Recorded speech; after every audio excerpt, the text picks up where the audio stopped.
Barnaby Rudge. By Charles Dickens. Preface. The late Mr. Waterton having, some time ago, expressed his opinion that ravens are gradually becoming extinct in England, I offered the few following words about my experience of these birds. The raven in this story is a compound of two great originals, of whom I was, at different times, the proud possessor. The first was in the bloom of his youth, when he was discovered in a modest retirement in London, by a friend of mine, and given to me. He had from the first, as Sir Hugh Evans says of an page, good gifts, which he improved by study and attention in a most exemplary manner. He slept in a stable, generally on horseback, and so terrified a Newfoundland dog by his preternatural sagacity, that he has been known, by the mere superiority of his genius, to walk off unmolested with the dog's dinner, from before his face. He was rapidly rising in acquirements and virtues, when, in an evil hour, his stable was newly painted. He observed the workmen closely, saw that they were careful of the paint, and immediately burned to possess it. On their going to dinner, he ate up all they had left behind, consisting of a pound or two of white lead, and this youthful indiscretion terminated in death. While I was yet inconsolable for his loss, another friend of mine in Yorkshire discovered an older and more gifted raven at a village public-house, which he prevailed upon the landlord to part with for a consideration, and send up to me. The first act of this sage, was, to administer to the effects of his predecessor, by disinterring all the cheese and halfpence he had buried in the garden, a work of immense labour and research, to which he devoted all the energies of his mind. When he had achieved this task, he applied himself to the acquisition of stable language, in which he soon became such an adept, that he would perch outside my window and drive imaginary horses with great skill, all day. Perhaps even I never saw him at his best, for his former master sent his duty with him, and if I wished the bird to come out very strong, would I be so good as to show him a drunken man, which I never did. Having, unfortunately, none but sober people at hand. But I could hardly have respected him more, whatever the stimulating influences of this sight might have been. He had not the least respect, I am sorry to say, for me in return, or for anybody but the cook, to whom he was attached, but only, I fear, as a policeman might have been. Once, I met him unexpectedly, about half a mile from my house, walking down the middle of a public street, attended by a pretty large crowd, and spontaneously exhibiting the whole of his accomplishments. His gravity under those trying circumstances, I can never forget, nor the extraordinary gallantry with which, refusing to be brought home, he defended himself behind a pump, until overpowered by numbers. It may have been that he was too bright a genius to live long, or it may have been that he took some pernicious substance into his bill, and thence into his maw, which is not improbable. Seeing that he new pointed the greater part of the garden wall by digging out the mortar, broke countless squares of glass by scraping away the putty all round the frames, and tore up and swallowed, in splinters, the greater part of a wooden staircase of 6 steps and a landing, but after some 3 years he too was taken ill, and died before the kitchen fire. He kept his eye to the last upon the meat as it roasted, and suddenly turned over on his back with a sepulchral cry of cuckoo. Since then I have been ravenless. No account of the Gordon Riots having been to my knowledge introduced into any work of fiction, and the subject presenting very extraordinary and remarkable features, I was led to project this tale. It is unnecessary to say, that those shameful tumults, while they reflect indelible disgrace upon the time in which they occurred, and all who had act or part in them, teach a good lesson. That what we falsely call a religious cry is easily raised by men who have no religion, and who in their daily practice set at naught the commonest principles of right and wrong, that it is begotten of intolerance and persecution. That it is senseless, besotted, inveterate and unmerciful, all history teaches us. But perhaps we do not know it in our hearts too well, to profit by even so humble an example as the No Popery riots of 1780. However imperfectly those disturbances are set forth in the following pages, they are impartially painted by one who has no sympathy with the Romish Church, though he acknowledges, as most men do, some esteemed friends among the followers of its creed. In the description of the principal outrages, reference has been had to the best authorities of that time, such as they are, the account given in this tale, of all the main features of the riots, is substantially correct. Mr. Dennis's allusions to the flourishing condition of his trade in those days, have their foundation in truth, and not in the author's fancy. Any file of old newspapers, or odd volume of the Annual Register, will prove this with terrible ease. Even the case of Mary Jones, dwelt upon with so much pleasure by the same character, is no effort of invention. The facts were stated, exactly as they are stated here, in the House of Commons. Whether they afforded as much entertainment to the merry gentlemen assembled there, as some other most affecting circumstances of a similar nature mentioned by Sir Samuel Romilly, is not recorded. That the case of Mary Jones may speak the more emphatically for itself, I subjoin it, as related by Sir William Meredith in a speech in Parliament, on frequent executions, made in 1777. Under this Act, the Shoplifting Act, one Mary Jones was executed, whose case I shall just mention. It was at the time when press warrants were issued, on the alarm about Falkland Islands.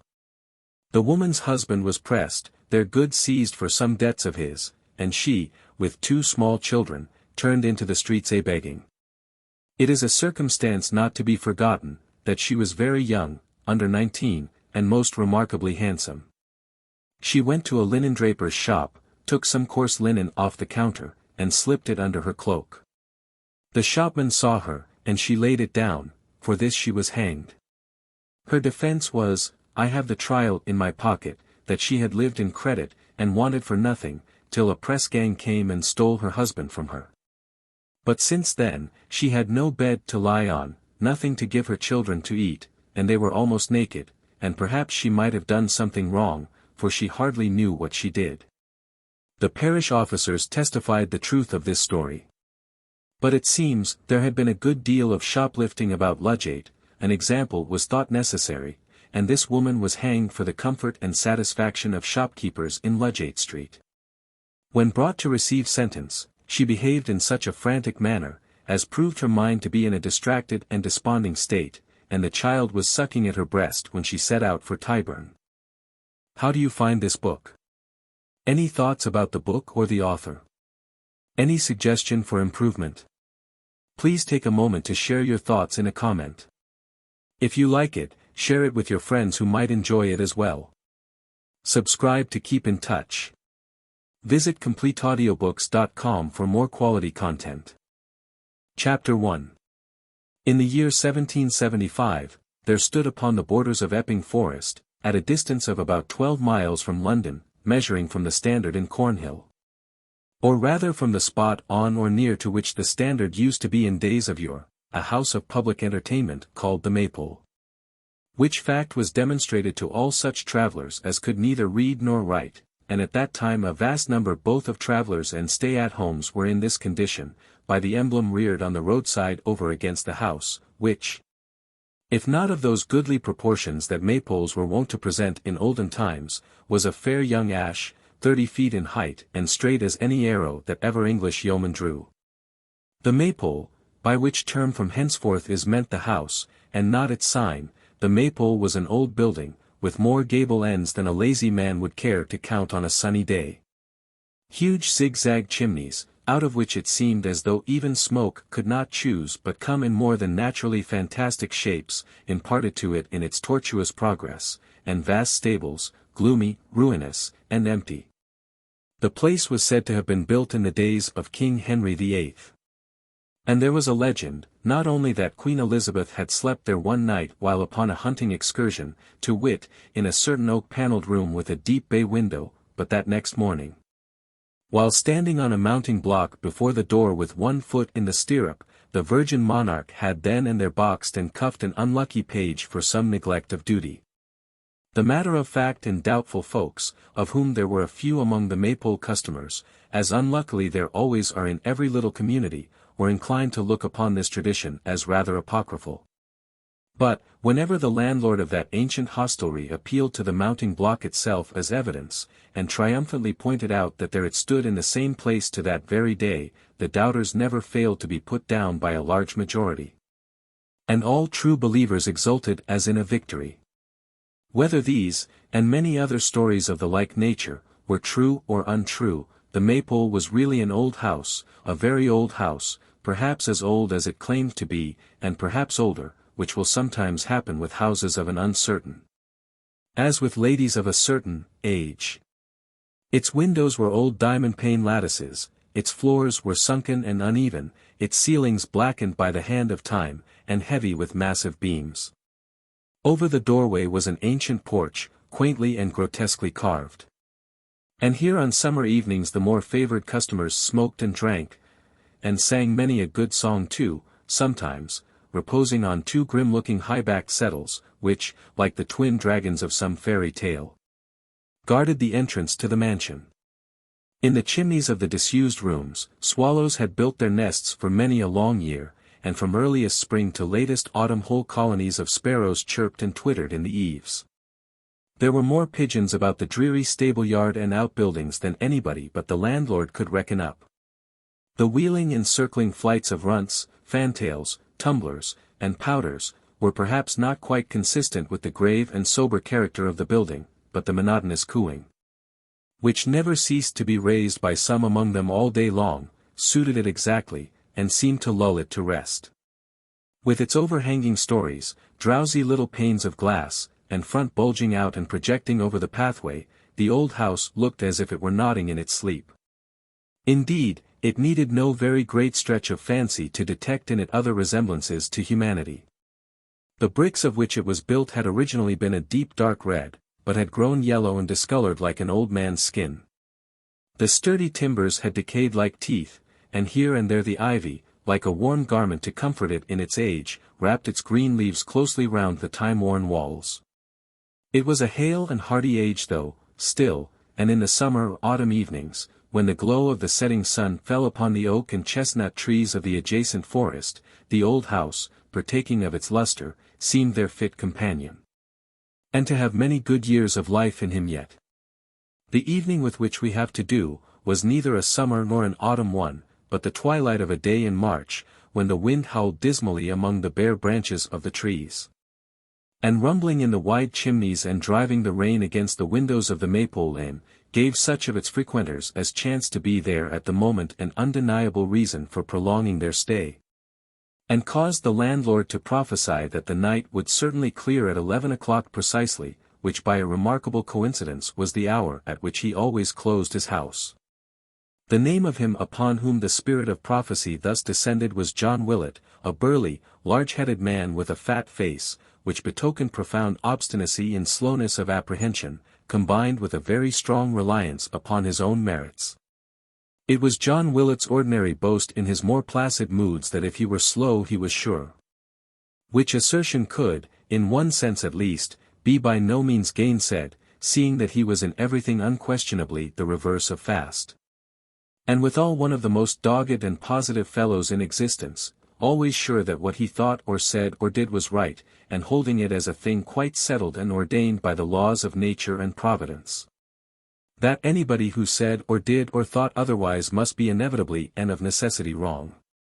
Mr. Willet walked slowly up to the window, flattened his fat nose against the cold glass, and shading his eyes that his sight might not be affected by the ruddy glow of the fire, looked abroad.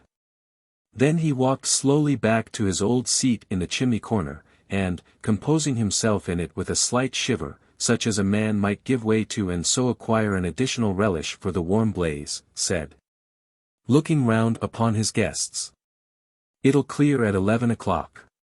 No sooner and no later. Not before and not arterwards."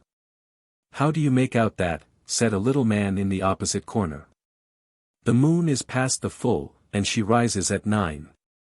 John looked sedately and solemnly at his questioner until he had brought his mind to bear upon the whole of his observation, and then made answer, in a tone which seemed to imply that the moon was peculiarly his business and nobody else's. "Never you mind about the moon.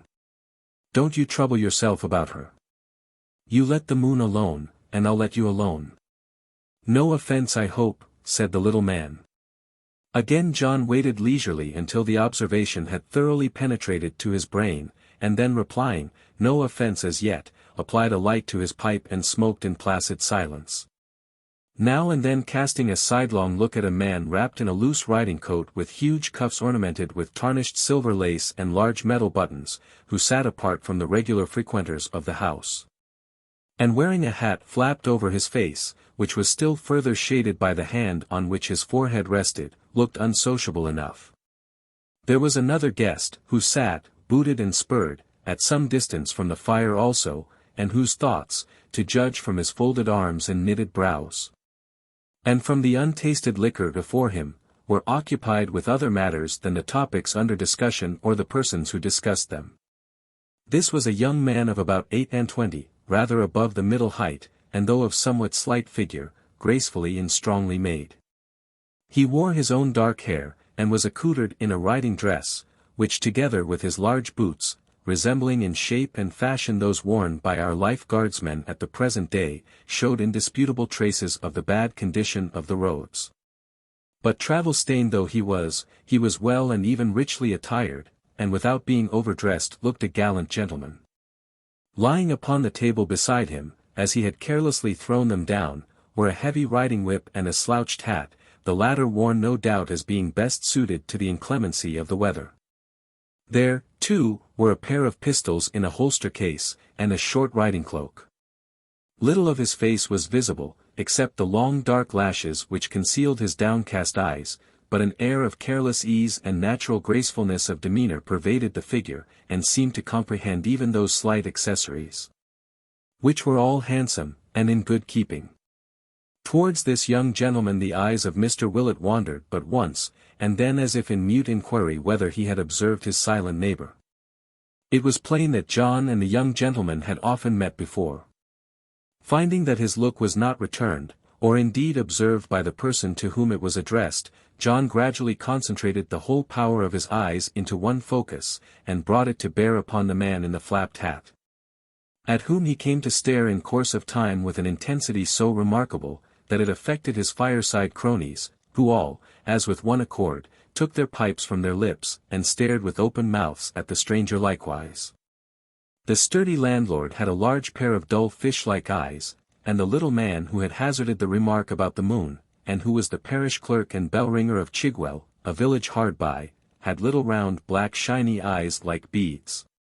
Moreover, this little man wore at the knees of his rusty black breeches, and on his rusty black coat, and all down his long flapped waistcoat, little queer buttons like nothing except his eyes, but so like them, that as they twinkled and glistened in the light of the fire, which shone too in his bright shoe buckles, he seemed all eyes from head to foot, and to be gazing with every one of them at the unknown customer. No wonder that a man should grow restless under such an inspection as this, to say nothing of the eyes belonging to short Tom Cobb the general chandler and post-office keeper, and long Phil Parks the ranger, both of whom, infected by the example of their companions, regarded him of the flapped hat no less attentively. The stranger became restless. Perhaps from being exposed to this raking fire of eyes, perhaps from the nature of his previous meditations, most probably from the latter cause, for as he changed his position and looked hastily round, he started to find himself the object of such keen regard, and darted an angry and suspicious glance at the fireside group.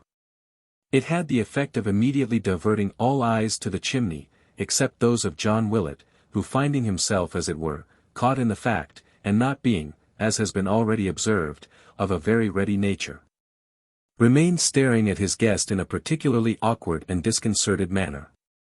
"Well," said the stranger. "Well." There was not much in well.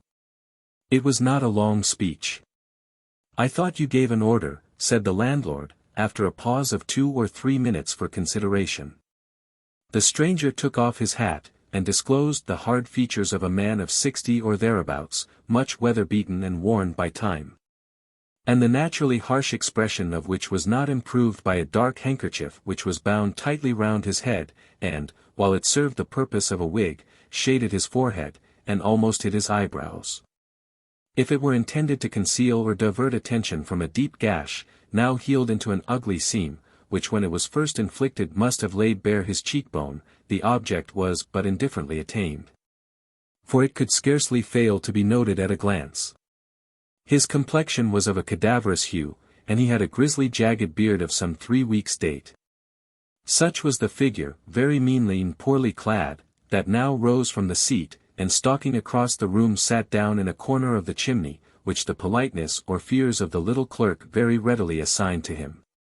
"A highwayman," whispered Tom Cobb to Parks the ranger. "Do you suppose highwaymen don't dress handsomer than that?" replied Parks. "It's a better business than you think for, Tom, and highwaymen don't need or use to be shabby, take my word for it." Meanwhile the subject of their speculations had done due honor to the house by calling for some drink, which was promptly supplied by the landlord's son Joe, a broad-shouldered strapping young fellow of 20. Whom it pleased his father still to consider a little boy, and to treat accordingly. Stretching out his hands to warm them by the blazing fire, the man turned his head towards the company, and after running his eye sharply over them, said in a voice well suited to his appearance, "What house is that which stands a mile or so from here?" "Public house," said the landlord, with his usual deliberation. "Public house, father," exclaimed Joe, "where's the public house within a mile or so of the Maypole?" "He means the great house, the Warren, naturally and of course. The old red brick house, sir, that stands in its own grounds." "Aye," said the stranger. "And that 15 or 20 years ago stood in a park 5 times as broad, which with other and richer property has bit by bit changed hands and dwindled away, more's the pity," pursued the young man. "Maybe," was the reply. "But my question related to the owner. What it has been I don't care to know, and what it is I can see for myself." The heir apparent to the Maypole pressed his finger on his lips, and glancing at the young gentleman already noticed, who had changed his attitude when the house was first mentioned, replied in a lower tone. "The owner's name is Haredale. Mr. Geoffrey Haredale, and," again he glanced in the same direction as before, "and a worthy gentleman too, hem." Paying as little regard to this admonitory cough, as to the significant gesture that had preceded it, the stranger pursued his questioning. "I turned out of my way coming here, and took the footpath that crosses the grounds." "Who was the young lady that I saw entering a carriage?" "His daughter." "Why, how should I know, honest man?"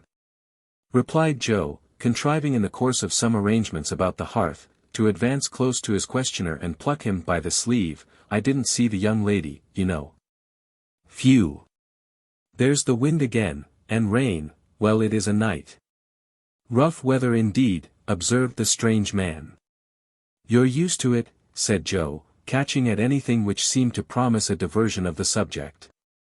"Pretty well," returned the other. "About the young lady, has Mr. Haredale a daughter?" "No, no," said the young fellow fretfully, "he's a single gentleman, be quiet, can't you, man? Don't you see this talk is not relished yonder?" Regardless of this whispered remonstrance, and affecting not to hear it, his tormentor provokingly continued. "Single men have had daughters before now. Perhaps she may be his daughter, though he is not married." "What do you mean?" said Joe, adding in an undertone as he approached him again, "You'll come in for it presently, I know you will." "I mean no harm," returned the traveler boldly, "and have said none that I know of. I ask a few questions, as any stranger may, and not unnaturally, about the inmates of a remarkable house in a neighborhood which is new to me, and you are as aghast and disturbed as if I were talking treason against King George. Perhaps you can tell me why, sir, for, as I say, I am a stranger, and this is Greek to me." The latter observation was addressed to the obvious cause of Joe Willet's discomposure, who had risen and was adjusting his riding cloak preparatory to sallying abroad. Briefly replying that he could give him no information, the young man beckoned to Joe, and handing him a piece of money in payment of his reckoning, hurried out attended by young Willet himself, who taking up a candle followed to light him to the house door. While Joe was absent on this errand, the elder Willet and his 3 companions continued to smoke with profound gravity, and in a deep silence, each having his eyes fixed on a huge copper boiler that was suspended over the fire. After some time John Willet slowly shook his head, and thereupon his friends slowly shook theirs, but no man withdrew his eyes from the boiler, or altered the solemn expression of his countenance in the slightest degree.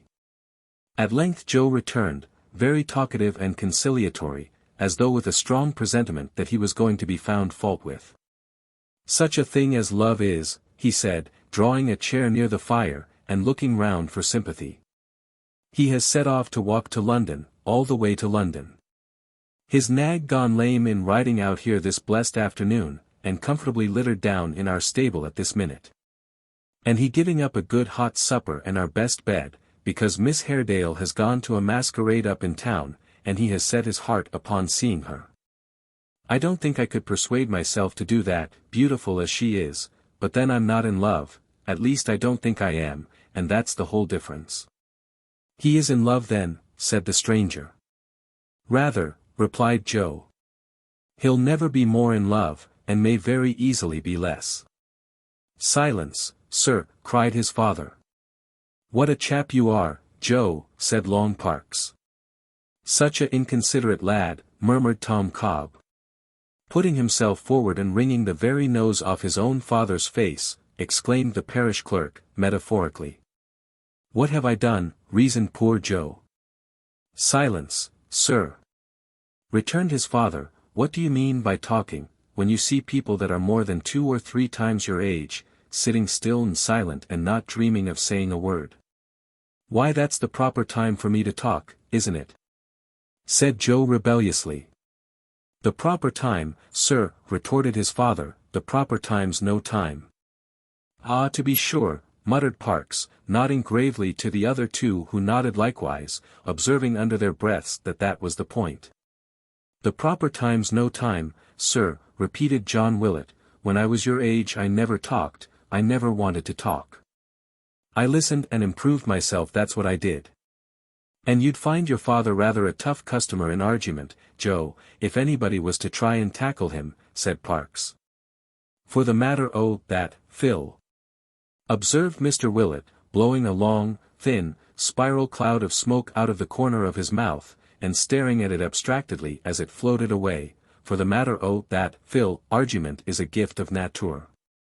If nature has gifted a man with powers of argument, a man has a right to make the best of them, and has not a right to stand on false delicacy, and deny that he is so gifted. For that is a turning of his back on nature, a flouting of her, a sliding of her precious caskets, and a proving of one's self to be a swine that isn't worth her scattering pearls before." The landlord pausing here for a very long time, Mr. Parks naturally concluded that he had brought his discourse to an end, and therefore, turning to the young man with some austerity, exclaimed, "You hear what your father says, Joe? You wouldn't much like to tackle him in argument, I'm thinking, sir." "If," said John Willet, turning his eyes from the ceiling to the face of his interrupter, and uttering the monosyllable in capitals, to apprise him that he had put in his oar, as the vulgar say, with unbecoming and irreverent haste. "If, sir, nature has fixed upon me the gift of argument, why should I not own to it, and rather glory in the same? Yes, sir, I am a tough customer that way." "You are right, sir. My toughness has been proved, sir, in this room many and many a time, as I think you know, and if you don't know," added John, putting his pipe in his mouth again, "so much the better, for I ain't proud and am not going to tell you." A general murmur from his 3 cronies, and a general shaking of heads at the copper boiler, assured John Willet that they had had good experience of his powers and needed no further evidence to assure them of his superiority. John smoked with a little more dignity and surveyed them in silence. "It's all very fine talking," muttered Joe, who had been fidgeting in his chair with divers uneasy gestures. "But if you mean to tell me that I'm never to open my lips—" "Silence, sir," roared his father. "No, you never are. When your opinion's wanted, you give it. When you're spoke to, you speak. When your opinion's not wanted and you're not spoke to, don't you give an opinion and don't you speak. The world's undergone a nice alteration since my time, certainly. My belief is that there ain't any boys left, that there isn't such a thing as a boy, that there's nothing now between a male baby and a man, and that all the boys went out with His Blessed Majesty King George II. "That's a very true observation, always excepting the young princes," said the parish clerk, who, as the representative of church and state in that company, held himself bound to the nicest loyalty. If it's godly and righteous for boys, being of the ages of boys, to behave themselves like boys, then the young princes must be boys and cannot be otherwise. Did you ever hear tell of mermaids, sir? Said Mr. Willet. Certainly I have, replied the clerk. Very good, said Mr. Willet.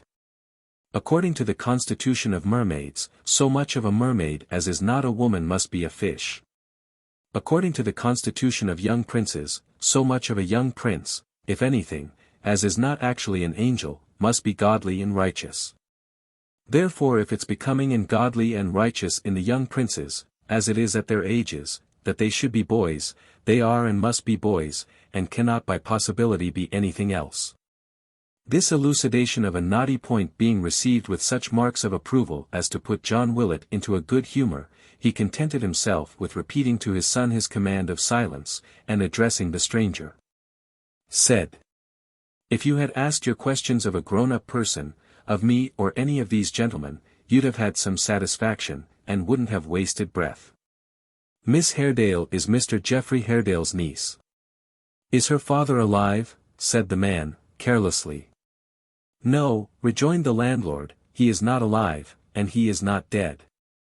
Not dead, cried the other. Not dead in a common sort of way, said the landlord. The cronies nodded to each other, and Mr. Parkes remarked in an undertone, shaking his head meanwhile as who should say, let no man contradict me, for I won't believe him, that John Willet was in amazing force tonight. And fit to tackle a chief justice. The stranger suffered a short pause to elapse, and then asked abruptly, what do you mean?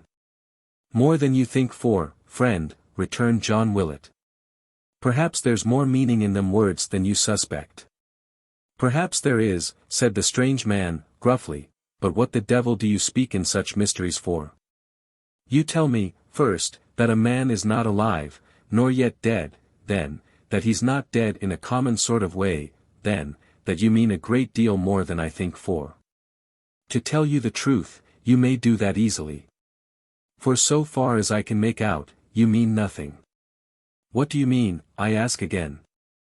That, returned the landlord, a little brought down from his dignity by the stranger's surliness, is a Maypole story, and has been any time these 24 years.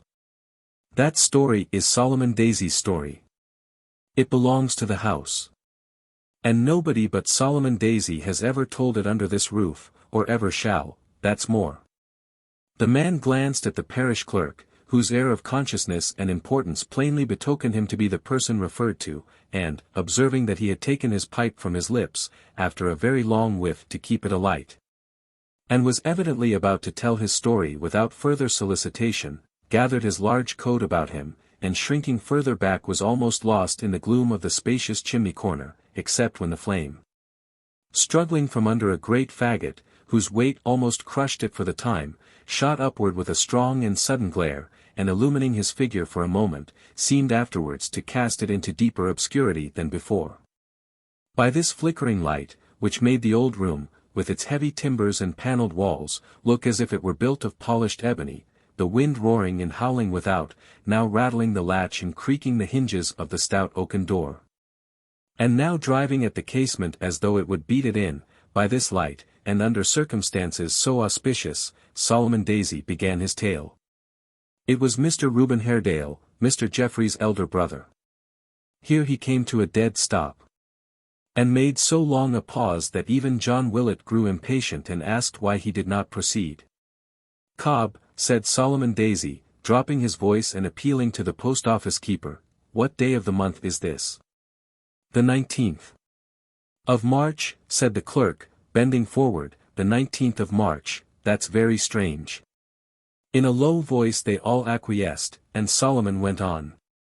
It was Mr. Reuben Haredale, Mr. Geoffrey's elder brother, that 22 years ago was the owner of the Warren, which, as Joe has said, not that you remember it, Joe. For a boy like you can't do that, but because you have often heard me say so, was then a much larger and better place, and a much more valuable property than it is now. His lady was lately dead, and he was left with one child, the Miss Haredale you have been inquiring about, who was then scarcely a year old. Although the speaker addressed himself to the man who had shown so much curiosity about this same family, and made a pause here as if expecting some exclamation of surprise or encouragement, the latter made no remark. Nor gave any indication that he heard or was interested in what was said. Solomon therefore turned to his old companions, whose noses were brightly illuminated by the deep red glow from the bowls of their pipes, assured, by long experience, of their attention, and resolved to show his sense of such indecent behavior. "Mr. Haredale," said Solomon, turning his back upon the strange man, "left this place when his lady died, feeling it lonely like, and went up to London, where he stopped some months. But finding that place as lonely as this, as I suppose and have always heard say, he suddenly came back again with his little girl to the warren, bringing with him besides, that day, only 2 women servants, and his steward, and a gardener." Mr. Daisy stopped to take a whiff at his pipe, which was going out, and then proceeded, at first in a snuffling tone, occasioned by keen enjoyment of the tobacco and strong pulling at the pipe, and afterwards with increasing distinctness, "bringing with him 2 women servants, and his steward, and a gardener. The rest stopped behind up in London, and were to follow next day. It happened that night, an old gentleman who lived at Chigwell Row, and had long been poorly, deceased, and an order came to me at half after 12 o'clock at night to go and toll the passing bell." There was a movement in the little group of listeners, sufficiently indicative of the strong repugnance any one of them would have felt to have turned out at such a time upon such an errand. The clerk felt and understood it, and pursued his theme accordingly. It was a dreary thing, especially as the grave digger was laid up in his bed, from long working in a damp soil and sitting down to take his dinner on cold tombstones, and I was consequently under obligation to go alone. For it was too late to hope to get any other companion. However, I wasn't unprepared for it, as the old gentleman had often made it a request that the bell should be tolled as soon as possible after the breath was out of his body, and he had been expected to go for some days. I put as good a face upon it as I could, and muffling myself up, for it was mortal cold, started out with a lighted lantern in one hand and the key of the church in the other. At this point of the narrative, the dress of the strange man rustled as if he had turned himself to hear more distinctly. Slightly pointing over his shoulder, Solomon elevated his eyebrows and nodded a silent inquiry to Joe whether this was the case. Joe shaded his eyes with his hand and peered into the corner, but could make out nothing, and so shook his head. It was just such a night as this, blowing a hurricane, raining heavily, and very dark, I often think now, darker than I ever saw it before or since. That may be my fancy, but the houses were all close shut and the folks indoors, and perhaps there is only one other man who knows how dark it really was.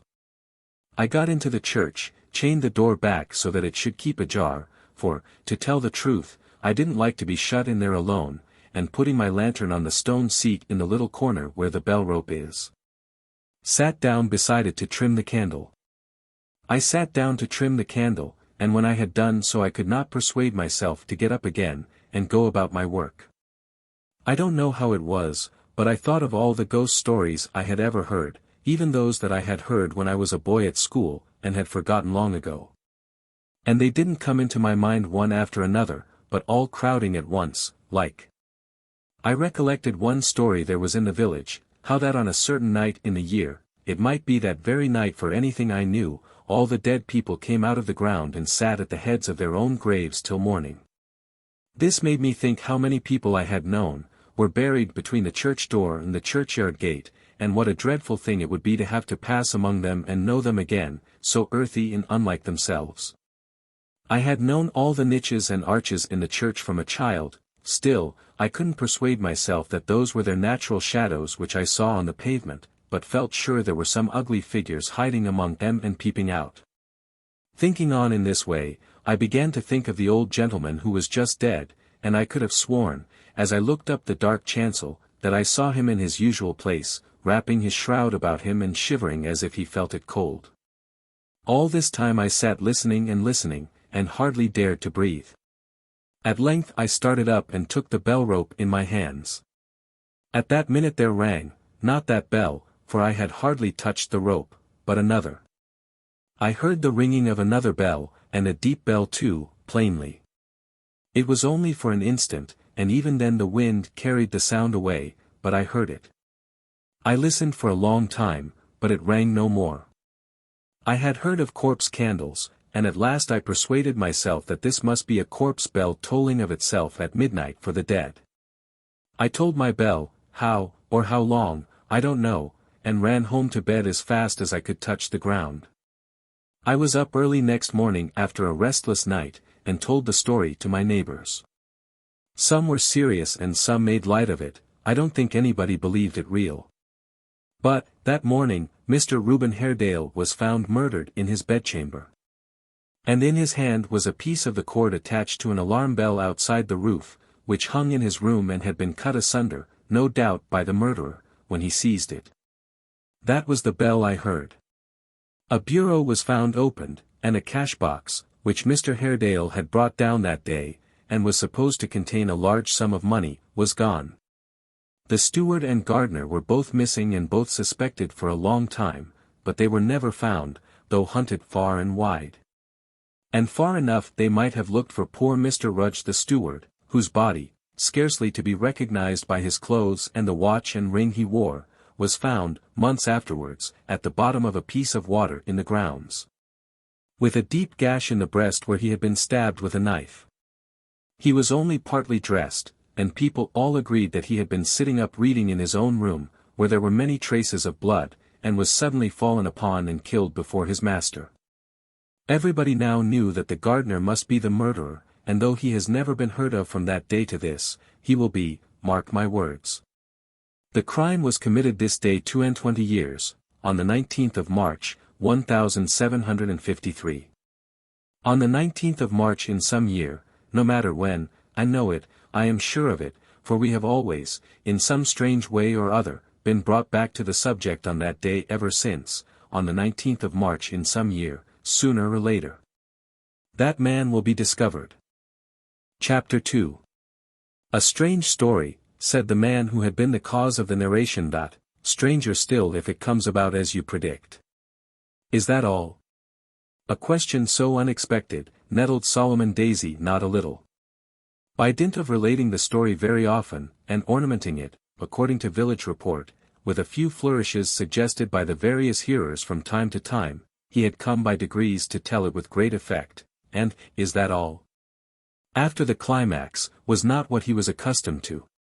Is that all? He repeated. Yes, that's all, sir. And enough too, I think. I think so too. My horse, young man. He is but a hack hired from a roadside posting house, but he must carry me to London tonight. Tonight, said Joe. Tonight, returned the other. What do you stare at? This tavern would seem to be a house of call for all the gaping idlers of the neighborhood. At this remark, which evidently had reference to the scrutiny he had undergone, as mentioned in the foregoing chapter, the eyes of John Willet and his friends were diverted with marvelous rapidity to the copper boiler again. Not so with Joe, who, being a meddlesome fellow, returned the stranger's angry glance with a steady look, and rejoined. It is not a very bold thing to wonder at your going on tonight. Surely you have been asked such a harmless question in an inn before, and in better weather than this. I thought you mightn't know the way, as you seem strange to this part. The way, repeated the other, irritably. Yes. Do you know it? I'll find it, replied the man, waving his hand and turning on his heel. Landlord, take the reckoning here. John Willet did as he was desired. For on that point he was seldom slow, except in the particulars of giving change, and testing the goodness of any piece of coin that was proffered to him, by the application of his teeth or his tongue, or some other test, or in doubtful cases, by a long series of tests terminating in its rejection.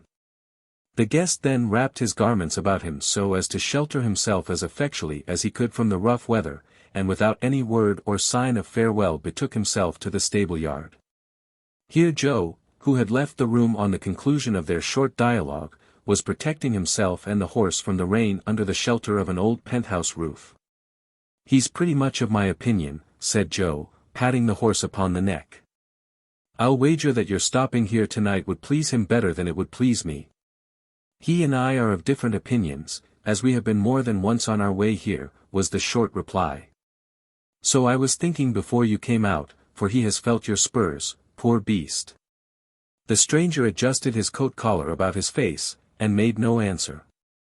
You'll know me again, I see, he said, marking the young fellow's earnest gaze, when he had sprung into the saddle. The man's worth knowing, master, who travels a road he don't know, mounted on a jaded horse, and leaves good quarters to do it on such a night as this. You have sharp eyes and a sharp tongue, I find. Both I hope by nature, but the last grows rusty sometimes for want of using. Use the first less too, and keep their sharpness for your sweethearts, boy, said the man. So saying he shook his hand from the bridle, struck him roughly on the head with the butt end of his whip, and galloped away. Dashing through the mud and darkness with a headlong speed, which few badly mounted horsemen would have cared to venture, even had they been thoroughly acquainted with the country. And which, to one who knew nothing of the way he rode, was attended at every step with great hazard and danger. The roads, even within 12 miles of London, were at that time ill-paved, seldom repaired, and very badly made. The way this rider traversed had been ploughed up by the wheels of heavy wagons, and rendered rotten by the frosts and thaws of the preceding winter, or possibly of many winters. Great holes and gaps had been worn into the soil, which, being now filled with water from the late rains, were not easily distinguishable even by day. And a plunge into any one of them might have brought down a surer-footed horse than the poor beast now urged forward to the utmost extent of his powers. Sharp flints and stones rolled from under his hoofs continually.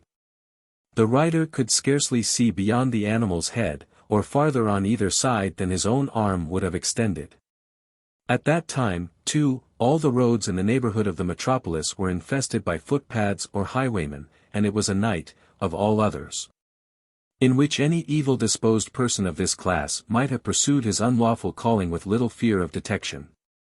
Still, the traveller dashed forward at the same reckless pace, regardless alike of the dirt and wet which flew about his head, the profound darkness of the night, and the probability of encountering some desperate characters abroad. At every turn and angle, even where a deviation from the direct course might have been least expected, and could not possibly be seen until he was close upon it, he guided the bridle with an unerring hand, and kept the middle of the road. Thus he sped onward, raising himself in the stirrups, leaning his body forward until it almost touched the horse's neck, and flourishing his heavy whip above his head with the fervor of a madman. There are times when, the elements being in unusual commotion, those who are bent on daring enterprises, or agitated by great thoughts, whether of good or evil, feel a mysterious sympathy with the tumult of nature, and are roused into corresponding violence. In the midst of thunder, lightning, and storm, many tremendous deeds have been committed. Men, self-possessed before, have given a sudden loose to passions they could no longer control. The demons of wrath and despair have striven to emulate those who ride the whirlwind and direct the storm. And man, lashed into madness with the roaring winds and boiling waters, has become for the time as wild and merciless as the elements themselves. Whether the traveller was possessed by thoughts which the fury of the night had heated and stimulated into a quicker current, or was merely impelled by some strong motive to reach his journey's end, on he swept more like a hunted phantom than a man, nor checked his pace until, arriving at some cross roads, one of which led by a longer route to the place whence he had lately started, he bore down so suddenly upon a vehicle which was coming towards him, that in the effort to avoid it he well-nigh pulled his horse upon his haunches, and narrowly escaped being thrown. "Yo-ho!" cried the voice of a man.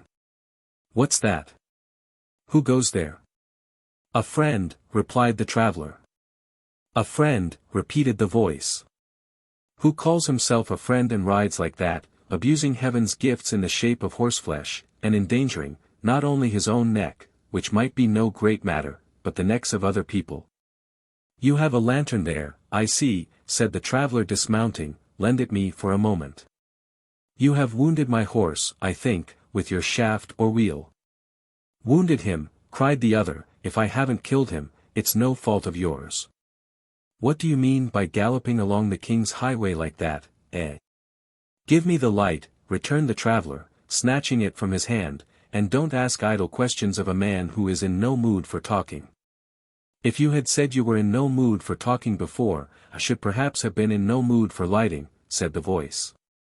Hows'ever as it's the poor horse that's damaged and not you, one of you is welcome to the light at all events, but it's not the crusty one. The traveller returned no answer to this speech, but holding the light near to his panting and reeking beast, examined him in limb and carcass. Meanwhile, the other man sat very composedly in his vehicle, which was a kind of chaise with a depository for a large bag of tools, and watched his proceedings with a careful eye. The looker-on was a round, red-faced, sturdy yeoman, with a double chin, and a voice husky with good living, good sleeping, good humour, and good health. He was past the prime of life, but Father Time is not always a hard parent, and, though he tarries for none of his children, often lays his hand lightly upon those who have used him well, making them old men and women inexorably enough, but leaving their hearts and spirits young and in full vigour. With such people the grey head is but the impression of the old fellow's hand in giving them his blessing, and every wrinkle but a notch in the quiet calendar of a well-spent life. The person whom the traveller had so abruptly encountered was of this kind, bluff, hale, hearty, and in a green old age, at peace with himself, and evidently disposed to be so with all the world. Although muffled up in divers coats and handkerchiefs, one of which, passed over his crown, and tied in a convenient crease of his double chin, secured his three-cornered hat and bob-wig from blowing off his head, there was no disguising his plump and comfortable figure.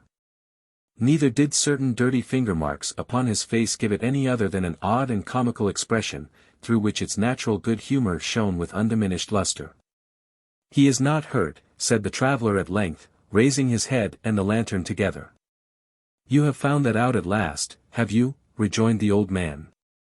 "My eyes have seen more light than yours, but I wouldn't change with you." "What do you mean?" "Mean? I could have told you he wasn't hurt, 5 minutes ago. Give me the light, friend, ride forward at a gentler pace, and good night." In handing up the lantern, the man necessarily cast its rays full on the speaker's face. Their eyes met at the instant. He suddenly dropped it and crushed it with his foot. "Did you never see a locksmith before, that you start as if you had come upon a ghost?" cried the old man in the chaise, "or is this," he added hastily, thrusting his hand into the tool basket and drawing out a hammer, "a scheme for robbing me? I know these roads, friend. When I travel them, I carry nothing but a few shillings, and not a crown's worth of them. I tell you plainly, to save us both trouble, that there's nothing to be got from me but a pretty stout arm considering my years, and this tool, which, mayhap from long acquaintance with, I can use pretty briskly. You shall not have it all your own way, I promise you, if you play at that game." With these words he stood upon the defensive. "I am not what you take me for, Gabriel Varden," replied the other. "Then what and who are you?" returned the locksmith. "You know my name, it seems. Let me know yours." "I have not gained the information from any confidence of yours, but from the inscription on your cart which tells it to all the town," replied the traveller. "You have better eyes for that than you had for your horse, then," said Varden, descending nimbly from his chaise. "Who are you? Let me see your face." While the locksmith alighted, the traveller had regained his saddle, from which he now confronted the old man, who, moving as the horse moved and chafing under the tightened rein, kept close beside him. "Let me see your face, I say. Stand off. No masquerading tricks," said the locksmith, "and tales at the club tomorrow, how Gabriel Varden was frightened by a surly voice and a dark night. Stand, let me see your face." Finding that further resistance would only involve him in a personal struggle with an antagonist by no means to be despised, the traveller threw back his coat, and stooping down looked steadily at the locksmith. Perhaps two men more powerfully contrasted, never opposed each other face to face. The ruddy features of the locksmith so set off and heightened the excessive paleness of the man on horseback, that he looked like a bloodless ghost, while the moisture, which hard riding had brought out upon his skin, hung there in dark and heavy drops, like dews of agony and death. The countenance of the old locksmith lighted up with the smile of one expecting to detect in this unpromising stranger some latent roguery of eye or lip, which should reveal a familiar person in that arch disguise, and spoil his jest. The face of the other, sullen and fierce, but shrinking too, was that of a man who stood at bay. While his firmly closed jaws, his puckered mouth, and more than all a certain stealthy motion of the hand within his breast, seemed to announce a desperate purpose very foreign to acting, or child's play. Thus they regarded each other for some time, in silence. "Humph," he said when he had scanned his features, "I don't know you." "Don't desire to," returned the other, muffling himself as before. "I don't," said Gabriel. "To be plain with you, friend, you don't carry in your countenance a letter of recommendation." "It's not my wish," said the traveller. "My humour is to be avoided." "Well," said the locksmith bluntly, "I think you'll have your humour." "I will, at any cost," rejoined the traveller. "In proof of it, lay this to heart, that you were never in such peril of your life as you have been within these few moments. When you are within 5 minutes of breathing your last, you will not be nearer death than you have been tonight." "Aye," said the sturdy locksmith. "Aye. And a violent death. From whose hand?" "From mine," replied the traveller. With that he put spurs to his horse, and rode away, at first plashing heavily through the mire at a smart trot, but gradually increasing in speed until the last sound of his horse's hoofs died away upon the wind. When he was again hurrying on at the same furious gallop, which had been his pace when the locksmith first encountered him, Gabriel Varden remained standing in the road with the broken lantern in his hand, listening in stupefied silence until no sound reached his ear but the moaning of the wind, and the fast-falling rain. When he struck himself 1 or 2 smart blows in the breast by way of rousing himself, and broke into an exclamation of surprise. "What in the name of wonder can this fellow be? A madman? A highwayman? A cutthroat? If he had not scoured off so fast, we'd have seen who was in most danger, he or I. I never nearer death than I have been tonight. I hope I may be no nearer to it for a score of years to come. If so, I'll be content to be no farther from it. My stars, a pretty brag this to a stout man, pooh, pooh." Gabriel resumed his seat, and looked wistfully up the road by which the traveller had come, murmuring in a half-whisper. "The Maypole, 2 miles to the Maypole. I came the other road from the Warren after a long day's work at locks and bells, on purpose that I should not come by the Maypole and break my promise to Martha by looking in. There's resolution. It would be dangerous to go on to London without a light, and it's 4 miles, and a good half-mile besides, to the halfway house, and between this and that is the very place where one needs a light most. 2 miles to the Maypole. I told Martha I wouldn't, I said I wouldn't, and I didn't. There's resolution." Repeating these 2 last words very often, as if to compensate for the little resolution he was going to show by piquing himself on the great resolution he had shown, Gabriel Varden quietly turned back, determining to get a light at the Maypole. And to take nothing but a light. When he got to the Maypole, however, and Joe, responding to his well-known hail, came running out to the horse's head, leaving the door open behind him, and disclosing a delicious perspective of warmth and brightness, when the ruddy gleam of the fire, streaming through the old red curtains of the common room, seemed to bring with it, as part of itself, a pleasant hum of voices, and a fragrant odor of steaming grog and rare tobacco, all steeped as it were in the cheerful glow, when the shadows, flitting across the curtain, showed that those inside had risen from their snug seats, and were making room in the snuggest corner. How well he knew that corner! For the honest locksmith, and a broad glare, suddenly streaming up, bespoke the goodness of the crackling log from which a brilliant train of sparks was doubtless at that moment whirling up the chimney in honor of his coming, when, superadded to these enticements, there stole upon him from the distant kitchen a gentle sound of frying, with a musical clatter of plates and dishes, and a savory smell that made even the boisterous wind a perfume. Gabriel felt his firmness oozing rapidly away. He tried to look stoically at the tavern, but his features would relax into a look of fondness. He turned his head the other way, and the cold black country seemed to frown him off, and drive him for a refuge into its hospitable arms. The merciful man, Joe, said the locksmith, is merciful to his beast. I'll get out for a little while. And how natural it was to get out. And how unnatural it seemed for a sober man to be plodding wearily along through miry roads, encountering the rude buffets of the wind and pelting of the rain, when there was a clean floor covered with crisp white sand, a well-swept hearth, a blazing fire, a table decorated with white cloth, bright pewter flagons, and other tempting preparations for a well-cooked meal, when there were these things, and company disposed to make the most of them, all ready to his hand, and entreating him to enjoyment. Chapter 3. Such were the locksmith's thoughts when first seated in the snug corner, and slowly recovering from a pleasant defect of vision, pleasant because occasioned by the wind blowing in his eyes, which made it a matter of sound policy and duty to himself, that he should take refuge from the weather, and tempted him, for the same reason, to aggravate a slight cough, and declare he felt but poorly.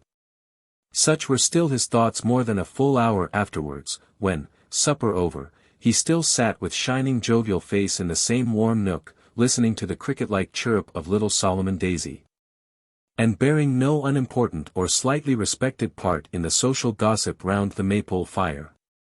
I wish he may be an honest man, that's all, said Solomon, winding up a variety of speculations relative to the stranger, concerning whom Gabriel had compared notes with the company, and so raised a grave discussion. I wish he may be an honest man. So we all do, I suppose, don't we? Observed the locksmith. I don't, said Joe. No, cried Gabriel. No. He struck me with his whip, the coward, when he was mounted and I afoot, and I should be better pleased that he turned out what I think him. And what may that be, Joe? No good, Mr. Varden. You may shake your head, father, but I say no good, and will say no good, and I would say no good 100 times over, if that would bring him back to have the drubbing he deserves. Hold your tongue, sir, said John Willet. I won't, father. It's all along of you that he ventured to do what he did. Seeing me treated like a child, and put down like a fool, he plucks up a heart and has a fling at a fellow that he thinks, and may well think too, hasn't a grain of spirit. But he's mistaken, as I'll show him, and as I'll show all of you before long. Does the boy know what he's a-saying of? Cried the astonished John Willet. Father, returned Joe, I know what I say and mean, well, better than you do when you hear me. I can bear with you, but I cannot bear the contempt that your treating me in the way you do, brings upon me from others every day. Look at other young men of my age. Have they no liberty, no will, no right to speak? Are they obliged to sit mumchance, and to be ordered about till they are the laughing-stock of young and old? I am a byword all over Chigwell, and I say, and it's fairer my saying so now, than waiting till you are dead, and I have got your money, I say, that before long I shall be driven to break such bounds, and that when I do, it won't be me that you'll have to blame, but your own self, and no other. John Willet was so amazed by the exasperation and boldness of his hopeful son, that he sat as one bewildered, staring in a ludicrous manner at the boiler, and endeavoring, but quite ineffectually, to collect his tardy thoughts, and invent an answer. The guests, scarcely less disturbed, were equally at a loss, and at length, with a variety of muttered, half-expressed condolences, and pieces of advice, rose to depart, being at the same time slightly muddled with liquor. The honest locksmith alone addressed a few words of coherent and sensible advice to both parties, urging John Willet to remember that Joe was nearly arrived at man's estate, and should not be ruled with too tight a hand, and exhorting Joe himself to bear with his father's caprices, and rather endeavor to turn them aside by temperate remonstrance than by ill-timed rebellion. This advice was received as such advice usually is. On John Willet it made almost as much impression as on the sign outside the door, while Joe, who took it in the best part, avowed himself more obliged than he could well express, but politely intimated his intention nevertheless of taking his own course uninfluenced by anybody. You have always been a very good friend to me, Mr. Varden, he said, as they stood without, in the porch, and the locksmith was equipping himself for his journey home. I take it very kind of you to say all this, but the time's nearly come when the Maypole and I must part company. Roving stones gather no moss, Joe, said Gabriel. Nor milestones much, replied Joe. I'm little better than one here, and see as much of the world. Then, what would you do, Joe, pursued the locksmith, stroking his chin reflectively. What could you be? Where could you go, you see? I must trust to chance, Mr. Varden. A bad thing to trust to, Joe. I don't like it. I always tell my girl when we talk about a husband for her, never to trust to chance, but to make sure beforehand that she has a good man and true, and then chance will neither make her nor break her. What are you fidgeting about there, Joe? Nothing gone in the harness, I hope. No, no, said Joe, finding, however, something very engrossing to do in the way of strapping and buckling, Miss Dolly quite well. Hearty, thank'ee. She looks pretty enough to be well, and good too. She's always both, sir. So she is, thank God. I hope, said Joe after some hesitation, that you won't tell this story against me, this of my having been beat like the boy they'd make of me, at all events, till I have met this man again and settled the account. It'll be a better story then. Why, who should I tell it to, returned Gabriel. They know it here, and I'm not likely to come across anybody else who would care about it. That's true enough, said the young fellow with a sigh. I quite forgot that. Yes, that's true. So saying, he raised his face, which was very red, no doubt from the exertion of strapping and buckling as aforesaid, and giving the reins to the old man, who had by this time taken his seat, sighed again and bade him good night. Good night, cried Gabriel. Now think better of what we have just been speaking of, and don't be rash, there's a good fellow. I have an interest in you, and wouldn't have you cast yourself away. Good night. Returning his cheery farewell with cordial goodwill, Joe Willet lingered until the sound of wheels ceased to vibrate in his ears, and then, shaking his head mournfully, re-entered the house. Gabriel Varden went his way towards London, thinking of a great many things, and most of all of flaming terms in which to relate his adventure, and so account satisfactorily to Mrs. Varden for visiting the Maypole. Despite certain solemn covenants between himself and that lady. Thinking begets, not only thought, but drowsiness occasionally, and the more the locksmith thought, the more sleepy he became. A man may be very sober, or at least firmly set upon his legs on that neutral ground which lies between the confines of perfect sobriety and slight tipsiness, and yet feel a strong tendency to mingle up present circumstances with others which have no manner of connection with them. To confound all consideration of persons, things, times, and places, and to jumble his disjointed thoughts together in a kind of mental kaleidoscope, producing combinations as unexpected as they are transitory. This was Gabriel Varden's state, as, nodding in his dog's sleep, and leaving his horse to pursue a road with which he was well acquainted, he got over the ground unconsciously, and drew nearer and nearer home. He had roused himself once, when the horse stopped until the turnpike gate was opened, and had cried a lusty good night to the toll-keeper. But then he awoke out of a dream about picking a lock in the stomach of the great mogul, and even when he did wake, mixed up the turnpike man with his mother-in-law who had been dead 20 years.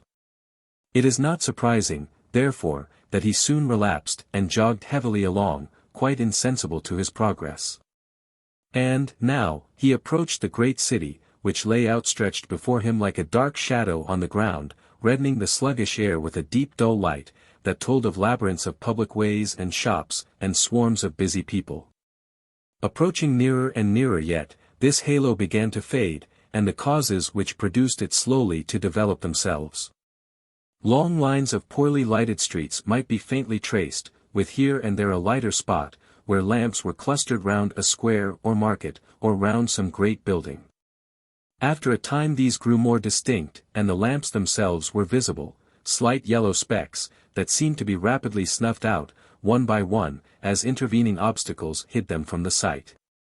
Then, sounds arose, the striking of church clocks, the distant bark of dogs, the hum of traffic in the streets, then outlines might be traced, tall steeples looming in the air, and piles of unequal roofs oppressed by chimneys. Then, the noise swelled into a louder sound, and forms grew more distinct and numerous still, and London, visible in the darkness by its own faint light, and not by that of heaven, was at hand. The locksmith, however, all unconscious of its near vicinity, still jogged on, half sleeping and half waking, when a loud cry at no great distance ahead, roused him with a start. For a moment or two he looked about him like a man who had been transported to some strange country in his sleep, but soon recognizing familiar objects, rubbed his eyes lazily and might have relapsed again. But that the cry was repeated, not once or twice or thrice, but many times, and each time, if possible, with increased vehemence. Thoroughly aroused, Gabriel, who was a bold man and not easily daunted, made straight to the spot, urging on his stout little horse as if for life or death. The matter indeed looked sufficiently serious, for, coming to the place whence the cries had proceeded, he descried the figure of a man extended in an apparently lifeless state upon the pathway, and, hovering round him, another person with a torch in his hand, which he waved in the air with a wild impatience, redoubling meanwhile those cries for help which had brought the locksmith to the spot. "What's here to do?" said the old man, alighting. "How's this, what, Barnaby?" The bearer of the torch shook his long loose hair back from his eyes, and thrusting his face eagerly into that of the locksmith, fixed upon him a look which told his history at once. "You know me, Barnaby?" said Varden. He nodded, not once or twice, but a score of times, and that with a fantastic exaggeration which would have kept his head in motion for an hour, but that the locksmith held up his finger, and fixing his eye sternly upon him caused him to desist. Then pointed to the body with an inquiring look. "There's blood upon him," said Barnaby with a shudder. "It makes me sick." "How came it there?" demanded Varden. "Steal, steal, steal," he replied fiercely, imitating with his hand the thrust of a sword. "Is he robbed?" said the locksmith. Barnaby caught him by the arm, and nodded, "Yes," then pointed towards the city. "Oh," said the old man, bending over the body and looking round as he spoke into Barnaby's pale face, strangely lighted up by something that was not intellect. "The robber made off that way, did he? Well, well, never mind that just now. Hold your torch this way, a little farther off, so. Now stand quiet, while I try to see what harm is done." With these words, he applied himself to a closer examination of the prostrate form, while Barnaby, holding the torch as he had been directed, looked on in silence, fascinated by interest or curiosity, but repelled nevertheless by some strong and secret horror which convulsed him in every nerve. As he stood, at that moment, half shrinking back and half bending forward, both his face and figure were full in the strong glare of the link, and as distinctly revealed as though it had been broad day. He was about 23 years old, and though rather spare, of a fair height and strong make. His hair, of which he had a great profusion, was red, and hanging in disorder about his face and shoulders, gave to his restless looks an expression quite unearthly, enhanced by the paleness of his complexion, and the glassy luster of his large protruding eyes. Startling as his aspect was, the features were good, and there was something even plaintive in his wan and haggard aspect. But, the absence of the soul is far more terrible in a living man than in a dead one. And in this unfortunate being its noblest powers were wanting.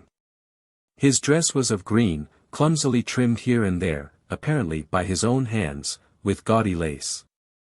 Brightest where the cloth was most worn and soiled, and poorest where it was at the best.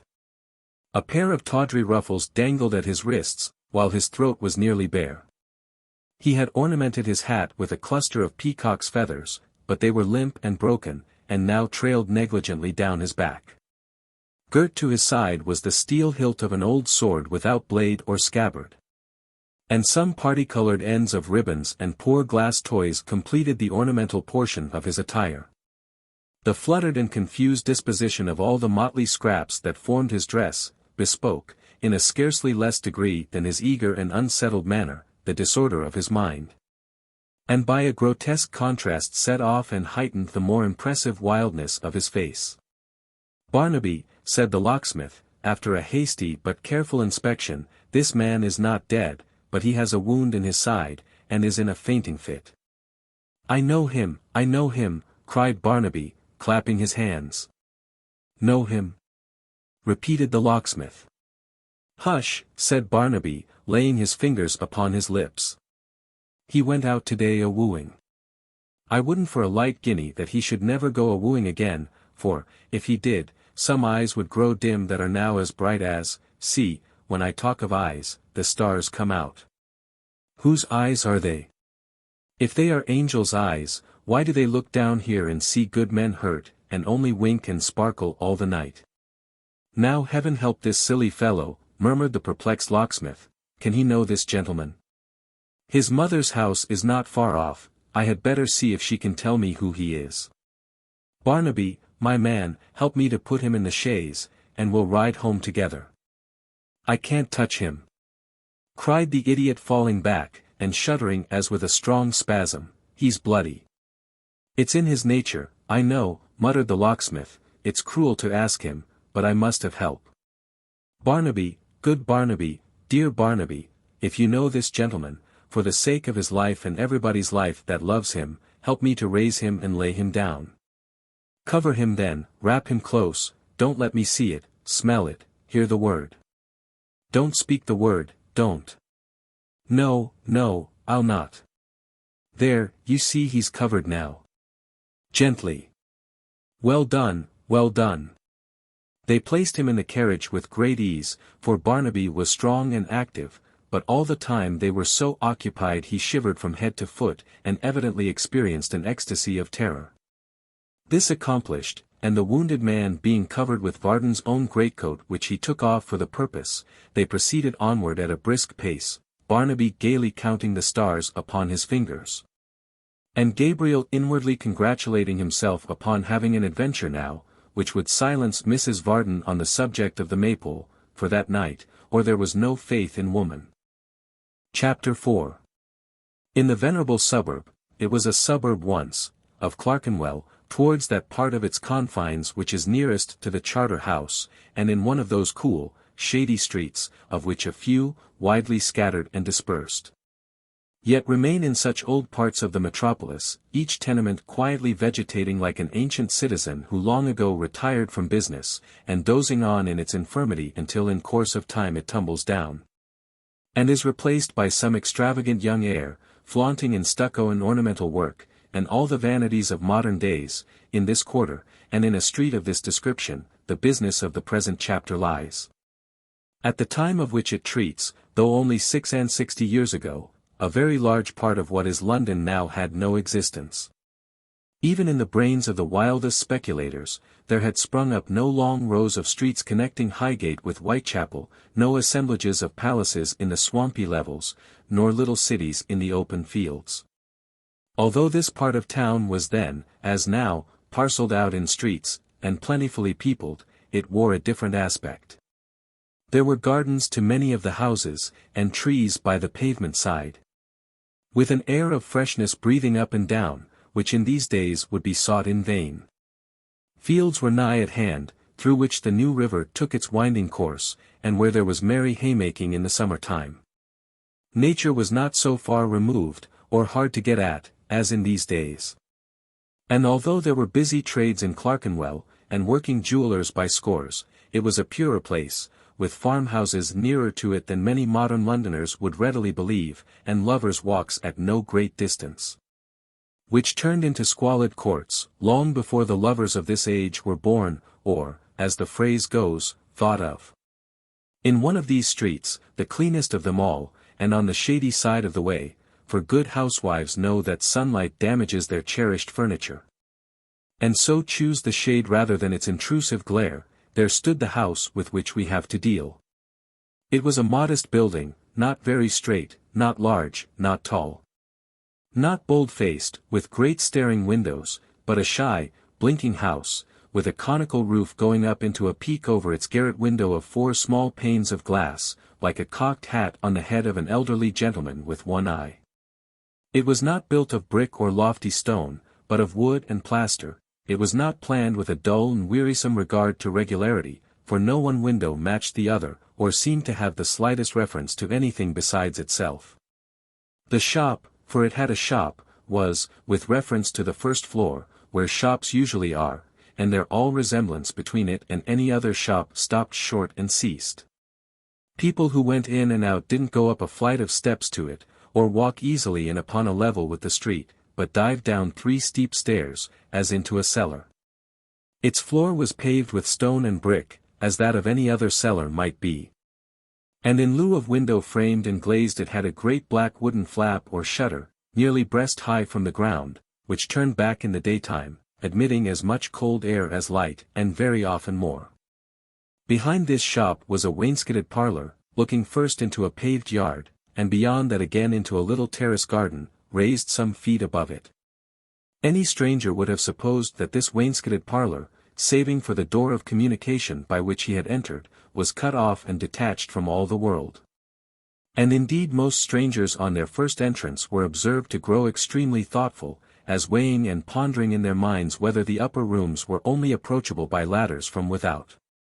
Never suspecting that 2 of the most unassuming and unlikely doors in existence, which the most ingenious mechanician on earth must of necessity have supposed to be the doors of closets, opened out of this room, each without the smallest preparation, or so much as a quarter of an inch of passage, upon 2 dark winding flights of stairs, the one upward, the other downward, which were the sole means of communication between that chamber and the other portions of the house.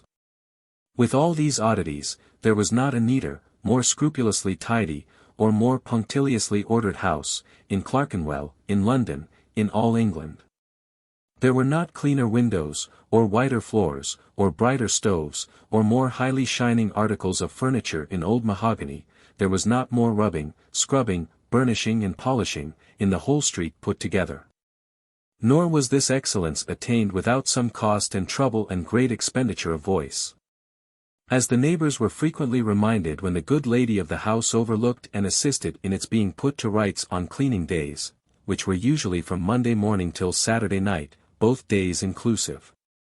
Leaning against the door-post of this, his dwelling, the locksmith stood early on the morning after he had met with the wounded man, gazing disconsolately at a great wooden emblem of a key, painted in vivid yellow to resemble gold, which dangled from the house front, and swung to and fro with a mournful creaking noise, as if complaining that it had nothing to unlock.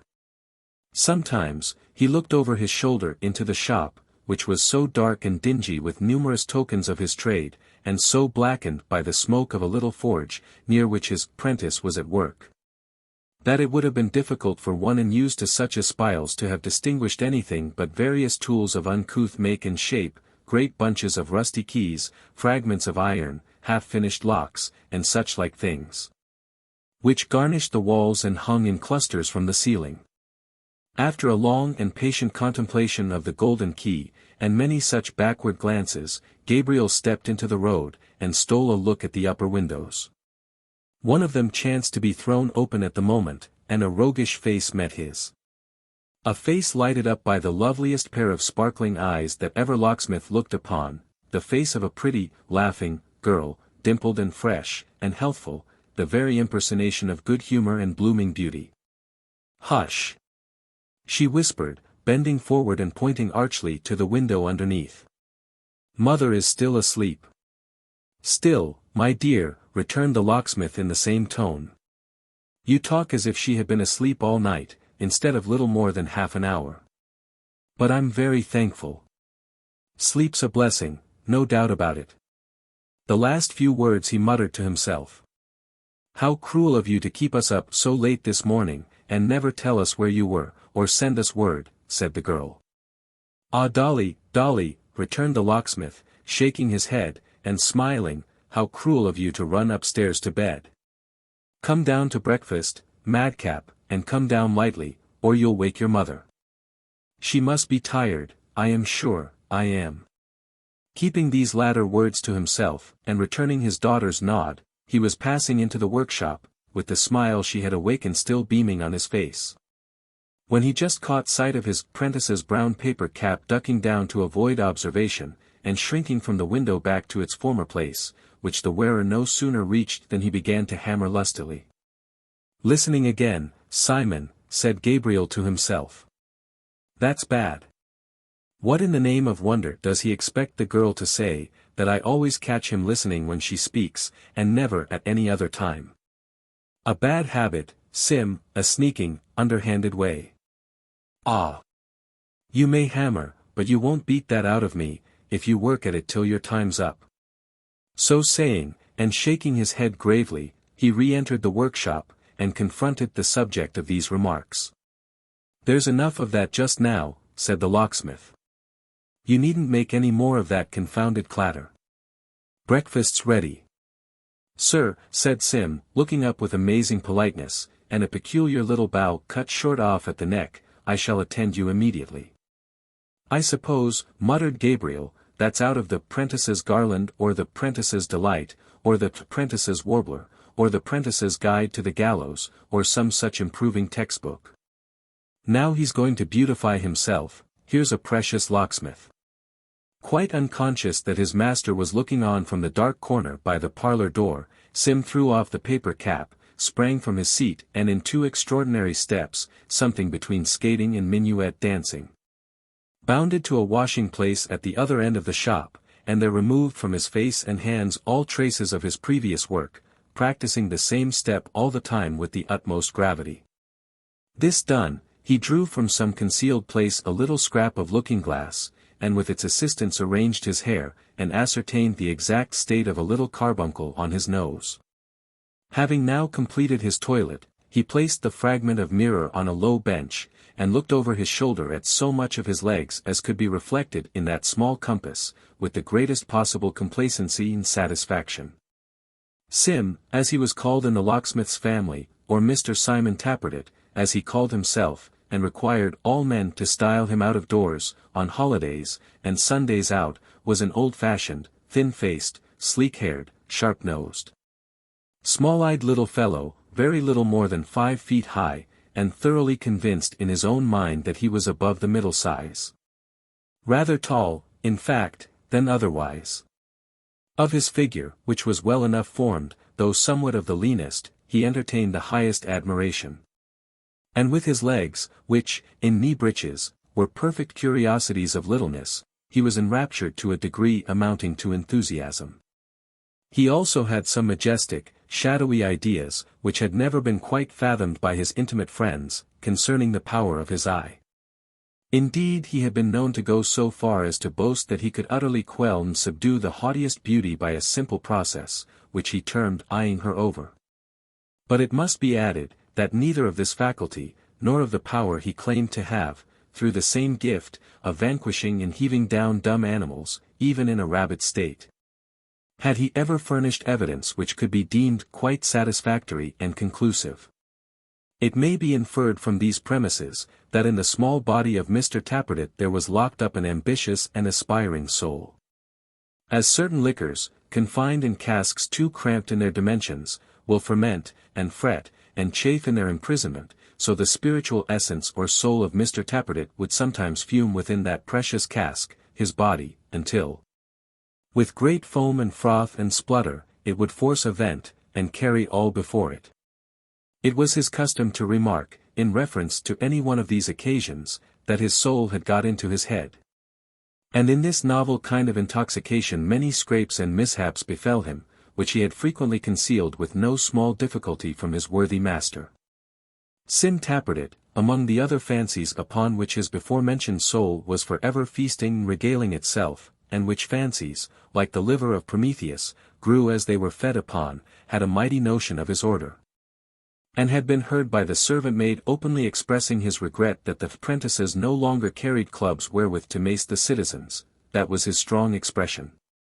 He was likewise reported to have said that in former times a stigma had been cast upon the body by the execution of George Barnwell, to which they should not have basely submitted, but should have demanded him of the legislature, temperately at first, then by an appeal to arms, if necessary, to be dealt with as they in their wisdom might think fit. These thoughts always led him to consider what a glorious engine the apprentices might yet become if they had but a master spirit at their head.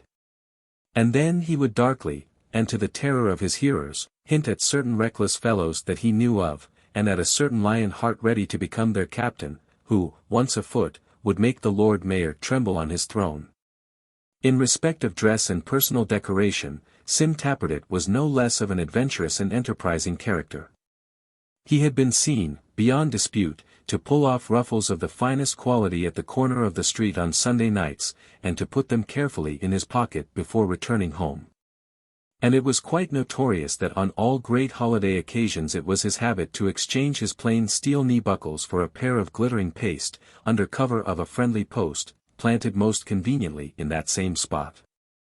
Add to this that he was in years just 20, in his looks much older, and in conceit at least 200, that he had no objection to be jested with, touching his admiration of his master's daughter. And had even, when called upon at a certain obscure tavern to pledge the lady whom he honored with his love, toasted, with many winks and leers, a fair creature whose Christian name, he said, began with A.D. And as much is known of Sim Tappertit, who has by this time followed the locksmith in to breakfast, as is necessary to be known in making his acquaintance. It was a substantial meal. For, over and above the ordinary tea equipage, the board creaked beneath the weight of a jolly round of beef, a ham of the first magnitude, and sundry towers of buttered Yorkshire cake, piled slice upon slice in most alluring order. There was also a goodly jug of well-browned clay, fashioned into the form of an old gentleman, not by any means unlike the locksmith, atop of whose bald head was a fine white froth answering to his wig, indicative, beyond dispute, of sparkling home-brewed ale. But, better far than fair home-brewed, or Yorkshire cake, or ham, or beef, or anything to eat or drink that earth or air or water can supply, there sat, presiding over all, the locksmith's rosy daughter, before whose dark eyes even beef grew insignificant, and malt became as nothing. Fathers should never kiss their daughters when young men are by. It's too much. There are bounds to human endurance. So thought Sim Tappertit when Gabriel drew those rosy lips to his, those lips within Sim's reach from day to day, and yet so far off. He had a respect for his master, but he wished the Yorkshire cake might choke him. "Father," said the locksmith's daughter, when this salute was over, and they took their seats at table, "what is this I hear about last night?" "All true, my dear, true as the gospel, dull. Young Mr. Chester robbed, and lying wounded in the road, when you came up. Ay, Mr. Edward. And beside him, Barnaby, calling for help with all his might. It was well it happened as it did. For the road's a lonely one, the hour was late, and, the night being cold, and poor Barnaby even less sensible than usual from surprise and fright, the young gentleman might have met his death in a very short time. I dread to think of it," cried his daughter with a shudder. "How did you know him?" "Know him," returned the locksmith. "I didn't know him, how could I? I had never seen him, often as I had heard and spoken of him. I took him to Mrs. Rudge's. And she no sooner saw him than the truth came out. Miss Emma, father, if this news should reach her, enlarged upon as it is sure to be, she will go distracted. Why, look'ee there again, how a man suffers for being good-natured," said the locksmith.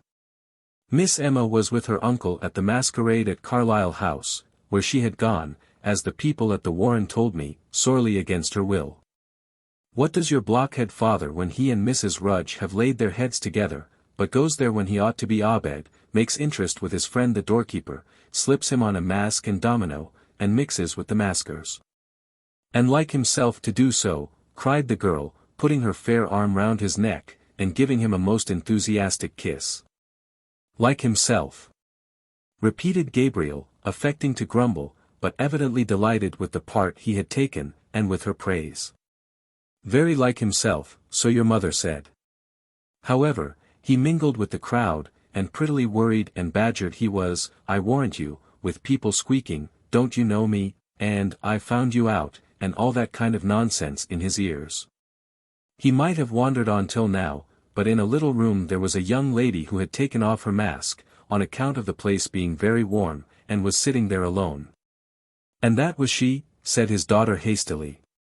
"And that was she," replied the locksmith, and I no sooner whispered to her what the matter was, as softly, Doll, and with nearly as much art as you could have used yourself, than she gives a kind of scream and faints away.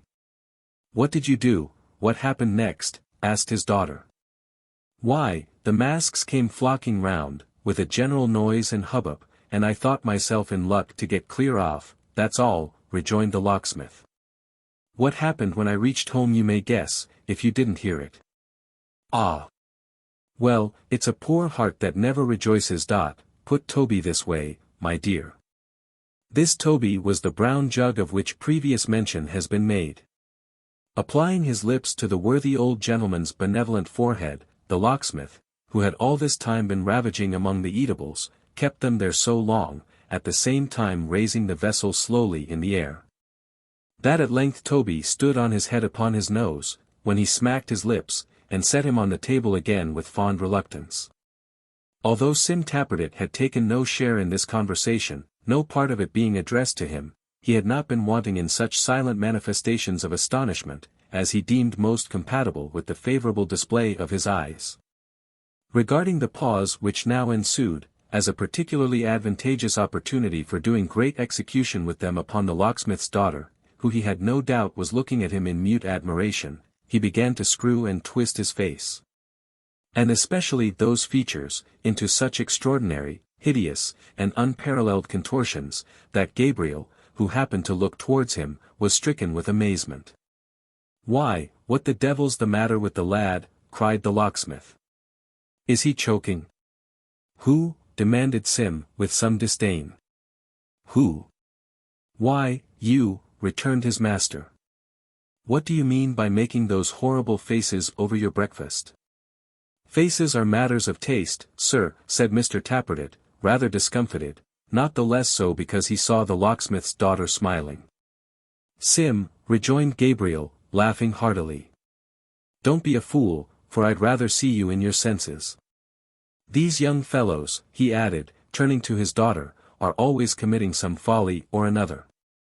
There was a quarrel between Joe Willet and old John last night, though I can't say Joe was much in fault either. He'll be missing one of these mornings, and will have gone away upon some wild goose errand, seeking his fortune. Why, what's the matter, Doll? You are making faces now. The girls are as bad as the boys every bit." "It's the tea," said Dolly, turning alternately very red and very white, which is no doubt the effect of a slight scald, so very hot. Mr. Tappertit looked immensely big at a quartern loaf on the table, and breathed hard. "Is that all?"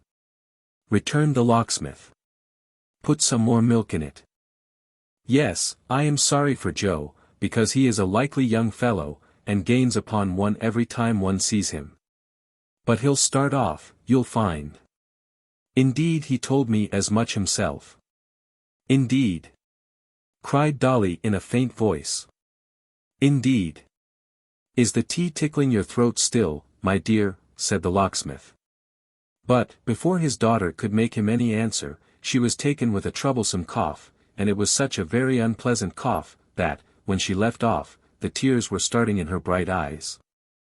The good-natured locksmith was still patting her on the back and applying such gentle restoratives, when a message arrived from Mrs. Varden, making known to all whom it might concern, that she felt too much indisposed to rise after her great agitation and anxiety of the previous night, and therefore desired to be immediately accommodated with the little black teapot of strong mixed tea, a couple of rounds of buttered toast, a middling-sized dish of beef and ham cut thin, and the Protestant manual in 2 volumes post-octavo. Like some other ladies who in remote ages flourished upon this globe, Mrs. Varden was most devout when most ill-tempered. Whenever she and her husband were at unusual variance, then the Protestant manual was in high feather.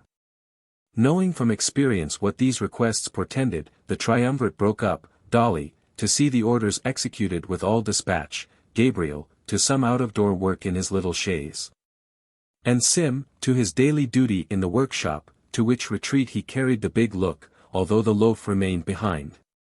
Indeed, the big look increased immensely, and when he had tied his apron on, became quite gigantic. It was not until he had several times walked up and down with folded arms, and the longest strides he could take, and had kicked a great many small articles out of his way, that his lip began to curl. At length, a gloomy derision came upon his features, and he smiled, uttering meanwhile with supreme contempt the monosyllable, Joe. I eyed her over, while he talked about the fellow, he said, and that was of course the reason of her being confused. Joe. He walked up and down again much quicker than before, and if possible with longer strides. Sometimes stopping to take a glance at his legs, and sometimes to jerk out, and cast from him, another Joe. In the course of a quarter of an hour or so he again assumed the paper cap and tried to work. No. It could not be done. I'll do nothing today, said Mr. Tappertit, dashing it down again, but grind. I'll grind up all the tools. Grinding will suit my present humor well. Joe. Whirr. The grindstone was soon in motion, the sparks were flying off in showers. This was the occupation for his heated spirit. Whirr. Something will come of this, said Mr. Tappertit, pausing as if in triumph, and wiping his heated face upon his sleeve. Something will come of this. I hope it mayn't be human gore. Whirr. Chapter 5. As soon as the business of the day was over, the locksmith sallied forth, alone, to visit the wounded gentleman and ascertain the progress of his recovery. The house where he had left him was in a by-street in Southwark, not far from London Bridge, and thither he hied with all speed, bent upon returning with as little delay as might be, and getting to bed betimes. The evening was boisterous, scarcely better than the previous night had been. It was not easy for a stout man like Gabriel to keep his legs at the street corners, or to make head against the high wind, which often fairly got the better of him, and drove him back some paces, or, in defiance of all his energy, forced him to take shelter in an arch or doorway until the fury of the gust was spent. Occasionally a hat or wig, or both, came spinning and trundling past him, like a mad thing. While the more serious spectacle of falling tiles and slates, or of masses of brick and mortar or fragments of stone coping rattling upon the pavement near at hand, and splitting into fragments, did not increase the pleasure of the journey, or make the way less dreary. A trying night for a man like me to walk in, said the locksmith, as he knocked softly at the widow's door. I'd rather be in old John's chimney corner, faith. Who's there? Demanded a woman's voice from within. Being answered, it added a hasty word of welcome, and the door was quickly opened. She was about 40, perhaps 2 or 3 years older, with a cheerful aspect, and a face that had once been pretty. It bore traces of affliction and care, but they were of an old date, and time had smoothed them. Anyone who had bestowed but a casual glance on Barnaby might have known that this was his mother, from the strong resemblance between them. But where in his face there was wildness and vacancy, in hers there was the patient composure of long effort and quiet resignation. One thing about this face was very strange and startling. You could not look upon it in its most cheerful mood without feeling that it had some extraordinary capacity of expressing terror. It was not on the surface. It was in no one feature that it lingered. You could not take the eyes or mouth, or lines upon the cheek, and say, if this or that were otherwise, it would not be so. Yet there it always lurked, something forever dimly seen, but ever there, and never absent for a moment. It was the faintest, palest shadow of some look, to which an instant of intense and most unutterable horror only could have given birth. But indistinct and feeble as it was, it did suggest what that look must have been, and fixed it in the mind as if it had had existence in a dream. More faintly imaged, and wanting force and purpose, as it were, because of his darkened intellect, there was this same stamp upon the sun. Seen in a picture, it must have had some legend with it, and would have haunted those who looked upon the canvas. They who knew the Maypole story, and could remember what the widow was, before her husband's and his master's murder, understood it well.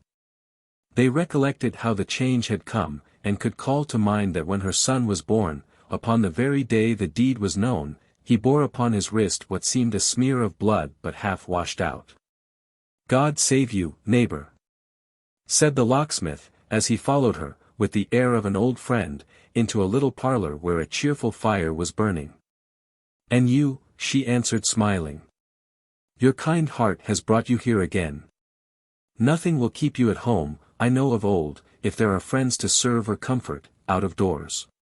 Tut, tut, returned the locksmith, rubbing his hands and warming them. You women are such talkers. What of the patient, neighbor? He is sleeping now. He was very restless towards daylight, and for some hours tossed and tumbled sadly. But the fever has left him, and the doctor says he will soon mend. He must not be removed until tomorrow. He has had visitors today, humph, said Gabriel, slyly. Yes. Old Mr. Chester has been here ever since we sent for him, and had not been gone many minutes when you knocked. No ladies? Said Gabriel, elevating his eyebrows and looking disappointed. A letter, replied the widow. Come. That's better than nothing, replied the locksmith. Who was the bearer? Barnaby, of course. Barnaby's a jewel, said Varden. And comes and goes with ease where we who think ourselves much wiser would make but a poor hand of it. He is not out wandering, again, I hope. Thank heaven he is in his bed, having been up all night, as you know, and on his feet all day. He was quite tired out. Ah, neighbor, if I could but see him oftener so, if I could but tame down that terrible restlessness. In good time, said the locksmith, kindly, in good time, don't be downhearted. To my mind he grows wiser every day. The widow shook her head. And yet, though she knew the locksmith sought to cheer her, and spoke from no conviction of his own, she was glad to hear even this praise of her poor benighted son. He will be a cute man yet, resumed the locksmith. Take care, when we are growing old and foolish, Barnaby doesn't put us to the blush, that's all. But our other friend, he added, looking under the table and about the floor, sharpest and cunningest of all the sharp and cunning ones, where's he? In Barnaby's room, rejoined the widow, with a faint smile. Ah! He's a knowing blade, said Varden, shaking his head. I should be sorry to talk secrets before him. Oh! He's a deep customer. I've no doubt he can read, and write, and cast accounts if he chooses. What was that? Him tapping at the door? No, returned the widow. It was in the street, I think. Hark! Yes. There again. 'Tis some one knocking softly at the shutter. Who can it be? They had been speaking in a low tone, for the invalid lay overhead, and the walls and ceilings being thin and poorly built, the sound of their voices might otherwise have disturbed his slumber. The party without, whoever it was, could have stood close to the shutter without hearing anything spoken, and, seeing the light through the chinks and finding all so quiet, might have been persuaded that only one person was there. Some thief or ruffian maybe, said the locksmith. Give me the light. No, no, she returned hastily. Such visitors have never come to this poor dwelling. Do you stay here? You're within call, at the worst. I would rather go myself, alone. Why, said the locksmith, unwillingly relinquishing the candle he had caught up from the table. Because, I don't know why, because the wish is so strong upon me, she rejoined. There again, do not detain me, I beg of you. Gabriel looked at her, in great surprise to see one who was usually so mild and quiet thus agitated, and with so little cause. She left the room and closed the door behind her. She stood for a moment as if hesitating, with her hand upon the lock. In this short interval the knocking came again, and a voice close to the window, a voice the locksmith seemed to recollect, and to have some disagreeable association with, whispered, "Make haste." The words were uttered in that low distinct voice which finds its way so readily to sleepers' ears, and wakes them in a fright. For a moment it startled even the locksmith, who involuntarily drew back from the window, and listened. The wind rumbling in the chimney made it difficult to hear what passed, but he could tell that the door was opened, that there was the tread of a man upon the creaking boards. And then a moment's silence, broken by a suppressed something which was not a shriek, or groan, or cry for help, and yet might have been either or all three. And the words, "My God," uttered in a voice it chilled him to hear. He rushed out upon the instant. There, at last, was that dreadful look, the very one he seemed to know so well and yet had never seen before, upon her face. There she stood, frozen to the ground, gazing with starting eyes, and livid cheeks, and every feature fixed and ghastly, upon the man he had encountered in the dark last night. His eyes met those of the locksmith. It was but a flash, an instant, a breath upon a polished glass, and he was gone. The locksmith was upon him, had the skirts of his streaming garment almost in his grasp, when his arms were tightly clutched, and the widow flung herself upon the ground before him. The other way, she cried. He went the other way. Turn, turn. The other way. I see him now, rejoined the locksmith, pointing, yonder, there is his shadow passing by that light. What, who is this? Let me go. Come back, exclaimed the woman, clasping him. Do not touch him on your life. I charge you, come back. He carries other lives besides his own. Come back. What does this mean? Cried the locksmith. No matter what it means, don't ask, don't speak, don't think about it. He is not to be followed, checked, or stopped. Come back. The old man looked at her in wonder, as she writhed and clung about him, and, borne down by her passion, suffered her to drag him into the house. It was not until she had chained and double-locked the door, fastened every bolt and bar with the heat and fury of a maniac, and drawn him back into the room, that she turned upon him, once again, that stony look of horror, and, sinking down into a chair, covered her face, and shuddered, as though the hand of death were on her. Chapter 6. Beyond all measure astonished by the strange occurrences which had passed with so much violence and rapidity, the locksmith gazed upon the shuddering figure in the chair like one half stupefied, and would have gazed much longer, had not his tongue been loosened by compassion and humanity. You are ill, said Gabriel. Let me call some neighbor in. Not for the world, she rejoined, motioning to him with her trembling hand, and holding her face averted. It is enough that you have been by, to see this. Nay, more than enough, or less, said Gabriel. Be it so, she returned. As you like. Ask me no questions, I entreat you. Neighbor, said the locksmith, after a pause. Is this fair, or reasonable, or just to yourself? Is it like you, who have known me so long and sought my advice in all matters, like you, who from a girl have had a strong mind and a staunch heart? I have need of them, she replied. I am growing old, both in years and care. Perhaps that, and too much trial, have made them weaker than they used to be. Do not speak to me. How can I see what I have seen, and hold my peace, returned the locksmith. Who was that man, and why has his coming made this change in you? She was silent, but held to the chair as though to save herself from falling on the ground. I take the license of an old acquaintance, Mary, said the locksmith, who has ever had a warm regard for you, and maybe has tried to prove it when he could. Who is this ill-favored man, and what has he to do with you? Who is this ghost, that is only seen in the black nights and bad weather?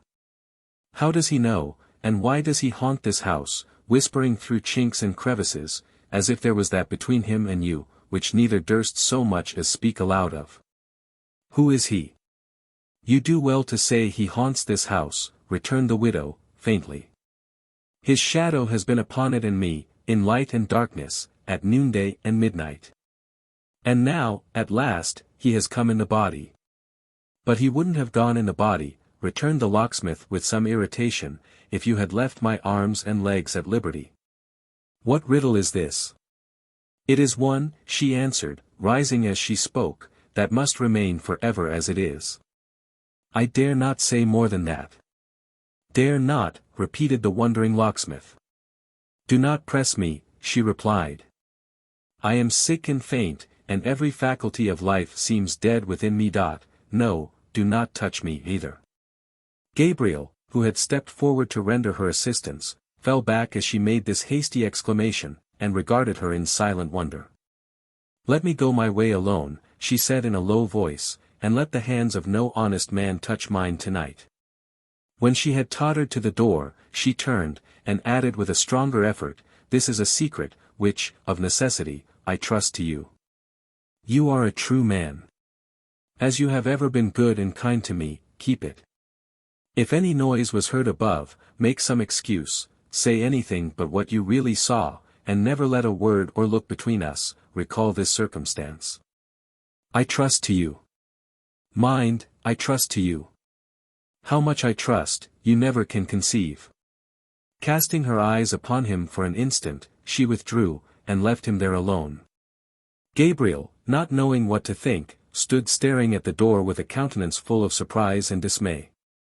The more he pondered on what had passed, the less able he was to give it any favorable interpretation.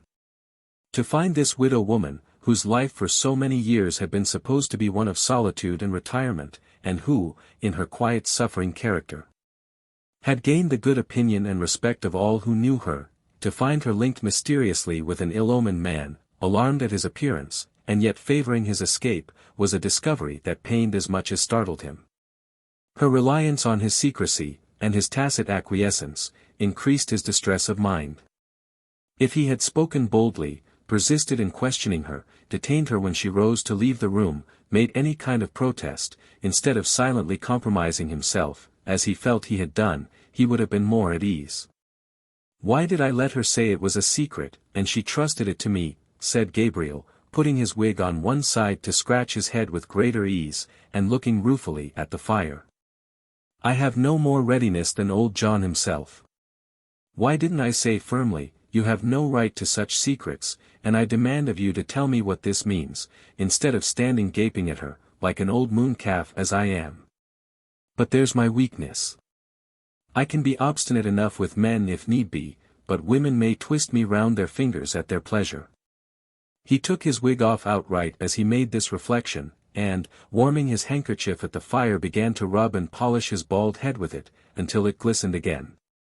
"And yet," said the locksmith, softening under this soothing process, and stopping to smile, "it may be nothing.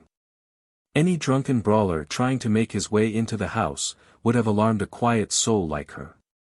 But then, and here was the vexation, how came it to be that man, how comes he to have this influence over her, how came she to favor his getting away from me, and, more than all, how came she not to say it was a sudden fright, and nothing more? It's a sad thing to have, in 1 minute, reason to mistrust a person I have known so long, and an old sweetheart into the bargain, but what else can I do, with all this upon my mind? Is that Barnaby outside there?" He cried, looking in and nodding. "Sure enough it's Barnaby. How did you guess?" "By your shadow," said the locksmith. "Oh ho," cried Barnaby, glancing over his shoulder, "he's a merry fellow, that shadow, and keeps close to me, though I am silly. We have such pranks, such walks, such runs, such gambols on the grass. Sometimes he'll be half as tall as a church steeple, and sometimes no bigger than a dwarf. Now, he goes on before, and now behind, and anon he'll be stealing on this side, or on that, stopping whenever I stop, and thinking I can't see him, though I have my eye on him sharp enough. Oh! He's a merry fellow. Tell me, is he silly too?" "I think he is." "Why?" asked Gabriel. "Because he never tires of mocking me, but does it all day long. Why don't you come?" "Where?" "Upstairs. He wants you." "Stay, where's his shadow?"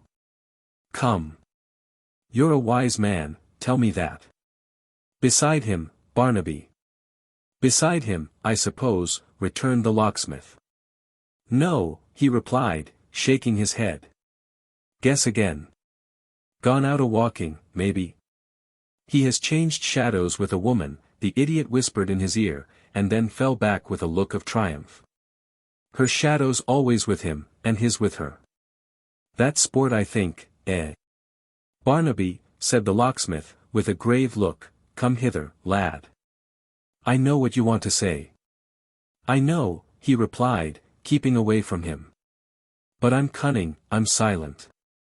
I only say so much to you, are you ready? As he spoke, he caught up the light, and waved it with a wild laugh above his head. Softly, gently, said the locksmith, exerting all his influence to keep him calm and quiet. I thought you had been asleep. So I have been asleep, he rejoined, with widely opened eyes. There have been great faces coming and going, close to my face, and then a mile away, low places to creep through, whether I would or no, high churches to fall down from, strange creatures crowded up together neck and heels. To sit upon the bed, that sleep, eh? Dreams, Barnaby, dreams, said the locksmith. Dreams, he echoed softly, drawing closer to him. Those are not dreams. What are, replied the locksmith, if they are not? I dreamed, said Barnaby, passing his arm through Varden's, and peering close into his face as he answered in a whisper. I dreamed just now that something, it was in the shape of a man, followed me, came softly after me, wouldn't let me be, but was always hiding and crouching, like a cat in dark corners, waiting till I should pass. When it crept out and came softly after me. Did you ever see me run? Many a time, you know. You never saw me run as I did in this dream. Still it came creeping on to worry me. Nearer, nearer, nearer, I ran faster, leaped, sprung out of bed, and to the window, and there, in the street below, but he is waiting for us. Are you coming? What in the street below, Barnaby? Said Varden, imagining that he traced some connection between this vision and what had actually occurred. Barnaby looked into his face, muttered incoherently, waved the light above his head again, laughed, and drawing the locksmith's arm more tightly through his own, led him up the stairs in silence. They entered a homely bedchamber, garnished in a scanty way with chairs, whose spindle shanks bespoke their age, and other furniture of very little worth, but clean and neatly kept. Reclining in an easy chair before the fire, pale and weak from waste of blood, was Edward Chester, the young gentleman who had been the first to quit the Maypole on the previous night, and who, extending his hand to the locksmith, welcomed him as his preserver and friend. Say no more, sir, say no more, said Gabriel. I hope I would have done at least as much for any man in such a strait, and most of all for you, sir. A certain young lady, he added, with some hesitation, has done us many a kind turn, and we naturally feel, I hope I give you no offense in saying this, sir.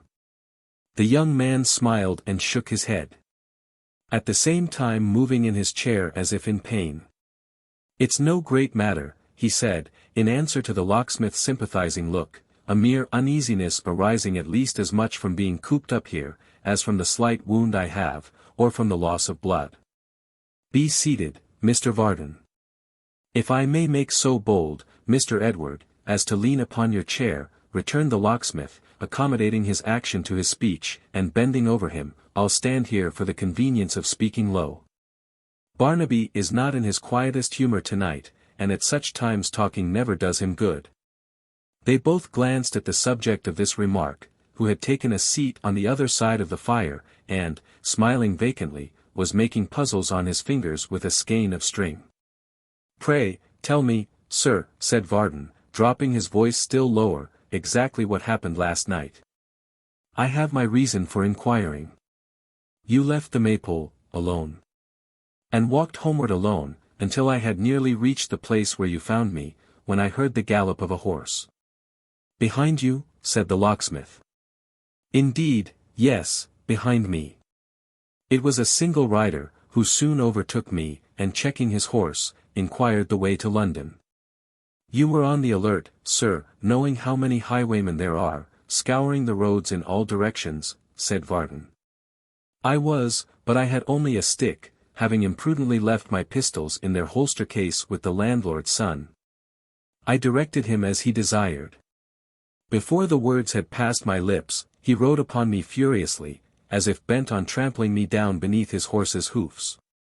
In starting aside, I slipped and fell. You found me with this stab and an ugly bruise or two, and without my purse, in which he found little enough for his pains. And now, Mr. Varden, he added, shaking the locksmith by the hand, saving the extent of my gratitude to you, you know as much as I. Except, said Gabriel, bending down yet more, and looking cautiously towards their silent neighbour, except in respect of the robber himself. What like was he, sir? Speak low, if you please. Barnaby means no harm, but I have watched him oftener than you, and I know, little as you would think it, that he's listening now. It required a strong confidence in the locksmith's veracity to lead anyone to this belief, for every sense and faculty that Barnaby possessed, seemed to be fixed upon his game, to the exclusion of all other things. Something in the young man's face expressed this opinion, for Gabriel repeated what he had just said, more earnestly than before, and with another glance towards Barnaby, again asked what like the man was.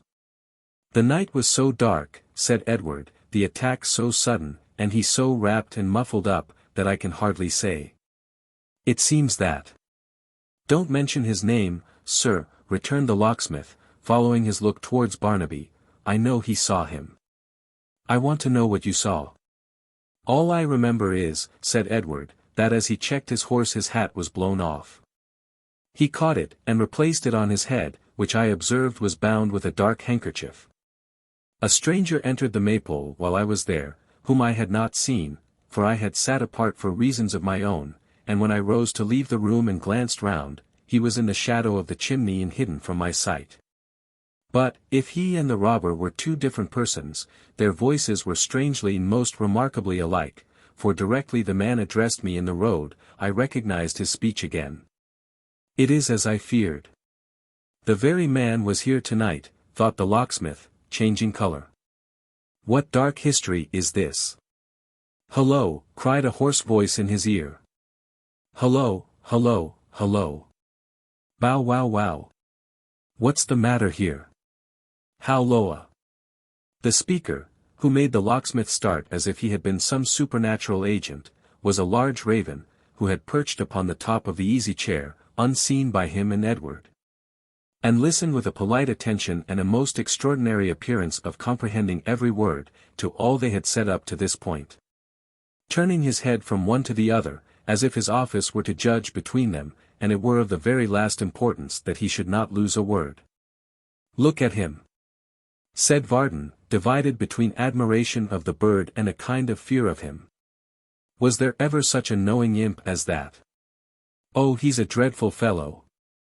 The raven, with his head very much on one side, and his bright eye shining like a diamond, preserved a thoughtful silence for a few seconds, and then replied in a voice so hoarse and distant that it seemed to come through his thick feathers rather than out of his mouth. Hullo, hullo, hullo. What's the matter here? Keep up your spirits. Never say die. Bow wow wow. I'm a devil, I'm a devil, I'm a devil. Hurrah! And then, as if exulting in his infernal character, he began to whistle. I more than half believe he speaks the truth.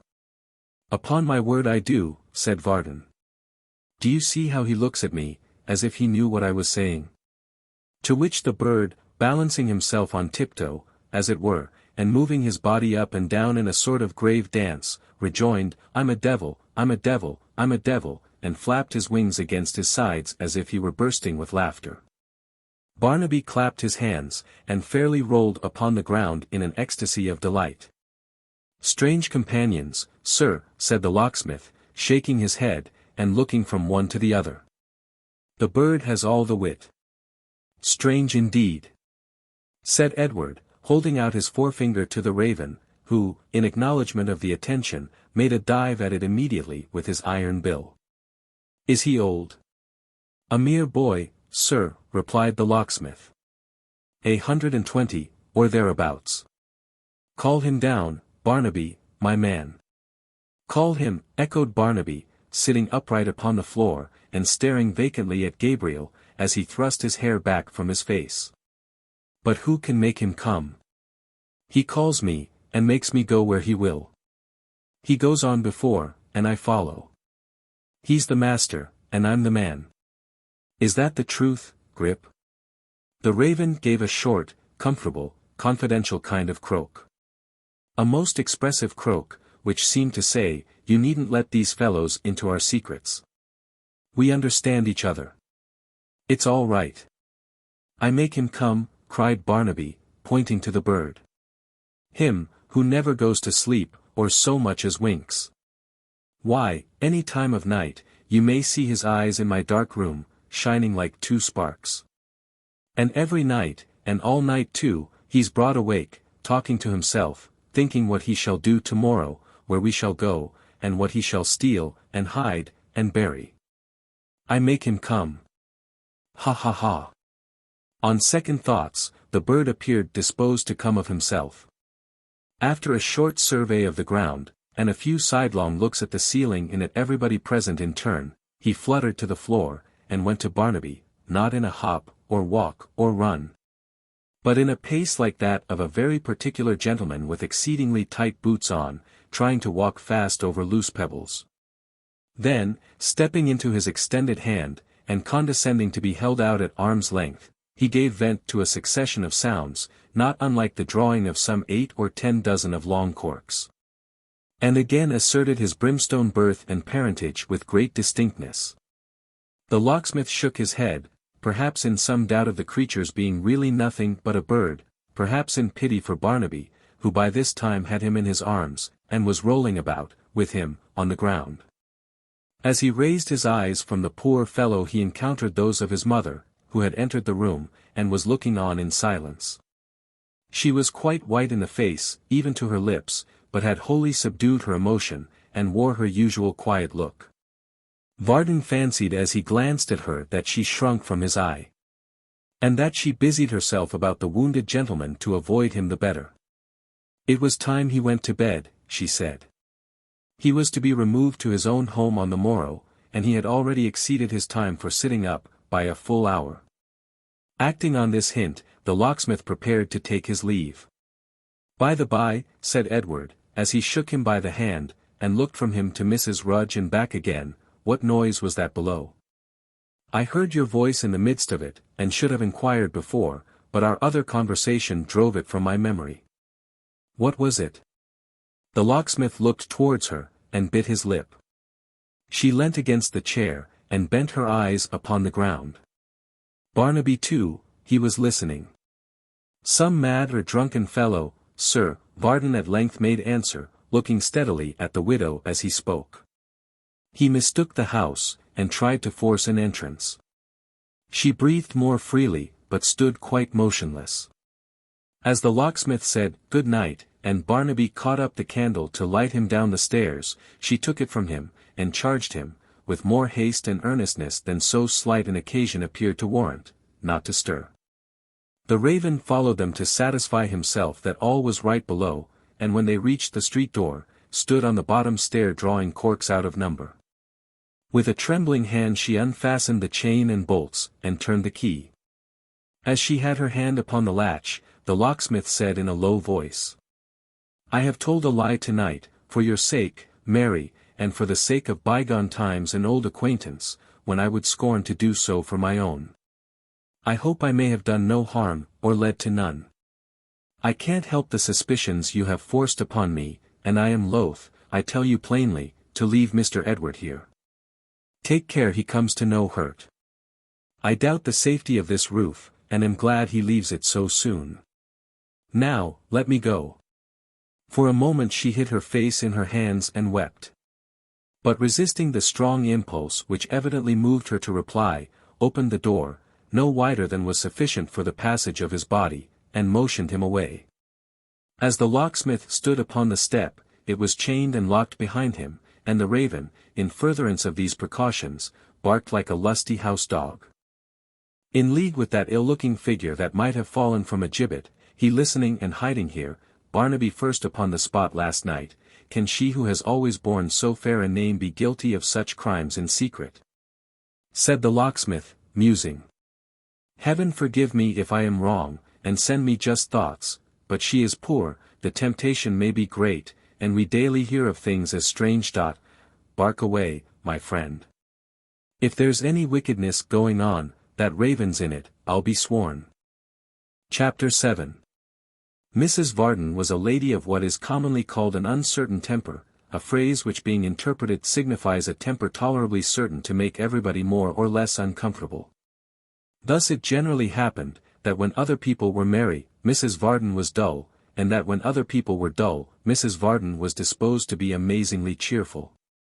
Indeed, the worthy housewife was of such a capricious nature, that she not only attained a higher pitch of genius than Macbeth, in respect of her ability to be wise, amazed, temperate and furious, loyal and neutral in an instant, but would sometimes ring the changes backwards and forwards on all possible moods and flights in one short quarter of an hour, performing, as it were, a kind of triple bob major on the peal of instruments in the female belfry, with a skilfulness and rapidity of execution that astonished all who heard her.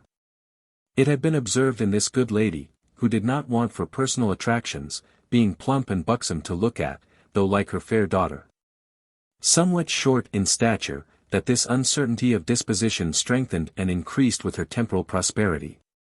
And divers wise men and matrons, on friendly terms with the locksmith and his family, even went so far as to assert that a tumble down some half-dozen rounds in the world's ladder, such as the breaking of the bank in which her husband kept his money, or some little fall of that kind, would be the making of her, and could hardly fail to render her one of the most agreeable companions in existence. Whether they were right or wrong in this conjecture, certain it is that minds, like bodies, will often fall into a pimpled ill-conditioned state from mere excess of comfort, and like them, are often successfully cured by remedies in themselves very nauseous and unpalatable. Mrs. Varden's chief aider and abettor, and at the same time her principal victim and object of wrath, was her single domestic servant, one Miss Miggs, or as she was called, in conformity with those prejudices of society which lop and top from poor handmaidens all such genteel excrescences, Miggs. This Miggs was a tall young lady, very much addicted to pattens in private life. Slender and shrewish, of a rather uncomfortable figure, and though not absolutely ill-looking, of a sharp and acid visage. As a general principle and abstract proposition, Miggs held the male sex to be utterly contemptible and unworthy of notice. To be fickle, false, base, sottish, inclined to perjury, and wholly undeserving. When particularly exasperated against them, which, scandal said, was when Sim Tappertit slighted her most, she was accustomed to wish with great emphasis that the whole race of women could but die off, in order that the men might be brought to know the real value of the blessings by which they set so little store. Nay, her feeling for her order ran so high, that she sometimes declared, if she could only have good security for a fair, round number, say 10,000, of young virgins following her example, she would, to spite mankind, hang, drown, stab, or poison herself, with a joy past all expression. It was the voice of Miggs that greeted the locksmith, when he knocked at his own house, with a shrill cry of, "Who's there?" "Me, girl, me," returned Gabriel. "What, already, sir?" said Miggs, opening the door with a look of surprise. "We were just getting on our nightcaps to sit up, me and mistress." "Oh, she has been so bad." Miggs said this with an air of uncommon candor and concern. But the parlour door was standing open, and as Gabriel very well knew for whose ears it was designed, he regarded her with anything but an approving look as he passed in. "Master's come home, Mim," cried Miggs, running before him into the parlour. "You was wrong, Mim, and I was right. I thought he wouldn't keep us up so late, 2 nights running, Mim. Master's always considerate so far. I'm so glad, Mim, on your account. I'm a little," here Miggs simpered, "a little sleepy myself. I'll own it now, Mim, though I said I wasn't when you asked me. It ain't of no consequence, Mim, of course." "You had better," said the locksmith, who most devoutly wished that Barnaby's raven was at Miggs's ankles, "you had better get to bed at once then." "Thanking you kindly, sir," returned Miggs, "I couldn't take my rest in peace, nor fix my thoughts upon my prayers, other ways than that I knew mistress was comfortable in her bed this night. By rights she ought to have been there, hours ago." "You're talkative, mistress," said Varden, pulling off his greatcoat, and looking at her askew. "Taking the hint, sir," cried Miggs, with a flushed face, "and thanking you for it most kindly, I will make bold to say, that if I give offence by having consideration for my mistress, I do not ask your pardon." but am content to get myself into trouble and to be in suffering. Here Mrs. Varden, who, with her countenance shrouded in a large nightcap, had been all this time intent upon the Protestant manual, looked round, and acknowledged Miggs's championship by commanding her to hold her tongue. Every little bone in Miggs's throat and neck developed itself with a spitefulness quite alarming, as she replied, "Yes, Mim, I will." "How do you find yourself now, my dear?" said the locksmith, taking a chair near his wife, who had resumed her book, and rubbing his knees hard as he made the inquiry. "You're very anxious to know, ain't you?" returned Mrs. Varden, with her eyes upon the print. "You, that have not been near me all day, and wouldn't have been if I was dying." "My dear Martha," said Gabriel. Mrs. Varden turned over to the next page, then went back again to the bottom line over leaf to be quite sure of the last words. And then went on reading with an appearance of the deepest interest and study. "My dear Martha," said the locksmith, "how can you say such things, when you know you don't mean them? If you were dying. Why, if there was anything serious the matter with you, Martha, shouldn't I be in constant attendance upon you?" "Yes," cried Mrs. Varden, bursting into tears, "yes, you would. I don't doubt it, Varden. Certainly you would. That's as much as to tell me that you would be hovering round me like a vulture, waiting till the breath was out of my body, that you might go and marry somebody else." Miggs groaned in sympathy, a little short groan, checked in its birth, and changed into a cough. It seemed to say, "I can't help it. It's wrung from me by the dreadful brutality of that monster master.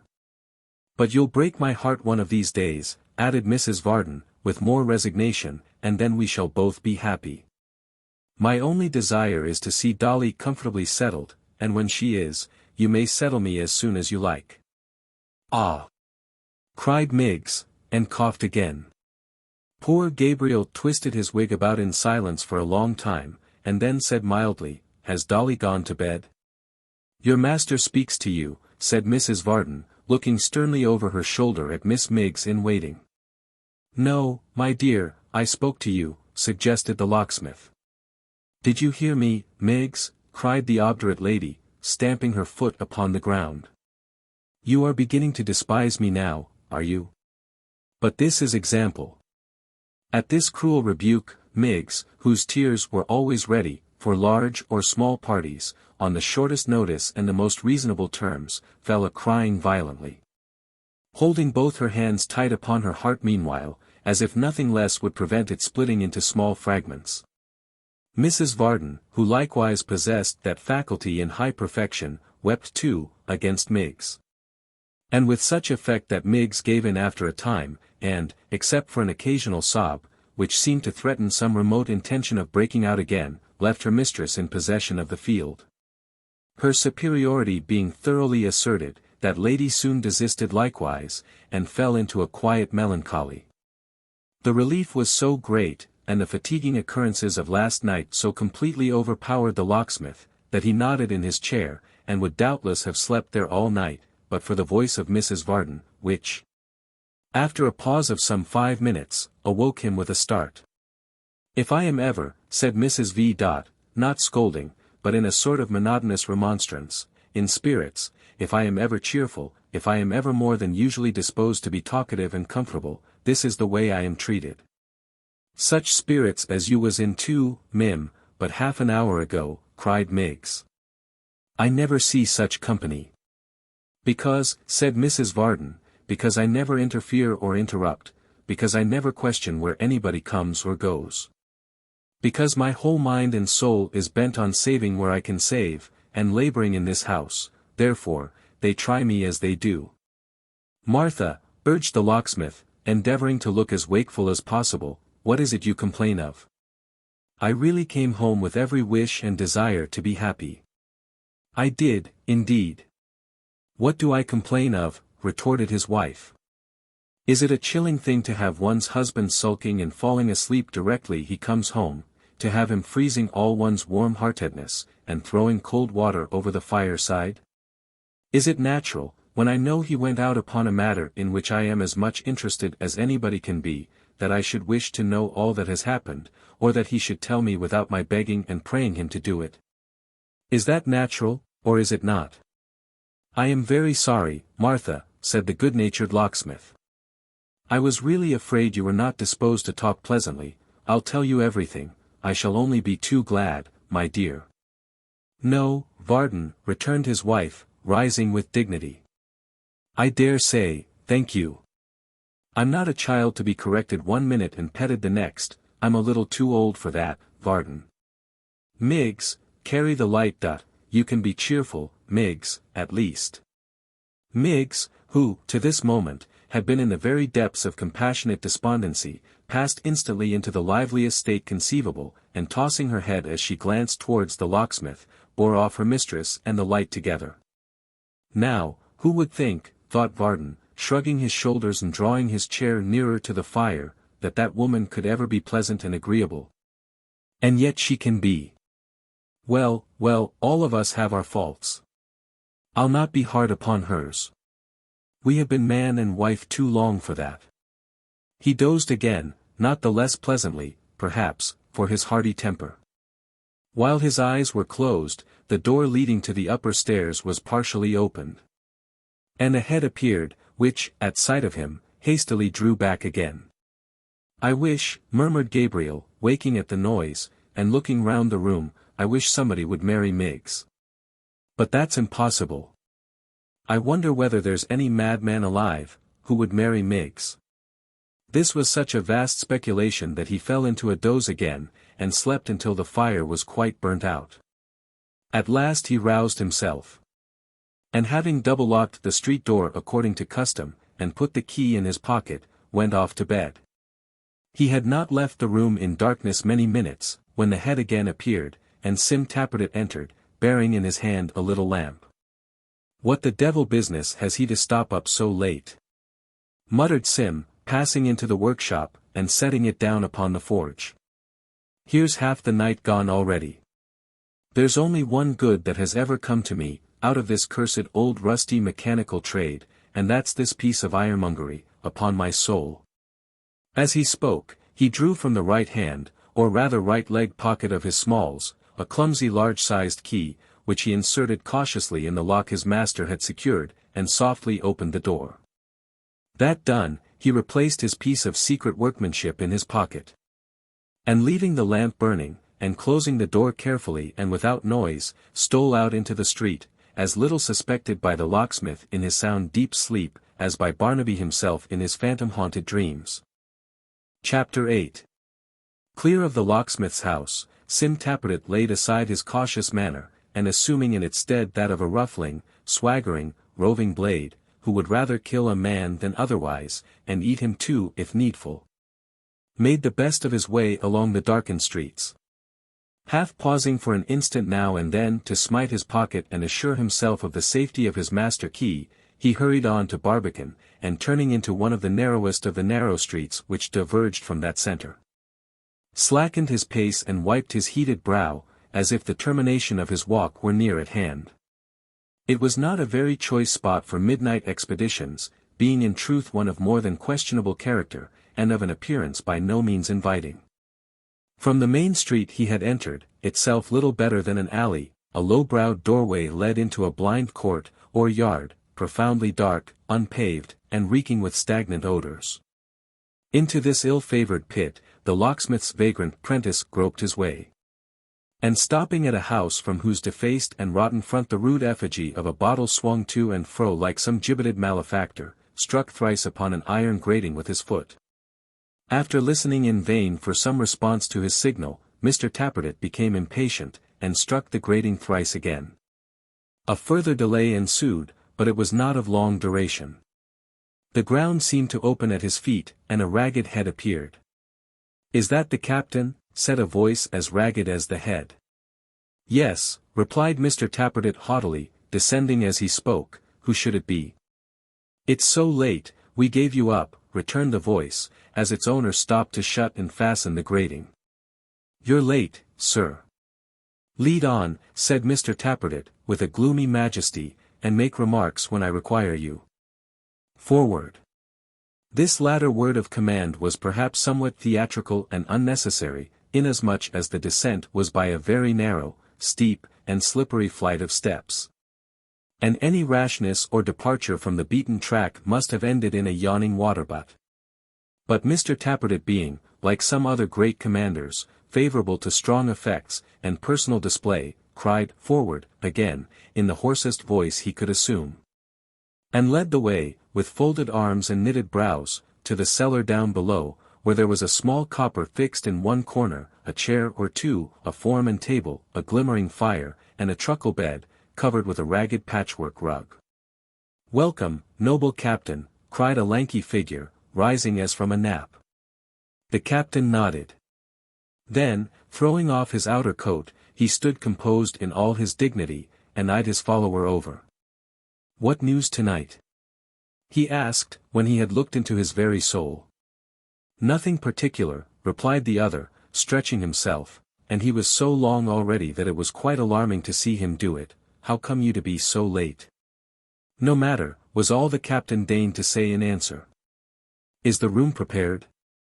"It is," replied the follower. "The comrade, is he here?" "Yes." "And a sprinkling of the others, you hear them?" "Playing skittles," said the captain moodily. "Light-hearted revellers." There was no doubt respecting the particular amusement in which these heedless spirits were indulging, for even in the close and stifling atmosphere of the vault, the noise sounded like distant thunder. It certainly appeared, at first sight, a singular spot to choose, for that or any other purpose of relaxation, if the other cellars answered to the one in which this brief colloquy took place. For the floors were of sodden earth, the walls and roof of damp bare brick tapestried with the tracks of snails and slugs, the air was sickening, tainted, and offensive. It seemed, from one strong flavour which was uppermost among the various odours of the place, that it had, at no very distant period, been used as a storehouse for cheeses. A circumstance which, while it accounted for the greasy moisture that hung about it, was agreeably suggestive of rats. It was naturally damp besides, and little trees of fungus sprung from every mouldering corner.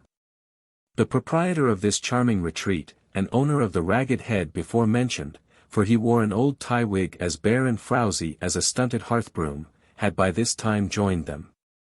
And stood a little apart, rubbing his hands, wagging his hoary bristled chin, and smiling in silence. His eyes were closed. But had they been wide open, it would have been easy to tell.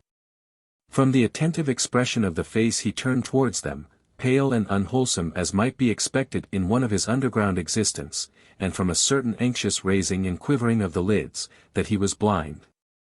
"Even Stagg hath been asleep," said the long comrade, nodding towards this person. "Sound, captain, sound," cried the blind man. "What does my noble captain drink? Is it brandy, rum, usquebaugh? Is it soaked gunpowder, or blazing oil? Give it a name, Heart of Oak, and we'd get it for you, if it was wine from a bishop's cellar, or melted gold from King George's mint." "See," said Mr. Tappertit haughtily, "that it's something strong, and comes quick. And so long as you take care of that, you may bring it from the devil's cellar, if you like." "Boldly said, noble captain," rejoined the blind man. "Spoken like the prentice's glory. Ha, ha! From the devil's cellar. A brave joke. The captain joketh. Ha, ha, ha! I'll tell you what, my fine feller," said Mr. Tappertit, eyeing the host over as he walked to a closet, and took out a bottle and glass as carelessly as if he had been in full possession of his sight, "if you make that row, you'll find that the captain's very far from joking, and so I tell you." "He's got his eyes on me," cried Stagg, stopping short on his way back, and affecting to screen his face with the bottle. "I feel though I can't see Take off, noble captain. Remove for they pierce like gimlets." Mr. Tappertit smiled grimly at his comrade, and twisting out one more look, a kind of ocular screw, under the influence of which the blind man feigned to undergo great anguish and torture, bade him, in a softened tone, approach, and hold his peace. "I obey you, Captain," cried Stagg, drawing close to him and filling out a bumper without spilling a drop, by reason that he held his little finger at the brim of the glass, and stopped at the instant the liquor touched it. "Drink, noble governor. Death to all masters, life to all prentices, and love to all fair damsels. Drink, brave general, and warm your gallant heart." Mr. Tappertit condescended to take the glass from his outstretched hand. Stagg then dropped on one knee, and gently smoothed the calves of his legs, with an air of humble admiration. "That I had but eyes," he cried, "to behold my captain's symmetrical proportions. That I had but eyes, to look upon these twin invaders of domestic peace." "Get out," said Mr. Tappertit, glancing downward at his favourite limbs. "Go along, will you, Stagg? When I touch my own afterwards," cried the host, smiting them reproachfully, "I hate 'em. Comparatively speaking, they've no more shape than wooden legs, beside these models of my noble captains." "Yours," exclaimed Mr. Tappertit. "No, I should think not. Don't talk about those precious old toothpicks in the same breath with mine, that's rather too much. Here. Take the glass. Benjamin. Lead on. To business." With these words, he folded his arms again. And frowning with a sullen majesty, passed with his companion through a little door at the upper end of the cellar, and disappeared, leaving Stagg to his private meditations. The vault they entered, strewn with sawdust and dimly lighted, was between the outer one from which they had just come, and that in which the skittle players were diverting themselves. As was manifested by the increased noise and clamour of tongues, which was suddenly stopped, however, and replaced by a dead silence, at a signal from the long comrade. Then, this young gentleman, going to a little cupboard, returned with a thigh bone, which in former times must have been part and parcel of some individual at least as long as himself, and placed the same in the hands of Mr. Tappertit. Who, receiving it as a sceptre and staff of authority, cocked his three-cornered hat fiercely on the top of his head, and mounted a large table, whereon a chair of state, cheerfully ornamented with a couple of skulls, was placed ready for his reception. He had no sooner assumed this position, than another young gentleman appeared, bearing in his arms a huge clasped book, who made him a profound obeisance, and delivering it to the long comrade, advanced to the table, and turning his back upon it, stood there atlas-wise. Then, the long comrade got upon the table too, and seating himself in a lower chair than Mr. Tappertit's, with much state and ceremony, placed the large book on the shoulders of their mute companion as deliberately as if he had been a wooden desk, and prepared to make entries therein with a pen of corresponding size. When the long comrade had made these preparations, he looked towards Mr. Tappertit, and Mr. Tappertit, flourishing the bone, knocked 9 times therewith upon one of the skulls. At the 9th stroke, a third young gentleman emerged from the door leading to the skittle ground, and bowing low, awaited his commands. "Prentice," said the mighty captain, "who waits without?" The prentice made answer that a stranger was in attendance, who claimed admission into that secret society of prentice knights, and a free participation in their rights, privileges, and immunities. Thereupon Mr. Tappertit flourished the bone again, and giving the other skull a prodigious rap on the nose, exclaimed, "Admit him." At these dread words the prentice bowed once more, and so withdrew as he had come. There soon appeared at the same door, 2 other prentices, having between them a third, whose eyes were bandaged, and who was attired in a bagwig, and a broad-skirted coat, trimmed with tarnished lace, and who was girded with a sword, in compliance with the laws of the institution regulating the introduction of candidates, which required them to assume this courtly dress, and kept it constantly in lavender, for their convenience. One of the conductors of this novice held a rusty blunderbuss pointed towards his ear, and the other a very ancient sabre, with which he carved imaginary offenders as he came along in a sanguinary and anatomical manner. As this silent group advanced, Mr. Tappertit fixed his hat upon his head. The novice then laid his hand upon his breast and bent before him. When he had humbled himself sufficiently, the captain ordered the bandage to be removed, and proceeded to eye him over. "Ha," said the captain, thoughtfully, when he had concluded this ordeal. "Proceed." The long comrade read aloud as follows: Mark Gilbert. Age, 19. Bound to Thomas Curzon, hosier, Golden Fleece, Aldgate. Loves Curzon's daughter. Cannot say that Curzon's daughter loves him. Should think it probable. Curzon pulled his ears last Tuesday week. How? Cried the captain, starting. For looking at his daughter, please you, said the novice. Write Curzon down, denounced, said the captain. Put a black cross against the name of Curzon. So please you, said the novice, that's not the worst, he calls his prentice idle dog, and stops his beer unless he works to his liking. He gives Dutch cheese, too, eating Cheshire, sir, himself, and Sundays out, are only once a month. This, said Mr. Tappert gravely, is a flagrant case. Put 2 black crosses to the name of Curzon. If the society, said the novice, who was an ill-looking, one-sided, shambling lad, with sunken eyes set close together in his head, if the society would burn his house down, for he's not insured, or beat him as he comes home from his club at night. Or help me to carry off his daughter, and marry her at the Fleet, whether she gave consent or no. Mr. Tappertit waved his grisly truncheon as an admonition to him not to interrupt, and ordered 3 black crosses to the name of Curzon. Which means, he said in gracious explanation, vengeance, complete and terrible. Prentice, do you love the Constitution? To which the novice, being to that end instructed by his attendant sponsors, replied, I do. The Church, the State, and everything established, but the masters, quoth the captain. Again the novice said, I do. Having said it, he listened meekly to the captain, who in an address prepared for such occasions, told him how that under that same constitution, which was kept in a strong box somewhere, but where exactly he could not find out. Or he would have endeavored to procure a copy of it, that apprentices had, in times gone by, had frequent holidays of right, broken people's heads by scores, defied their masters, nay, even achieved some glorious murders in the streets. Which privileges had gradually been wrested from them, and in all which noble aspirations they were now restrained.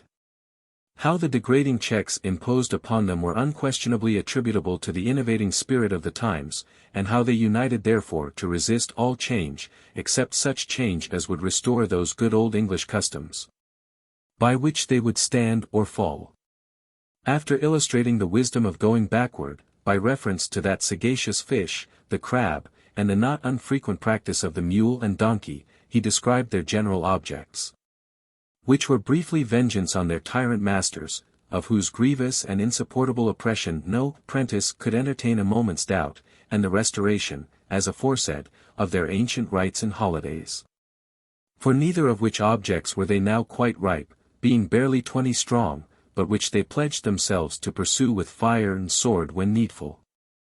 Then he described the oath which every member of that small remnant of a noble body took, and which was of a dreadful and impressive kind, binding him, at the bidding of his chief, to resist and obstruct the Lord Mayor, sword-bearer, and chaplain, to despise the authority of the sheriffs, and to hold the court of aldermen as naught, but not on any account, in case the fullness of time should bring a general rising of prentices, to damage or in any way disfigure Temple Bar, which was strictly constitutional and always to be approached with reverence.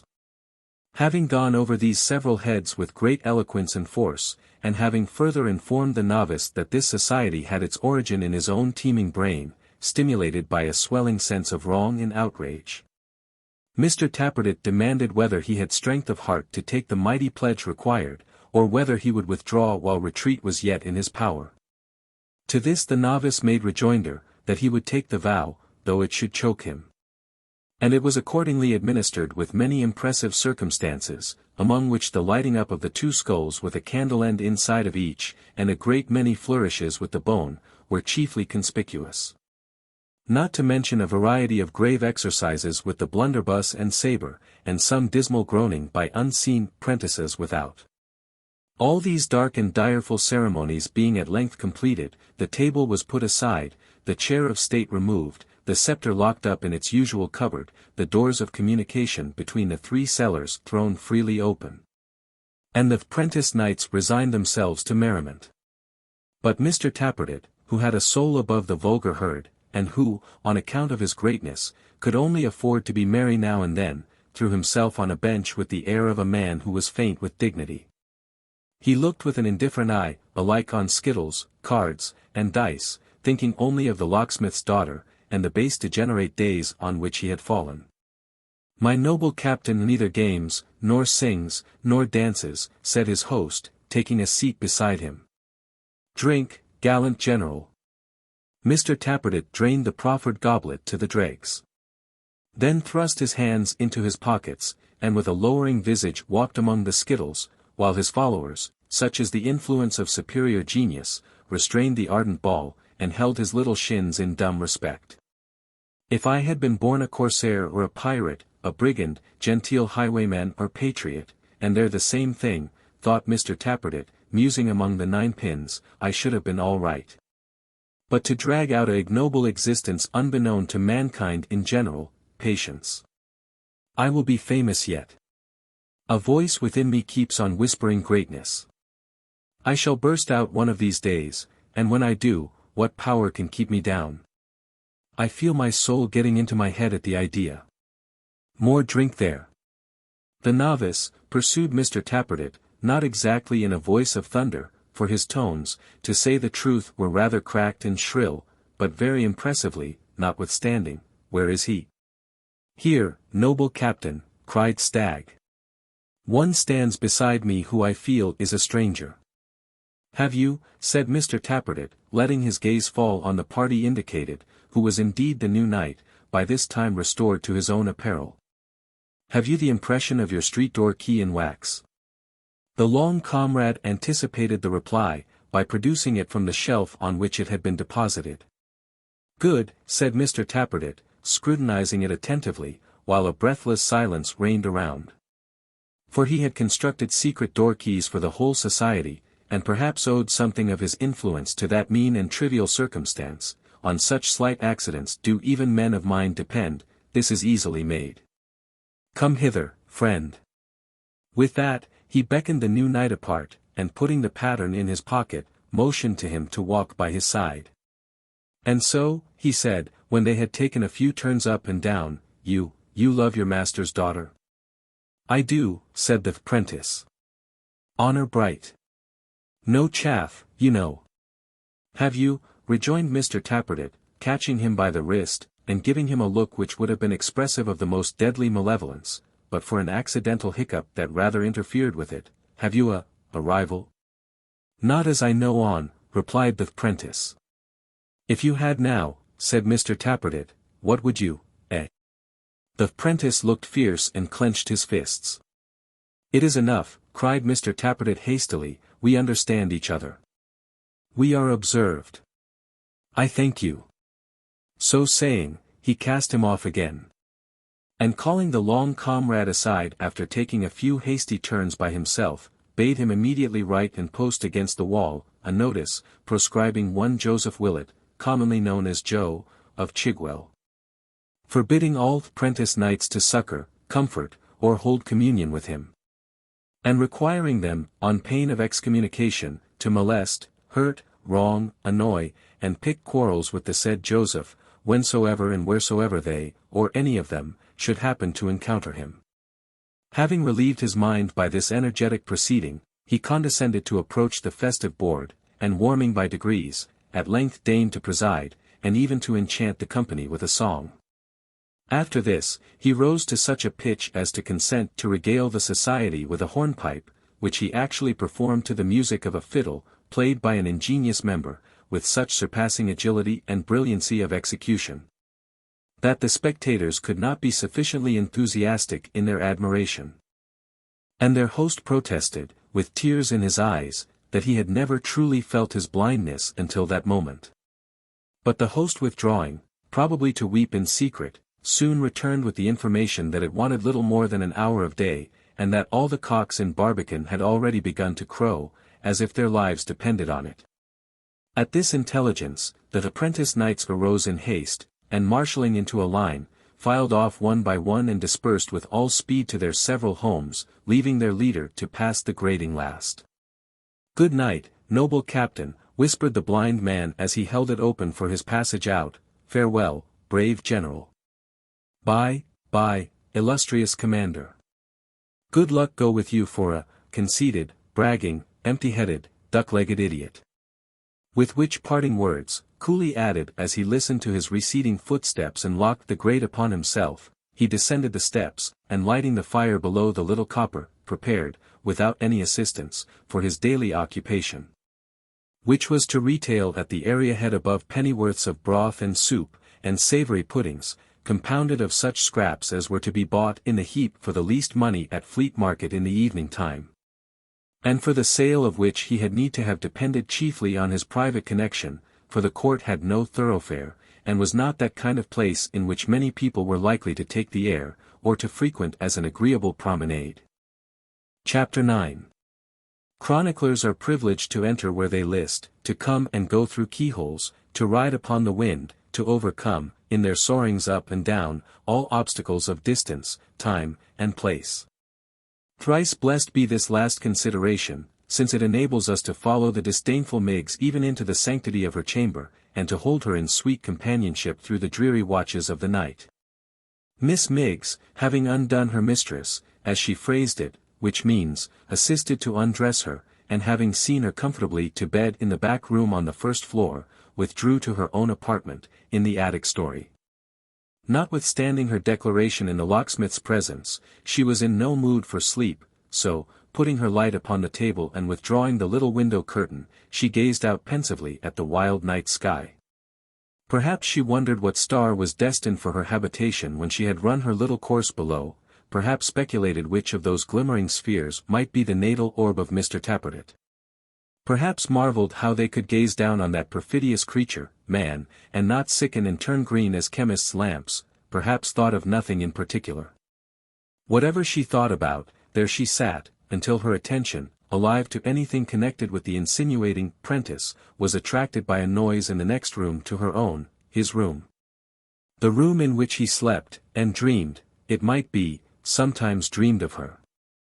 That he was not dreaming now, unless he was taking a walk in his sleep, was clear, for every now and then there came a shuffling noise, as though he were engaged in polishing the whitewashed wall, then a gentle creaking of his door. Then the faintest indication of his stealthy footsteps on the landing-place outside. Noting this latter circumstance, Miss Miggs turned pale and shuddered, as mistrusting his intentions, and more than once exclaimed, below her breath, "Oh! What a providence it is, as I am bolted in." Which, owing doubtless to her alarm, was a confusion of ideas on her part between a bolt and its use, for though there was one on the door, it was not fastened. Miss Miggs's sense of hearing, however, having as sharp an edge as her temper, and being of the same snappish and suspicious kind, very soon informed her that the footsteps passed her door, and appeared to have some object quite separate and disconnected from herself. At this discovery she became more alarmed than ever, and was about to give utterance to those cries of "thieves" and "murder," which she had hitherto restrained, when it occurred to her to look softly out, and see that her fears had some good palpable foundation.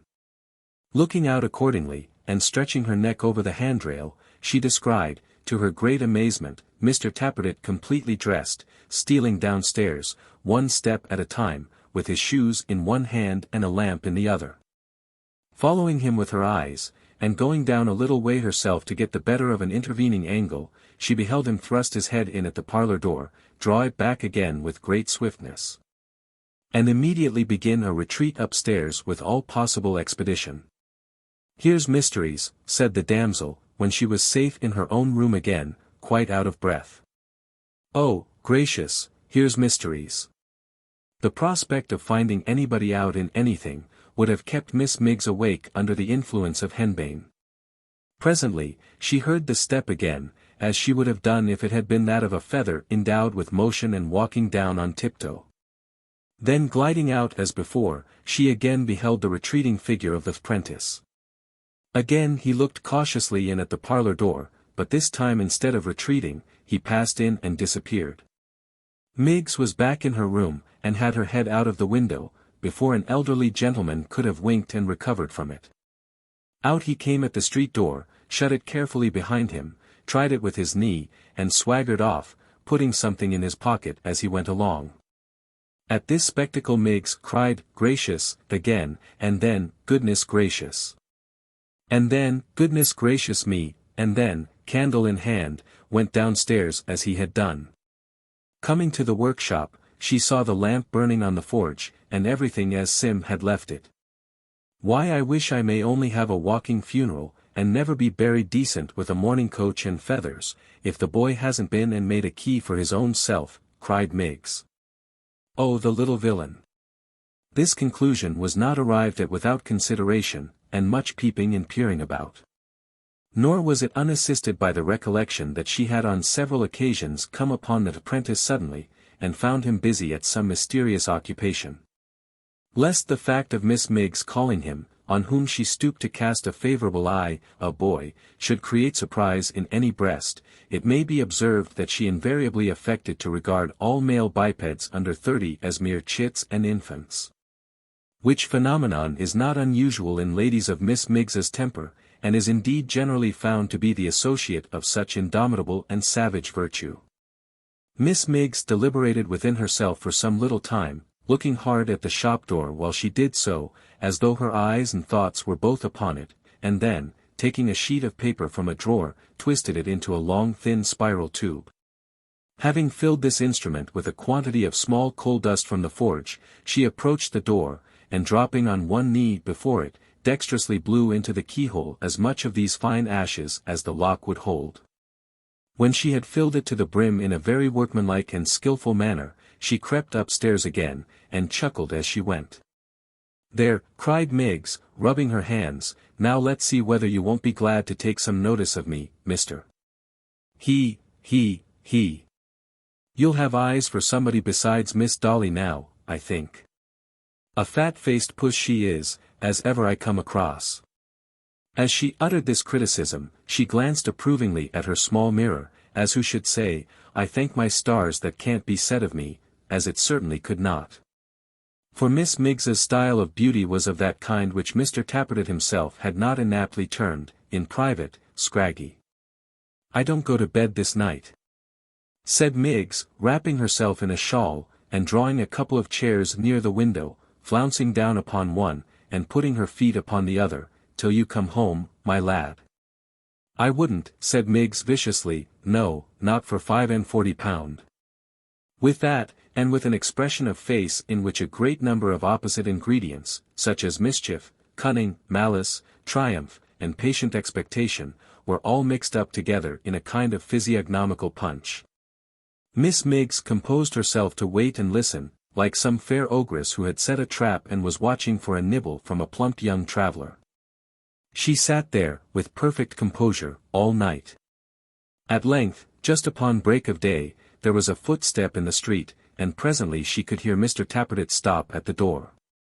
Then she could make out that he tried his key, that he was blowing into it, that he knocked it on the nearest post to beat the dust out, that he took it under a lamp to look at it, that he poked bits of stick into the lock to clear it, that he peeped into the keyhole. First with one eye, and then with the other, that he tried the key again, that he couldn't turn it, and what was worse, couldn't get it out, that he bent it, that then it was much less disposed to come out than before, that he gave it a mighty twist and a great pull. And then it came out so suddenly that he staggered backwards, that he kicked the door, that he shook it, finally, that he smote his forehead, and sat down on the step in despair. When this crisis had arrived, Miss Miggs, affecting to be exhausted with terror, and to cling to the window-sill for support, put out her nightcap, and demanded in a faint voice who was there. Mr. Tappertit cried, "Hush!" and, backing to the road, exhorted her in frenzied pantomime to secrecy and silence. "Tell me one thing," said Miggs. "Is it thieves?" "No, no, no," cried Mr. Tappertit. "Then," said Miggs, more faintly than before, "it's fire." "Where is it, sir?" "It's near this room, I know. I've a good conscience, sir, and would much rather die than go down a ladder. All I wish is, respecting my love to my married sister, Golden Lion Court, number 27, second bell handle on the right-hand doorpost." Miggs, cried Mr. Tappertit, don't you know me? Sim, you know, Sim. Oh. What about him? Cried Miggs, clasping her hands. Is he in any danger? Is he in the midst of flames and blazes? Oh gracious, gracious. Why I'm here, ain't I? Rejoined Mr. Tappertit, knocking himself on the breast. Don't you see me? What a fool you are, Miggs. There, cried Miggs, unmindful of this compliment. Why, so it, goodness, what is the meaning of, if you please, Mim, here's. No, no.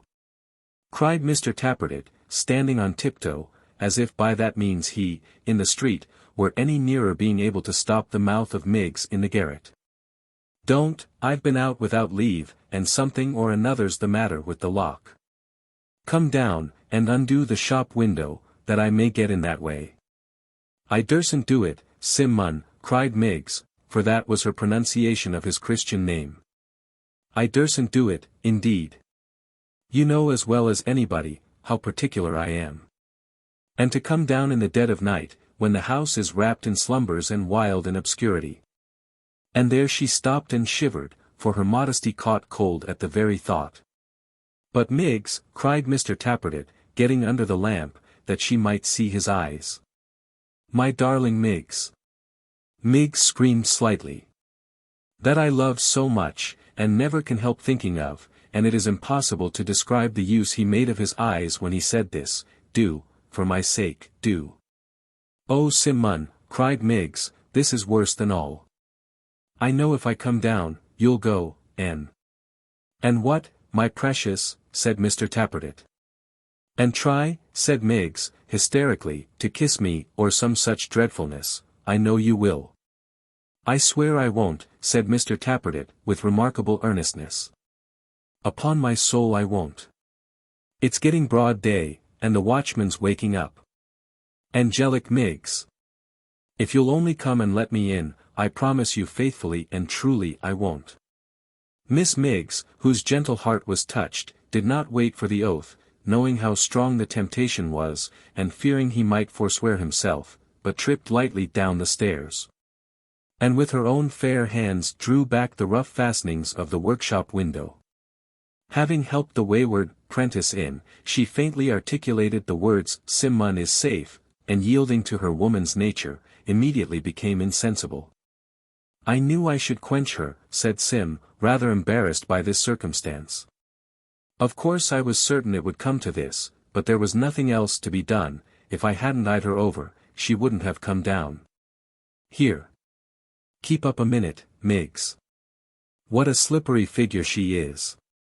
There's no holding her, comfortably.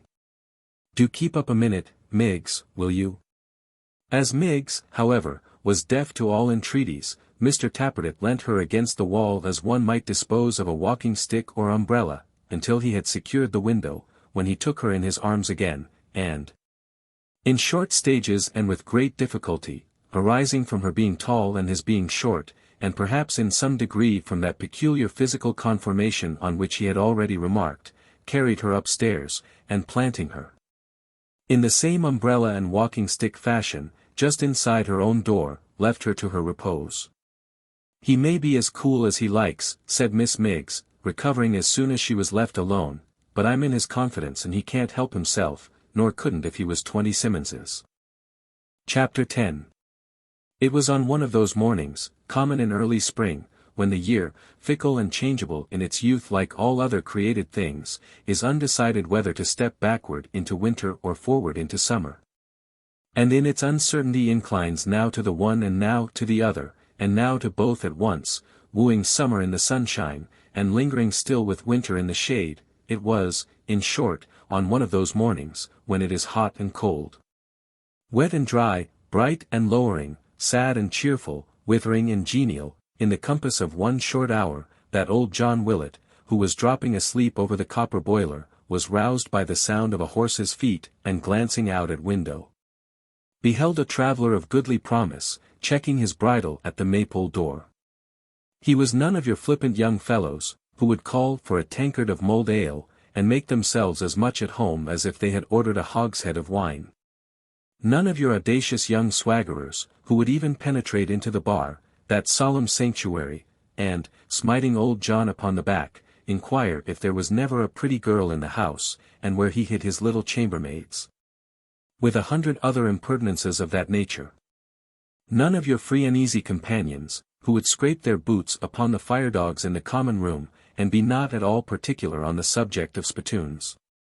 None of your unconscionable blades, requiring impossible chops, and taking unheard of pickles for granted. He was a staid, grave, placid gentleman, something past the prime of life, yet upright in his carriage, for all that, and slim as a greyhound. He was well mounted upon a sturdy chestnut cob, and had the graceful seat of an experienced horseman, while his riding gear, though free from such fopperies as were then in vogue, was handsome and well chosen. He wore a riding coat of a somewhat brighter green than might have been expected to suit the taste of a gentleman of his years, with a short, black velvet cape, and laced pocket-holes and cuffs, all of a jaunty fashion. His linen, too, was of the finest kind, worked in a rich pattern at the wrists and throat, and scrupulously white. Although he seemed, judging from the mud he had picked up on the way, to have come from London, his horse was as smooth and cool as his own iron-grey periwig and pigtail. Neither man nor beast had turned a single hair. And saving for his soiled skirts and spatterdashes, this gentleman, with his blooming face, white teeth, exactly ordered dress, and perfect calmness, might have come from making an elaborate and leisurely toilet. To sit for an equestrian portrait at old John Willet's gate. It must not be supposed that John observed these several characteristics by other than very slow degrees, or that he took in more than half a one at a time, or that he even made up his mind upon that. Without a great deal of very serious consideration. Indeed, if he had been distracted in the first instance by questionings and orders, it would have taken him at the least a fortnight to have noted what is here set down. But it happened that the gentleman, being struck with the old house, or with the plump pigeons which were skimming and curtsying about it, or with the tall maypole, on the top of which a weathercock, which had been out of order for 15 years, performed a perpetual walk to the music of its own creaking, sat for some little time looking round in silence. Hence John, standing with his hand upon the horse's bridle, and his great eyes on the rider, and with nothing passing to divert his thoughts, had really got some of these little circumstances into his brain by the time he was called upon to speak. "A quaint place this," said the gentleman, and his voice was as rich as his dress. "Are you the landlord?" "At your service, sir," replied John Willet. "You can give my horse good stabling, can you, and me an early dinner, I am not particular what, so that it be cleanly served, and a decent room of which there seems to be no lack in this great mansion," said the stranger, again running his eyes over the exterior. "You can have, sir," returned John with a readiness quite surprising, "anything you please." "It's well I am easily satisfied," returned the other with a smile, "or that might prove a hearty pledge, my friend." And saying so, he dismounted, with the aid of the block before the door, in a twinkling. "Hullo there, Hugh," roared John. "I ask your pardon, sir, for keeping you standing in the porch. But my son has gone to town on business, and the boy being, as I may say, of a kind of use to me, I'm rather put out when he's away." "Hugh. A dreadful idle vagrant fellow, sir, half a gypsy, as I think, always sleeping in the sun in summer, and in the straw in winter time, sir, Hugh. Dear Lord, to keep a gentleman a-waiting here through him, Hugh. I wish that chap was dead, I do indeed." "Possibly he is," returned the other. "I should think if he were living, he would have heard you by this time. In his fits of laziness, he sleeps so desperate hard," said the distracted host, "that if you were to fire off cannonballs into his ears, it wouldn't wake him, sir." The guest made no remark upon this novel cure for drowsiness, and recipe for making people lively, but, with his hands clasped behind him, stood in the porch, very much amused to see old John, with the bridle in his hand, wavering between a strong impulse to abandon the animal to his fate, and a half disposition to lead him into the house, and shut him up in the parlor, while he waited on his master. "Pillory the fellow, here he is at last," cried John, in the very height and zenith of his distress. "Did you hear me a-calling, villain?" The figure he addressed made no answer, but putting his hand upon the saddle, sprung into it at a bound, turned the horse's head towards the stable, and was gone in an instant. "Brisk enough when he is awake," said the guest. "Brisk enough, sir," replied John, looking at the place where the horse had been, as if not yet understanding quite what had become of him. "He melts, I think. He goes like a drop of froth. You look at him, and there he is. You look at him again, and there he isn't." Having, in the absence of any more words, put this sudden climax to what he had faintly intended should be a long explanation of the whole life and character of his man, the oracular John Willet led the gentleman up his wide dismantled staircase into the Maypole's best apartment. It was spacious enough in all conscience, occupying the whole depth of the house, and having at either end a great bay window, as large as many modern rooms, in which some few panes of stained glass, emblazoned with fragments of armorial bearings, though cracked, and patched, and shattered, yet remained, attesting, by their presence, that the former owner had made the very light subservient to his state, and pressed the sun itself into his list of flatterers, bidding it, when it shone into his chamber, reflect the badges of his ancient family, and take new hues and colors from their pride. But those were old days, and now every little ray came and went as it would, telling the plain, bare, searching truth. Although the best room of the inn, it had the melancholy aspect of grandeur in decay, and was much too vast for comfort. Rich rustling hangings, waving on the walls. And, better far, the rustling of youth and beauty's dress, the light of women's eyes, outshining the tapers and their own rich jewels. The sound of gentle tongues, and music, and the tread of maiden feet, had once been there, and filled it with delight. But they were gone, and with them all its gladness. It was no longer a home, children were never born and bred there. The fireside had become mercenary, a something to be bought and sold, a very courtesan, let who would die, or sit beside, or leave it, it was still the same, it missed nobody, cared for nobody, had equal warmth and smiles for all. God help the man whose heart ever changes with the world, as an old mansion when it becomes an inn. No effort had been made to furnish this chilly waste, but before the broad chimney a colony of chairs and tables had been planted on a square of carpet, flanked by a ghostly screen, enriched with figures, grinning and grotesque. After lighting with his own hands the faggots which were heaped upon the hearth, old John withdrew to hold grave counsel with his cook, touching the stranger's entertainment. While the guest himself, seeing small comfort in the yet unkind lead wood, opened a lattice in the distant window, and basked in a sickly gleam of cold March sun. Leaving the window now and then, to rake the crackling logs together, or pace the echoing room from end to end, he closed it when the fire was quite burnt up, and having wheeled the easiest chair into the warmest corner, summoned John Willet. "Sir," said John. He wanted pen, ink, and paper. There was an old standish on the mantel-shelf containing a dusty apology for all three. Having set this before him, the landlord was retiring, when he motioned him to stay. "There's a house not far from here," said the guest when he had written a few lines, "which you call the Warren, I believe."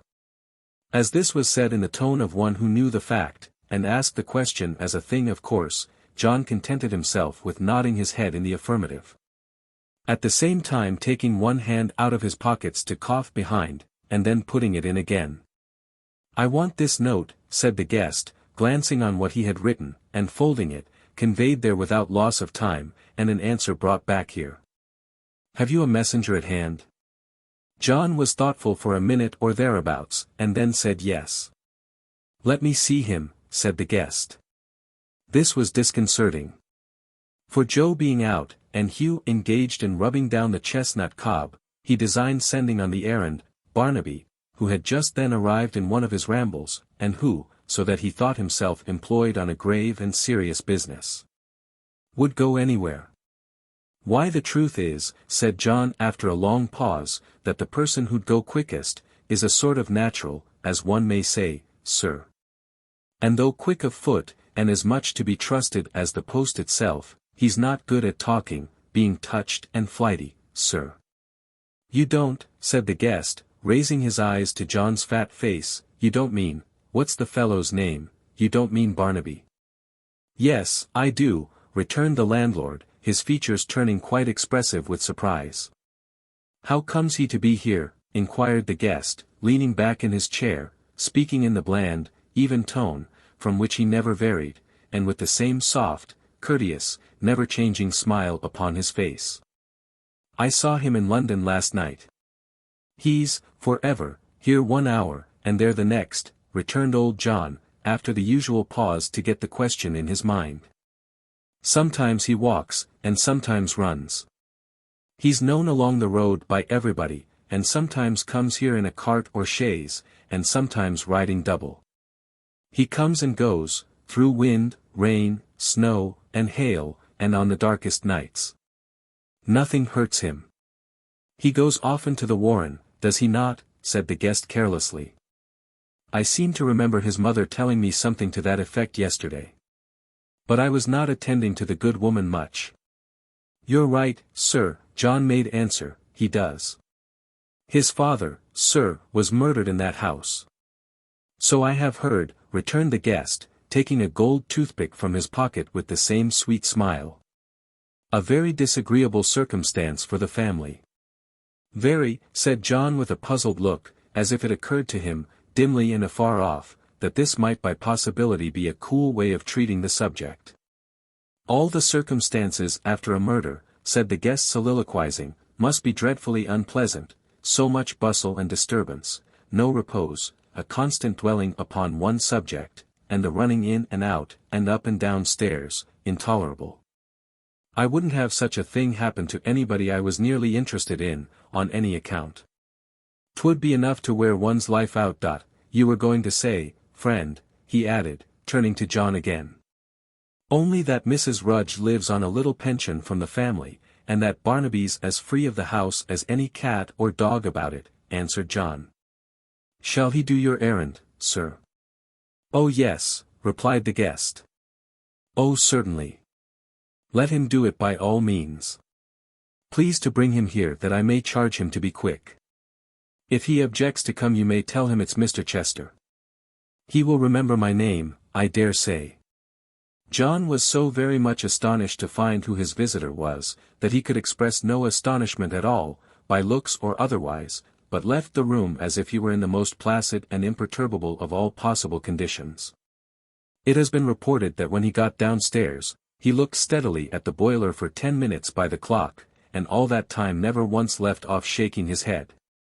For which statement there would seem to be some ground of truth and feasibility, inasmuch as that interval of time did certainly elapse, before he returned with Barnaby to the guest's apartment.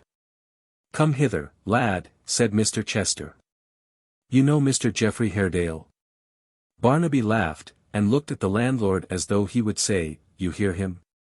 John, who was greatly shocked at this breach of decorum, clapped his finger to his nose, and shook his head in mute remonstrance. He knows him, sir, said John, frowning aside at Barnaby, as well as you or I do. I haven't the pleasure of much acquaintance with the gentleman, returned his guest. You may have.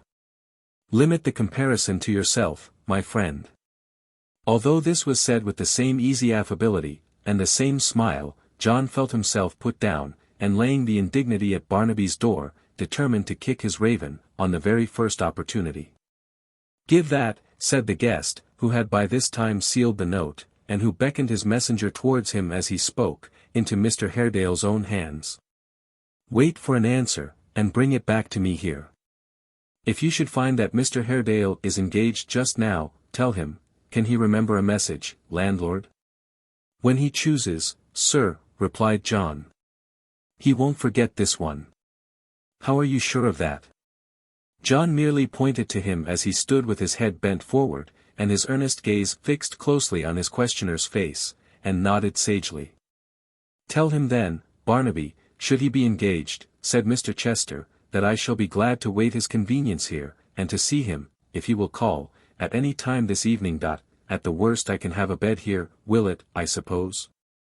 Old John, immensely flattered by the personal notoriety implied in this familiar form of address, answered, with something like a knowing look, "I should believe you could, sir," and was turning over in his mind various forms of eulogium, with the view of selecting one appropriate to the qualities of his best bed, when his ideas were put to flight by Mr. Chester giving Barnaby the letter, and bidding him make all speed away. "Speed," said Barnaby, folding the little packet in his breast, "speed. If you want to see hurry and mystery, come here. Here." With that, he put his hand, very much to John Willet's horror, on the guest's fine broadcloth sleeve, and led him stealthily to the back window.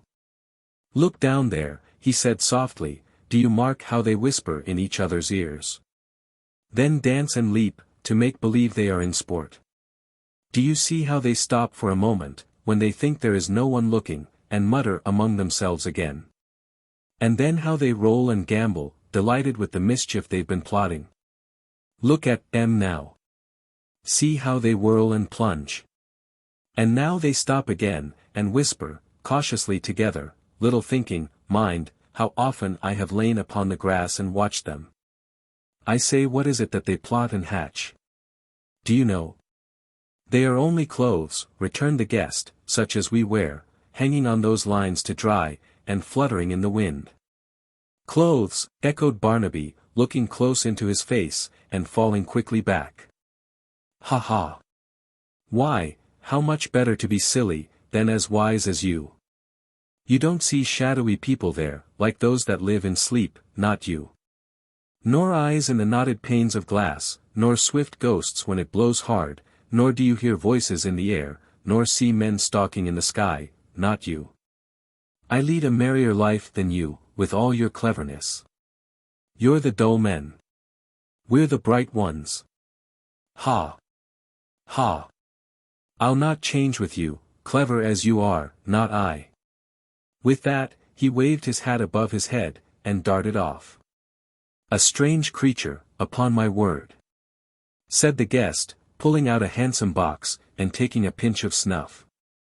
"He wants imagination," said Mr. Willet, very slowly, and after a long silence, "that's what he wants. I've tried to instill it into him, many and many's the time.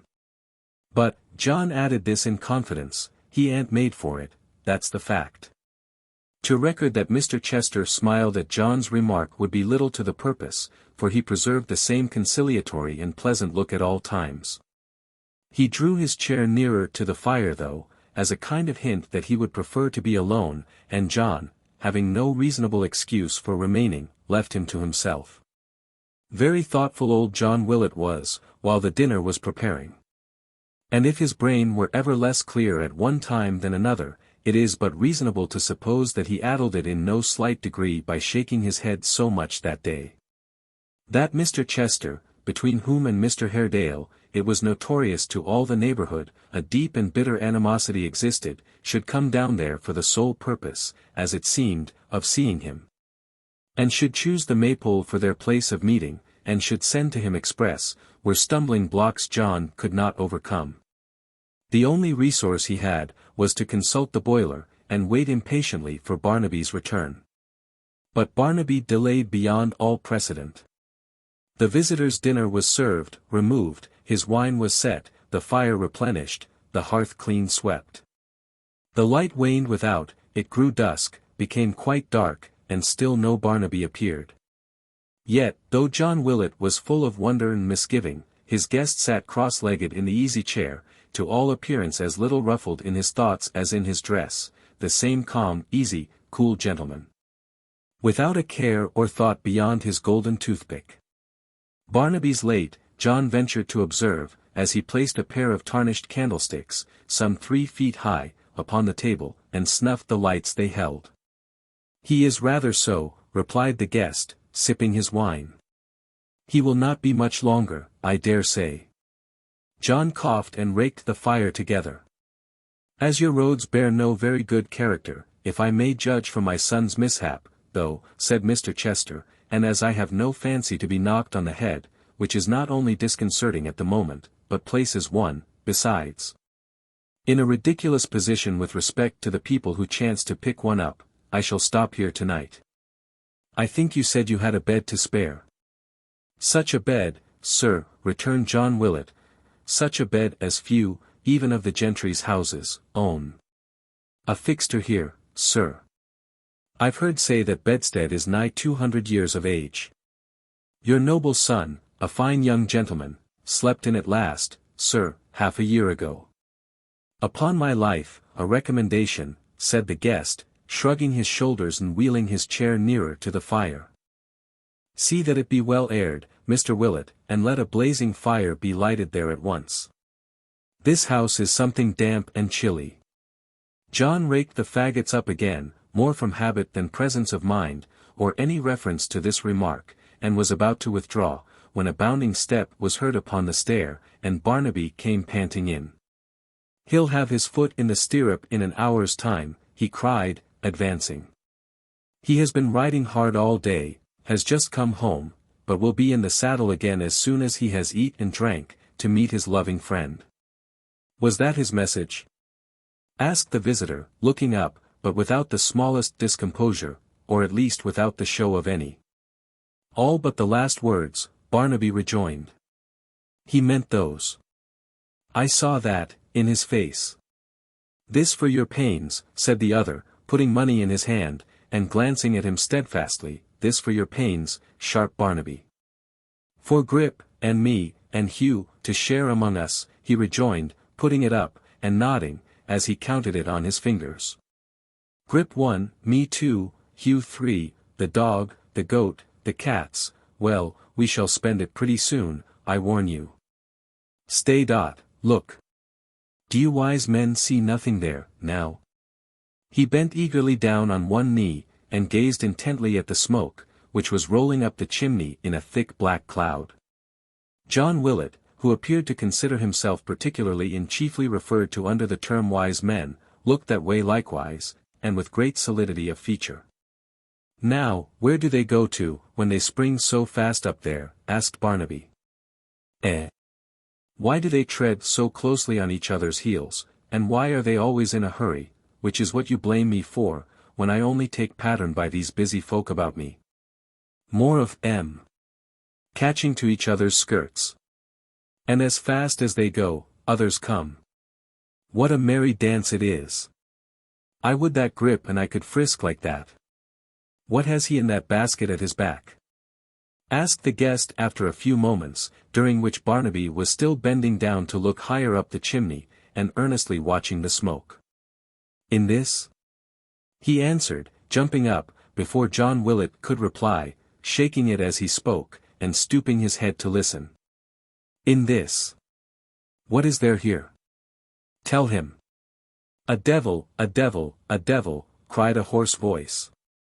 Here's money, said Barnaby, chinking it in his hand, money for a treat, Grip. Hurrah! Hurrah! Hurrah! Replied the raven, keep up your spirits. Never say die. Bow, wow, wow.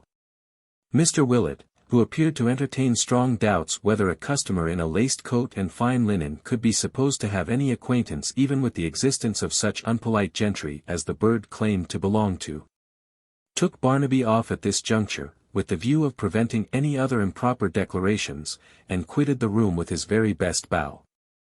Chapter 11.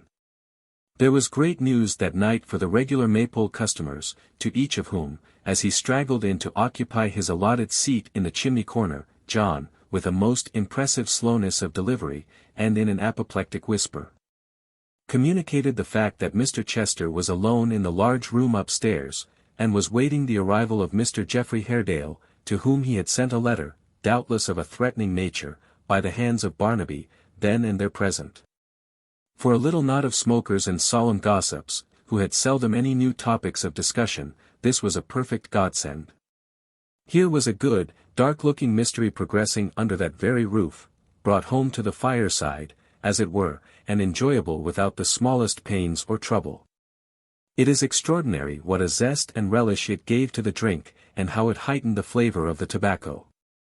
Every man smoked his pipe with a face of grave and serious delight, and looked at his neighbor with a sort of quiet congratulation.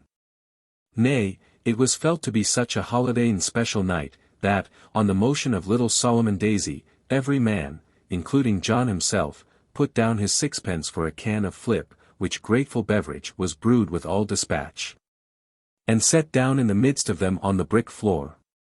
Both that it might simmer and stew before the fire, and that its fragrant steam, rising up among them, and mixing with the wreaths of vapor from their pipes, might shroud them in a delicious atmosphere of their own, and shut out all the world.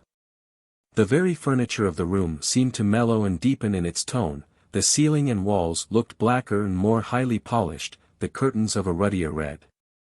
The fire burnt clear and high, and the crickets in the hearthstone chirped with a more than wonted satisfaction. There were present too, however, who showed but little interest in the general contentment. Of these, one was Barnaby himself, who slept, or, to avoid being beset with questions, feigned to sleep, in the chimney corner.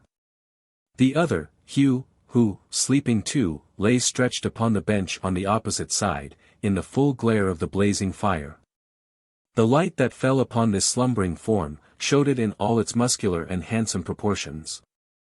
It was that of a young man, of a hale athletic figure, and a giant strength, whose sunburnt face and swarthy throat, overgrown with jet-black hair, might have served a painter for a model. Loosely attired, in the coarsest and roughest garb, with scraps of straw and hay, his usual bed, clinging here and there, and mingling with his uncombed locks, he had fallen asleep in a posture as careless as his dress. The negligence and disorder of the whole man, with something fierce and sullen in his features, gave him a picturesque appearance, that attracted the regards even of the Maypole customers who knew him well, and caused Long Parks to say that Hugh looked more like a poaching rascal tonight than ever he had seen him yet. "He's waiting here, I suppose," said Solomon, "to take Mr. Haredale's horse." "That's it, sir," replied John Willet. "He's not often in the house, you know. He's more at his ease among horses than men. I look upon him as an animal himself." Following up this opinion with a shrug that seemed meant to say, "We can't expect everybody to be like us," John put his pipe into his mouth again, and smoked like one who felt his superiority over the general run of mankind. "That chap, sir," said John, taking it out again after a time, and pointing at him with the stem, "though he's got all his faculties about him, bottled up and corked down, if I may say so, somewheres or another." "Very good," said Parks, nodding his head. "A very good expression, Johnny. You'll be a-tackling somebody presently. You're in twig tonight, I see." "Take care," said Mr. Willet, not at all grateful for the compliment, "that I don't tackle you, sir, which I shall certainly endeavor to do, if you interrupt me when I'm making observations.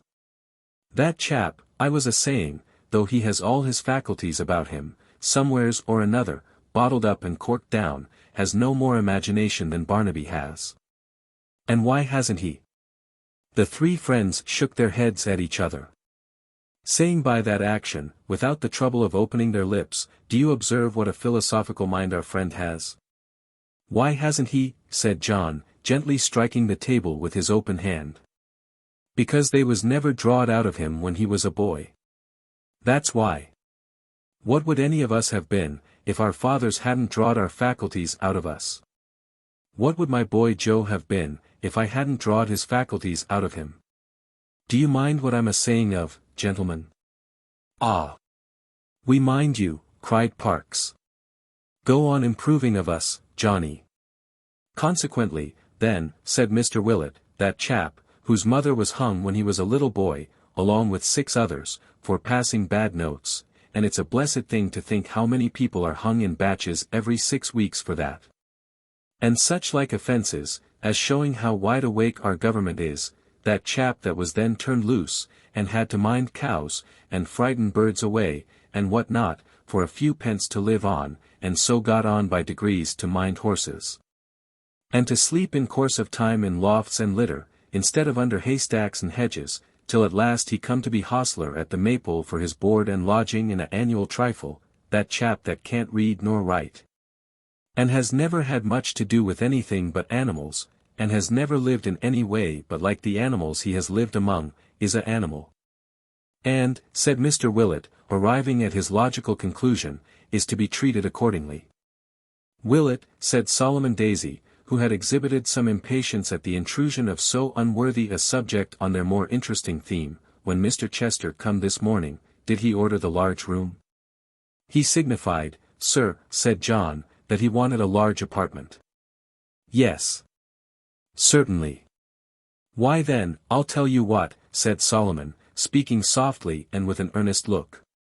He and Mr. Haredale are going to fight a duel in it. Everybody looked at Mr. Willet, after this alarming suggestion. Mr. Willet looked at the fire, weighing in his own mind the effect which such an occurrence would be likely to have on the establishment. Well, said John, I don't know, I am sure, I remember that when I went up last, he had put the lights upon the mantel-shelf. It's as plain, returned Solomon, as the nose on Parks's face. Mr. Parks, who had a large nose, rubbed it, and looked as if he considered this a personal allusion. They'll fight in that room. You know by the newspapers what a common thing it is for gentlemen to fight in coffee-houses without seconds. One of them will be wounded or perhaps killed in this house. That was a challenge that Barnaby took then, said John. Enclosing a slip of paper with the measure of his sword upon it, I'll bet a guinea, answered the little man. We know what sort of gentleman Mr. Haredale is. You have told us what Barnaby said about his looks, when he came back. Depend upon it, I'm right. Now, mind. The flip had had no flavour till now. The tobacco had been of mere English growth, compared with its present taste. A duel in that great old rambling room upstairs, and the best bed ordered already for the wounded man. Would it be swords or pistols, now, said John. Heaven knows. Perhaps both, returned Solomon. The gentlemen wear swords, and may easily have pistols in their pockets, most likely have, indeed. If they fire at each other without effect, then they'll draw, and go to work in earnest. A shade passed over Mr. Willet's face as he thought of broken windows and disabled furniture, but bethinking himself that one of the parties would probably be left alive to pay the damage, he brightened up again. And then, said Solomon, looking from face to face, then we shall have one of those stains upon the floor that never come out. If Mr. Haredale wins, depend upon it, it'll be a deep one. Or if he loses, it will perhaps be deeper still, for he'll never give in unless he's beaten down. We know him better, Better indeed, they whispered all together. As to its ever being got out again, said Solomon, I tell you it never will, or can be. Why, do you know that it has been tried, at a certain house we are acquainted with? The Warren, cried John. No, sure. Yes, sure, yes. It's only known by very few. It has been whispered about though, for all that. They planed the board away, but there it was. They went deep, but it went deeper. They put new boards down, but there was one great spot that came through still, and showed itself in the old place. And, harkee, draw nearer, Mr. Geoffrey made that room his study, and sits there, always, with his foot, as I have heard, upon it. And he believes, through thinking of it long and very much, that it will never fade until he finds the man who did the deed. As this recital ended, and they all drew closer round the fire, the tramp of a horse was heard without. The very man! Cried John, starting up. Hugh! Hugh! The sleeper staggered to his feet, and hurried after him. John quickly returned, ushering in with great attention and deference, for Mr. Haredale was his landlord, the long-expected visitor, who strode into the room clanking his heavy boots upon the floor. And looking keenly round upon the bowing group, raised his hat in acknowledgment of their profound respect. You have a stranger here, Willet, who sent to me, he said, in a voice which sounded naturally stern and deep. Where is he? In the great room upstairs, sir, answered John. Show the way. Your staircase is dark, I know. Gentlemen, good night. With that, he signed to the landlord to go on before, and went clanking out, and up the stairs. Old John, in his agitation, ingeniously lighting everything but the way, and making a stumble at every second step. Stop, he said, when they reached the landing.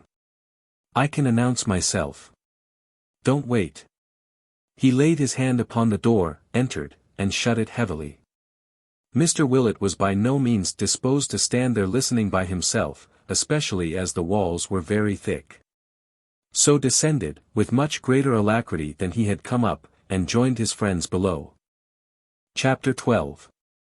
There was a brief pause in the stateroom of the Maypole, as Mr. Haredale tried the lock to satisfy himself that he had shut the door securely, and, striding up the dark chamber to where the screen enclosed a little patch of light and warmth, presented himself, abruptly and in silence, before the smiling guest. If the two had no greater sympathy in their inward thoughts than in their outward bearing and appearance, the meeting did not seem likely to prove a very calm or pleasant one. With no great disparity between them in point of years, they were, in every other respect, as unlike and far removed from each other as two men could well be. The one was soft-spoken, delicately made, precise, and elegant. The other, a burly square-built man, negligently dressed, rough and abrupt in manner, stern, and, in his present mood, forbidding both in look and speech.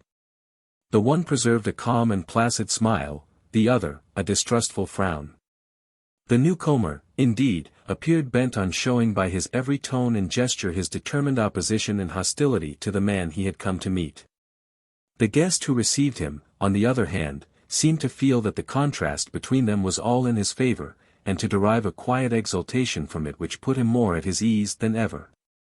"Haredale," said this gentleman, without the least appearance of embarrassment or reserve, "I am very glad to see you. Let us dispense with compliments." "They are misplaced between us," returned the other, waving his hand, "and say plainly what we have to say. You have asked me to meet you. I am here. Why do we stand face to face again? Still the same frank and sturdy character, I see." "Good or bad, sir, I am," returned the other, leaning his arm upon the chimney-piece, and turning a haughty look upon the occupant of the easy chair, "the man I used to be. I have lost no old likings or dislikings. My memory has not failed me by a hair's breadth. You ask me to give you a meeting. I say, I am here." "Our meeting, Haredale," said Mr. Chester, tapping his snuff-box, and following with a smile the impatient gesture he had made, perhaps unconsciously, towards his sword, "is one of conference and peace, I hope." "I have come here," returned the other, "at your desire, holding myself bound to meet you, when and where you would. I have not come to bandy pleasant speeches, or hollow professions. You are a smooth man of the world, sir, and at such play have me at a disadvantage. The very last man on this earth with whom I would enter the lists to combat with gentle compliments and masked faces, is Mr. Chester, I do assure you. I am not his match at such weapons, and have reason to believe that few men are." "You do me a great deal of honor, Haredale," returned the other, most composedly, "and I thank you. I will be frank with you." "I beg your pardon, will be what?" "Frank, open, perfectly candid." "Ha!" cried Mr. Haredale, drawing his breath. "But don't let me interrupt you." "So resolved am I to hold this course," returned the other, tasting his wine with great deliberation, "that I have determined not to quarrel with you, and not to be betrayed into a warm expression or a hasty word." "There again," said Mr. Haredale, "you have me at a great advantage. Your self-command is not to be disturbed, when it will serve my purpose, you would say," rejoined the other, interrupting him with the same complacency. "Granted. I allow it. And I have a purpose to serve now. So have you. I am sure our object is the same. Let us attain it like sensible men, who have ceased to be boys some time. Do you drink?" "With my friends," returned the other. "At least," said Mr. Chester, "you will be seated?" "I will stand," returned Mr. Haredale impatiently, "on this dismantled, beggared hearth, and not pollute it, fallen as it is, with mockeries." "Go on." "You are wrong, Haredale," said the other, crossing his legs, and smiling as he held his glass up in the bright glow of the fire. "You are really very wrong. The world is a lively place enough, in which we must accommodate ourselves to circumstances, sail with the stream as glibly as we can, be content to take froth for substance, the surface for the depth, the counterfeit for the real coin. I wonder no philosopher has ever established that our globe itself is hollow. It should be, if nature is consistent in her works. You think it is, perhaps? I should say, he returned, sipping his wine, there could be no doubt about it. Well. We, in trifling with this jingling toy, have had the ill luck to jostle and fall out. We are not what the world calls friends. But we are as good and true and loving friends for all that, as 9 out of every 10 of those on whom it bestows the title. You have a niece, and I a son, a fine lad, Haredale, but foolish. They fall in love with each other, and form what this same world calls an attachment, meaning a something fanciful and false like the rest, which, if it took its own free time, would break like any other bubble. But it may not have its own free time, will not, if they are left alone, and the question is, shall we too, because society calls us enemies, stand aloof, and let them rush into each other's arms, when, by approaching each other sensibly, as we do now, we can prevent it, and part them?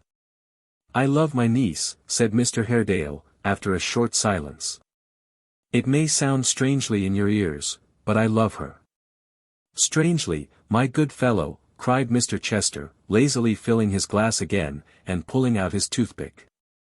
Not at all. I like Ned too, or, as you say, love him, that's the word among such near relations. I'm very fond of Ned. He's an amazingly good fellow, and a handsome fellow, foolish and weak as yet, that's all. But the thing is, Haredale, for I'll be very frank, as I told you I would at first, independently of any dislike that you and I might have to being related to each other, and independently of the religious differences between us, and damn it. That's important, I couldn't afford a match of this description. Ned and I couldn't do it. It's impossible. Curb your tongue, in God's name, if this conversation is to last, retorted Mr. Haredale fiercely. I have said I love my niece. Do you think that, loving her, I would have her fling her heart away on any man who had your blood in his veins? You see, said the other, not at all disturbed, the advantage of being so frank and open. Just what I was about to add, upon my honor.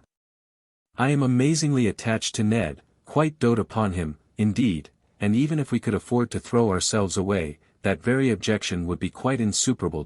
I wish you'd take some wine. Mark me, said Mr. Haredale, striding to the table, and laying his hand upon it heavily.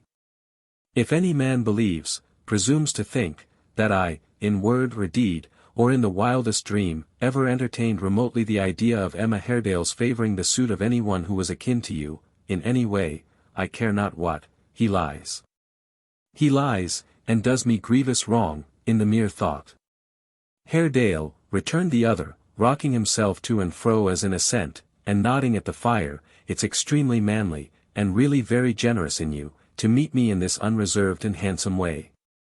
Upon my word, those are exactly my sentiments, only expressed with much more force and power than I could use. You know my sluggish nature, and will forgive me, I am sure.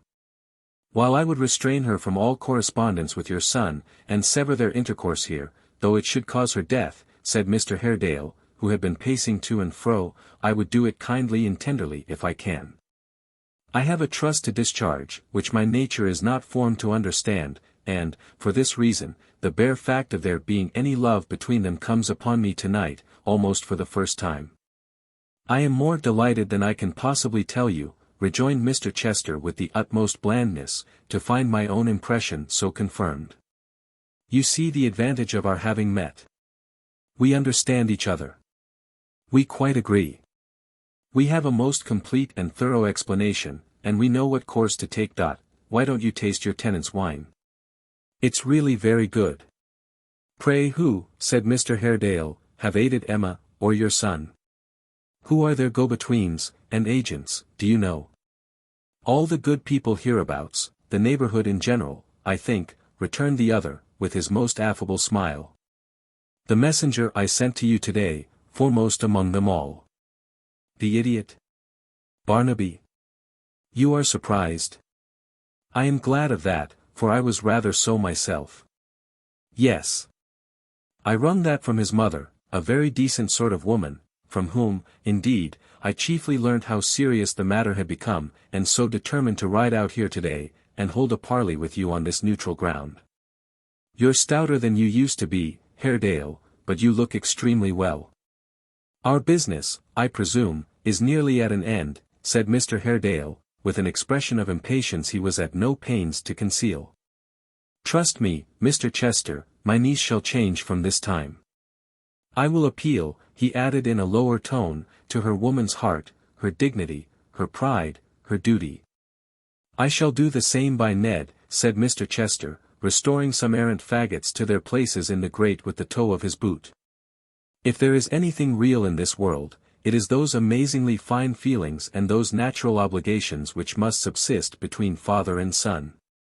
I shall put it to him on every ground of moral and religious feeling. I shall represent to him that we cannot possibly afford it, that I have always looked forward to his marrying well, for a genteel provision for myself in the autumn of life, that there are a great many clamorous dogs to pay, whose claims are perfectly just and right, and who must be paid out of his wife's fortune. In short, that the very highest and most honorable feelings of our nature, with every consideration of filial duty and affection, and all that sort of thing, imperatively demand that he should run away with an heiress. And break her heart as speedily as possible, said Mr. Haredale, drawing on his glove. There Ned will act exactly as he pleases, returned the other, sipping his wine, that's entirely his affair. I wouldn't for the world interfere with my son, Haredale, beyond a certain point. The relationship between father and son, you know, is positively quite a holy kind of bond. Won't you let me persuade you to take one glass of wine? Well. As you please, he added, helping himself again.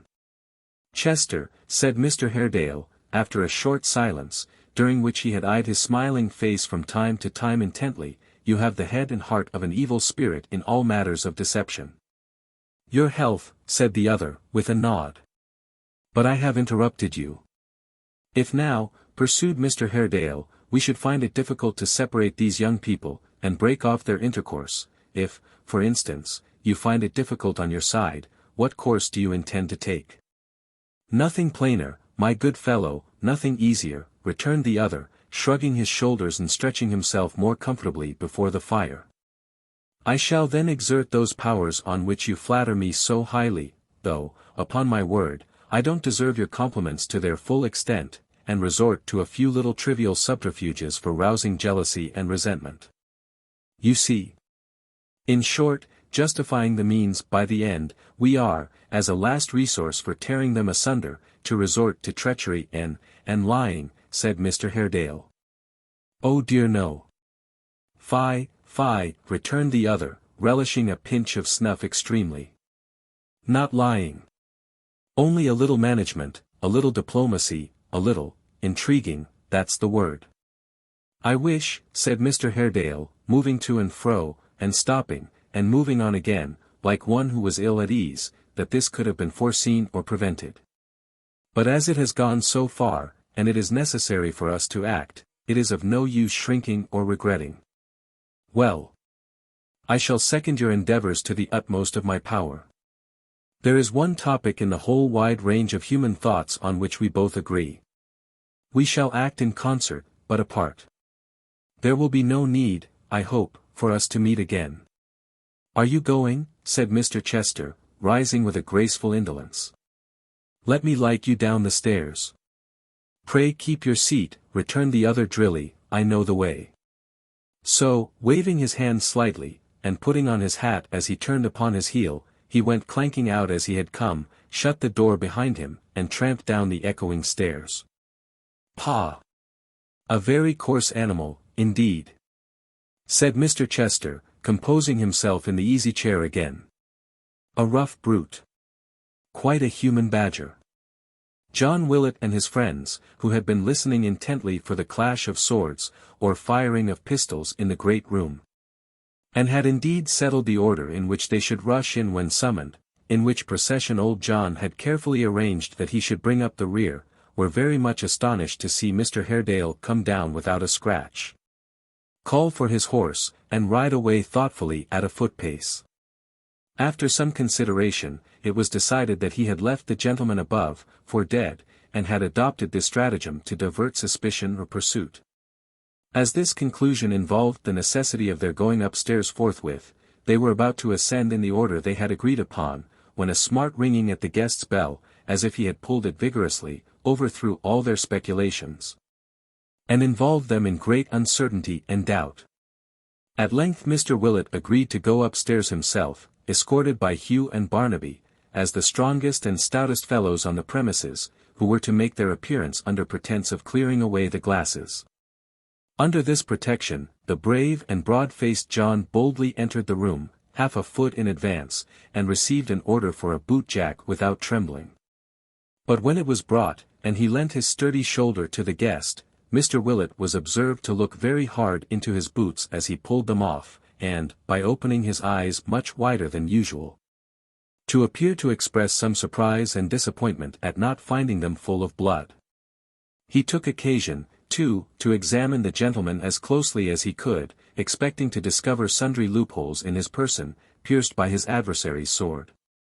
Finding none, however, and observing in course of time that his guest was as cool and unruffled, both in his dress and temper, as he had been all day, old John at last heaved a deep sigh, and began to think no duel had been fought that night. "And now, Willet," said Mr. Chester, "if the room's well aired, I'll try the merits of that famous bed." "The room, sir," returned John, taking up a candle, and nudging Barnaby and Hugh to accompany them, in case the gentleman should unexpectedly drop down faint or dead from some internal wound, "the room's as warm as any toast in a tankard. Barnaby, take you that other candle, and go on before. Hugh, follow up, sir, with the easy chair." In this order, and still, in his earnest inspection, holding his candle very close to the guest. Now making him feel extremely warm about the legs, now threatening to set his wig on fire, and constantly begging his pardon with great awkwardness and embarrassment, John led the party to the best bedroom, which was nearly as large as the chamber from which they had come, and held, drawn out near the fire for warmth, a great old spectral bedstead, hung with faded brocade, and ornamented, at the top of each carved post, with a plume of feathers that had once been white, but with dust and age had now grown hearse-like and funereal. "Good night, my friends," said Mr. Chester with a sweet smile, seating himself, when he had surveyed the room from end to end, in the easy chair which his attendants wheeled before the fire. "Good night. Barnaby, my good fellow, you say some prayers before you go to bed, I hope." Barnaby nodded. "He has some nonsense that he calls his prayers, sir," returned old John, officiously. "I'm afraid there ain't much good in 'em." "And Hugh?" said Mr. Chester, turning to him. "Not I," he answered. "I know his," pointing to Barnaby, "they're well enough. He sings 'em sometimes in the straw. I listen. He's quite a animal, sir," John whispered in his ear with dignity. "You'll excuse him, I'm sure. If he has any soul at all, sir, it must be such a very small one, that it don't signify what he does or doesn't in that way. Good night, sir." The guest rejoined, "God bless you," with a fervor that was quite affecting, and John, beckoning his guards to go before, bowed himself out of the room, and left him to his rest in the Maypole's ancient bed. Chapter 13. If Joseph Willet, the denounced and proscribed of prentices, had happened to be at home when his father's courtly guest presented himself before the Maypole door, that is, if it had not perversely chanced to be one of the half-dozen days in the whole year on which he was at liberty to absent himself for as many hours without question or reproach, he would have contrived, by hook or crook, to dive to the very bottom of Mr. Chester's mystery, and to come at his purpose with as much certainty as though he had been his confidential adviser.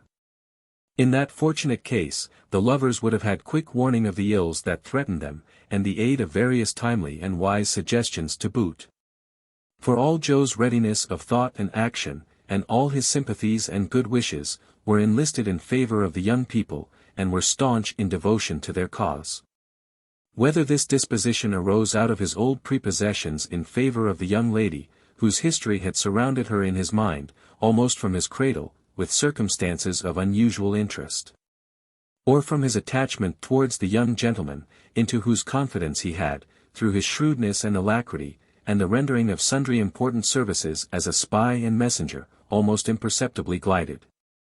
Whether they had their origin in either of these sources, or in the habit natural to youth, or in the constant badgering and worrying of his venerable parent, or in any hidden little love affair of his own which gave him something of a fellow feeling in the matter, it is needless to inquire, especially as Joe was out of the way, and had no opportunity on that particular occasion of testifying to his sentiments either on one side or the other.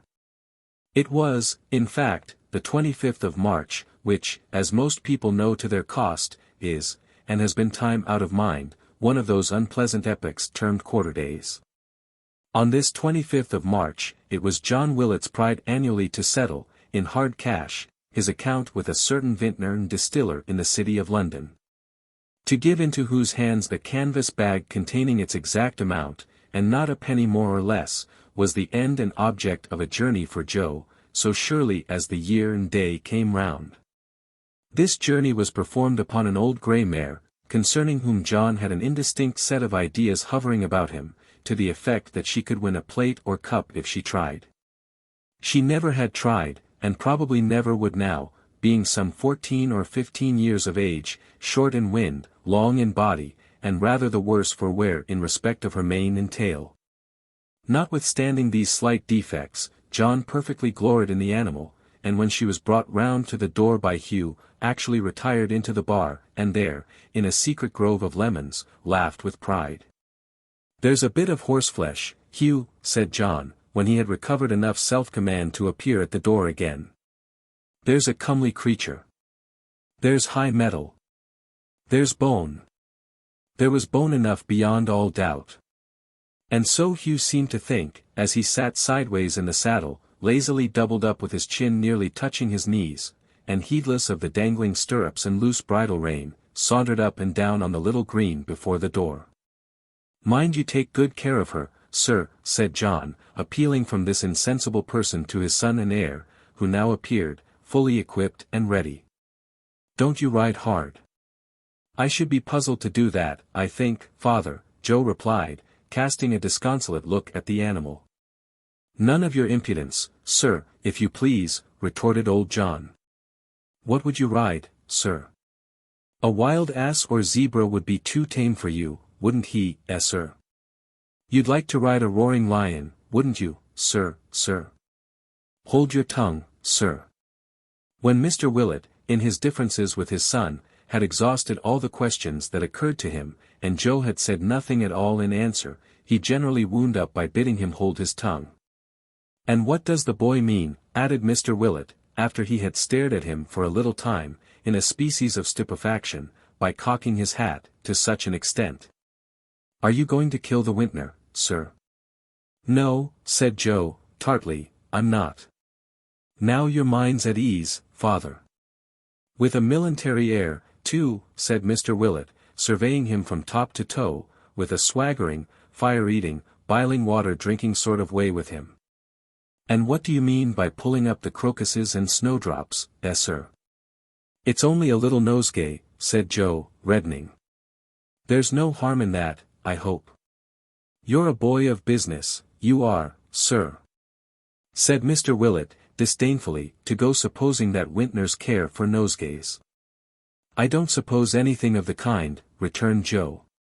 "Let them keep their red noses for bottles and tankards. These are going to Mr. Varden's house." "And do you suppose he minds such things as crocuses?" demanded John. "I don't know, and to say the truth, I don't care," said Joe. "Come, father, give me the money, and in the name of patience let me go." "There it is, sir," replied John. "And take care of it, and mind you don't make too much haste back, but give the mare a long rest. Do you mind?"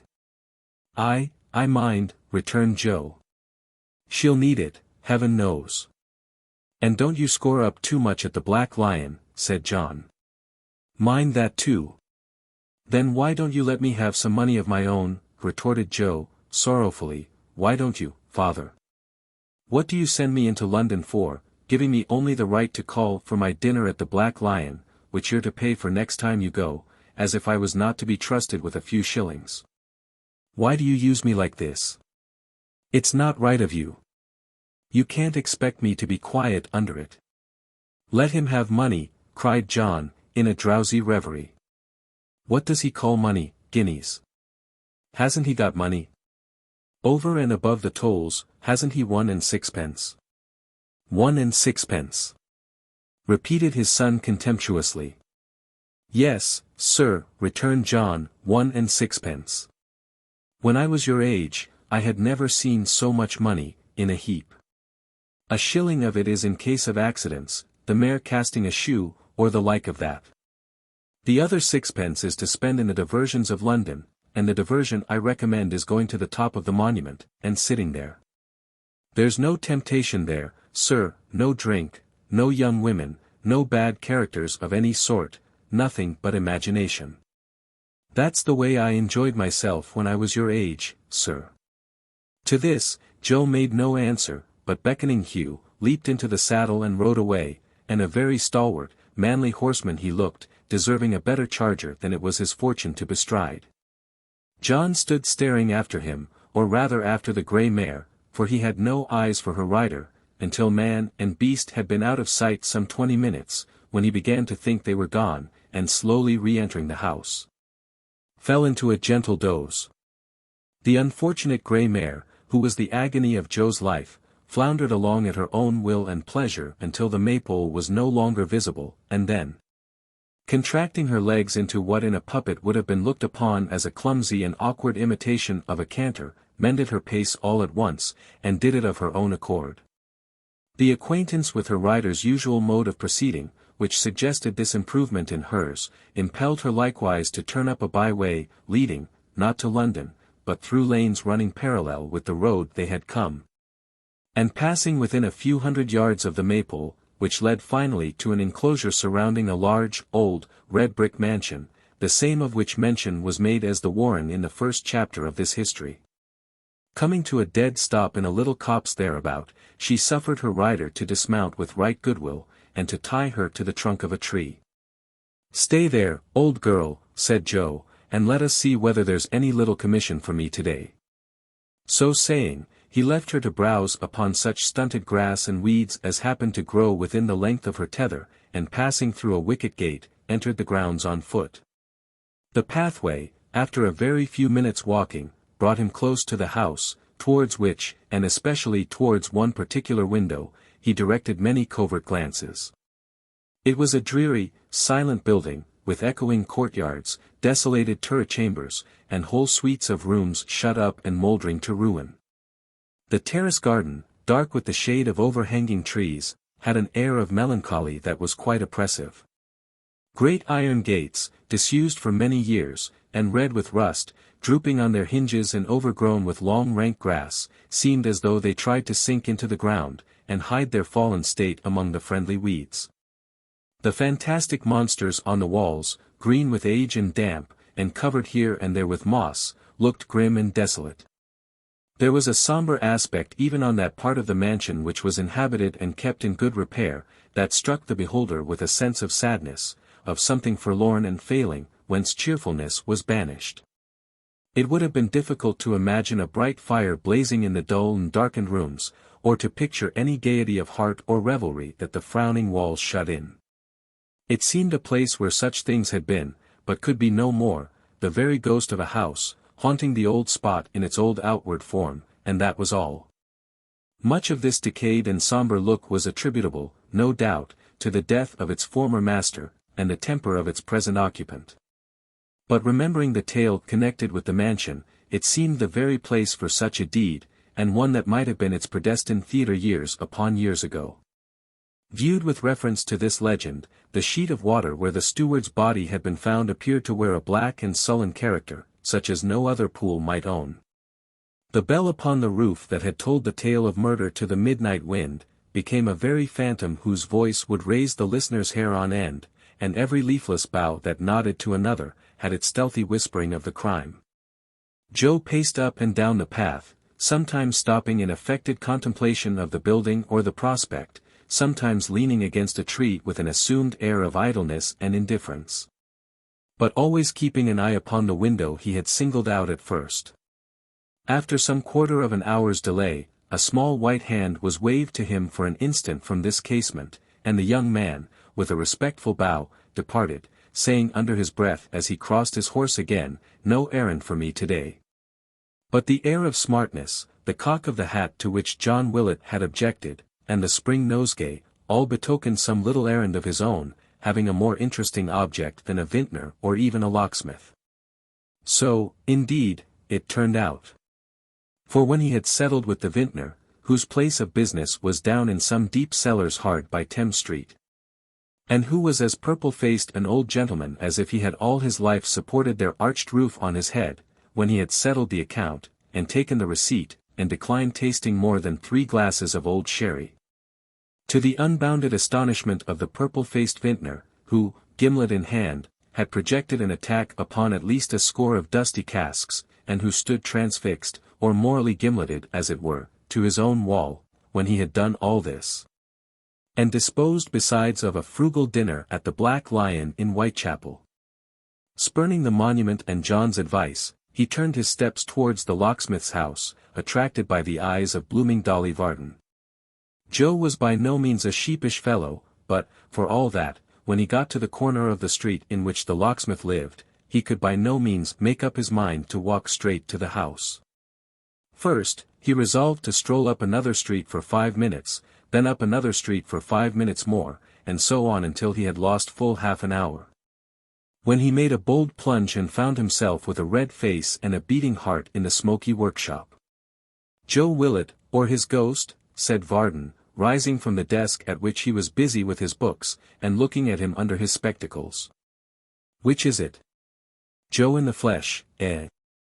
That's hearty. And how are all the Chigwell company, Joe?" "Much as usual, sir, they and I agree as well as ever." "Well, well," said the locksmith. "We must be patient, Joe, and bear with old folks' foibles. How's the mare, Joe? Does she do the 4 miles an hour as easily as ever?" "Ha, ha, ha. Does she, Joe?" What have we there, Joe? A nosegay." "A very poor one, sir, I thought Miss Dolly." "No, no," said Gabriel, dropping his voice, and shaking his head, "not Dolly. Give M to her mother, Joe. A great deal better give M to her mother. Would you mind giving M to Mrs. Varden, Joe?" "Oh no, sir," Joe replied, and endeavoring, but not with the greatest possible success, to hide his disappointment. "I shall be very glad, I'm sure." "That's right," said the locksmith, patting him on the back. "It don't matter who has M, Joe." "Not a bit, sir." Dear heart, how the words stuck in his throat. "Come in," said Gabriel. "I have just been called to tea." "She's in the parlor." "She," thought Joe. "Which of M I wonder, Mrs. or Miss?" The locksmith settled the doubt as neatly as if it had been expressed aloud, by leading him to the door, and saying, "Martha, my dear, here's young Mr. Willet." Now, Mrs. Varden, regarding the Maypole as a sort of human mantrap, or decoy for husbands, viewing its proprietor, and all who aided and abetted him, in the light of so many poachers among Christian men. And believing, moreover, that the publicans coupled with sinners in Holy Writ were veritable licensed victuallers, was far from being favourably disposed towards her visitor. Wherefore she was taken faint directly. And being duly presented with the crocuses and snowdrops, divined on further consideration that they were the occasion of the languor which had seized upon her spirits. "I'm afraid I couldn't bear the room another minute," said the good lady, "if they remained here. Would you excuse my putting them out of window?" Joe begged she wouldn't mention it on any account, and smiled feebly as he saw them deposited on the sill outside. If anybody could have known the pains he had taken to make up that despised and misused bunch of flowers. "I feel it quite a relief to get rid of them, I assure you," said Mrs. Varden. "I'm better already." And indeed she did appear to have plucked up her spirits. Joe expressed his gratitude to Providence for this favorable dispensation, and tried to look as if he didn't wonder where Dolly was. "You're sad people at Chigwell, Mr. Joseph," said Mrs. V. "I hope not, ma'am," returned Joe. "You're the cruelest and most inconsiderate people in the world," said Mrs. Varden, bridling. "I wonder old Mr. Willet, having been a married man himself, doesn't know better than to conduct himself as he does. His doing it for profit is no excuse. I would rather pay the money 20 times over, and have Varden come home like a respectable and sober tradesman. If there is one character," said Mrs. Varden with great emphasis, "that offends and disgusts me more than another, it is a sot." "Come, Martha, my dear," said the locksmith cheerily, "let us have tea, and don't let us talk about sots. There are none here, and Joe don't want to hear about them, I dare say." At this crisis, Miggs appeared with toast. "I dare say he does not," said Mrs. Varden, "and I dare say you do not, Varden. It's a very unpleasant subject, I have no doubt, though I won't say it's personal." Miggs coughed. "Whatever I may be forced to think," Miggs sneezed expressively. "You never will know, Varden, and nobody at young Mr. Willet's age, you'll excuse me, sir, can be expected to know, what a woman suffers when she is waiting at home under such circumstances. If you don't believe me, as I know you don't, here's Miggs, who is only too often a witness of it, ask her." "Oh. She were very bad the other night, sir, indeed she were," said Miggs. "If you hadn't the sweetness of an angel in you, mim, I don't think you could bear it, I rawly don't." "Miggs," said Mrs. Varden, "you're profane." "Begging your pardon, mim," returned Miggs, with shrill rapidity, "such was not my intentions, and such I hope is not my character, though I am but a servant." "Answering me, Miggs, and providing yourself," retorted her mistress, looking round with dignity, "is one and the same thing. How dare you speak of angels in connection with your sinful fellow beings, mere," said Mrs. Varden, glancing at herself in a neighbouring mirror, and arranging the ribbon of her cap in a more becoming fashion, "mere worms and grovellers as we are." "I did not intend, mim, if you please, to give offence," said Miggs, confident in the strength of her compliment, and developing strongly in the throat as usual, "and I did not expect it would be took as such. I hope I know my own unworthiness, and that I hate and despise myself and all my fellow creatures as every practicable Christian should." "You'll have the goodness, if you please," said Mrs. Varden, loftily, "to step upstairs and see if Dolly has finished dressing, and to tell her that the chair that was ordered for her will be here in a minute, and that if she keeps it waiting, I shall send it away that instant. I'm sorry to see that you don't take your tea, Varden, and that you don't take yours, Mr. Joseph, though of course it would be foolish of me to expect that anything that can be had at home, and in the company of females, would please you." This pronoun was understood in the plural sense, and included both gentlemen, upon both of whom it was rather hard and undeserved, for Gabriel had applied himself to the meal with a very promising appetite. Until it was spoilt by Mrs. Varden herself, and Joe had as great a liking for the female society of the locksmith's house, or for a part of it at all events, as man could well entertain.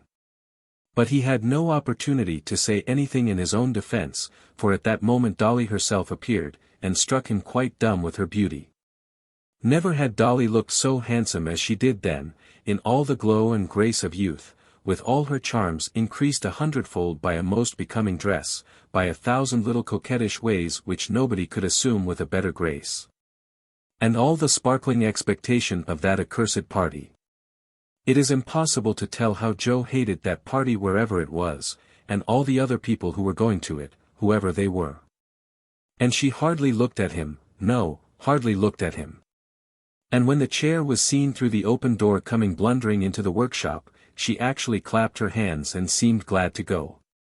But Joe gave her his arm, there was some comfort in that, and handed her into it. To see her seat herself inside, with her laughing eyes brighter than diamonds, and her hand, surely she had the prettiest hand in the world, on the ledge of the open window, and her little finger provokingly and pertly tilted up. As if it wondered why Joe didn't squeeze or kiss it. To think how well one or two of the modest snowdrops would have become that delicate bodice, and how they were lying neglected outside the parlor window. To see how Miggs looked on with a face expressive of knowing how all this loveliness was got up, and of being in the secret of every string and pin and hook and eye, and of saying it ain't half as real as you think. And I could look quite as well myself if I took the pains. To hear that provoking precious little scream when the chair was hoisted on its poles, and to catch that transient but not to be forgotten vision of the happy face within, what torments and aggravations, and yet what delights were these! The very chairmen seemed favoured rivals as they bore her down the street. There never was such an alteration in a small room in a small time as in that parlour when they went back to finish tea. So dark, so deserted, so perfectly disenchanted. It seemed such sheer nonsense to be sitting tamely there, when she was at a dance with more lovers than man could calculate fluttering about her, with the whole party doting on and adoring her, and wanting to marry her. Miggs was hovering about too. And the fact of her existence, the mere circumstance of her ever having been born, appeared, after Dolly, such an unaccountable practical joke. It was impossible to talk. It couldn't be done. He had nothing left for it but to stir his tea round, and round, and round, and ruminate on all the fascinations of the locksmith's lovely daughter. Gabriel was dull too. It was a part of the certain uncertainty of Mrs. Varden's temper, that when they were in this condition, she should be gay and sprightly. "I need have a cheerful disposition, I am sure," said the smiling housewife, "to preserve any spirits at all. And how I do it I can scarcely tell." "Ah, Mim," sighed Miggs, "begging your pardon for the interruption, there ain't a many like you." "Take away, Miggs," said Mrs. Varden, rising, "take away, pray. I know I'm a restraint here, and as I wish everybody to enjoy themselves as they best can, I feel I had better go." "No, no, Martha," cried the locksmith. "Stop here. I'm sure we shall be very sorry to lose you, Joe." Joe started, and said, "Certainly." "Thank you, Varden, my dear," returned his wife, "but I know your wishes better. Tobacco and beer, or spirits, have much greater attractions than any I can boast of, and therefore I shall go and sit upstairs and look out of window, my love. Good night, Mr. Joseph. I'm very glad to have seen you, and I only wish I could have provided something more suitable to your taste. Remember me very kindly if you please to old Mr. Willet, and tell him that whenever he comes here I have a crow to pluck with him. Good night." Having uttered these words with great sweetness of manner, the good lady dropped a curtsy remarkable for its condescension, and serenely withdrew. And it was for this Joe had looked forward to the 25th of March for weeks and weeks, and had gathered the flowers with so much care, and had cocked his hat, and made himself so smart. This was the end of all his bold determination, resolved upon for the 100th time, to speak out to Dolly and tell her how he loved her. To see her for a minute, for but a minute, to find her going out to a party and glad to go. To be looked upon as a common pipe smoker, beer bibber, spirit guzzler, and tosspot. He bade farewell to his friend the locksmith, and hastened to take horse at the Black Lion, thinking as he turned towards home, as many another Joe has thought before and since. That here was an end to all his hopes, that the thing was impossible and never could be, that she didn't care for him, that he was wretched for life, and that the only congenial prospect left him, was to go for a soldier or a sailor.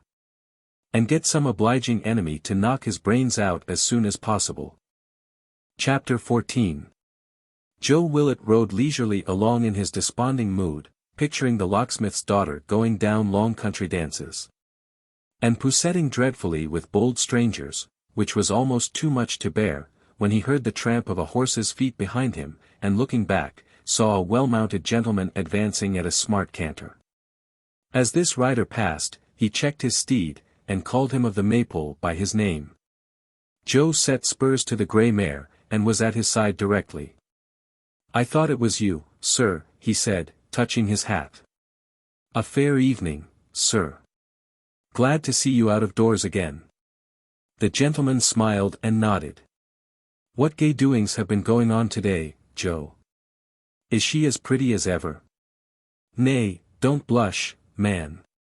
If I colored at all, Mr. Edward, said Joe, which I didn't know I did, it was to think I should have been such a fool as ever to have any hope of her. She's as far out of my reach as heaven is. Well, Joe, I hope that's not altogether beyond it, said Edward, good-humoredly. Ah, sighed Joe. It's all very fine talking, sir. Proverbs are easily made in cold blood. But it can't be helped. Are you bound for our house, sir? Yes. As I am not quite strong yet, I shall stay there tonight, and ride home coolly in the morning. If you're in no particular hurry, said Joe after a short silence, and will bear with the pace of this poor jade, I shall be glad to ride on with you to the warren, sir, and hold your horse when you dismount. It'll save you having to walk from the Maypole, there and back again. I can spare the time well, sir, for I am too soon. And so am I, returned Edward, though I was unconsciously riding fast just now, in compliment I suppose to the pace of my thoughts, which were travelling post. We will keep together, Joe, willingly, and be as good company as may be. And cheer up, think of the locksmith's daughter with a stout heart, and you shall win her yet. Joe shook his head. But there was something so cheery in the buoyant hopeful manner of this speech, that his spirits rose under its influence, and communicated as it would seem some new impulse even to the grey mare, who, breaking from her sober amble into a gentle trot, emulated the pace of Edward Chester's horse, and appeared to flatter herself that he was doing his very best. It was a fine dry night, and the light of a young moon, which was then just rising, shed around that peace and tranquillity which gives to evening time its most delicious charm. The lengthened shadows of the trees, softened as if reflected in still water, threw their carpet on the path the travellers pursued, and the light wind stirred yet more softly than before, as though it were soothing nature in her sleep. By little and little they ceased talking, and rode on side by side in a pleasant silence. The Maypole lights are brilliant tonight, said Edward, as they rode along the lane from which, while the intervening trees were bare of leaves, that hostelry was visible. Brilliant indeed, sir, returned Joe, rising in his stirrups to get a better view. Lights in the large room, and a fire glimmering in the best bedchamber. Why, what company can this be for, I wonder? Some benighted horseman wending towards London, and deterred from going on tonight by the marvellous tales of my friend the highwayman, I suppose, said Edward. He must be a horseman of good quality to have such accommodations. Your bed too, sir. No matter, Joe. Any other room will do for me. But come, there's 9 striking. We may push on. They cantered forward at as brisk a pace as Joe's charger could attain, and presently stopped in the little copse where he had left her in the morning. Edward dismounted, gave his bridle to his companion, and walked with a light step towards the house. A female servant was waiting at a side gate in the garden wall, and admitted him without delay. He hurried along the terrace walk, and darted up a flight of broad steps leading into an old and gloomy hall, whose walls were ornamented with rusty suits of armor, antlers, weapons of the chase, and such like garniture. Here he paused, but not long, for as he looked round, as if expecting the attendant to have followed, and wondering she had not done so, a lovely girl appeared, whose dark hair next moment rested on his breast. Almost at the same instant a heavy hand was laid upon her arm, Edward felt himself thrust away, and Mr. Haredale stood between them. He regarded the young man sternly without removing his hat. With one hand clasped his niece, and with the other, in which he held his riding whip, motioned him towards the door. The young man drew himself up, and returned his gaze. This is well done of you, sir, to corrupt my servants, and enter my house unbidden and in secret, like a thief, said Mr. Haredale. Leave it, sir, and return no more. Miss Haredale's presence, returned the young man, and your relationship to her, give you a license which, if you are a brave man, you will not abuse. You have compelled me to this course, and the fault is yours, not mine. It is neither generous, nor honorable, nor the act of a true man, sir, retorted the other, to tamper with the affections of a weak, trusting girl, while you shrink, in your unworthiness, from her guardian and protector. and dare not meet the light of day. More than this I will not say to you, save that I forbid you this house, and require you to be gone. It is neither generous, nor honorable, nor the act of a true man to play the spy, said Edward. Your words imply dishonor, and I reject them with the scorn they merit. You will find, said Mr. Haredale, calmly, your trusty go-between in waiting at the gate by which you entered. I have played no spy's part, sir. I chanced to see you pass the gate, and followed. You might have heard me knocking for admission, had you been less swift of foot, or lingered in the garden. Please to withdraw. Your presence here is offensive to me and distressful to my niece. As he said these words, he passed his arm about the waist of the terrified and weeping girl, and drew her closer to him. And though the habitual severity of his manner was scarcely changed, there was yet apparent in the action an air of kindness and sympathy for her distress. Mr. Haredale, said Edward, your arm encircles her on whom I have set my every hope and thought, and to purchase 1 minute's happiness for whom I would gladly lay down my life. This house is the casket that holds the precious jewel of my existence. Your niece has plighted her faith to me, and I have plighted mine to her. What have I done that you should hold me in this light esteem, and give me these discourteous words? You have done that, sir, answered Mr. Haredale, which must be undone. You have tied a lover's knot here which must be cut asunder. Take good heed of what I say. Must. I cancel the bond between ye. I reject you, and all of your kith and kin, all the false, hollow, heartless stock. High words, sir, said Edward, scornfully. Words of purpose and meaning, as you will find, replied the other. Lay them to heart. Lay you then, these, said Edward. Your cold and sullen temper, which chills every breast about you, which turns affection into fear, and changes duty into dread, has forced us on this secret course, repugnant to our nature and our wish, and far more foreign, sir, to us than you. I am not a false, a hollow, or a heartless man, the character is yours, who poorly venture on these injurious terms, against the truth, and under the shelter whereof I reminded you just now. You shall not cancel the bond between us. I will not abandon this pursuit. I rely upon your niece's truth and honor, and set your influence at naught. I leave her with a confidence in her pure faith, which you will never weaken, and with no concern but that I do not leave her in some gentler care. With that, he pressed her cold hand to his lips, and once more encountering and returning Mr. Haredale's steady look, withdrew. A few words to Joe as he mounted his horse sufficiently explained what had passed, and renewed all that young gentleman's despondency with tenfold aggravation. They rode back to the Maypole without exchanging a syllable, and arrived at the door with heavy hearts. Old John, who had peeped from behind the red curtain as they rode up shouting for Hugh, was out directly, and said with great importance as he held the young man's stirrup. He's comfortable in bed, the best bed. A thorough gentleman. The smilingest, affablest gentleman I ever had to do with. Who, Willet, said Edward carelessly, as he dismounted. Your worthy father, sir, replied John. Your honorable, venerable father. What does he mean? Said Edward, looking with a mixture of alarm and doubt, at Joe. What do you mean? Said Joe. Don't you see Mr. Edward doesn't understand, father? Why, didn't you know of it, sir, said John, opening his eyes wide. How very singular. Bless you, he's been here ever since noon today, and Mr. Haredale has been having a long talk with him, and hasn't been gone an hour. My father, Willet. Yes, sir, he told me so, a handsome, slim, upright gentleman, in green and gold. In your old room up yonder, sir. No doubt you can go in, sir, said John, walking backwards into the road and looking up at the window. He hasn't put out his candles yet, I see.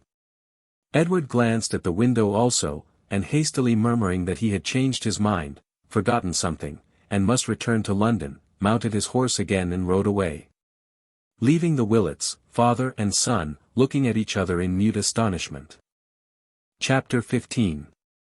At noon next day, John Willet's guest sat lingering over his breakfast in his own home, surrounded by a variety of comforts, which left the Maypole's highest flight and utmost stretch of accommodation at an infinite distance behind, and suggested comparisons very much to the disadvantage and disfavor of that venerable tavern.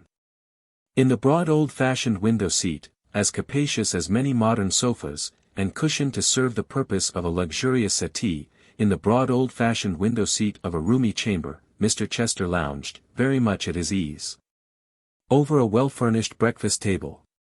He had exchanged his riding coat for a handsome morning gown, his boots for slippers, had been at great pains to atone for the having been obliged to make his toilet when he rose without the aid of dressing-case and tiring equipage.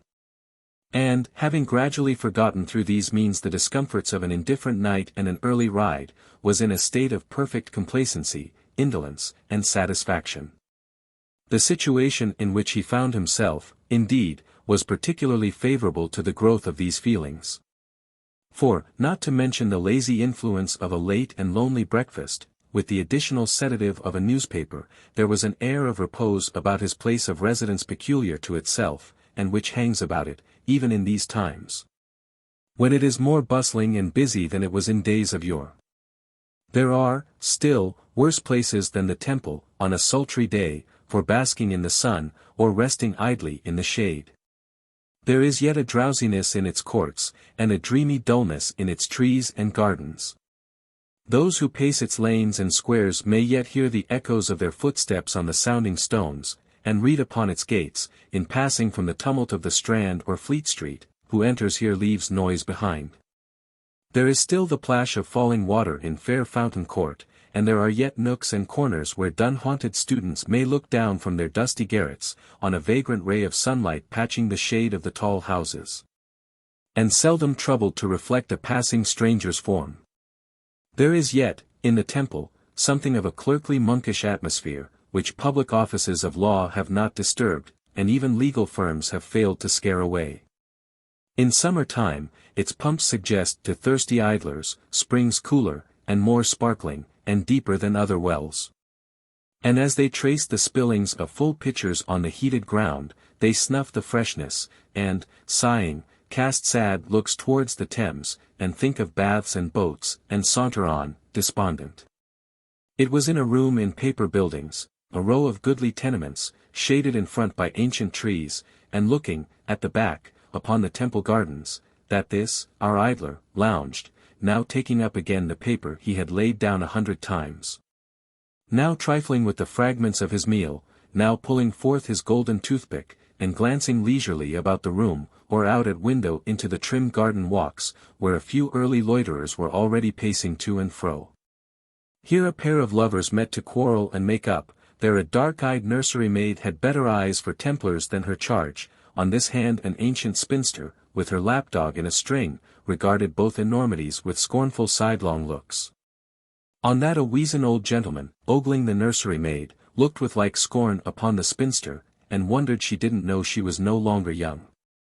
Apart from all these, on the river's margin 2 or 3 couple of business talkers walked slowly up and down in earnest conversation, and one young man sat thoughtfully on a bench, alone. "Ned is amazingly patient," said Mr. Chester, glancing at this last-named person as he set down his teacup and plied the golden toothpick, "immensely patient. He was sitting yonder when I began to dress, and has scarcely changed his posture since. A most eccentric dog." As he spoke, the figure rose, and came towards him with a rapid pace. "Really, as if he had heard me," said the father, resuming his newspaper with a yawn. "Dear Ned." Presently the room door opened, and the young man entered, to whom his father gently waved his hand, and smiled. "Are you at leisure for a little conversation, sir?" said Edward. "Surely, Ned. I am always at leisure. You know my constitution that, have you breakfasted?" "3 hours ago." "What a very early dog," cried his father, contemplating him from behind the toothpick, with a languid smile. "The truth is," said Edward, bringing a chair forward, and seating himself near the table, "that I slept but ill last night, and was glad to rise. The cause of my uneasiness cannot but be known to you, sir, and it is upon that I wish to speak." "My dear boy, returned his father, confide in me, I beg. But you know my constitution, don't be prosy, Ned. I will be plain, and brief, said Edward. Don't say you will, my good fellow, returned his father, crossing his legs, or you certainly will not. You are going to tell me. Plainly this, then, said the son, with an air of great concern, that I know where you were last night, from being on the spot, indeed, and whom you saw, and what your purpose was.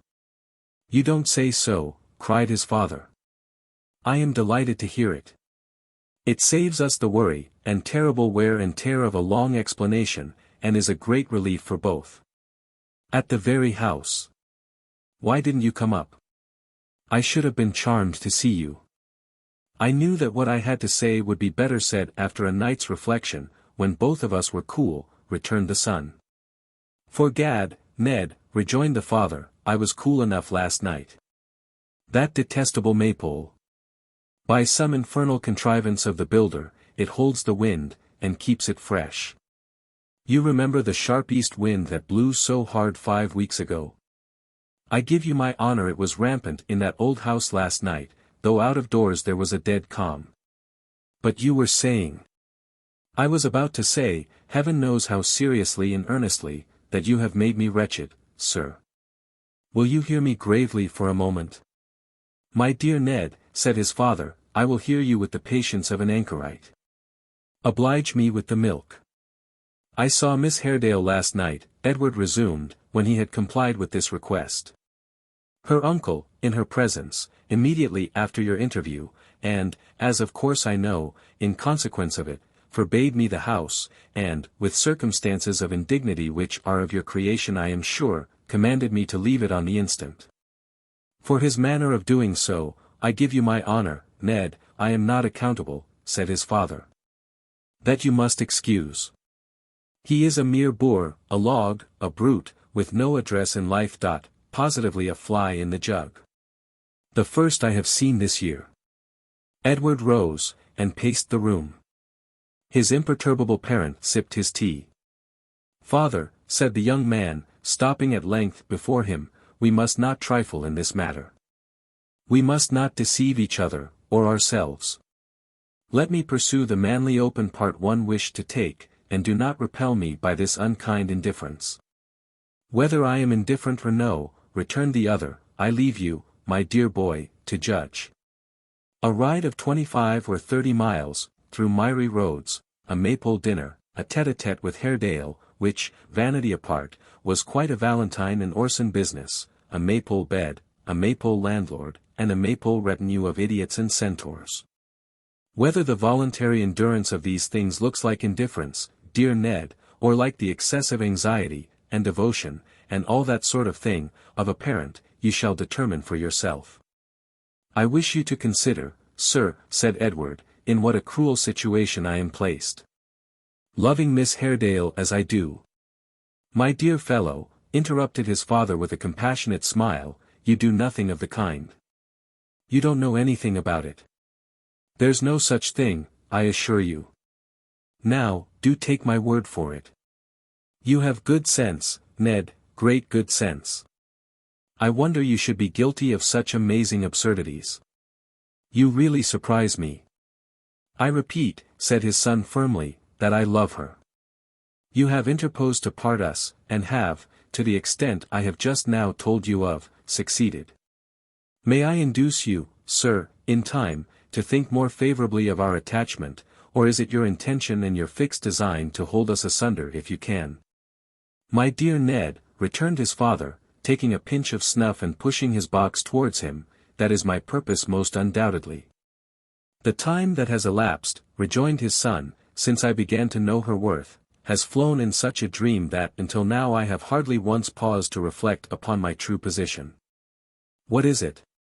From my childhood I have been accustomed to luxury and idleness, and have been bred as though my fortune were large, and my expectations almost without a limit.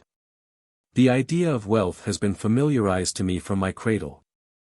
I have been taught to look upon those means, by which men raise themselves to riches and distinction, as being beyond my heeding, and beneath my care. I have been, as the phrase is, liberally educated, and am fit for nothing. I find myself at last wholly dependent upon you, with no resource but in your favor. In this momentous question of my life we do not, and it would seem we never can, agree. I have shrunk instinctively alike from those to whom you have urged me to pay court, and from the motives of interest and gain which have rendered them in your eyes visible objects for my suit. If there never has been thus much plain speaking between us before, sir, the fault has not been mine, indeed. If I seem to speak too plainly now, it is, believe me father, in the hope that there may be a franker spirit, a worthier reliance, and a kinder confidence between us in time to come. My good fellow, said his smiling father, you quite affect me. Go on, my dear Edward, I beg. But remember your promise. There is great earnestness, vast candor, a manifest sincerity in all you say, but I fear I observe the faintest indications of a tendency to prose. I am very sorry, sir. I am very sorry, too, Ned, but you know that I cannot fix my mind for any long period upon one subject. If you'll come to the point at once, I'll imagine all that ought to go before, and conclude it said. Oblige me with the milk again. Listening, invariably makes me feverish.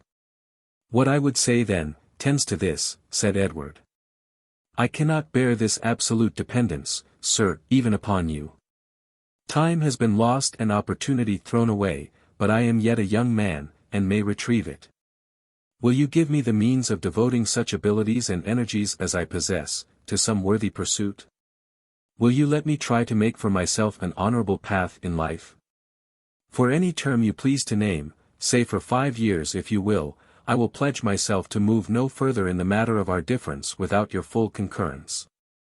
During that period, I will endeavor earnestly and patiently, if ever man did, to open some prospect for myself, and free you from the burden you fear I should become if I married one whose worth and beauty are her chief endowments. Will you do this, sir? At the expiration of the term we agree upon, let us discuss this subject again. Till then, unless it is revived by you, let it never be renewed between us. My dear Ned, returned his father, laying down the newspaper at which he had been glancing carelessly, and throwing himself back in the window seat, I believe you know how very much I dislike what are called family affairs, which are only fit for plebeian Christmas days, and have no manner of business with people of our condition. But as you are proceeding upon a mistake, Ned, altogether upon a mistake, I will conquer my repugnance to entering on such matters, and give you a perfectly plain and candid answer, if you will do me the favor to shut the door. Edward having obeyed him, he took an elegant little knife from his pocket, and paring his nails, continued. You have to thank me, Ned, for being of good family. For your mother, charming person as she was, and almost broken-hearted, and so forth, as she left me, when she was prematurely compelled to become immortal, had nothing to boast of in that respect. Her father was at least an eminent lawyer, sir, said Edward. Quite right, Ned, perfectly so.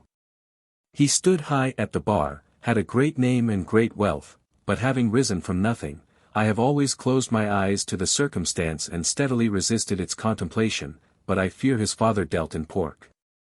And that his business did once involve cow heel and sausages, he wished to marry his daughter into a good family. He had his heart's desire, Ned. I was a younger son's younger son, and I married her. We each had our object, and gained it. She stepped at once into the politest and best circles, and I stepped into a fortune which I assure you was very necessary to my comfort, quite indispensable. Now, my good fellow, that fortune is among the things that have been. It is gone, Ned, and has been gone. How old are you? I always forget. 27, sir. Are you indeed? Cried his father, raising his eyelids in a languishing surprise. So much. Then I should say, Ned, that as nearly as I remember, its skirts vanished from human knowledge, about 18 or 19 years ago. It was about that time when I came to live in these chambers, once your grandfather's, and bequeathed by that extremely respectable person to me, and commenced to live upon an inconsiderable annuity and my past reputation. You are jesting with me, sir, said Edward. Not in the slightest degree, I assure you, returned his father with great composure. These family topics are so extremely dry, that I am sorry to say they don't admit of any such relief. It is for that reason, and because they have an appearance of business, that I dislike them so very much. Well, you know the rest. A son, Ned, unless he is old enough to be a companion, that is to say, unless he is some 2 or 23, is not the kind of thing to have about one. He is a restraint upon his father is a restraint upon him, and they make each other mutually uncomfortable. Therefore, until within the last 4 years or so, I have a poor memory for dates, and if I mistake, you will correct me in your own mind. You pursued your studies at a distance, and picked up a great variety of accomplishments. Occasionally we passed a week or 2 together here, and disconcerted each other as only such near relations can. At last you came home. I candidly tell you, my dear boy, that if you had been awkward and overgrown, should have exported you to some distant part of the world. I wish with all my soul you had, sir, said Edward. No you don't, Ned, said his father coolly. You are mistaken, I assure you. I found you a handsome, prepossessing, elegant fellow, and I threw you into the society I can still command. Having done that, my dear fellow, I consider that I have provided for you in life, and rely upon your doing something to provide for me in return. I do not understand your meaning, sir. My meaning, Ned, is obvious. I observe another fly in the cream jug, but have the goodness not to take it out as you did the first, for their walk when their legs are milky, is extremely ungraceful and disagreeable. My meaning is that you must do as I did. That you must marry well and make the most of yourself. A mere fortune hunter, cried the son, indignantly. What in the devil's name, Ned, would you be, returned the father. All men are fortune hunters, are they not? The law, the church, the court, the camp, see how they are all crowded with fortune hunters, jostling each other in the pursuit. The stock exchange, the pulpit, the counting house, the royal drawing room, the senate, what but fortune hunters are they filled with? A fortune hunter. Yes. You are one. And you would be nothing else, my dear Ned, if you were the greatest courtier, lawyer, legislator, prelate, or merchant, in existence. If you are squeamish and moral, Ned, console yourself with the reflection that at the very worst your fortune hunting can make but one person miserable or unhappy. How many people do you suppose these other kinds of huntsmen crush in following their sport? Hundreds at a step. Or thousands? The young man leant his head upon his hand, and made no answer. I am quite charmed, said the father rising, and walking slowly to and fro, stopping now and then to glance at himself in the mirror, or survey a picture through his glass, with the air of a connoisseur, that we have had this conversation, Ned. Unpromising as it was. It establishes a confidence between us which is quite delightful, and was certainly necessary, though how you can ever have mistaken our positions and designs, I confess I cannot understand. I conceived, until I found your fancy for this girl, that all these points were tacitly agreed upon between us. I knew you were embarrassed, sir, returned the son, raising his head for a moment, and then falling into his former attitude, but I had no idea we were the beggared wretches you describe. How could I suppose it, bred as I have been? Witnessing the life you have always led, and the appearance you have always made. My dear child, said the father, for you really talk so like a child that I must call you one, you were bred upon a careful principle. The very manner of your education, I assure you, maintained my credit surprisingly. As to the life I lead, I must lead it, Ned. I must have these little refinements about me.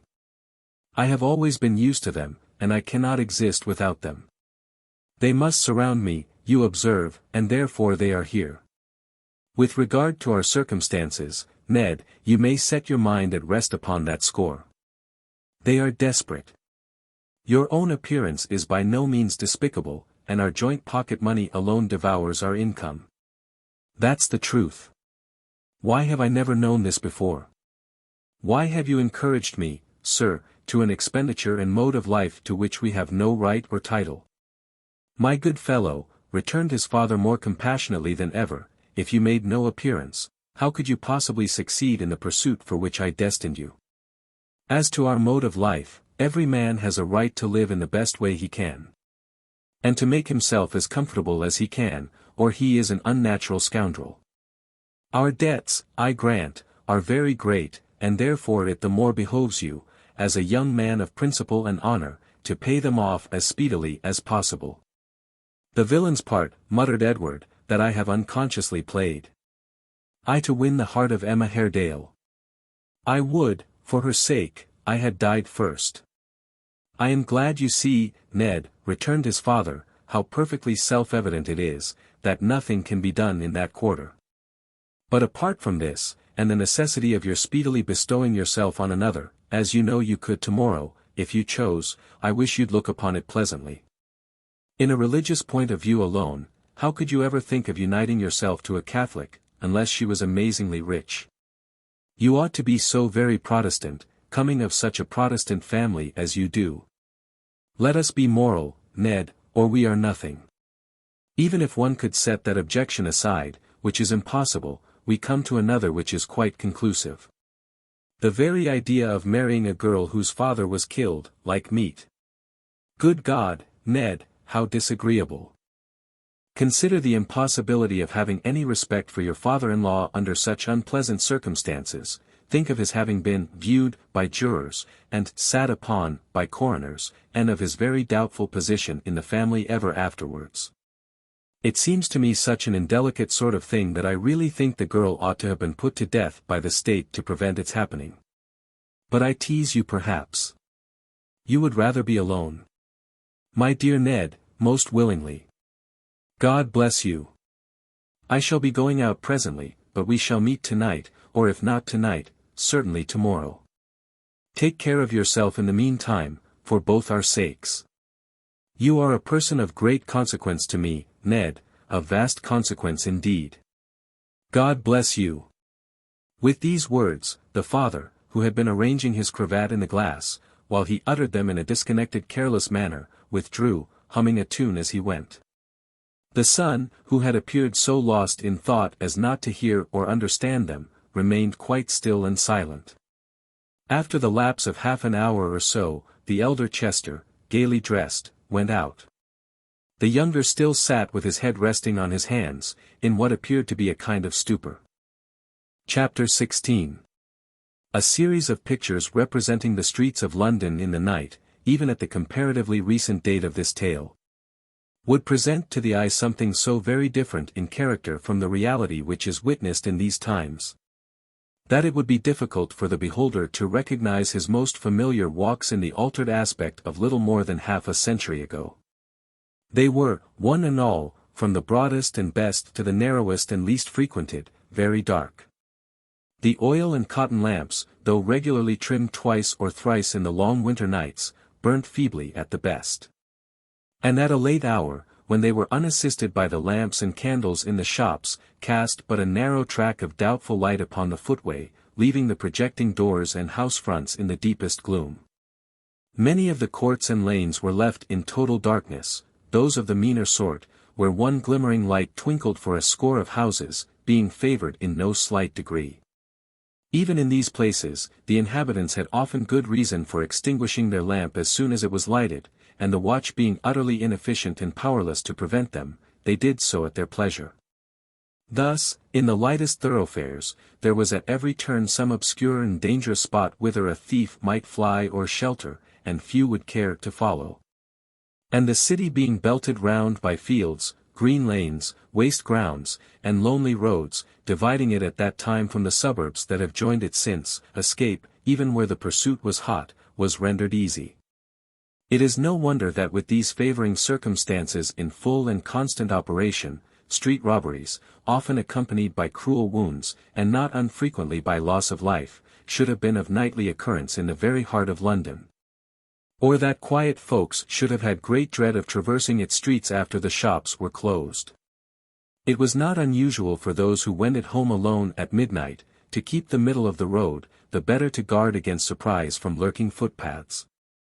Few would venture to repair at a late hour to Kentish Town or Hampstead, or even to Kensington or Chelsea, unarmed and unattended. While he who had been loudest and most valiant at the supper table or the tavern, and had but a mile or so to go, was glad to fee a link boy to escort him home. There were many other characteristics, not quite so disagreeable, about the thoroughfares of London then, with which they had been long familiar. Some of the shops, especially those to the eastward of Temple Bar, still adhered to the old practice of hanging out a sign. And the creaking and swinging of these boards in their iron frames on windy nights, formed a strange and mournful concert for the ears of those who lay awake in bed or hurried through the streets. Long stands of hackney chairs and groups of chairmen, compared with whom the coachmen of our day are gentle and polite, obstructed the way and filled the air with clamour. Night cellars, indicated by a little stream of light crossing the pavement, and stretching out halfway into the road, and by the stifled roar of voices from below, yawned for the reception and entertainment of the most abandoned of both sexes. Under every shed and bulk small groups of link boys gamed away the earnings of the day, or one more weary than the rest, gave way to sleep, and let the fragment of his torch fall hissing on the puddled ground. Then there was the watch with staff and lantern crying the hour, and the kind of weather, and those who woke up at his voice and turned them round in bed, were glad to hear it rained, or snowed, or blew, or froze, for very comfort's sake. The solitary passenger was startled by the chairman's cry of, "By your leave there," as two came trotting past him with their empty vehicle, carried backwards to show its being disengaged, and hurried to the nearest stand. Many a private chair, too, enclosing some fine lady, monstrously hooped and furbeloed. And preceded by running footmen bearing flambeaux, for which extinguishers are yet suspended before the doors of a few houses of the better sort, made the way gay and light as it danced along, and darker and more dismal when it had passed. It was not unusual for these running gentry, who carried it with a very high hand, to quarrel in the servants' hall while waiting for their masters and mistresses. And, falling to blows either there or in the street without, to strew the place of skirmish with hair powder, fragments of bagwigs, and scattered nosegays. Gaming, the vice which ran so high among all classes, the fashion being of course set by the upper, was generally the cause of these disputes. For cards and dice were as openly used, and worked as much mischief, and yielded as much excitement below stairs, as above.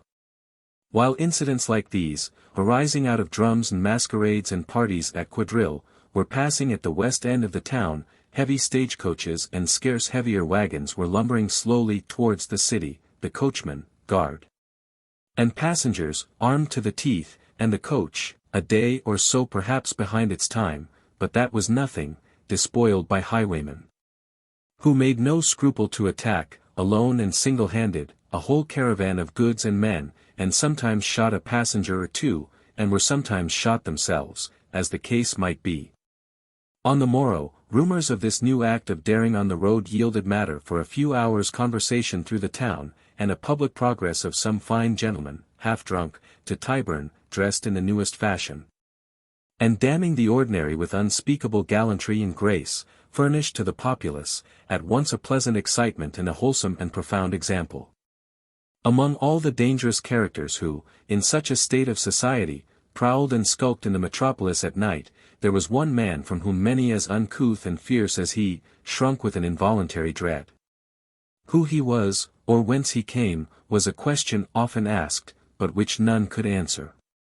His name was unknown, he had never been seen until within about 8 days or thereabouts, and was equally a stranger to the old ruffians, upon whose haunts he ventured fearlessly, as to the young. He could be no spy, for he never removed his slouched hat to look about him, entered into conversation with no man, heeded nothing that passed, listened to no discourse, regarded nobody that came or went. But so surely as the dead of night set in, so surely this man was in the midst of the loose concourse in the night cellar where outcasts of every grade resorted, and there he sat till morning.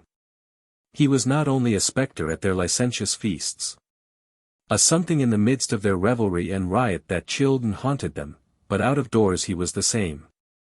Directly it was dark, he was abroad, never in company with any one, but always alone. Never lingering or loitering, but always walking swiftly, and looking, so they said who had seen him, over his shoulder from time to time, and as he did so quickening his pace. In the fields, the lanes, the roads, in all quarters of the town, east, west, north, and south, that man was seen gliding on like a shadow. He was always hurrying away. Those who encountered him, saw him steal past, caught sight of the backward glance, and so lost him in the darkness. This constant restlessness, and flitting to and fro, gave rise to strange stories. He was seen in such distant and remote places, at times so nearly tallying with each other, that some doubted whether there were not two of them, or more, some, whether he had not unearthly means of travelling from spot to spot.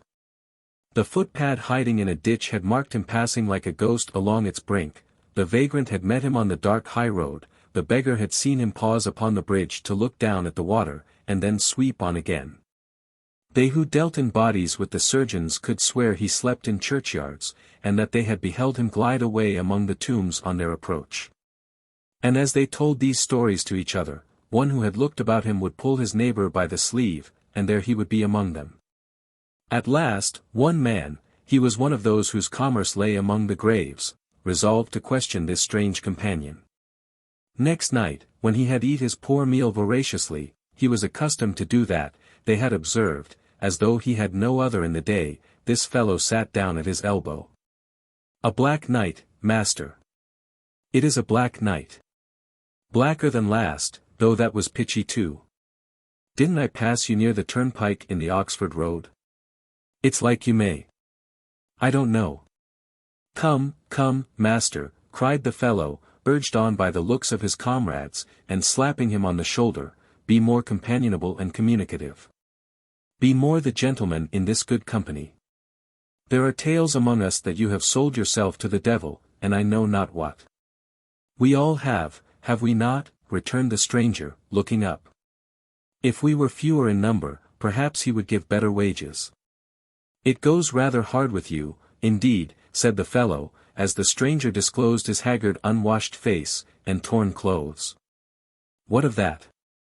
Be merry, master. A stave of a roaring song now." "Sing you, if you desire to hear one," replied the other, shaking him roughly off, "and don't touch me if you're a prudent man. I carry arms which go off easily, they have done so, before now, and make it dangerous for strangers who don't know the trick of them, to lay hands upon me." "Do you threaten?" said the fellow. "Yes," returned the other, rising and turning upon him, and looking fiercely round as if in apprehension of a general attack. His voice, and look, and bearing, all expressive of the wildest recklessness and desperation, daunted while they repelled the bystanders. Although in a very different sphere of action now, they were not without much of the effect they had wrought at the Maypole Inn. "I am what you all are, and live as you all do," said the man sternly, after a short silence. "I am in hiding here like the rest, and if we were surprised would perhaps do my part with the best of ye. If it's my humour to be left to myself, let me have it. Otherwise," and here he swore a tremendous oath, "there'll be mischief done in this place, though there are odds of a score against me." A low murmur, having its origin perhaps in a dread of the man and the mystery that surrounded him, or perhaps in a sincere opinion on the part of some of those present, that it would be an inconvenient precedent to meddle too curiously with a gentleman's private affairs if he saw reason to conceal them, warned the fellow who had occasioned this discussion that he had best pursue it no further. After a short time the strange man lay down upon a bench to sleep, and when they thought of him again, they found he was gone. Next night, as soon as it was dark, he was abroad again and traversing the streets. He was before the locksmith's house more than once, but the family were out, and it was close shut. This night he crossed London Bridge and passed into Southwark. As he glided down a by-street, a woman with a little basket on her arm, turned into it at the other end. Directly he observed her, he sought the shelter of an archway, and stood aside until she had passed. Then he emerged cautiously from his hiding-place, and followed. She went into several shops to purchase various kinds of household necessaries, and round every place at which she stopped he hovered like her evil spirit, following her when she reappeared. It was nigh 11 o'clock, and the passengers in the streets were thinning fast, when she turned, doubtless to go home. The phantom still followed her. She turned into the same by-street in which he had seen her first, which, being free from shops, and narrow, was extremely dark. She quickened her pace here, as though distrustful of being stopped, and robbed of such trifling property as she carried with her. He crept along on the other side of the road. Had she been gifted with the speed of wind, it seemed as if his terrible shadow would have tracked her down. At length the widow, for she it was, reached her own door, and, panting for breath, paused to take the key from her basket. In a flush and glow, with the haste she had made, and the pleasure of being safe at home, she stooped to draw it out, when, raising her head, she saw him standing silently beside her, the apparition of a dream. His hand was on her mouth, but that was needless, for her tongue clove to its roof, and her power of utterance was gone. "I have been looking for you many nights. Is the house empty? Answer me. Is anyone inside?" She could only answer by a rattle in her throat. "Make me a sign." She seemed to indicate that there was no one there. He took the key, unlocked the door, carried her in, and secured it carefully behind them. Chapter 17. It was a chilly night, and the fire in the widow's parlour had burnt low. Her strange companion placed her in a chair, and stooping down before the half-extinguished ashes, raked them together and fanned them with his hat. From time to time he glanced at her over his shoulder, as though to assure himself of her remaining quiet and making no effort to depart, and that done, busied himself about the fire again. It was not without reason that he took these pains, for his dress was dank and drenched with wet, his jaws rattled with cold, and he shivered from head to foot. It had rained hard during the previous night and for some hours in the morning, but since noon it had been fine. Wheresoever he had passed the hours of darkness, his condition sufficiently betokened that many of them had been spent beneath the open sky. Besmeared with mire, his saturated clothes clinging with a damp embrace about his limbs. His beard unshaven, his face unwashed, his meagre cheeks worn into deep hollows, a more miserable wretch could hardly be, than this man who now cowered down upon the widow's hearth, and watched the struggling flame with bloodshot eyes. She had covered her face with her hands, fearing, as it seemed, to look towards him. So they remained for some short time in silence. Glancing round again, he asked at length, "Is this your house?" "It is." "Why, in the name of heaven, do you darken it?" "Give me meat and drink," he answered sullenly, "or I dare do more than that. The very marrow in my bones is cold, with wet and hunger. I must have warmth and food, and I will have them here." "You were the robber on the Chigwell road." "I was. And nearly a murderer then. The will was not wanting. There was one came upon me and raised the hue and cry, that it would have gone hard with, but for his nimbleness. I made a thrust at him." "You thrust your sword at him," cried the widow, looking upwards. "You hear this man? You hear and saw?" He looked at her, as, with her head thrown back, and her hands tight clenched together, she uttered these words in an agony of appeal. Then, starting to his feet as she had done, he advanced towards her. "Beware!" she cried in a suppressed voice, whose firmness stopped him midway. "Do not so much as touch me with a finger, or you are lost, body and soul, you are lost." "Hear me," he replied, menacing her with his hand. "I, that in the form of a man live the life of a hunted beast, that in the body am a spirit, a ghost upon the earth, a thing from which all creatures shrink, save those cursed beings of another world, who will not leave me.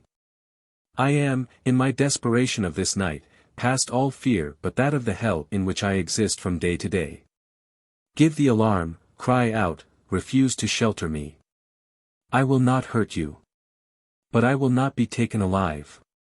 And so surely as you threaten me above your breath, I fall a dead man on this floor. The blood with which I sprinkle it, be on you and yours, in the name of the evil spirit that tempts men to their ruin." As he spoke, he took a pistol from his breast, and firmly clutched it in his hand. "Remove this man from me, good heaven," cried the widow. "In thy grace and mercy, give him 1 minute's penitence, and strike him dead." "It has no such purpose," he said, confronting her. It is death. Give me to eat and drink, lest I do that it cannot help my doing, and will not do for you. Will you leave me, if I do thus much? Will you leave me and return no more? I will promise nothing, he rejoined, seating himself at the table, nothing but this, I will execute my threat if you betray me. She rose at length, and going to a closet or pantry in the room, brought out some fragments of cold meat and bread and put them on the table. He asked for brandy, and for water. These she produced likewise. And he ate and drank with the voracity of a famished hound. All the time he was so engaged she kept at the uttermost distance of the chamber, and sat there shuddering, but with her face towards him. She never turned her back upon him once. And although when she passed him, as she was obliged to do in going to and from the cupboard, she gathered the skirts of her garment about her, as if even its touching his by chance were horrible to think of, still. In the midst of all this dread and terror, she kept her face towards his own, and watched his every movement. His repast ended, if that can be called one, which was a mere ravenous satisfying of the calls of hunger, he moved his chair towards the fire again, and warming himself before the blaze which had now sprung brightly up, accosted her once more. I am an outcast, to whom a roof above his head is often an uncommon luxury, and the food a beggar would reject is delicate fare. You live here at your ease. Do you live alone? I do not, she made answer with an effort. Who dwells here besides? One, it is no matter who. You had best be gone, or he may find you here. Why do you linger? For warmth, he replied, spreading out his hands before the fire. For warmth. You are rich, perhaps. Very, she said faintly. Very rich. No doubt I am very rich. At least you are not penniless. You have some money. You were making purchases tonight. I have a little left. It is but a few shillings. Give me your purse. You had it in your hand at the door. Give it to me. She stepped to the table and laid it down. He reached across, took it up, and told the contents into his hand. As he was counting them, she listened for a moment, and sprung towards him. Take what there is, take all, take more if more were there, but go before it is too late. I have heard a wayward step without, I know full well. It will return directly. Be gone. What do you mean? Do not stop to ask. I will not answer. Much as I dread to touch you, I would drag you to the door if I possessed the strength, rather than you should lose an instant. Miserable wretch! Fly from this place. If there are spies without, I am safer here, replied the man, standing aghast. I will remain here, and will not fly till the danger is past. It is too late, cried the widow, who had listened for the step, and not to him. Hark to that foot upon the ground. Do you tremble to hear it? It is my son, my idiot son. As she said this wildly, there came a heavy knocking at the door. He looked at her, and she at him. Let him come in, said the man, hoarsely. I fear him less than the dark, houseless night. He knocks again. Let him come in. The dread of this hour, returned the widow, has been upon me all my life, and I will not. Evil will fall upon him, if you stand eye to eye. My blighted boy. Oh! All good angels who know the truth, hear a poor mother's prayer, and spare my boy from knowledge of this man. He rattles at the shutters, cried the man. He calls you. That voice and cry. It was he who grappled with me in the road. Was it he? She had sunk upon her knees, and so knelt down, moving her lips, but uttering no sound. As he gazed upon her, uncertain what to do or where to turn, the shutters flew open. He had barely time to catch a knife from the table, sheath it in the loose sleeve of his coat, hide in the closet, and do all with the lightning speed, when Barnaby tapped at the bare glass, and raised the sash exultingly. Why, who can keep out Grip and me, he cried, thrusting in his head, and staring round the room. Are you there, mother? How long you keep us from the fire and light? She stammered some excuse and tendered him her hand. But Barnaby sprung lightly in without assistance, and putting his arms about her neck, kissed her 100 times. We have been afield, mother, leaping ditches, scrambling through hedges, running down steep banks, up and away, and hurrying on. The wind has been blowing, and the rushes and young plants bowing and bending to it, lest it should do them harm, the cowards, and Grip, ha ha ha. Brave Grip, who cares for nothing, and when the wind rolls him over in the dust, turns manfully to bite it. Grip, bold Grip, has quarrelled with every little bowing twig, thinking, he told me, that it mocked him, and has worried it like a bulldog. Ha ha ha. The raven, in his little basket at his master's back, hearing this frequent mention of his name in a tone of exultation, expressed his sympathy by crowing like a cock, and afterwards running over his various phrases of speech with such rapidity, and in so many varieties of hoarseness, that they sounded like the murmurs of a crowd of people. He takes such care of me besides, said Barnaby. Such care, mother. He watches all the time I sleep, and when I shut my eyes and make believe to slumber, he practices new learning softly. But he keeps his eye on me the while, and if he sees me laugh, though never so little, stops directly. He won't surprise me till he's perfect.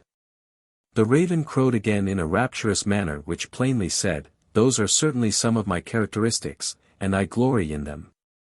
In the meantime, Barnaby closed the window and secured it, and coming to the fireplace, prepared to sit down with his face to the closet. But his mother prevented this, by hastily taking that side herself, and motioning him towards the other.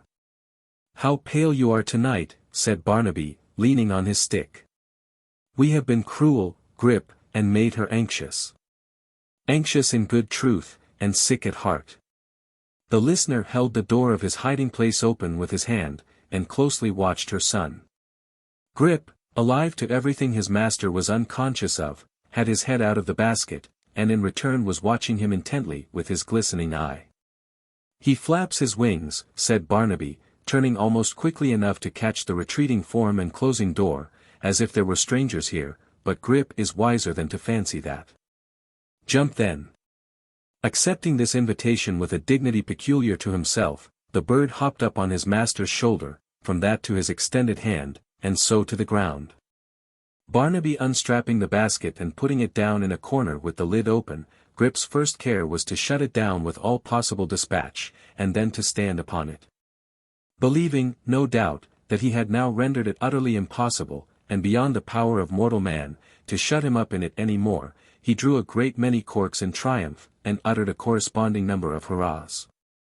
Mother, said Barnaby, laying aside his hat and stick, and returning to the chair from which he had risen, I'll tell you where we have been today, and what we have been doing, shall I? She took his hand in hers, and holding it, nodded the word she could not speak.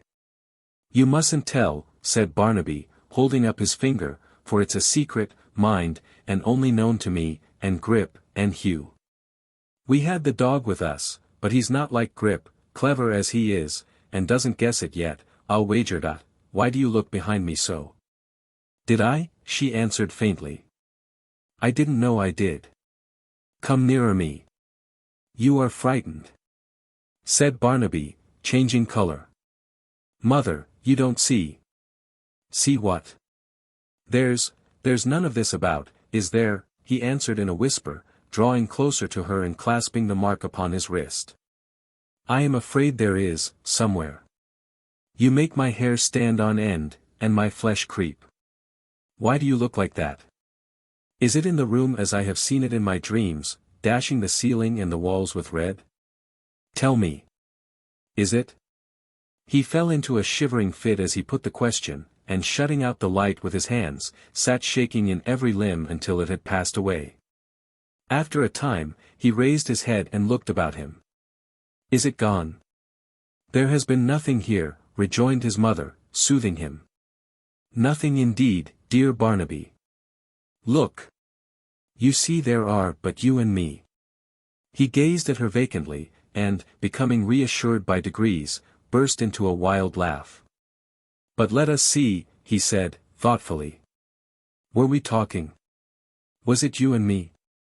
Where have we been? Nowhere but here.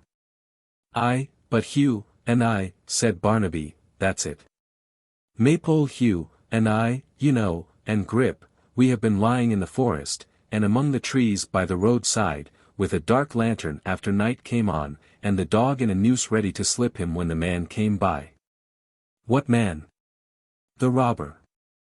Him that the stars winked at. We have waited for him after dark these many nights, and we shall have him. I'd know him in 1,000. Mother, see here. This is the man. Look.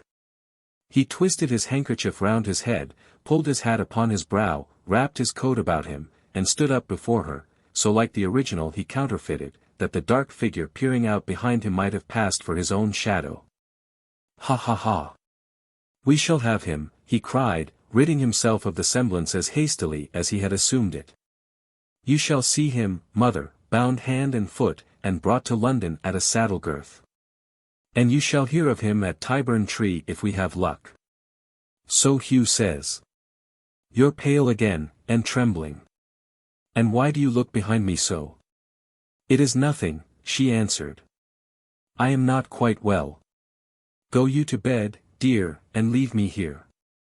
To bed. He answered. I don't like bed.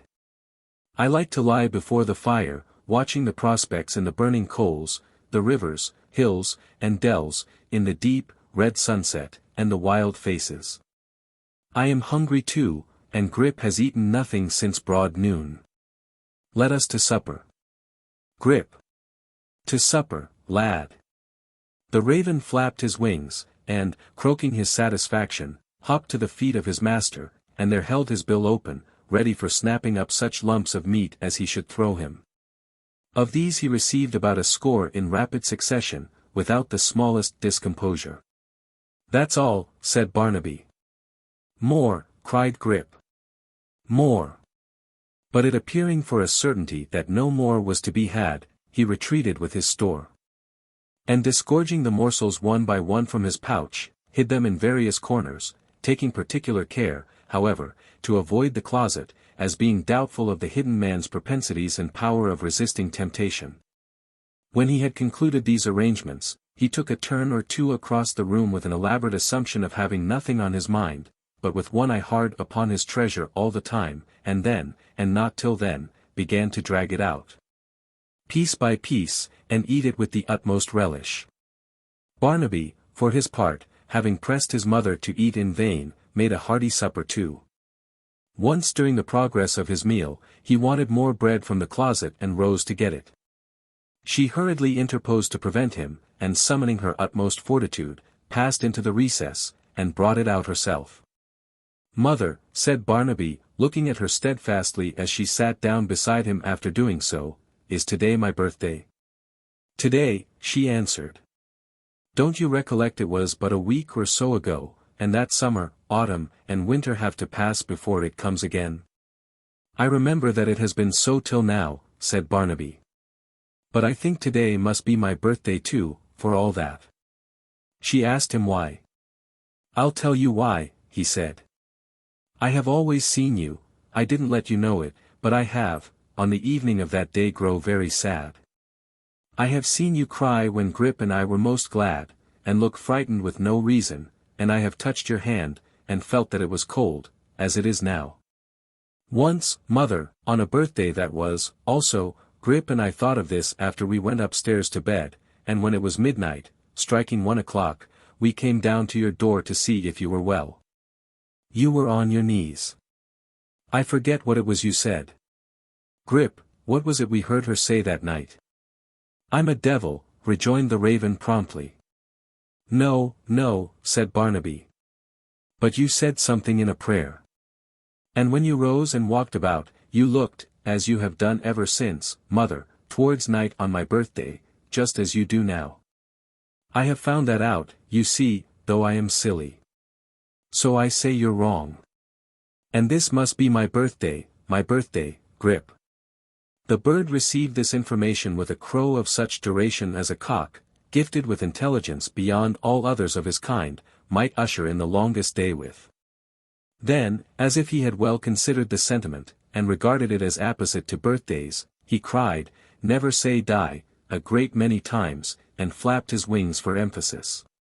The widow tried to make light of Barnaby's remark, and endeavored to divert his attention to some new subject, too easy a task at all times, as she knew. His supper done, Barnaby, regardless of her entreaties, stretched himself on the mat before the fire. Grip perched upon his leg, and divided his time between dozing in the grateful warmth, and endeavoring, as it presently appeared, to recall a new accomplishment he had been studying all day. A long and profound silence ensued, broken only by some change of position on the part of Barnaby, whose eyes were still wide open and intently fixed upon the fire. Or by an effort of recollection on the part of Grip, who would cry in a low voice from time to time, "Polly put the ket," and there stop short, forgetting the remainder, and go off in a doze again. After a long interval, Barnaby's breathing grew more deep and regular, and his eyes were closed. But even then the unquiet spirit of the raven interposed. "Polly put the ket," cried Grip, and his master was broad awake again. At length Barnaby slept soundly, and the bird with his bill sunk upon his breast itself puffed out into a comfortable alderman-like form, and his bright eye growing smaller and smaller, really seemed to be subsiding into a state of repose. Now and then he muttered in a sepulchral voice, "Polly put the ket," but very drowsily, and more like a drunken man than a reflecting raven. The widow, scarcely venturing to breathe, rose from her seat. The man glided from the closet, and extinguished the candle. "Cleon," cried Grip, suddenly struck with an idea and very much excited. "Cleon! Hurrah! Polly put the ket Cleon, we'll all have tea, Polly put the ket Cleon, we'll all have tea. Hurrah, hurrah, hurrah! I'm a devil, I'm a ket Leon, keep up your spirits, never say die, bow, wow, wow, I'm a devil, I'm a ket Lee, I'm a, Polly put the ket Leon, we'll all have tea." They stood rooted to the ground, as though it had been a voice from the grave. But even this failed to awaken the sleeper. He turned over towards the fire, his arm fell to the ground, and his head drooped heavily upon it. The widow and her unwelcome visitor gazed at him and at each other for a moment, and then she motioned him towards the door. "Stay," he whispered. "You teach your son well. I have taught him nothing that you heard tonight. Depart instantly, or I will rouse him. You are free to do so." "Shall I rouse him?" "You dare not do that." "I dare do anything, I have told you. He knows me well, it seems. At least I will know him." "Would you kill him in his sleep?" cried the widow, throwing herself between them. "Woman," he returned between his teeth, as he motioned her aside, "would see him nearer, and I will. If you want one of us to kill the other, wake him." With that he advanced, and bending down over the prostrate form, softly turned back the head and looked into the face. The light of the fire was upon it, and its every lineament was revealed distinctly. He contemplated it for a brief space, and hastily uprose. "Observe," he whispered in the widow's ear, "in him, of whose existence I was ignorant until tonight, I have you in my power. Be careful how you use me. Be careful how you use me. I am destitute and starving, and a wanderer upon the earth. I may take a sure and slow revenge. There is some dreadful meaning in your words. I do not fathom it. There is a meaning in them, and I see you fathom it to its very depth. You have anticipated it for years, you have told me as much. I leave you to digest it. Do not forget my warning." He pointed, as he left her, to the slumbering form, and stealthily withdrawing, made his way into the street. She fell on her knees beside the sleeper, and remained like one stricken into stone, until the tears which fear had frozen so long, came tenderly to her relief. "O thou," she cried, "who hast taught me such deep love for this one remnant of the promise of a happy life, out of whose affliction, even, perhaps the comfort springs that he is ever a relying. Loving child to me, never growing old or cold at heart, but needing my care and duty in his manly strength as in his cradle time, help him, in his darkened walk through this sad world, or he is doomed, and my poor heart is broken. Chapter 18. Gliding along the silent streets, and holding his course where they were darkest and most gloomy, the man who had left the widow's house crossed London Bridge, and arriving in the city, plunged into the backways, lanes, and courts between Cornhill and Smithfield, with no more fixedness of purpose than to lose himself among their windings, and baffle pursuit, if any one were dogging his steps. It was the dead time of the night, and all was quiet. Now and then a drowsy watchman's footsteps sounded on the pavement, or the lamplighter on his rounds went flashing past, leaving behind a little track of smoke mingled with glowing morsels of his hot red link. He hid himself even from these partakers of his lonely walk, and, shrinking in some arch or doorway while they passed, issued forth again when they were gone, and so pursued his solitary way. To be shelterless and alone in the open country, hearing the wind moan and watching for day through the whole long weary night. To listen to the falling rain, and crouch for warmth beneath the lee of some old barn or rick, or in the hollow of a tree, are dismal things, but not so dismal as the wandering up and down where shelter is, and beds and sleepers are by thousands. A houseless rejected creature. To pace the echoing stones from hour to hour, counting the dull chimes of the clocks, to watch the lights twinkling in chamber windows, to think what happy forgetfulness each house shuts in. That here are children coiled together in their beds, here youth, here age, here poverty, here wealth, all equal in their sleep, and all at rest. To have nothing in common with the slumbering world around, not even sleep, heaven's gift to all its creatures, and be akin to nothing but despair. To feel, by the wretched contrast with everything on every hand, more utterly alone and cast away than in a trackless desert. This is a kind of suffering, on which the rivers of great cities close full many a time, and which the solitude in crowds alone awakens. The miserable man paced up and down the streets, so long, so wearisome, so like each other, and often cast a wistful look towards the east, hoping to see the first faint streaks of day. But obdurate night had yet possession of the sky, and his disturbed and restless walk found no relief. One house in a back street was bright with the cheerful glare of lights. There was the sound of music in it too, and the tread of dancers, and there were cheerful voices, and many a burst of laughter. To this place, to be near something that was awake and glad, he returned again and again. And more than one of those who left it when the merriment was at its height, felt it a check upon their mirthful mood to see him flitting to and fro like an uneasy ghost. At last the guests departed, one and all. And then the house was close shut up, and became as dull and silent as the rest. His wanderings brought him at one time to the city jail. Instead of hastening from it as a place of ill omen, and one he had cause to shun, he sat down on some steps hard by, and resting his chin upon his hand, gazed upon its rough and frowning walls as though even they became a refuge in his jaded eyes. He paced it round and round, came back to the same spot, and sat down again.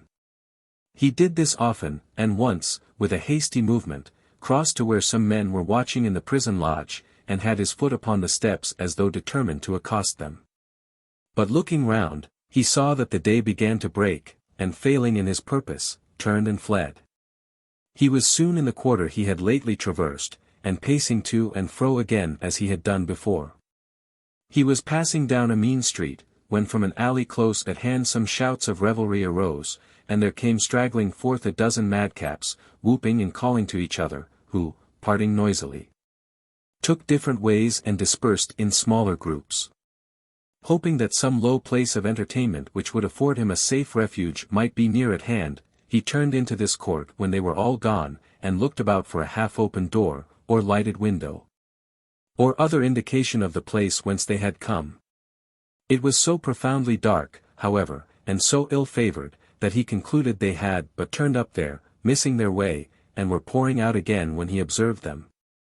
With this impression, and finding there was no outlet but that by which he had entered, he was about to turn, when from a grating near his feet a sudden stream of light appeared, and the sound of talking came.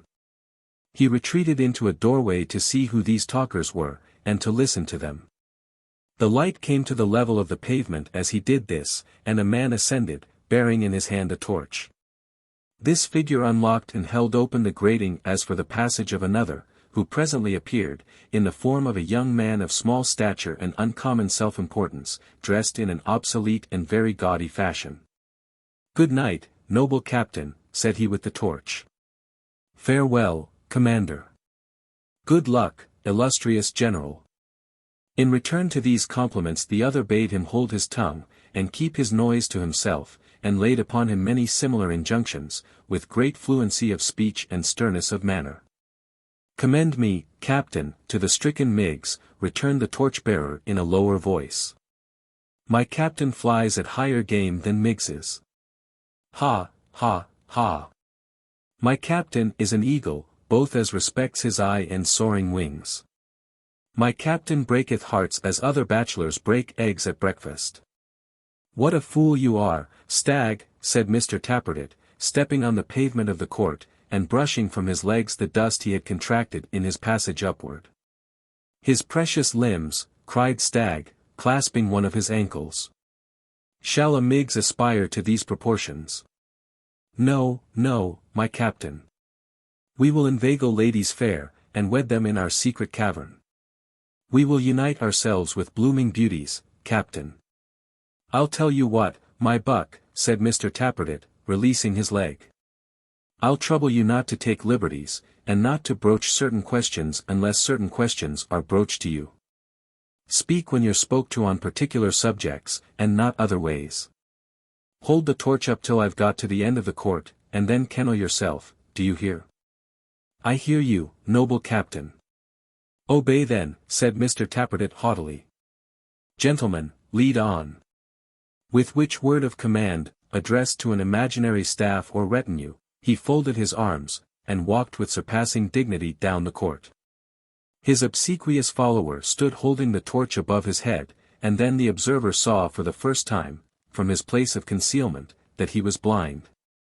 Some involuntary motion on his part caught the quick ear of the blind man, before he was conscious of having moved an inch towards him, for he turned suddenly and cried, "Who's there?"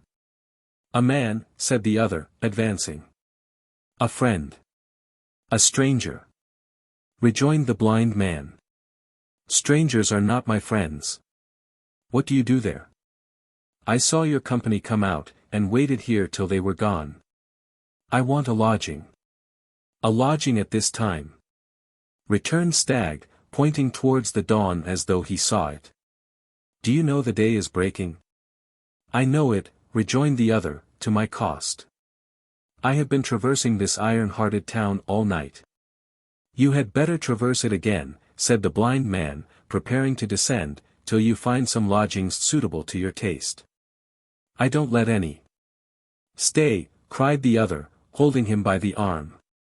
"I'll beat this light about that hangdog face of yours, for hangdog it is, if it answers to your voice, and rouse the neighborhood besides, if you detain me," said the blind man. "Let me go." "Do you hear? Do you hear?" returned the other, chinking a few shillings together, and hurriedly pressing them into his hand. "I beg nothing of you. I will pay for the shelter you give me." "Death! Is it much to ask of such as you? I have come from the country, and desire to rest where there are none to question me. I am faint, exhausted, worn out, almost dead. Let me lie down, like a dog, before your fire. I ask no more than that. If you would be rid of me, I will depart tomorrow." "If a gentleman has been unfortunate on the road," muttered Stagg, yielding to the other, who, pressing on him, had already gained a footing on the steps, and can pay for his accommodation. "I will pay you with all I have. I am just now past the want of food, God knows, and wish but to purchase shelter." "What companion have you below?" "None." "Then fasten your grate there, and show me the way. Quick." The blind man complied after a moment's hesitation, and they descended together. The dialogue had passed as hurriedly as the words could be spoken, and they stood in his wretched room before he had had time to recover from his first surprise. "May I see where that door leads to, and what is beyond?" said the man, glancing keenly round. "You will not mind that? I will show you myself. Follow me, or go before. Take your choice. He bade him lead the way, and, by the light of the torch which his conductor held up for the purpose, inspected all 3 cellars narrowly. Assured that the blind man had spoken truth, and that he lived there alone, the visitor returned with him to the first, in which a fire was burning, and flung himself with a deep groan upon the ground before it. His host pursued his usual occupation without seeming to heed him any further. But directly he fell asleep, and he noted his falling into a slumber, as readily as the keenest-sighted man could have done, he knelt down beside him, and passed his hand lightly but carefully over his face and person.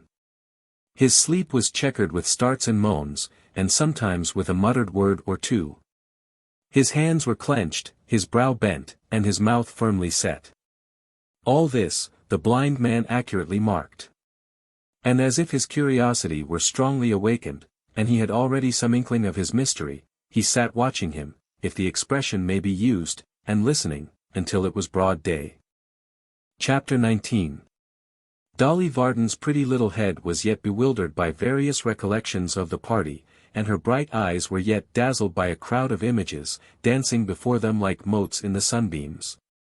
Among which the effigy of one partner in particular did especially figure, the same being a young coachmaker, a master in his own right, who had given her to understand, when he handed her into the chair at parting, that it was his fixed resolve to neglect his business from that time, and die slowly for the love of her. Dolly's head, and eyes, and thoughts, and 7 senses, were all in a state of flutter and confusion for which the party was accountable.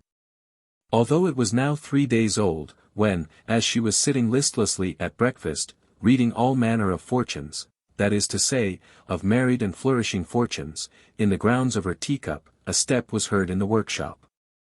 And Mr. Edward Chester was descried through the glass door, standing among the rusty locks and keys, like love among the roses, for which apt comparison the historian may by no means take any credit to himself, the same being the invention, in a sentimental mood, of the chaste and modest Miggs, who, beholding him from the doorstep she was then cleaning, did, in her maiden meditation, give utterance to the simile. The locksmith, who happened at the moment to have his eyes thrown upward and his head backward, in an intense communing with Toby, did not see his visitor, until Mrs. Varden, more watchful than the rest, had desired Sim Tappertit to open the glass door and give him admission, from which untoward circumstance the good lady argued, for she could deduce a precious moral from the most trifling event, that to take a draught of small ale in the morning was to observe a pernicious, irreligious, and pagan custom, the relish whereof should be left to swine, and Satan, or at least to popish persons, and should be shunned by the righteous as a work of sin and evil. She would no doubt have pursued her admonition much further, and would have founded on it a long list of precious precepts of inestimable value. But that the young gentleman standing by in a somewhat uncomfortable and discomfited manner while she read her spouse this lecture, occasioned her to bring it to a premature conclusion. "I'm sure you'll excuse me, sir," said Mrs. Varden, rising and curtsying. "Varden is so very thoughtless, and needs so much reminding. Sim, bring a chair here." Mr. Tappertit obeyed, with a flourish implying that he did so, under protest. "And you can go, Sim," said the locksmith. Mr. Tappertit obeyed again, still under protest, and betaking himself to the workshop, began seriously to fear that he might find it necessary to poison his master, before his time was out. In the meantime, Edward returned suitable replies to Mrs. Varden's courtesies, and that lady brightened up very much, so that when he accepted a dish of tea from the fair hands of Dolly, she was perfectly agreeable. "I am sure if there's anything we can do, Varden, or I, or Dolly either, to serve you, sir, at any time, you have only to say it, and it shall be done," said Mrs. V. "I am much obliged to you, I am sure," returned Edward. "You encourage me to say that I have come here now, to beg your good offices." Mrs. Varden was delighted beyond measure. "It occurred to me that probably your fair daughter might be going to the Warren either today or tomorrow," said Edward, glancing at Dolly. "And if so, and you will allow her to take charge of this letter, ma'am, you will oblige me more than I can tell you. The truth is, that while I am very anxious it should reach its destination, I have particular reasons for not trusting it to any other conveyance, so that without your help, I am wholly at a loss. She was not going that way, sir, either today, or tomorrow, nor indeed all next week, the lady graciously rejoined, but we shall be very glad to put ourselves out of the way on your account, and if you wish it, you may depend upon its going today. You might suppose, said Mrs. Varden, frowning at her husband, from Varden sitting there so glum and silent, that he objected to this arrangement, but you must not mind that, sir, if you please. It's his way at home. Out of doors, he can be cheerful and talkative enough. Now, the fact was, that the unfortunate locksmith, blessing his stars to find his helpmate in such good humor, had been sitting with a beaming face, hearing this discourse with a joy past all expression. Wherefore this sudden attack quite took him by surprise. "My dear Martha," he said. "Oh yes, I dare say," interrupted Mrs. Varden, with a smile of mingled scorn and pleasantry. "Very dear. We all know that." "No, but my good soul," said Gabriel, "you are quite mistaken. You are indeed. I was delighted to find you so kind and ready. I waited, my dear, anxiously, I assure you, to hear what you would say." "You waited anxiously," repeated Mrs. V. "Yes. Thank you, Varden. You waited, as you always do, that I might bear the blame, if any came of it. But I am used to it," said the lady with a kind of solemn titter, "and that's my comfort." "I give you my word, Martha," said Gabriel. "Let me give you my word, my dear," interposed his wife with a Christian smile, "that such discussions as these between married people, are much better left alone. Therefore, if you please, Varden, we'll drop the subject. I have no wish to pursue it. I might say a great deal. But I would rather not. Pray don't say any more." "I don't want to say any more," rejoined the goaded locksmith. "Well then, don't," said Mrs. Varden. "Nor did I begin it, Martha," added the locksmith, good-humoredly, "I must say that." "You did not begin it, Varden," exclaimed his wife, opening her eyes very wide and looking round upon the company, as though she would say, "You hear this man. You did not begin it, Varden. But you shall not say I was out of temper. No, you did not begin it, oh dear no, not you, my dear." "Well, well," said the locksmith. "That's settled then."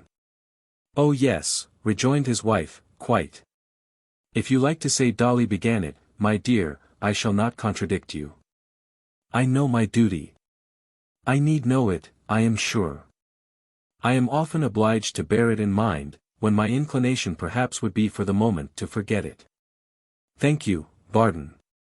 And so, with a mighty show of humility and forgiveness, she folded her hands, and looked round again, with a smile which plainly said, "If you desire to see the first and foremost among female martyrs, here she is, on view." This little incident, illustrative though it was of Mrs. Varden's extraordinary sweetness and amiability, had so strong a tendency to check the conversation and to disconcert all parties but that excellent lady, that only a few monosyllables were uttered until Edward withdrew. Which he presently did, thanking the lady of the house a great many times for her condescension, and whispering in Dolly's ear that he would call on the morrow, in case there should happen to be an answer to the note, which, indeed, she knew without his telling, as Barnaby and his friend Grip had dropped in on the previous night to prepare her for the visit which was then terminating. Gabriel, who had attended Edward to the door, came back with his hands in his pockets. And, after fidgeting about the room in a very uneasy manner, and casting a great many sidelong looks at Mrs. Varden, who with the calmest countenance in the world was 5 fathoms deep in the Protestant manual, inquired of Dolly how she meant to go. Dolly supposed by the stage-coach, and looked at her lady mother, who finding herself silently appealed to, dived down at least another fathom into the manual, and became unconscious of all earthly things. "Martha," said the locksmith. "I hear you, Varden," said his wife, without rising to the surface. "I am sorry, my dear, you have such an objection to the Maypole and old John, for other ways as it's a very fine morning, and Saturday's not a busy day with us, we might have all 3 gone to Chigwell in the chaise. And had quite a happy day of it. Mrs. Varden immediately closed the manual, and bursting into tears, requested to be led upstairs. "What is the matter now, Martha?" inquired the locksmith. To which Martha rejoined, "Oh, don't speak to me," and protested in agony that if anybody had told her so, she wouldn't have believed it. "But, Martha," said Gabriel, putting himself in the way as she was moving off with the aid of Dolly's shoulder, "wouldn't have believed what? Tell me what's wrong now. Do tell me." "Upon my soul I don't know." "Do you know, child?" "Damn," cried the locksmith, plucking at his wig in a kind of frenzy, "nobody does know, I verily believe, but Miggs." "Miggs," said Mrs. Varden faintly, and with symptoms of approaching incoherence, "is attached to me, and that is sufficient to draw down hatred upon her in this house. She is a comfort to me, whatever she may be to others." "She's no comfort to me," cried Gabriel, made bold by despair. "She's the misery of my life. She's all the plagues of Egypt in one." "She's considered so, I have no doubt," said Mrs. Varden. "I was prepared for that, it's natural. It's of a piece with the rest. When you taunt me as you do to my face, how can I wonder that you taunt her behind her back?" And here the incoherence coming on very strong, Mrs. Varden wept, and laughed, and sobbed, and shivered, and hiccuped, and choked, and said she knew it was very foolish but she couldn't help it. And that when she was dead and gone, perhaps they would be sorry for it, which really under the circumstances did not appear quite so probable as she seemed to think, with a great deal more to the same effect. In a word, she passed with great decency through all the ceremonies incidental to such occasions. And being supported upstairs, was deposited in a highly spasmodic state on her own bed, where Miss Miggs shortly afterwards flung herself upon the body. The philosophy of all this was, that Mrs. Varden wanted to go to Chigwell. That she did not want to make any concession or explanation, that she would only go on being implored and entreated so to do, and that she would accept no other terms. Accordingly, after a vast amount of moaning and crying upstairs, and much damping of foreheads, and vinegaring of temples, and heart-churning of noses, and so forth. And after most pathetic adjurations from Miggs, assisted by warm brandy and water not over weak, and divers other cordials, also of a stimulating quality, administered at first in teaspoonfuls and afterwards in increasing doses, and of which Miss Miggs herself partook as a preventive measure, for fainting is infectious. After all these remedies, and many more too numerous to mention, but not to take, had been applied, and many verbal consolations, moral, religious, and miscellaneous, had been superadded thereto, the locksmith humbled himself, and the end was gained. "If it's only for the sake of peace and quietness, father," said Dolly, urging him to go upstairs. "Oh, Doll," said her good-natured father. "If you ever have a husband of your own." Dolly glanced at the glass. "Well, when you have," said the locksmith, "never faint, my darling. More domestic unhappiness has come of easy fainting, Doll, than from all the greater passions put together. Remember that, my dear, if you would be really happy, which you never can be, if your husband isn't. And a word in your ear, my precious. Never have a Miggs about you." With this advice he kissed his blooming daughter on the cheek, and slowly repaired to Mrs. Varden's room, where that lady, lying all pale and languid on her couch, was refreshing herself with a sight of her last new bonnet, which Miggs, as a means of calming her scattered spirits, displayed to the best advantage at her bedside. "Here's master, Mim," said Miggs. "Oh, what a happiness it is when man and wife come round again. Oh gracious, to think that him and her should ever have a word together." In the energy of these sentiments, which were uttered as an apostrophe to the heavens in general, Miss Miggs perched the bonnet on the top of her own head, and folding her hands, turned on her tears. "I can't help it," cried Miggs. "I couldn't, if I was to be drowned dead in M. She has such a forgiving spirit. She'll forget all that has passed, and go along with you, sir. Oh, if it was to the world's end, she'd go along with you." Mrs. Varden with a faint smile gently reproved her attendant for this enthusiasm, and reminded her at the same time that she was far too unwell to venture out that day. "Oh no, you're not, Mim, indeed you're not," said Miggs. "I repeal to master. Master knows you're not, Mim. The hair, and motion of the shay, will do you good, Mim, and you must not give way, you must not rally. She must keep up, mustn't she, sir, for all our sakes? I was a-telling her that, just now. She must remember us, even if she forgets herself. Master will persuade you, Mim, I'm sure. There's Miss Dolly's going you know, and master, and you, and all so happy and so comfortable." "Oh!" cried Miggs, turning on the tears again, previous to quitting the room in great emotion. "I never see such a blessed one as she is for the forgiveness of her spirit, I never, never, never did. Not more did master neither, no, nor no one, never." For 5 minutes or thereabouts, Mrs. Varden remained mildly opposed to all her husband's prayers that she would oblige him by taking a day's pleasure, but relenting at length, she suffered herself to be persuaded.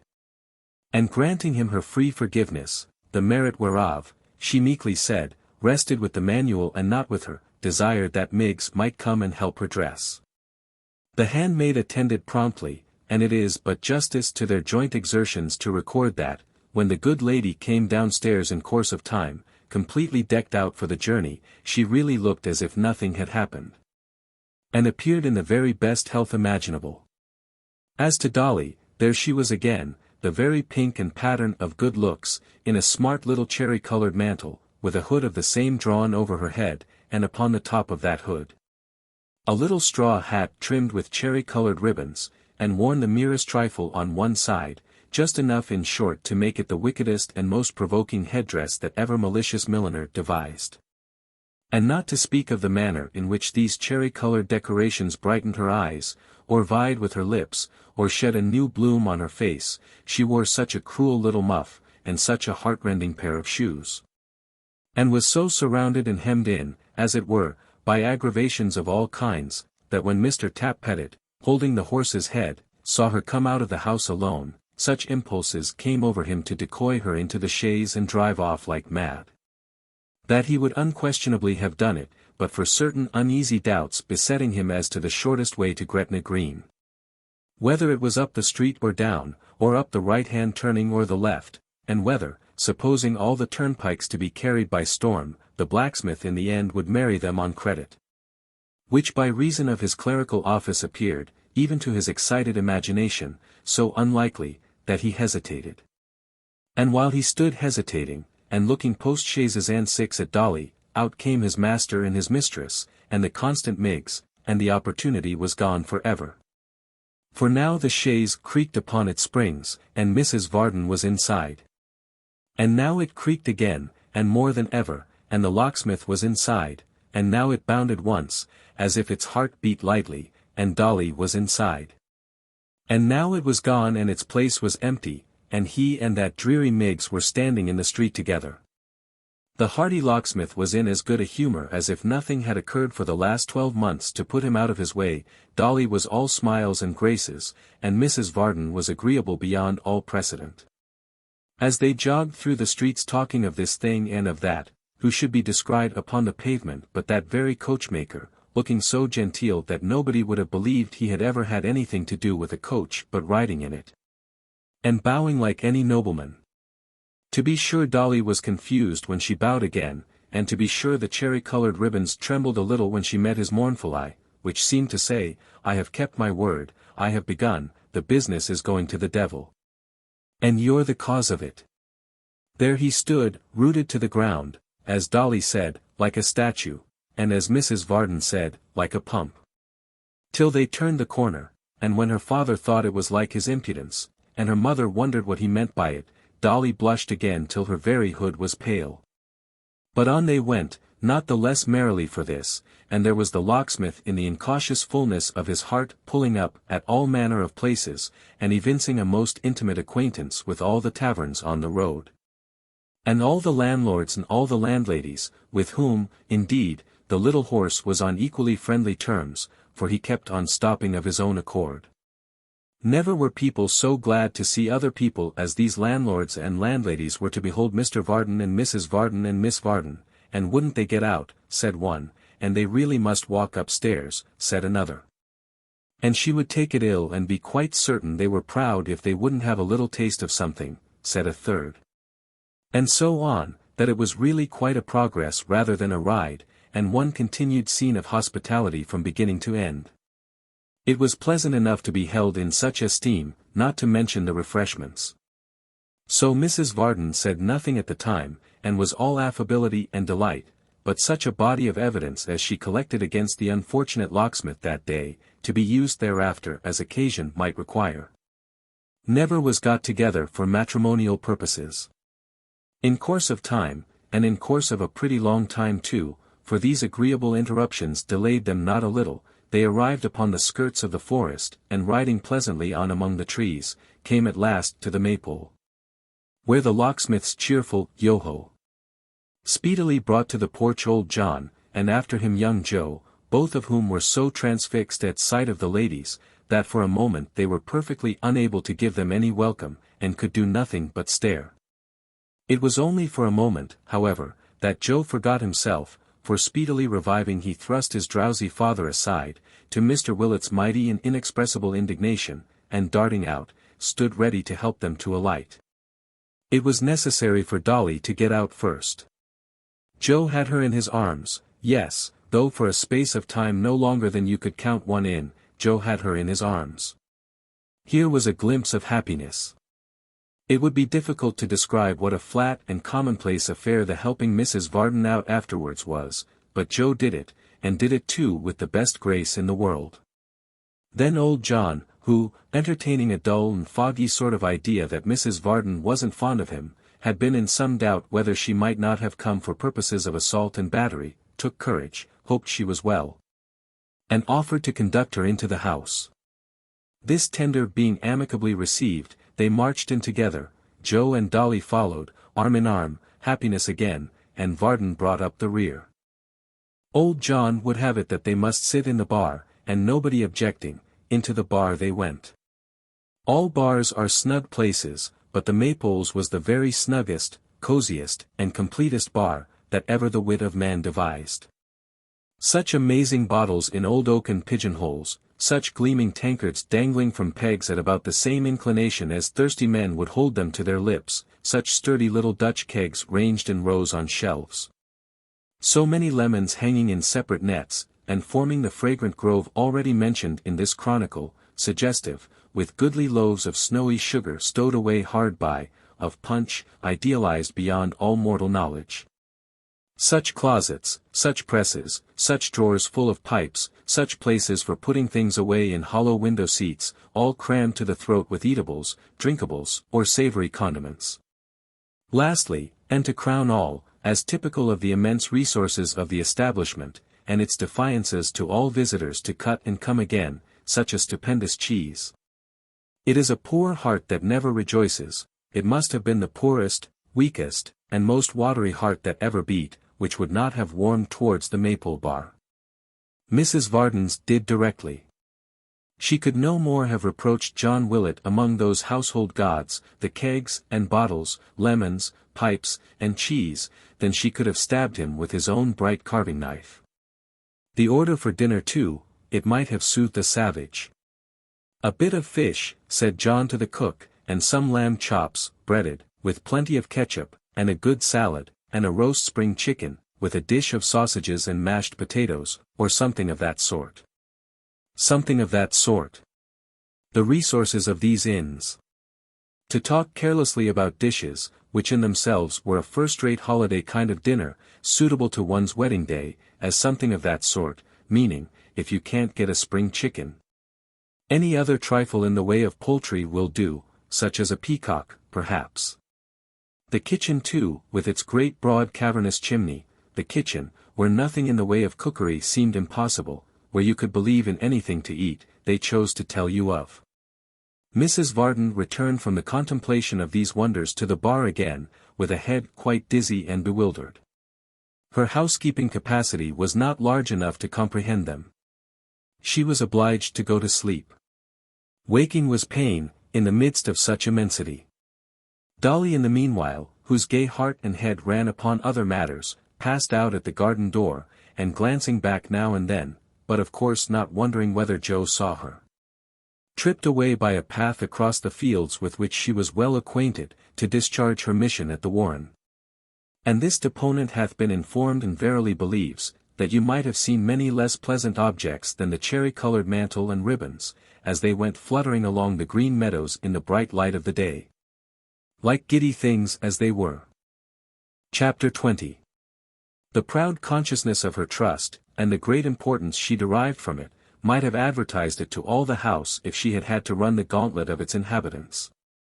But as Dolly had played in every dull room and passage many a time, when a child, and had ever since been the humble friend of Miss Haredale, whose foster sister she was as free of the building as the young lady herself. So, using no greater precaution than holding her breath and walking on tiptoe as she passed the library door, she went straight to Emma's room as a privileged visitor. It was the liveliest room in the building. The chamber was sombre like the rest for the matter of that, but the presence of youth and beauty would make a prison cheerful, saving alas, that confinement withers them, and lends some charms of their own to the gloomiest scene. Birds, flowers, books, drawing, music, and 100 such graceful tokens of feminine loves and cares, filled it with more of life and human sympathy than the whole house beside seemed made to hold. There was heart in the room. And who that has a heart, ever fails to recognize the silent presence of another? Dolly had one undoubtedly, and it was not a tough one either, though there was a little mist of coquettishness about it, such as sometimes surrounds that sun of life in its morning, and slightly dims its luster. Thus, when Emma rose to greet her, and kissing her affectionately on the cheek, told her, in her quiet way, that she had been very unhappy, the tears stood in Dolly's eyes, and she felt more sorry than she could tell. But next moment she happened to raise them to the glass, and really there was something there so exceedingly agreeable, that as she sighed, she smiled, and felt surprisingly consoled. "I have heard about it, miss," said Dolly, "and it's very sad indeed, but when things are at the worst they are sure to mend." "But are you sure they are at the worst?" asked Emma with a smile. "Why, I don't see how they can very well be more unpromising than they are, I really don't," said Dolly. "And I bring something to begin with." "Not from Edward?" Dolly nodded and smiled, and feeling in her pockets, there were pockets in those days, with an affectation of not being able to find what she wanted, which greatly enhanced her importance, at length produced the letter. As Emma hastily broke the seal and became absorbed in its contents, Dolly's eyes, by one of those strange accidents for which there is no accounting, wandered to the glass again. She could not help wondering whether the coachmaker suffered very much, and quite pitied the poor man.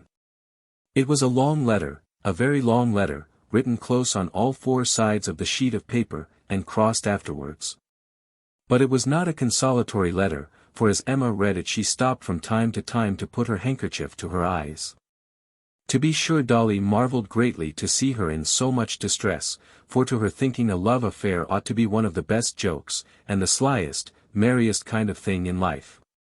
But she set it down in her own mind that all this came from Miss Haredale's being so constant, and that if she would only take on with some other young gentleman, just in the most innocent way possible, to keep her first lover up to the mark, she would find herself inexpressibly comforted.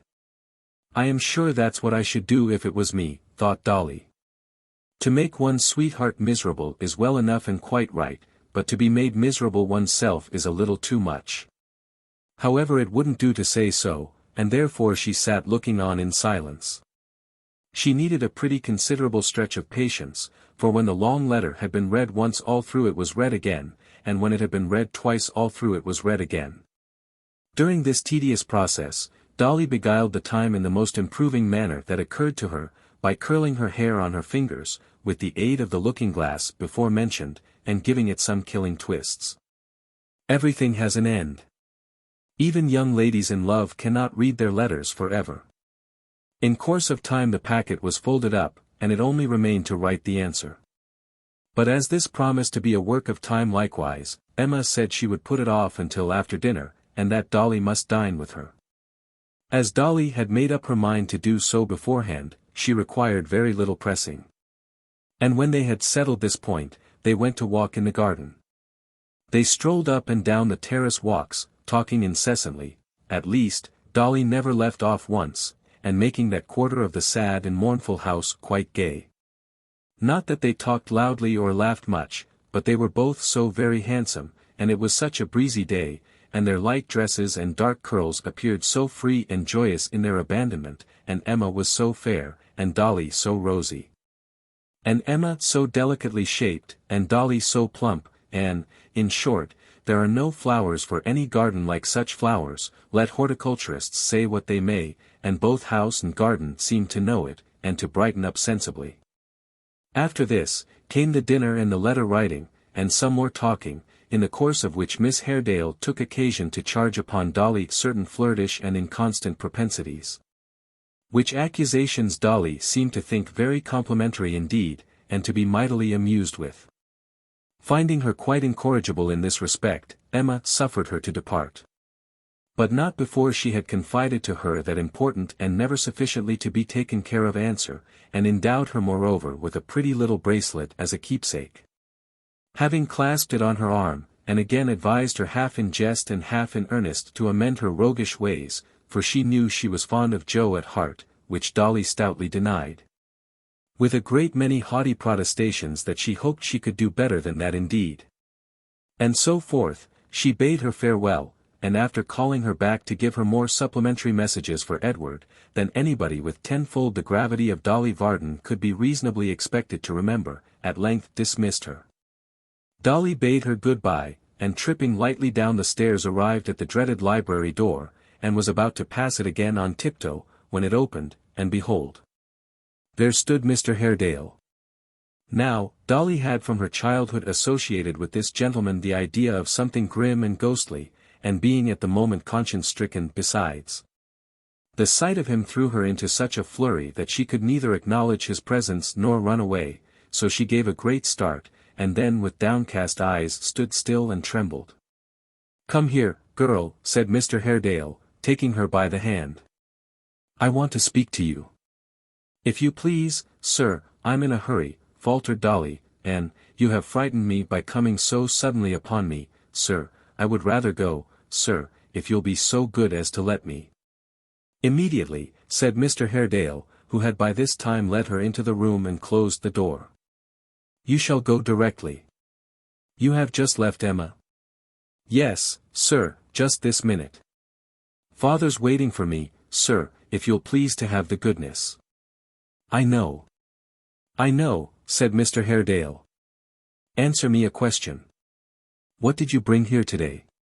"Bring here, sir," faltered Dolly. "You will tell me the truth, I am sure." "Yes." Dolly hesitated for a little while, and somewhat emboldened by his manner, said at last, "Well then, sir." "It was a letter." "From Mr. Edward Chester, of course. And you are the bearer of the answer?" Dolly hesitated again, and not being able to decide upon any other course of action, burst into tears.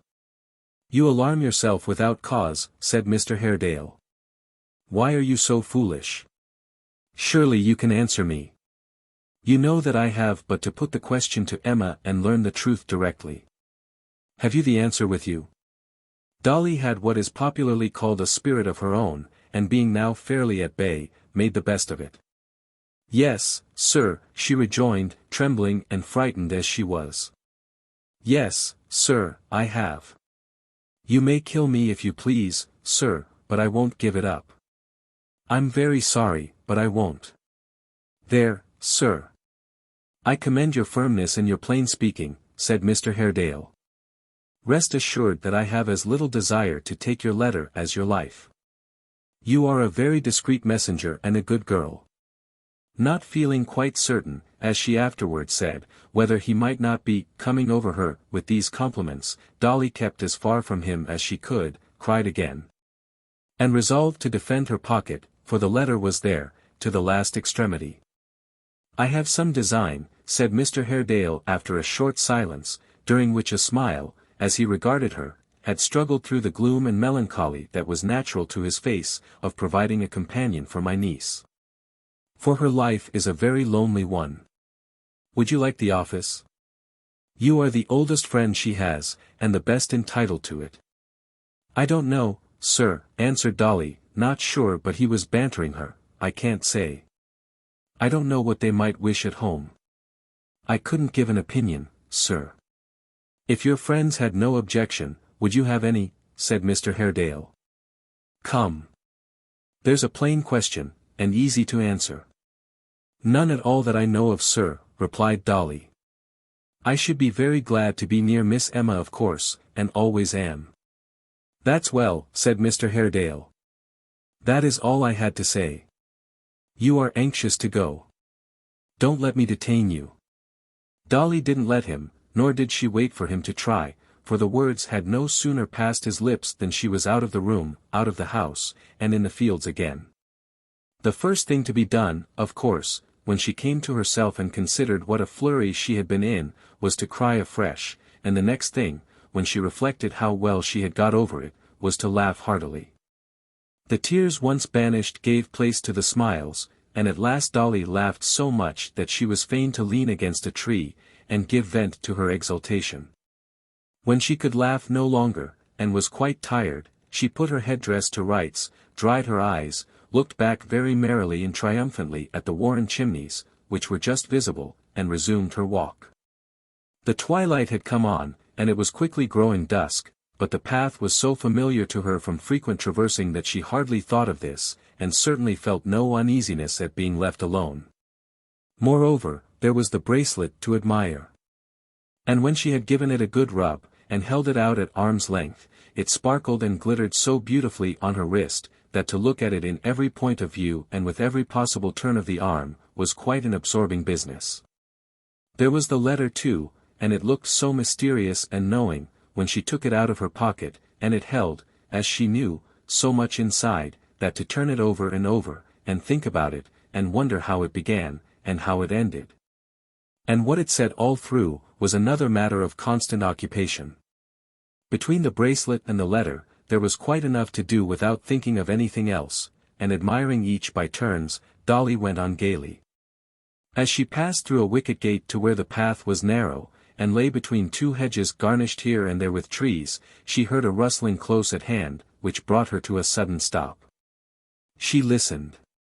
All was very quiet, and she went on again, not absolutely frightened, but a little quicker than before perhaps, and possibly not quite so much at her ease, for a check of that kind is startling. She had no sooner moved on again, than she was conscious of the same sound, which was like that of a person tramping stealthily among bushes and brushwood. Looking towards the spot whence it appeared to come, she almost fancied she could make out a crouching figure. She stopped again. All was quiet as before. On she went once more, decidedly faster now, and tried to sing softly to herself. It must be the wind. But how came the wind to blow only when she walked, and cease when she stood still? She stopped involuntarily as she made the reflection, and the rustling noise stopped likewise. She was really frightened now, and was yet hesitating what to do, when the bushes crackled and snapped, and a man came plunging through them, close before her. Chapter 21. It was for the moment an inexpressible relief to Dolly, to recognize in the person who forced himself into the path so abruptly, and now stood directly in her way, Hugh of the Maypole, whose name she uttered in a tone of delighted surprise that came from her heart. "Was it you?" she said. "How glad I am to see you. And how could you terrify me so?" In answer to which, he said nothing at all, but stood quite still, looking at her.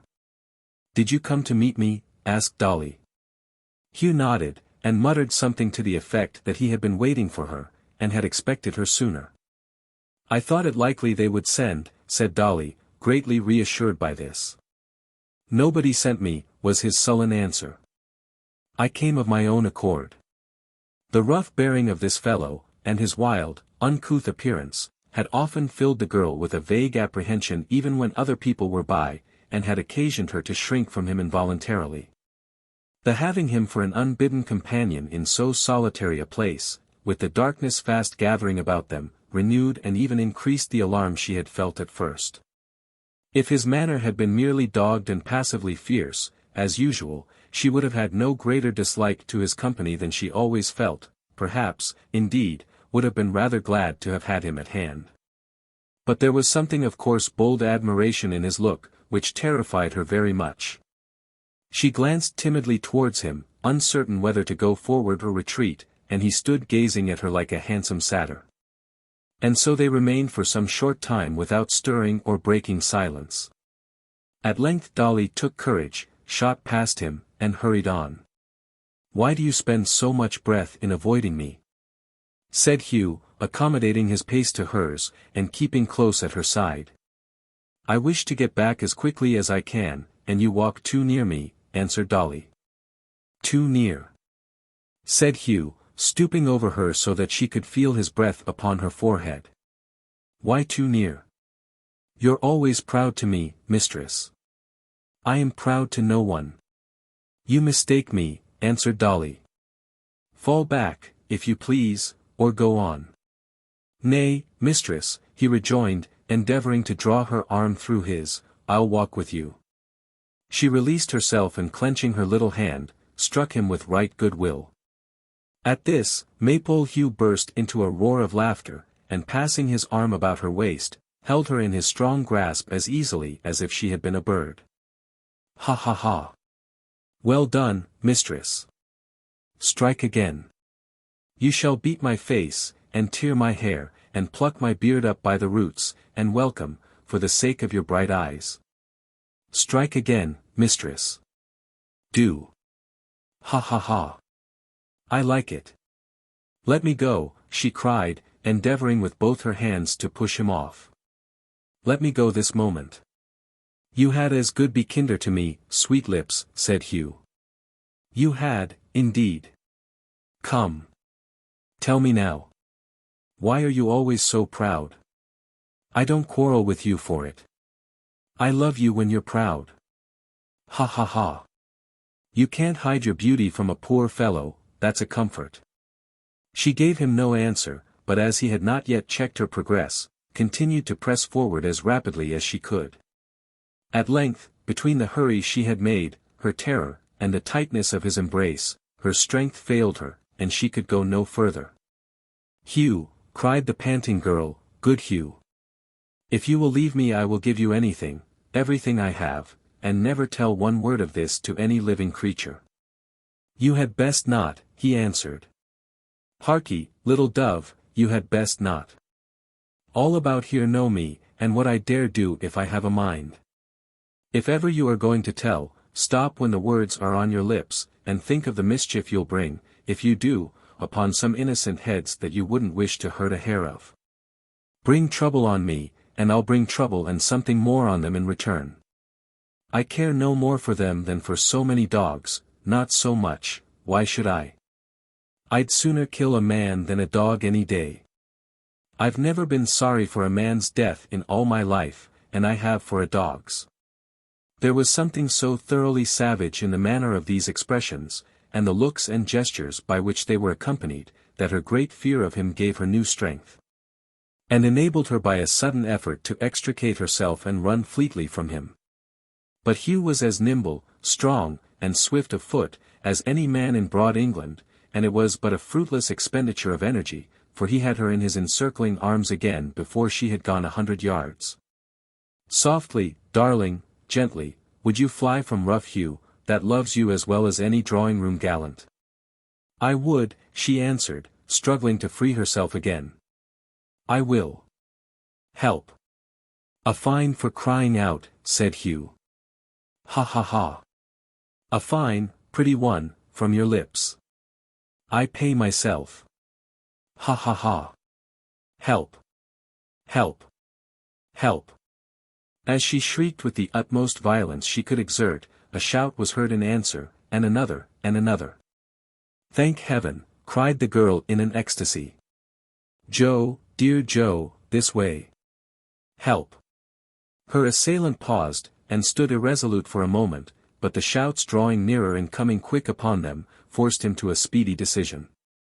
He released her, whispered with a menacing look, "Tell him, and see what follows," and leaping the hedge, was gone in an instant.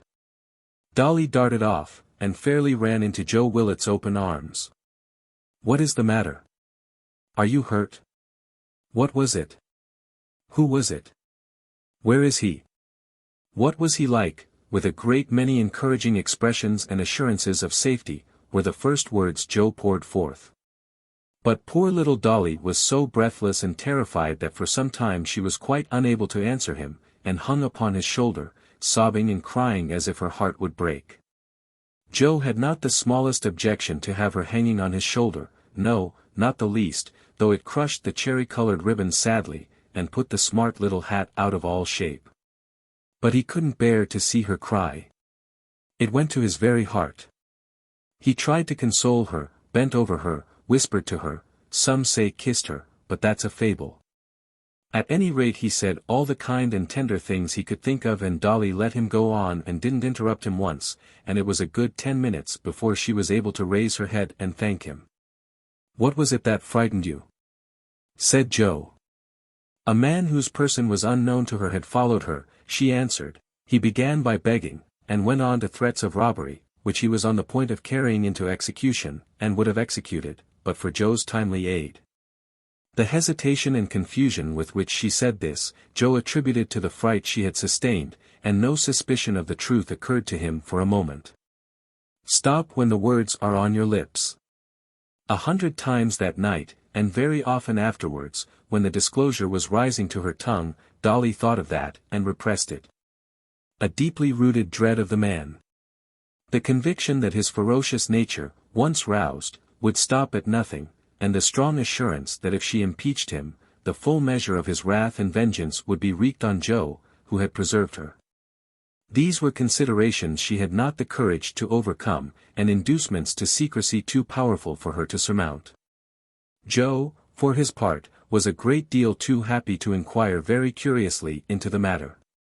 And Dolly being yet too tremulous to walk without assistance, they went forward very slowly, and in his mind very pleasantly, until the Maypole lights were near at hand, twinkling their cheerful welcome. When Dolly stopped suddenly and with a half-scream exclaimed, "The letter!" "What letter?" cried Joe. "That I was carrying, I had it in my hand." "My bracelet too," she said, clasping her wrist. "I have lost them both." "Do you mean just now?" said Joe. "Either I dropped them then, or they were taken from me," answered Dolly, vainly searching her pocket and rustling her dress. "They are gone, both gone. What an unhappy girl I am." With these words poor Dolly, who to do her justice was quite as sorry for the loss of the letter as for her bracelet, fell a-crying again, and bemoaned her fate most movingly. Joe tried to comfort her with the assurance that directly he had housed her in the Maypole, he would return to the spot with a lantern, for it was now quite dark, and make strict search for the missing articles. Which there was great probability of his finding, as it was not likely that anybody had passed that way since, and she was not conscious that they had been forcibly taken from her. Dolly thanked him very heartily for this offer, though with no great hope of his quest being successful. And so with many lamentations on her side, and many hopeful words on his, and much weakness on the part of Dolly and much tender supporting on the part of Joe, they reached the Maypole bar at last, where the locksmith and his wife and old John were yet keeping high festival. Mr. Willet received the intelligence of Dolly's trouble with that surprising presence of mind and readiness of speech for which he was so eminently distinguished above all other men. Mrs. Varden expressed her sympathy for her daughter's distress by scolding her roundly for being so late. And the honest locksmith divided himself between condoling with and kissing Dolly, and shaking hands heartily with Joe, whom he could not sufficiently praise or thank. In reference to this latter point, old John was far from agreeing with his friend. For besides that he by no means approved of an adventurous spirit in the abstract, it occurred to him that if his son and heir had been seriously damaged in a scuffle, the consequences would assuredly have been expensive and inconvenient, and might perhaps have proved detrimental to the Maypole business. Wherefore, and because he looked with no favorable eye upon young girls, but rather considered that they and the whole female sex were a kind of nonsensical mistake on the part of nature. He took occasion to retire and shake his head in private at the boiler. Inspired by which silent oracle, he was moved to give Joe various stealthy nudges with his elbow, as a parental reproof and gentle admonition to mind his own business and not make a fool of himself. Joe, however, took down the lantern and lighted it, and arming himself with a stout stick, asked whether Hugh was in the stable. "He's lying asleep before the kitchen fire, sir," said Mr. Willet. "What do you want him for?" "I want him to come with me to look after this bracelet and letter," answered Joe. "Hullo there, Hugh." Dolly turned pale as death, and felt as if she must faint forthwith. After a few moments, Hugh came staggering in, stretching himself and yawning according to custom, and presenting every appearance of having been roused from a sound nap. "Here, sleepy-head," said Joe, giving him the lantern. "Carry this, and bring the dog, and that small cudgel of yours. And woe betide the fellow if we come upon him." "What fellow?" growled Hugh, rubbing his eyes and shaking himself. "What fellow?" returned Joe, who was in a state of great valor and bustle, "a fellow you ought to know of and be more alive about.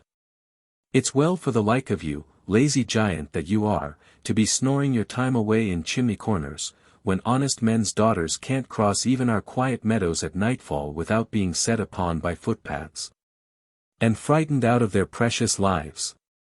"They never rob me," cried Hugh with a laugh. "I have got nothing to lose. But I'd as lief knock them at head as any other men." "How many are there?" "Only one," said Dolly faintly, for everybody looked at her. "And what was he like, mistress?"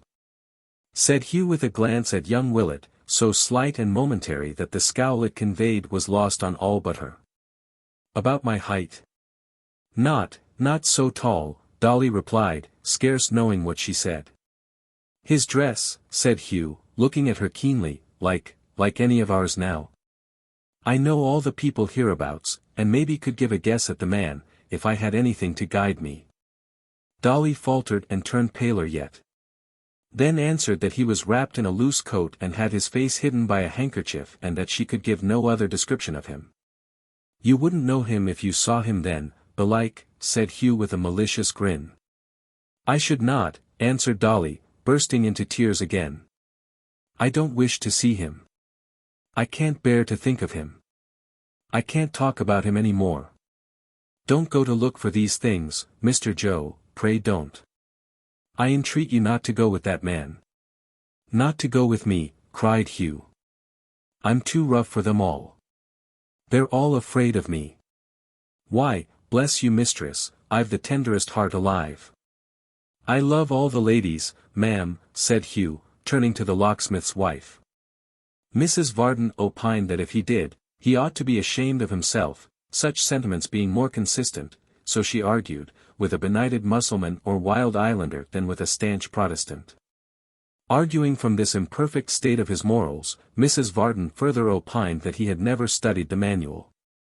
Hugh admitting that he never had, and moreover that he couldn't read, Mrs. Varden declared with much severity, that he ought to be even more ashamed of himself than before, and strongly recommended him to save up his pocket money for the purchase of one, and further to teach himself the contents with all convenient diligence.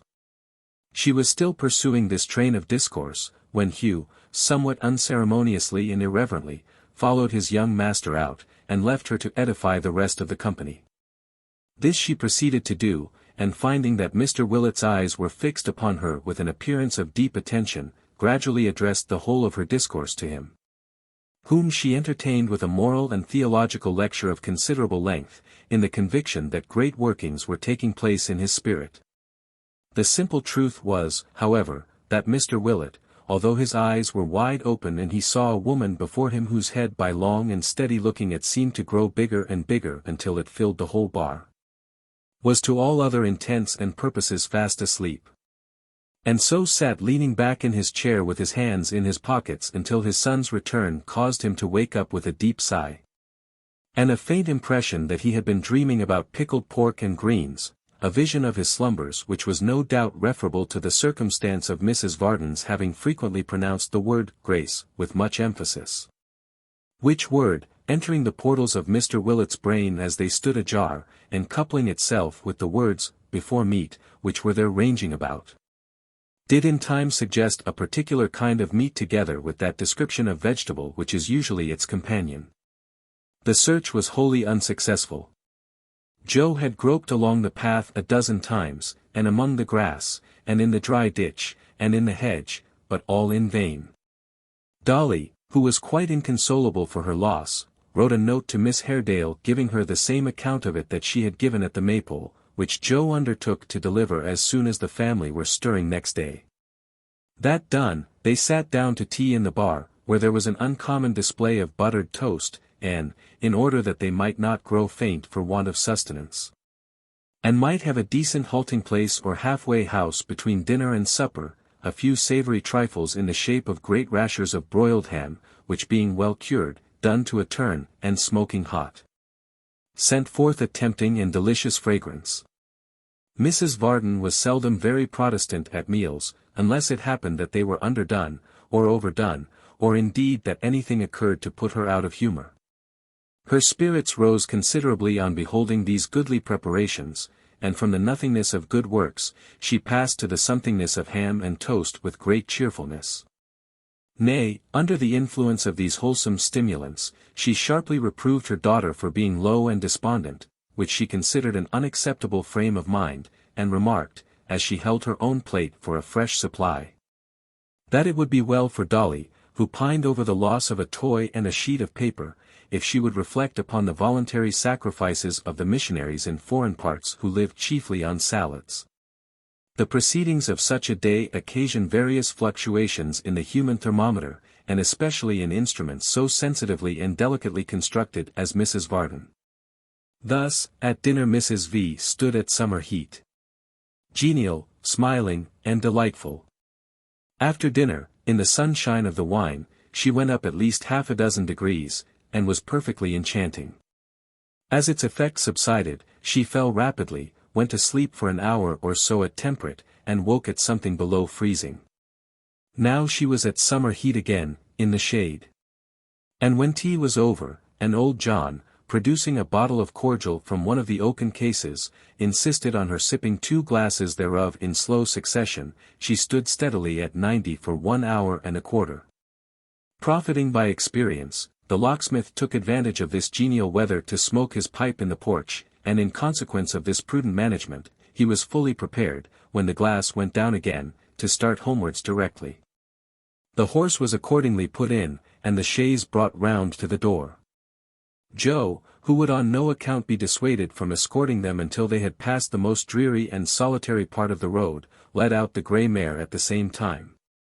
And having helped Dolly into her seat, more happiness, sprung gaily into the saddle.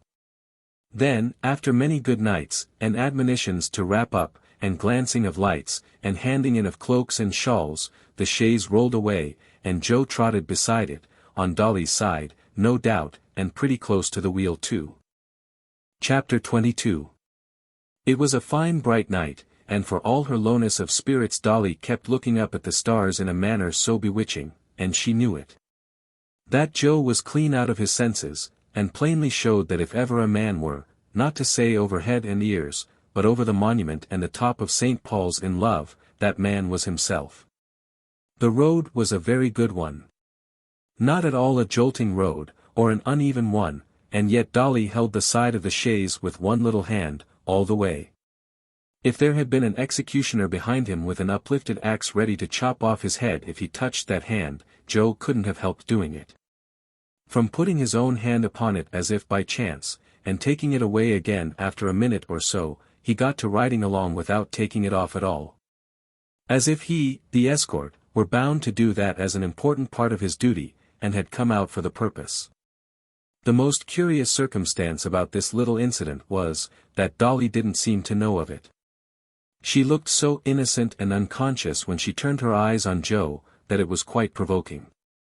She talked though. Talked about her fright, and about Joe's coming up to rescue her, and about her gratitude, and about her fear that she might not have thanked him enough, and about their always being friends from that time forth, and about all that sort of thing. And when Joe said, not friends he hoped, Dolly was quite surprised, and said not enemies she hoped. And when Joe said, couldn't they be something much better than either, Dolly all of a sudden found out a star which was brighter than all the other stars, and begged to call his attention to the same. And was 10,000 times more innocent and unconscious than ever. In this manner they travelled along, talking very little above a whisper, and wishing the road could be stretched out to some dozen times its natural length, at least that was Joe's desire, when, as they were getting clear of the forest and emerging on the more frequented road, they heard behind them the sound of a horse's feet at a round trot, which growing rapidly louder as it drew nearer, elicited a scream from Mrs. Varden. And the cry, a friend, from the rider, who now came panting up, and checked his horse beside them. This man again, cried Dolly, shuddering. Hugh, said Joe. What errand are you upon? I come to ride back with you, he answered, glancing covertly at the locksmith's daughter. He sent me. My father, said poor Joe. Adding under his breath, with a very unfilial apostrophe, will he never think me man enough to take care of myself? I, returned Hugh to the first part of the inquiry. The roads are not safe just now, he says, and you'd better have a companion. Ride on then, said Joe. I'm not going to turn yet. Hugh complied, and they went on again.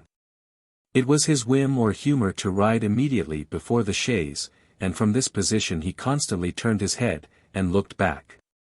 Dolly felt that he looked at her, but she averted her eyes and feared to raise them once, so great was the dread with which he had inspired her. This interruption, and the consequent wakefulness of Mrs. Varden, who had been nodding in her sleep up to this point, except for a minute or two at a time. When she roused herself to scold the locksmith for audaciously taking hold of her to prevent her nodding herself out of the chaise, put a restraint upon the whispered conversation, and made it difficult of resumption. Indeed, before they had gone another mile, Gabriel stopped at his wife's desire, and that good lady protested she would not hear of Joe's going a step further on any account whatever. It was in vain for Joe to protest on the other hand that he was by no means tired, and would turn back presently, and would see them safely past such a point, and so forth. Mrs. Varden was obdurate, and being so was not to be overcome by mortal agency. Good night, if I must say it, said Joe, sorrowfully. Good night, said Dolly. She would have added, take care of that man, and pray don't trust him, but he had turned his horse's head, and was standing close to them. She had therefore nothing for it but to suffer Joe to give her hand a gentle squeeze, and when the chaise had gone on for some distance, to look back and wave it, as he still lingered on the spot where they had parted, with the tall dark figure of Hugh beside him. What she thought about going home, and whether the coachmaker held as favourable a place in her meditations as he had occupied in the morning, is unknown. They reached home at last, for it was a long way, made none the shorter by Mrs. Varden's grumbling. Miggs, hearing the sound of wheels, was at the door immediately. Here they are, Sim Mun. Here they are, cried Miggs, clapping her hands, and issuing forth to help her mistress to alight. Bring a chair, Sim Mun. Now, ain't you the better for it, Mim? Don't you feel more yourself than you would have done if you'd have stopped at home? Oh, gracious! How cold you are! Goodness me, sir, she's a perfect heap of ice. I can't help it, my good girl. You had better take her into the fire, said the locksmith. Master sounds unfeeling, Mim, said Miggs, in a tone of commiseration, but such is not his intentions, I'm sure. After what he has seen of you this day, I never will believe but that he has a deal more affection in his heart than to speak unkind. Come in and sit yourself down by the fire, there's a good dear, do. Mrs. Varden complied. The locksmith followed with his hands in his pockets, and Mr. Tappertit trundled off with the chaise to a neighbouring stable. Martha, my dear, said the locksmith, when they reached the parlour, if you'll look to Dolly yourself or let somebody else do it, perhaps it will be only kind and reasonable. She has been frightened, you know, and is not at all well tonight. In fact, Dolly had thrown herself upon the sofa, quite regardless of all the little finery of which she had been so proud in the morning, and with her face buried in her hands was crying very much. At first sight of this phenomenon, for Dolly was by no means accustomed to displays of this sort, rather learning from her mother's example to avoid them as much as possible, Mrs. Varden expressed her belief that never was any woman so beset as she. That her life was a continued scene of trial, that whenever she was disposed to be well and cheerful, so sure were the people around her to throw, by some means or other, a damp upon her spirits. And that, as she had enjoyed herself that day, and heaven knew it was very seldom she did enjoy herself, so she was now to pay the penalty. To all such propositions Miggs assented freely. Poor Dolly, however, grew none the better for these restoratives, but rather worse, indeed, and seeing that she was really ill, both Mrs. Varden and Miggs were moved to compassion, and tended her in earnest. But even then, their very kindness shaped itself into their usual course of policy, and though Dolly was in a swoon, it was rendered clear to the meanest capacity, that Mrs. Varden was the sufferer. Thus when Dolly began to get a little better, and passed into that stage in which matrons hold that remonstrance and argument may be successfully applied, her mother represented to her, with tears in her eyes, that if she had been flurried and worried that day, she must remember it was the common lot of humanity, and in especial of womankind, who through the whole of their existence must expect no less, and were bound to make up their minds to meek endurance and patient resignation.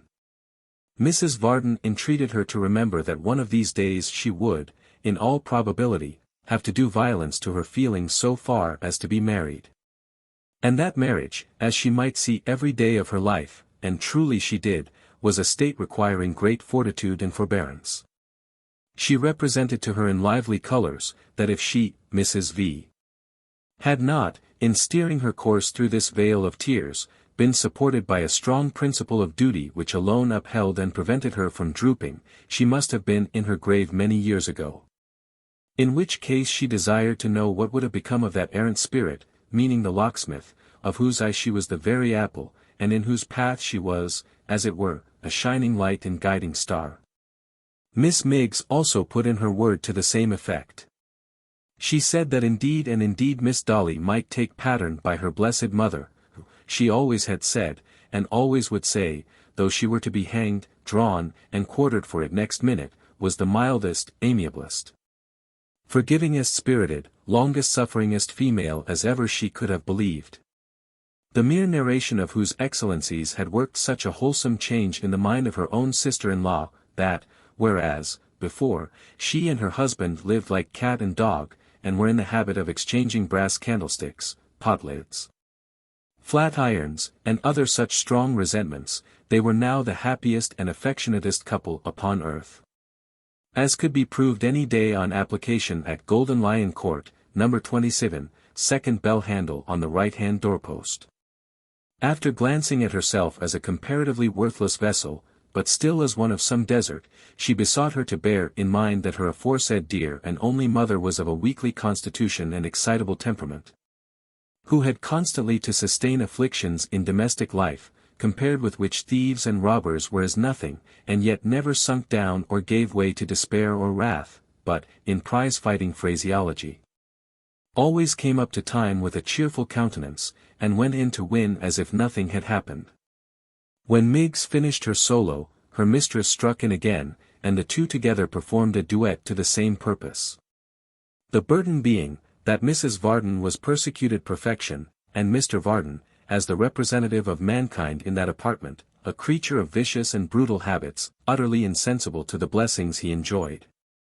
Of so refined a character, indeed, was their talent of assault under the mask of sympathy, that when Dolly, recovering, embraced her father tenderly, as in vindication of his goodness, Mrs. Varden expressed her solemn hope that this would be a lesson to him for the remainder of his life, and that he would do some little justice to a woman's nature ever afterwards, in which aspiration Miss Miggs, by divers sniffs and coughs, more significant than the longest oration, expressed her entire concurrence.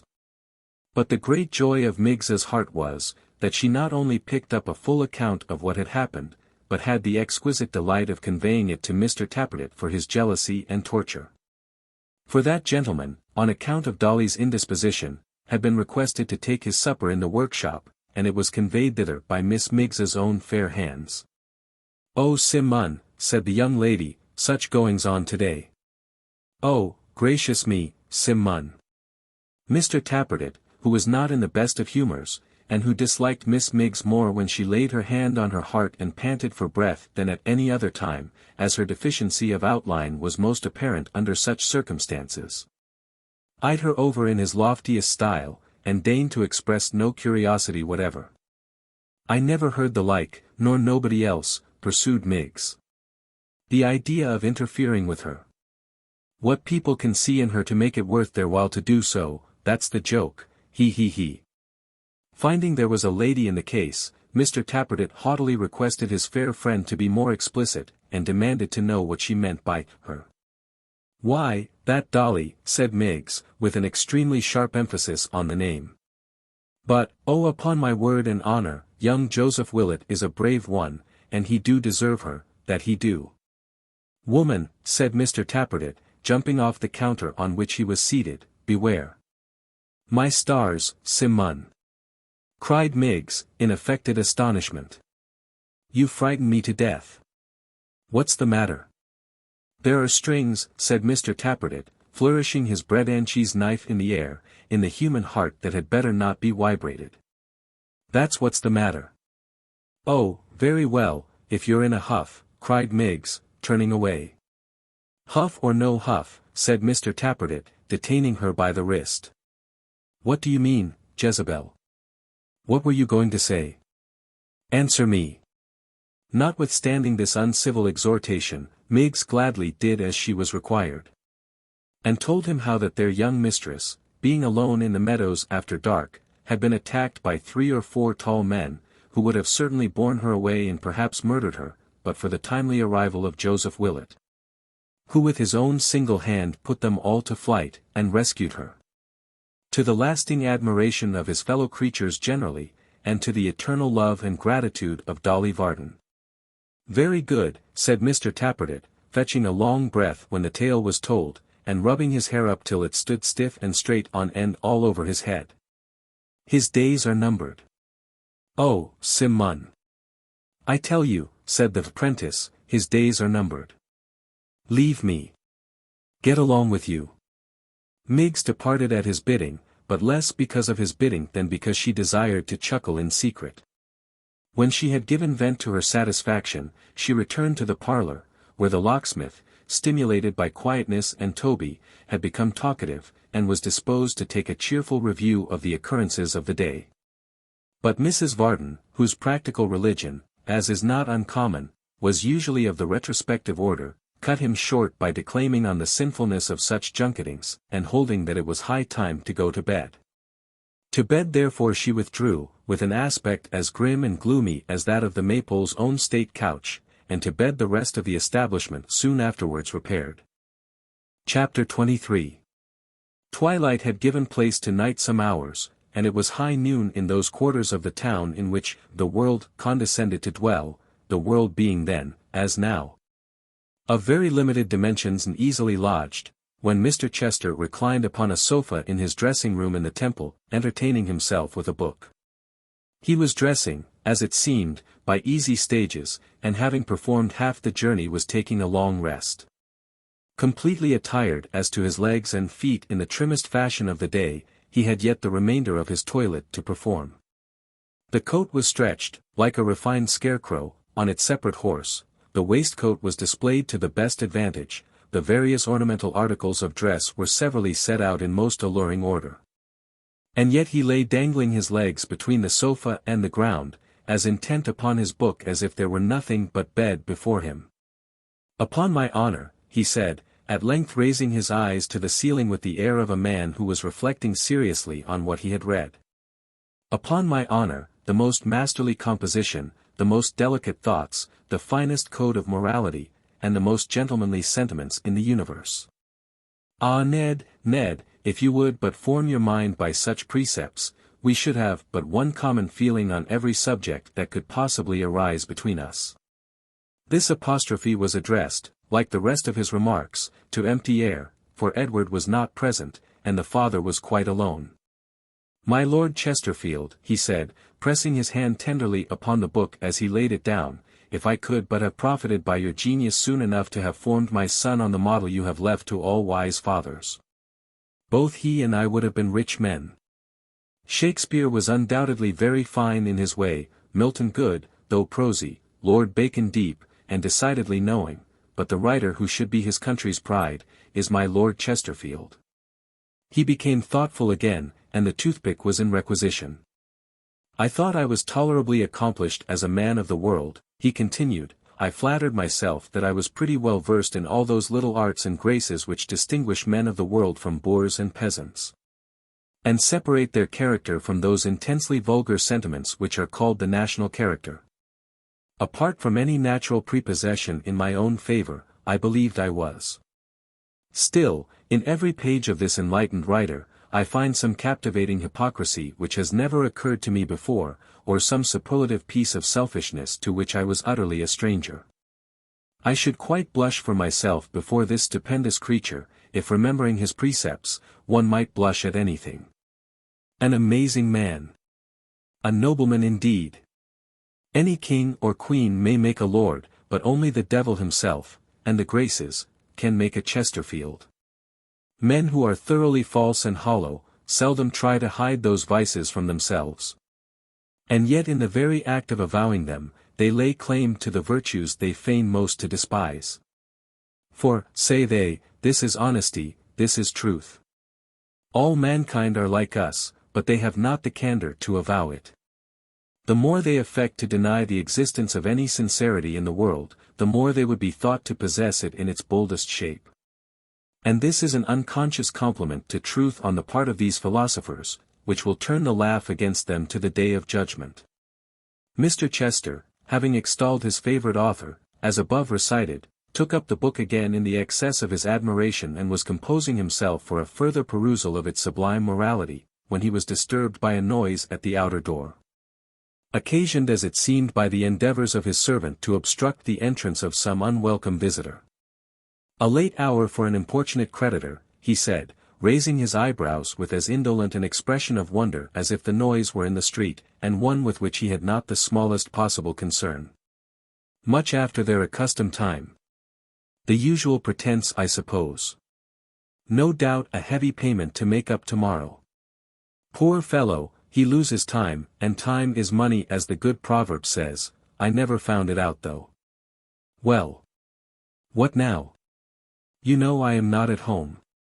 "A man, sir," replied the servant, who was to the full as cool and negligent in his way as his master, "has brought home the riding whip you lost the other day.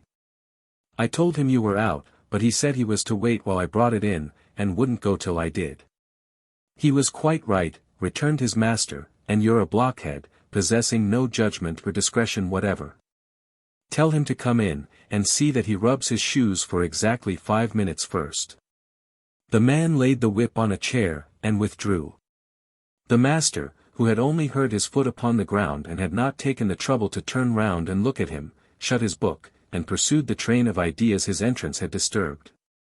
"If time were money," he said, handling his snuff-box, "I would compound with my creditors, and give them, let me see, how much a day? There's my nap after dinner, an hour, they're extremely welcome to that, and to make the most of it. In the morning, between my breakfast and the paper, I could spare them another hour, in the evening before dinner say another. 3 hours a day. They might pay themselves in calls, with interest, in 12 months. I think I shall propose it to them. Ah, my centaur, are you there?"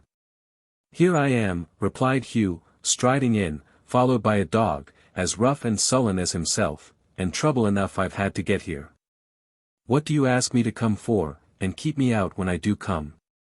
"My good fellow," returned the other, raising his head a little from the cushion and carelessly surveying him from top to toe, "I am delighted to see you, and to have, in your being here, the very best proof that you are not kept out.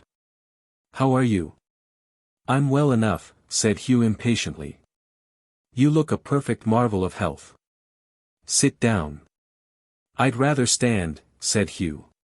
"Please yourself, my good fellow," returned Mr. Chester, rising, slowly pulling off the loose robe he wore, and sitting down before the dressing-glass. "Please yourself by all means."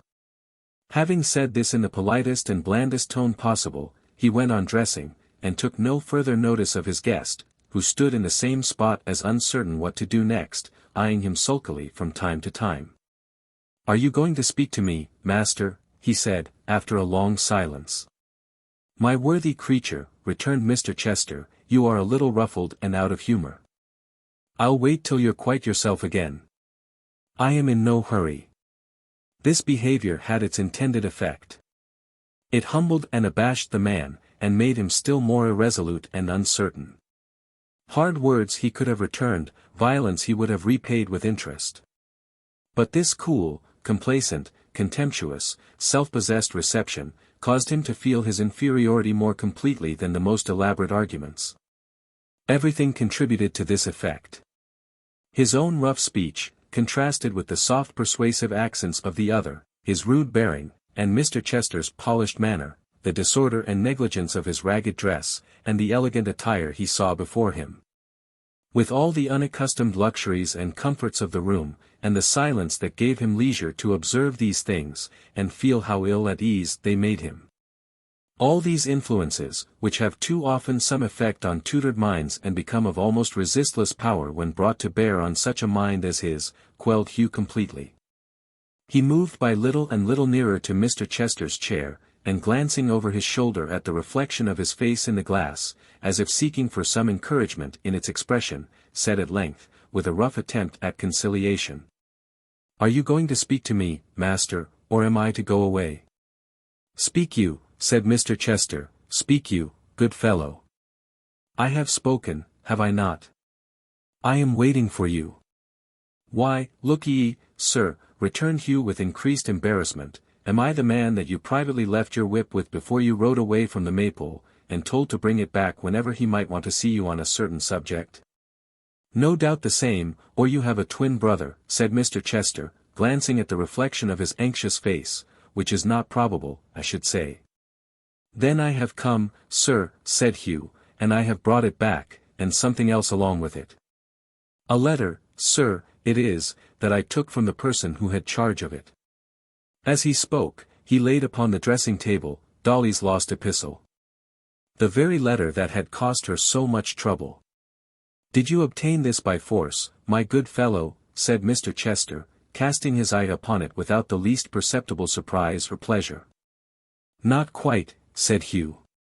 "Partly." "Who was the messenger from whom you took it?" "A woman. One Varden's daughter." "Oh, indeed," said Mr. Chester gaily. "What else did you take from her?" "What else?" "Yes," said the other, in a drawling manner, for he was fixing a very small patch of sticking plaster on a very small pimple near the corner of his mouth. "What else?" "Well, a kiss," replied Hugh, after some hesitation. "And what else?" "Nothing." "I think," said Mr. Chester, in the same easy tone, and smiling twice or thrice to try if the patch adhered, "I think there was something else. I have heard a trifle of jewellery spoken of, a mere trifle, a thing of such little value, indeed, that you may have forgotten it. Do you remember anything of the kind, such as a bracelet now, for instance?" Hugh with a muttered oath thrust his hand into his breast, and drawing the bracelet forth, wrapped in a scrap of hay, was about to lay it on the table likewise, when his patron stopped his hand and bade him put it up again. "You took that for yourself, my excellent friend," he said, "and may keep it. I am neither a thief nor a receiver. Don't show it to me. You had better hide it again, and lose no time. Don't let me see where you put it either," he added, turning away his head. "You're not a receiver," said Hugh bluntly, despite the increasing awe in which he held him. "What do you call that, master?" striking the letter with his heavy hand. "I call that quite another thing," said Mr. Chester coolly. "I shall prove it presently, as you will see. You are thirsty, I suppose?" Hugh drew his sleeve across his lips, and gruffly answered yes. "Step to that closet and bring me a bottle you will see there, and a glass." He obeyed. His patron followed him with his eyes, and when his back was turned, smiled as he had never done when he stood beside the mirror. On his return he filled the glass, and bade him drink. That dram dispatched, he poured him out another, and another.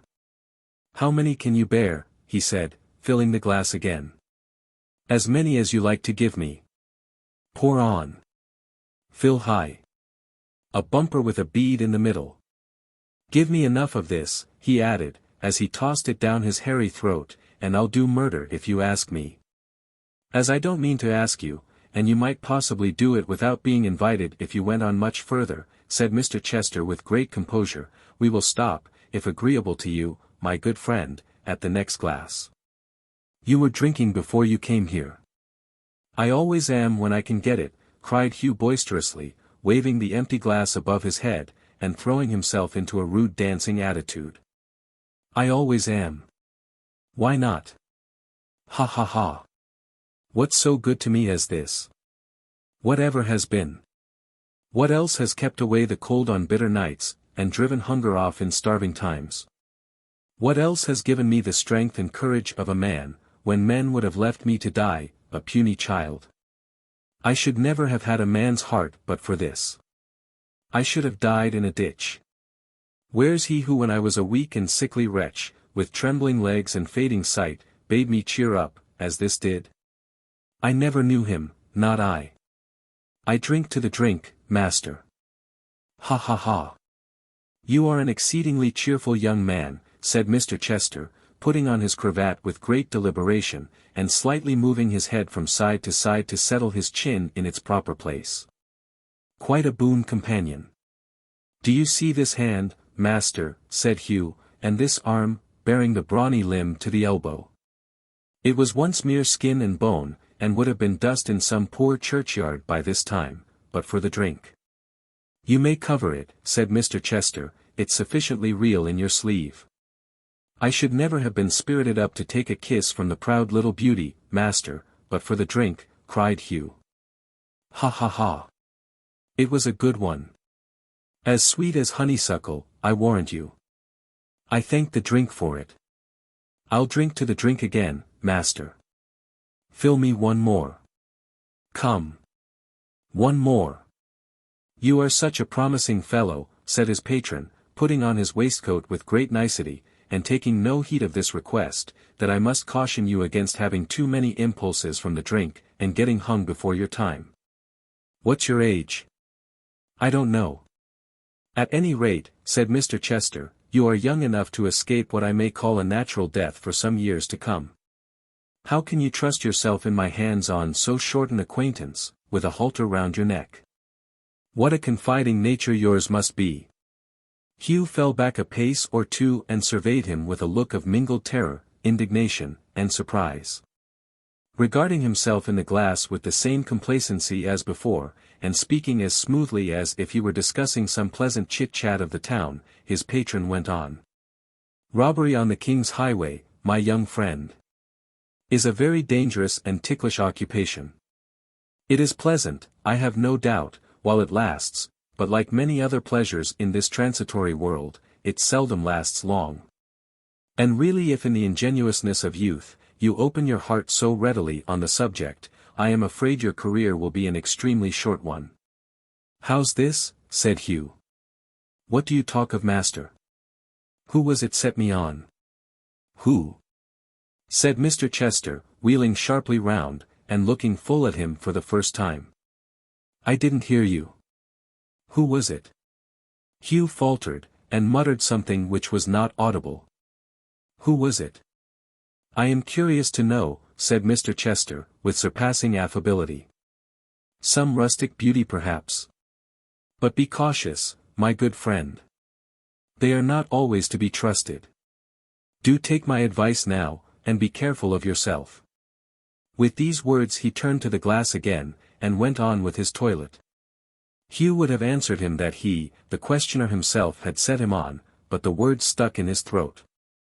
The consummate art with which his patron had led him to this point, and managed the whole conversation, perfectly baffled him. He did not doubt that if he had made the retort which was on his lips when Mr. Chester turned round and questioned him so keenly, he would straightway have given him into custody and had him dragged before a justice with the stolen property upon him. In which case it was as certain he would have been hung as it was that he had been born. The ascendancy which it was the purpose of the man of the world to establish over this savage instrument, was gained from that time. Hugh's submission was complete. He dreaded him beyond description, and felt that accident and artifice had spun a web about him, which at a touch from such a master hand as his, would bind him to the gallows. With these thoughts passing through his mind, and yet wondering at the very same time how he who came there rioting in the confidence of this man, as he thought, should be so soon and so thoroughly subdued, Hugh stood cowering before him, regarding him uneasily from time to time, while he finished dressing. When he had done so, he took up the letter, broke the seal, and throwing himself back in his chair, read it leisurely through. Very neatly worded, upon my life. Quite a woman's letter, full of what people call tenderness, and disinterestedness, and heart, and all that sort of thing. As he spoke, he twisted it up, and glancing lazily round at Hugh as though he would say, "You see this?" held it in the flame of the candle. When it was in a full blaze, he tossed it into the grate, and there it smouldered away. "It was directed to my son," he said, turning to Hugh, "and you did quite right to bring it here. I opened it on my own responsibility, and you see what I have done with it. Take this, for your trouble." Hugh stepped forward to receive the piece of money he held out to him. As he put it in his hand, he added, "If you should happen to find anything else of this sort, or to pick up any kind of information you may think I would like to have, bring it here, will you, my good fellow?" This was said with a smile which implied, or Hugh thought it did, "Fail to do so at your peril." He answered that he would. "And don't," said his patron, with an air of the very kindest patronage, "don't be at all downcast or uneasy respecting that little rashness we have been speaking of. Your neck is as safe in my hands, my good fellow, as though a baby's fingers clasped it. I assure you. Take another glass. You are quieter now." Hugh accepted it from his hand, and looking stealthily at his smiling face, drank the contents in silence. "Don't you, don't you drink to the drink any more," said Mr. Chester, in his most winning manner. "To you, sir," was the sullen answer, with something approaching to a bow. "I drink to you." "Thank you. God bless you. By the by, what is your name, my good soul?" "You are called Hugh, I know, of course. Your other name?" "I have no other name." "A very strange fellow. Do you mean that you never knew one, or that you don't choose to tell it?" "Which?" "I'd tell it if I could," said Hugh, quickly. "I can't. I have been always called Hugh, nothing more. I never knew, nor saw, nor thought about a father, and I was a boy of 6, that's not very old, when they hung my mother up at Tyburn for a couple of thousand men to stare at. They might have let her live. She was poor enough." "How very sad!" exclaimed his patron, with a condescending smile. "I have no doubt she was an exceedingly fine woman." "You see that dog of mine?" said Hugh, abruptly. "Faithful, I dare say," rejoined his patron, looking at him through his glass. "And immensely clever. Virtuous and gifted animals, whether man or beast, always are so very hideous. Such a dog as that, and one of the same breed, was the only living thing except me that howled that day," said Hugh. "Out of the 2,000 odd, there was a larger crowd for its being a woman. The dog and I alone had any pity. If he'd have been a man, he'd have been glad to be quit of her, for she had been forced to keep him lean and half-starved. But being a dog, and not having a man's sense, he was sorry." "It was dull of the brute, certainly," said Mr. Chester, "and very like a brute." Hugh made no rejoinder, but whistling to his dog, who sprung up at the sound and came jumping and sporting about him, bade his sympathizing friend good night. "Good night," he returned. "Remember, you're safe with me, quite safe. So long as you deserve it, my good fellow, as I hope you always will, you have a friend in me, on whose silence you may rely." Now do be careful of yourself, pray do, and consider what jeopardy you might have stood in. Good night. Bless you. Hugh truckled before the hidden meaning of these words as much as such a being could, and crept out of the door so submissively and subserviently, with an air, in short, so different from that with which he had entered, that his patron on being left alone, smiled more than ever. And yet, he said, as he took a pinch of snuff, I do not like their having hanged his mother. The fellow has a fine eye, and I am sure she was handsome. But very probably she was coarse, red-nosed perhaps, and had clumsy feet. It was all for the best, no doubt. With this comforting reflection, he put on his coat, took a farewell glance at the glass, and summoned his man, who promptly attended, followed by a chair and its two bearers. Faugh, said Mr. Chester. The very atmosphere that Centaur has breathed, seems tainted with the cart and ladder. Here, Peak. Bring some scent and sprinkle the floor, and take away the chair he sat upon, and air it, and dash a little of that mixture upon me. I am stifled. The man obeyed, and the room and its master being both purified, nothing remained for Mr. Chester but to demand his hat, to fold it jauntily under his arm, to take his seat in the chair and be carried off, humming a fashionable tune. Chapter 24. How the accomplished gentleman spent the evening in the midst of a dazzling and brilliant circle. How he enchanted all those with whom he mingled by the grace of his deportment, the politeness of his manner, the vivacity of his conversation, and the sweetness of his voice. How it was observed in every corner, that Chester was a man of that happy disposition that nothing ruffled him, that he was one on whom the world's cares and errors sat lightly as his dress, and in whose smiling face a calm and tranquil mind was constantly reflected. How honest men, who by instinct knew him better, bowed down before him nevertheless, deferred to his every word, and courted his favorable notice. How people, who really had good in them, went with the stream, and fawned and flattered, and approved, and despised themselves while they did so, and yet had not the courage to resist.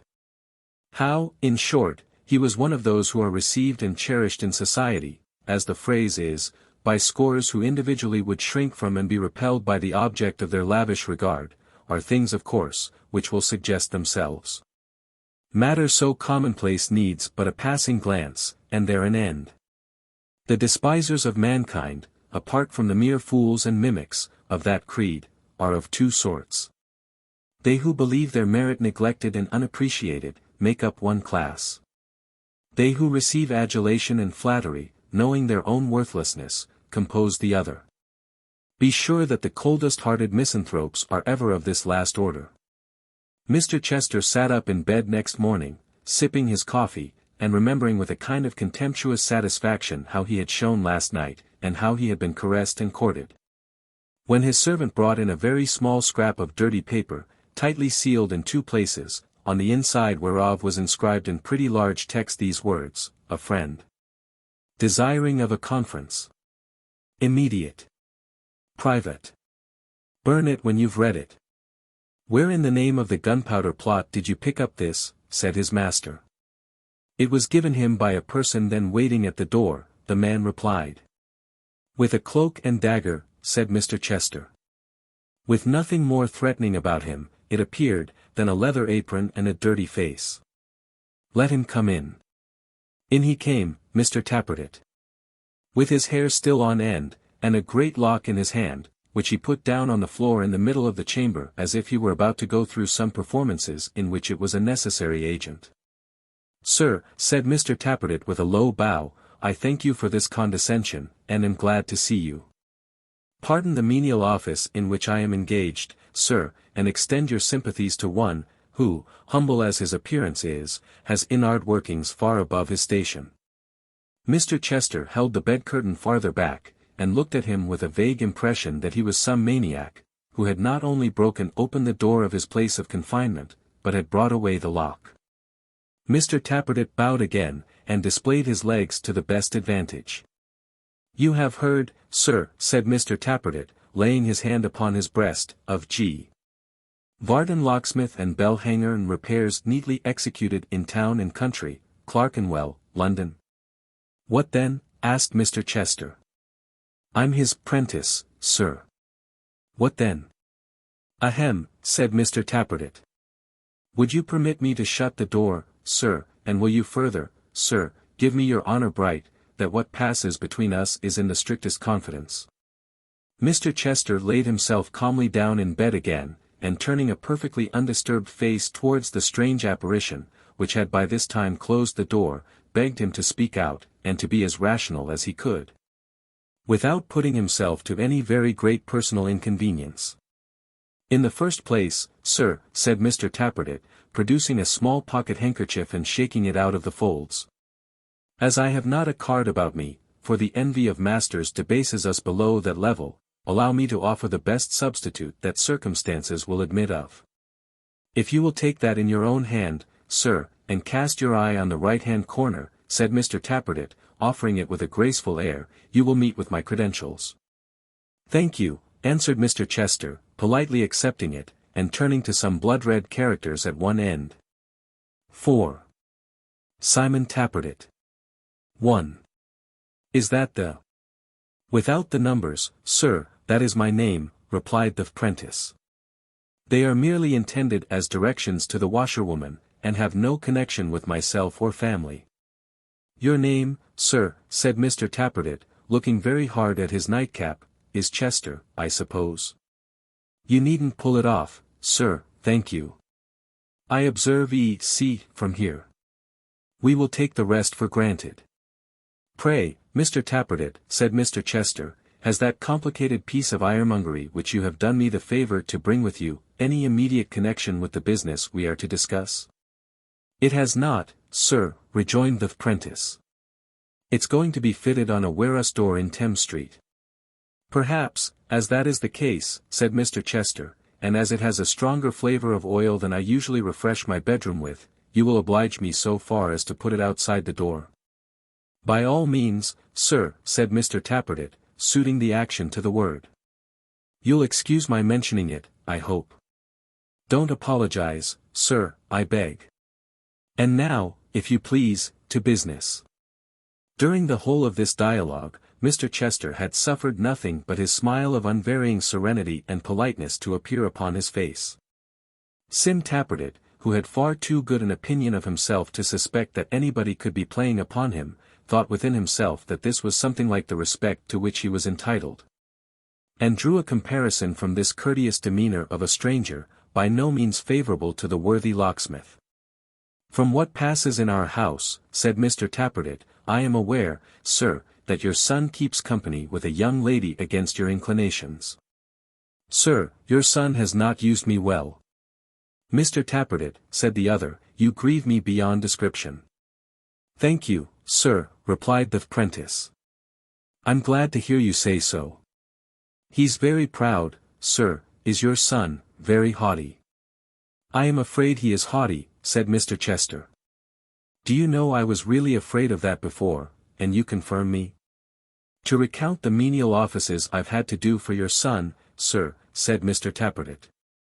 The chairs I've had to hand him, the coaches I've had to call for him, the numerous degrading duties, wholly unconnected with my indenters, that I've had to do for him, would fill a family Bible.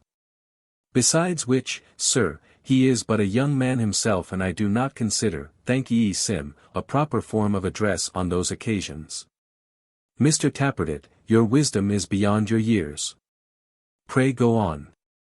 I thank you for your good opinion, sir, said Sim, much gratified, and will endeavour so to do. Now sir, on this account, and perhaps for another reason or two which I needn't go into, I am on your side. And what I tell you is this, that as long as our people go backwards and forwards, to and fro, up and down, to that their jolly old Maypole, lettering, and messaging, and fetching and carrying, you couldn't help your son keeping company with that young lady by deputy, not if he was minded night and day by all the horse guards, and every man of 'em in the very fullest uniform. Mr. Tappertit stopped to take breath after this, and then started fresh again. Now, sir, I am a-coming to the point. You will inquire of me, how is this to be prevented? I'll tell you how. If an honest, civil, smiling gentleman like you, Mr. Tappertit, really. No, no, I'm serious, rejoined the prentice, I am, upon my soul. If an honest, civil, smiling gentleman like you, was to talk but 10 minutes to our old woman, that's Mrs. Varden, and flatter her up a bit, you'd gain her over forever. Then there's this point got, that her daughter Dolly, here a flush came over Mr. Tappertit's face, wouldn't be allowed to be a go-between from that time forward, and till that point's got, there's nothing ever will prevent her. Mind that.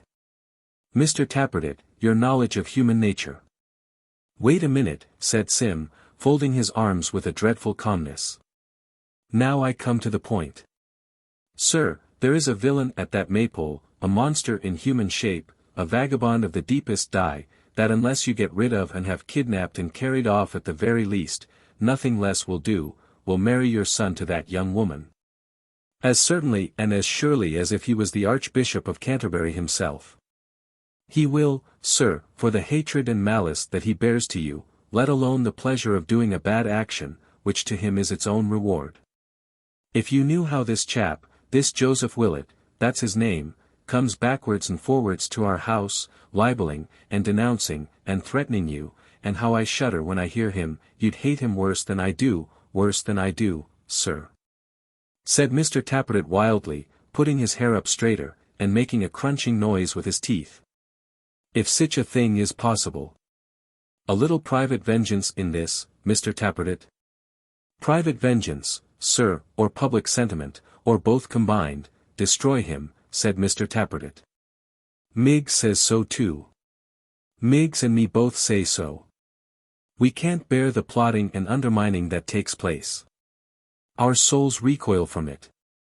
Barnaby Rudge and Mrs. Rudge are in it likewise, but the villain, Joseph Willet, is the ringleader.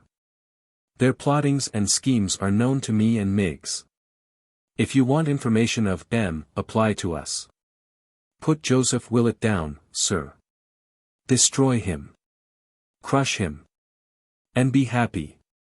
With these words, Mr. Tappertit, who seemed to expect no reply, and to hold it as a necessary consequence of his eloquence that his hearers should be utterly stunned, dumbfoundered, and overwhelmed, folded his arms so that the palm of each hand rested on the opposite shoulder, and disappeared after the manner of those mysterious warners of whom he had read in cheap storybooks.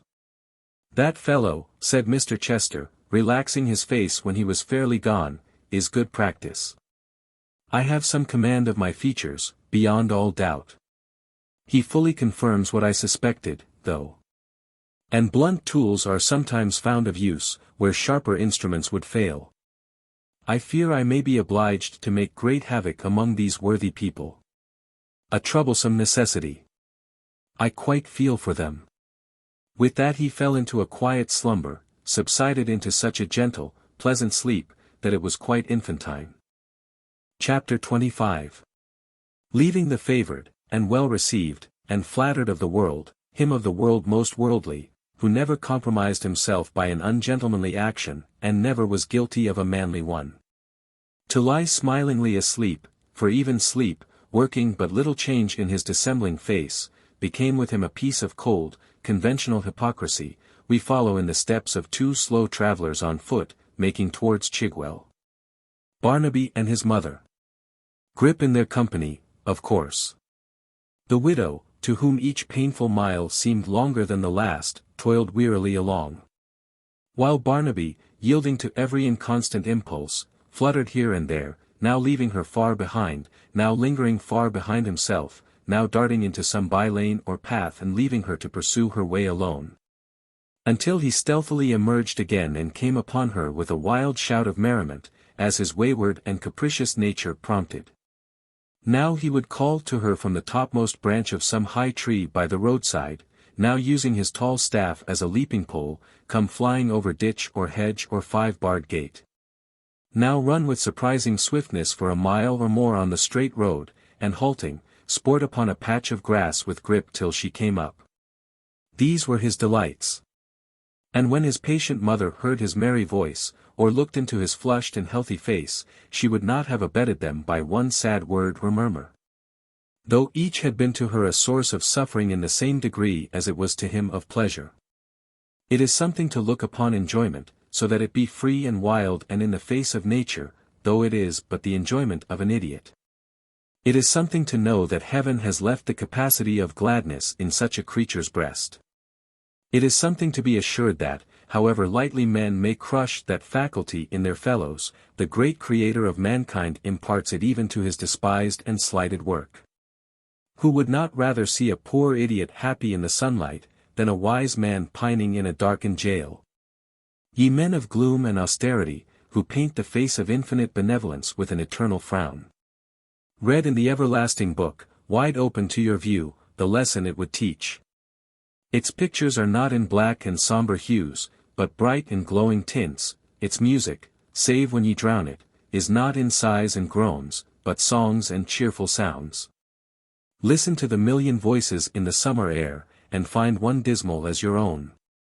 Remember, if ye can, the sense of hope and pleasure which every glad return of day awakens in the breast of all your kind who have not changed their nature.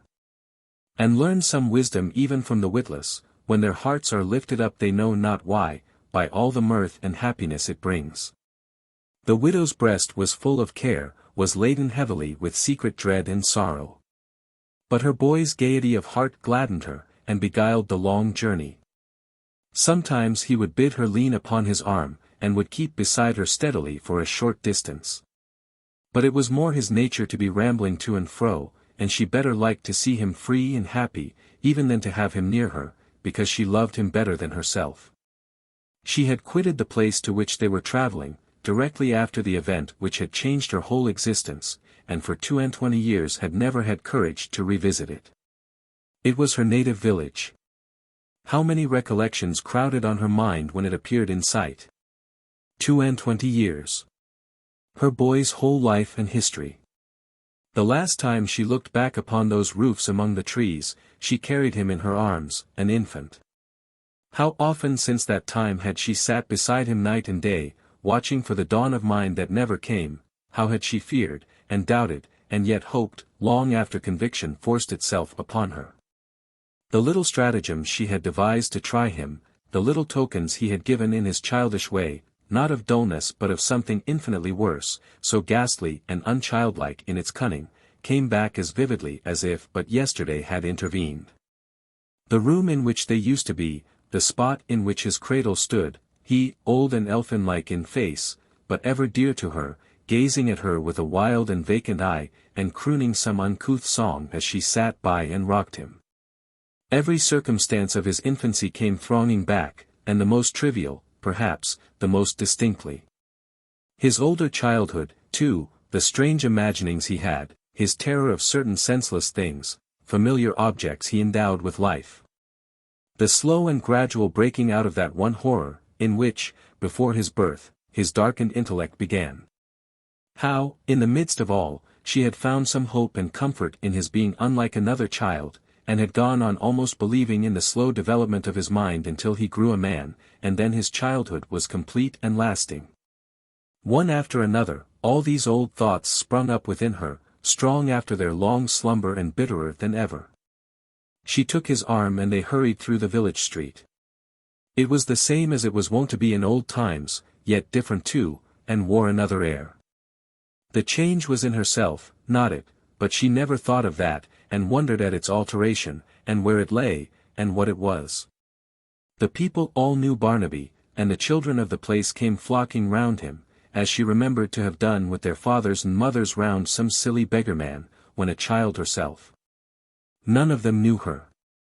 They passed each well-remembered house, and yard, and homestead, and striking into the fields, were soon alone again.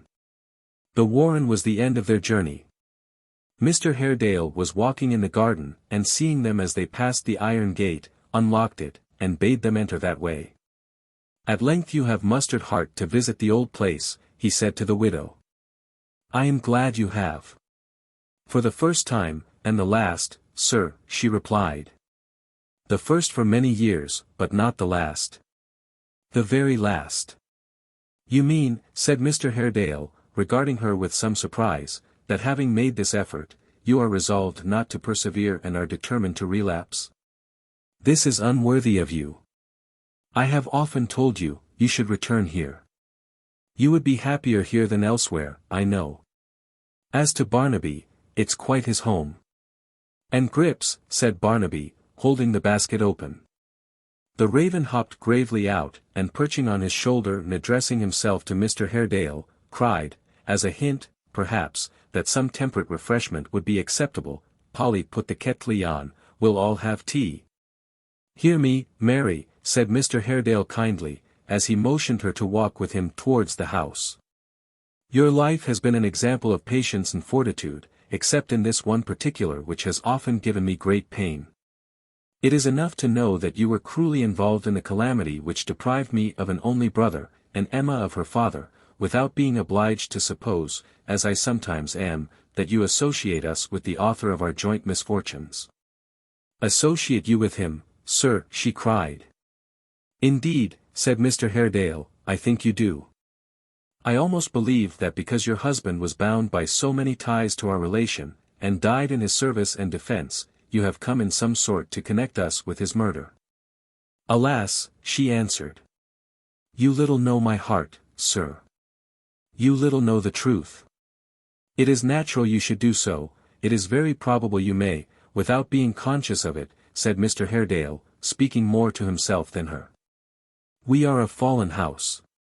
Money, dispensed with the most lavish hand, would be a poor recompense for sufferings like yours, and thinly scattered by hands so pinched and tied as ours, it becomes a miserable mockery. I feel it so, God knows, he added, hastily. Why should I wonder if she does? You do me wrong, dear sir, indeed, she rejoined with great earnestness, and yet when you come to hear what I desire your leave to say, I shall find my doubts confirmed. He said, observing that she faltered and became confused. Well.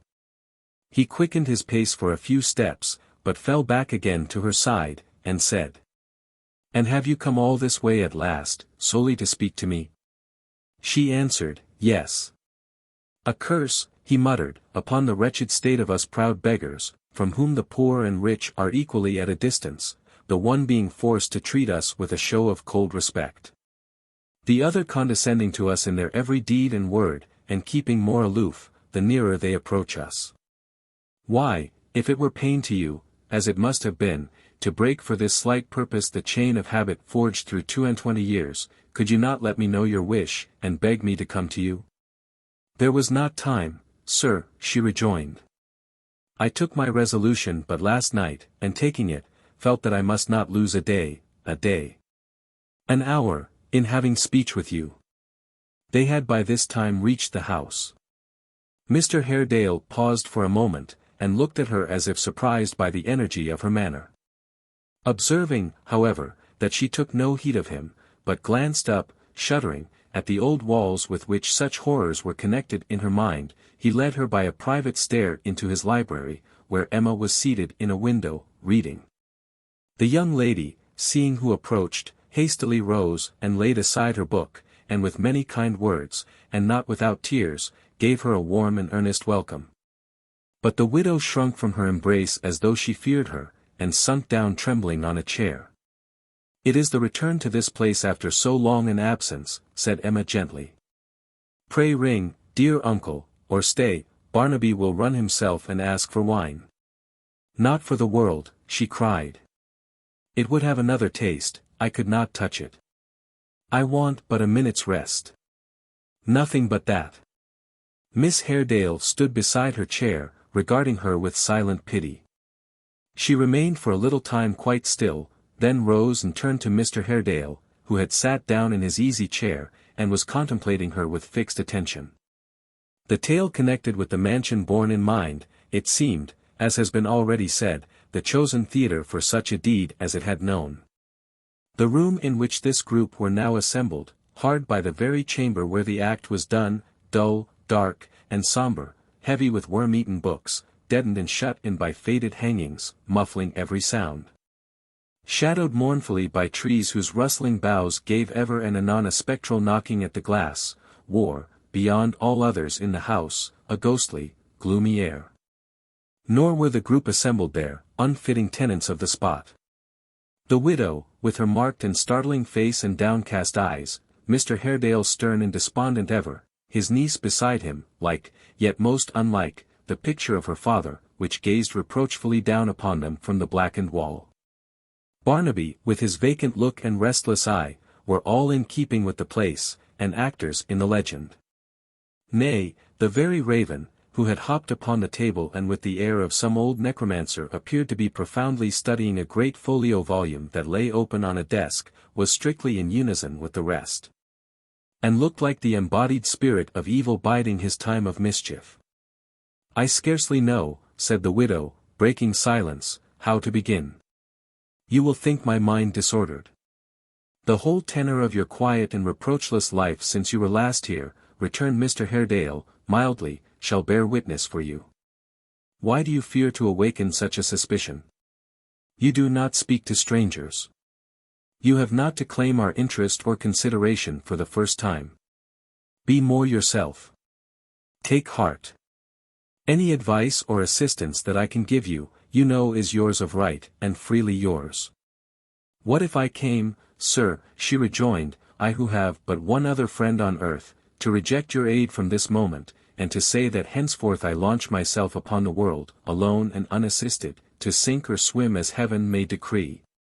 "You would have, if you came to me for such a purpose," said Mr. Haredale calmly, "some reason to assign for conduct so extraordinary, which, if one may entertain the possibility of anything so wild and strange, would have its weight, of course." "That, sir," she answered, "is the misery of my distress. I can give no reason whatever. My own bare word is all that I can offer. It is my duty, my imperative and bounden duty. If I did not discharge it, I should be a base and guilty wretch. Having said that, my lips are sealed, and I can say no more." As though she felt relieved at having said so much, and had nerved herself to the remainder of her task, she spoke from this time with a firmer voice and heightened courage. "Heaven is my witness, as my own heart is, and yours, dear young lady, will speak for me, I know, that I have lived, since that time we all have bitter reason to remember, in unchanging devotion and gratitude to this family. Heaven is my witness that go where I may, I shall preserve those feelings unimpaired. And it is my witness, too, that they alone impel me to the course I must take, and from which nothing now shall turn me, as I hope for mercy." "These are strange riddles," said Mr. Haredale. "In this world, sir," she replied, "they may, perhaps, never be explained. In another, the truth will be discovered in its own good time. And may that time," she added in a low voice, "be far distant." "Let me be sure," said Mr. Haredale, "that I understand you, for I am doubtful of my own senses. Do you mean that you are resolved voluntarily to deprive yourself of those means of support you have received from us so long, that you are determined to resign the annuity we settled on you 20 years ago, to leave house, and home, and goods, and begin life anew, and this, for some secret reason or monstrous fancy which is incapable of explanation, which only now exists, and has been dormant all this time? In the name of God, under what delusion are you laboring?" "As I am deeply thankful," she made answer, "for the kindness of those, alive and dead, who have owned this house. And as I would not have its roof fall down and crush me, or its very walls drip blood, my name being spoken in their hearing, I never will again subsist upon their bounty, or let it help me to subsistence. You do not know," she added, suddenly, "to what uses it may be applied, into what hands it may pass." "I do, and I renounce it." "Surely," said Mr. Haredale, "its uses rest with you." "They did. They rest with me no longer. It may be, it is, devoted to purposes that mock the dead in their graves. It never can prosper with me. It will bring some other heavy judgment on the head of my dear son, whose innocence will suffer for his mother's guilt." "What words are these?" cried Mr. Haredale, regarding her with wonder. "Among what associates have you fallen? Into what guilt have you ever been betrayed?" "I am guilty, and yet innocent, wrong, yet right, good in intention, though constrained to shield and aid the bad. Ask me no more questions, sir, but believe that I am rather to be pitied than condemned. I must leave my house tomorrow, for while I stay there, it is haunted. My future dwelling, if I am to live in peace, must be a secret. If my poor boy should ever stray this way, do not tempt him to disclose it or have him watched when he returns, for if we are hunted, we must fly again. And now this load is off my mind, I beseech you, and you, dear Miss Haredale, too, to trust me if you can, and think of me kindly as you have been used to do. If I die and cannot tell my secret even then, for that may come to pass, it will sit the lighter on my breast in that hour for this day's work. And on that day, and every day until it comes, I will pray for and thank you both, and trouble you no more. With that, she would have left them, but they detained her, and with many soothing words and kind entreaties, besought her to consider what she did, and above all to repose more freely upon them, and say what weighed so sorely on her mind. Finding her deaf to their persuasions, Mr. Haredale suggested, as a last resource, that she should confide in Emma, of whom, as a young person and one of her own sex, she might stand in less dread than of himself. From this proposal, however, she recoiled with the same indescribable repugnance she had manifested when they met. The utmost that could be wrung from her was, a promise that she would receive Mr. Haredale at her own house next evening, and in the meantime reconsider her determination and their dissuasions, though any change on her part, as she told them, was quite hopeless. This condition made at last, they reluctantly suffered her to depart, since she would neither eat nor drink within the house, and she, and Barnaby, and Grip, accordingly went out as they had come, by the private stair and garden gate, seeing and being seen of no one by the way. It was remarkable in the Raven that during the whole interview he had kept his eye on his book with exactly the air of a very sly human rascal, who, under the mask of pretending to read hard, was listening to everything. He still appeared to have the conversation very strongly in his mind, for although, when they were alone again, he issued orders for the instant preparation of innumerable kettles for purposes of tea, he was thoughtful, and rather seemed to do so from an abstract sense of duty, than with any regard to making himself agreeable, or being what is commonly called good company. They were to return by the coach. As there was an interval of full 2 hours before it started, and they needed rest and some refreshment, Barnaby begged hard for a visit to the Maypole. But his mother, who had no wish to be recognized by any of those who had known her long ago, and who feared besides that Mr. Haredale might, on second thoughts, dispatch some messenger to that place of entertainment in quest of her, proposed to wait in the churchyard instead.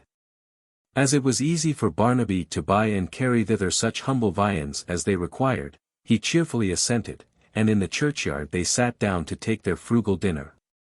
Here again, the Raven was in a highly reflective state. Walking up and down when he had dined, with an air of elderly complacency which was strongly suggestive of his having his hands under his coat-tails, and appearing to read the tombstones with a very critical taste. Sometimes, after a long inspection of an epitaph, he would strop his beak upon the grave to which it referred, and cry in his hoarse tones, "I'm a devil, I'm a devil, I'm a devil." But whether he addressed his observations to any supposed person below, or merely threw them off as a general remark, is matter of uncertainty. It was a quiet pretty spot, but a sad one for Barnaby's mother. For Mr. Reuben Haredale lay there, and near the vault in which his ashes rested, was a stone to the memory of her own husband, with a brief inscription recording how and when he had lost his life. She sat here, thoughtful and apart, until their time was out, and the distant horn told that the coach was coming. Barnaby, who had been sleeping on the grass, sprung up quickly at the sound. And Grip, who appeared to understand it equally well, walked into his basket straightway, entreating society in general, as though he intended a kind of satire upon them in connection with churchyards, never to say die on any terms. They were soon on the coach-top and rolling along the road. It went round by the Maypole, and stopped at the door. Joe was from home, and Hugh came sluggishly out to hand up the parcel that it called for. There was no fear of old John coming out. They could see him from the coach roof fast asleep in his cosy bar. It was a part of John's character. He made a point of going to sleep at the coach's time. He despised gaddying about, he looked upon coaches as things that ought to be indicted.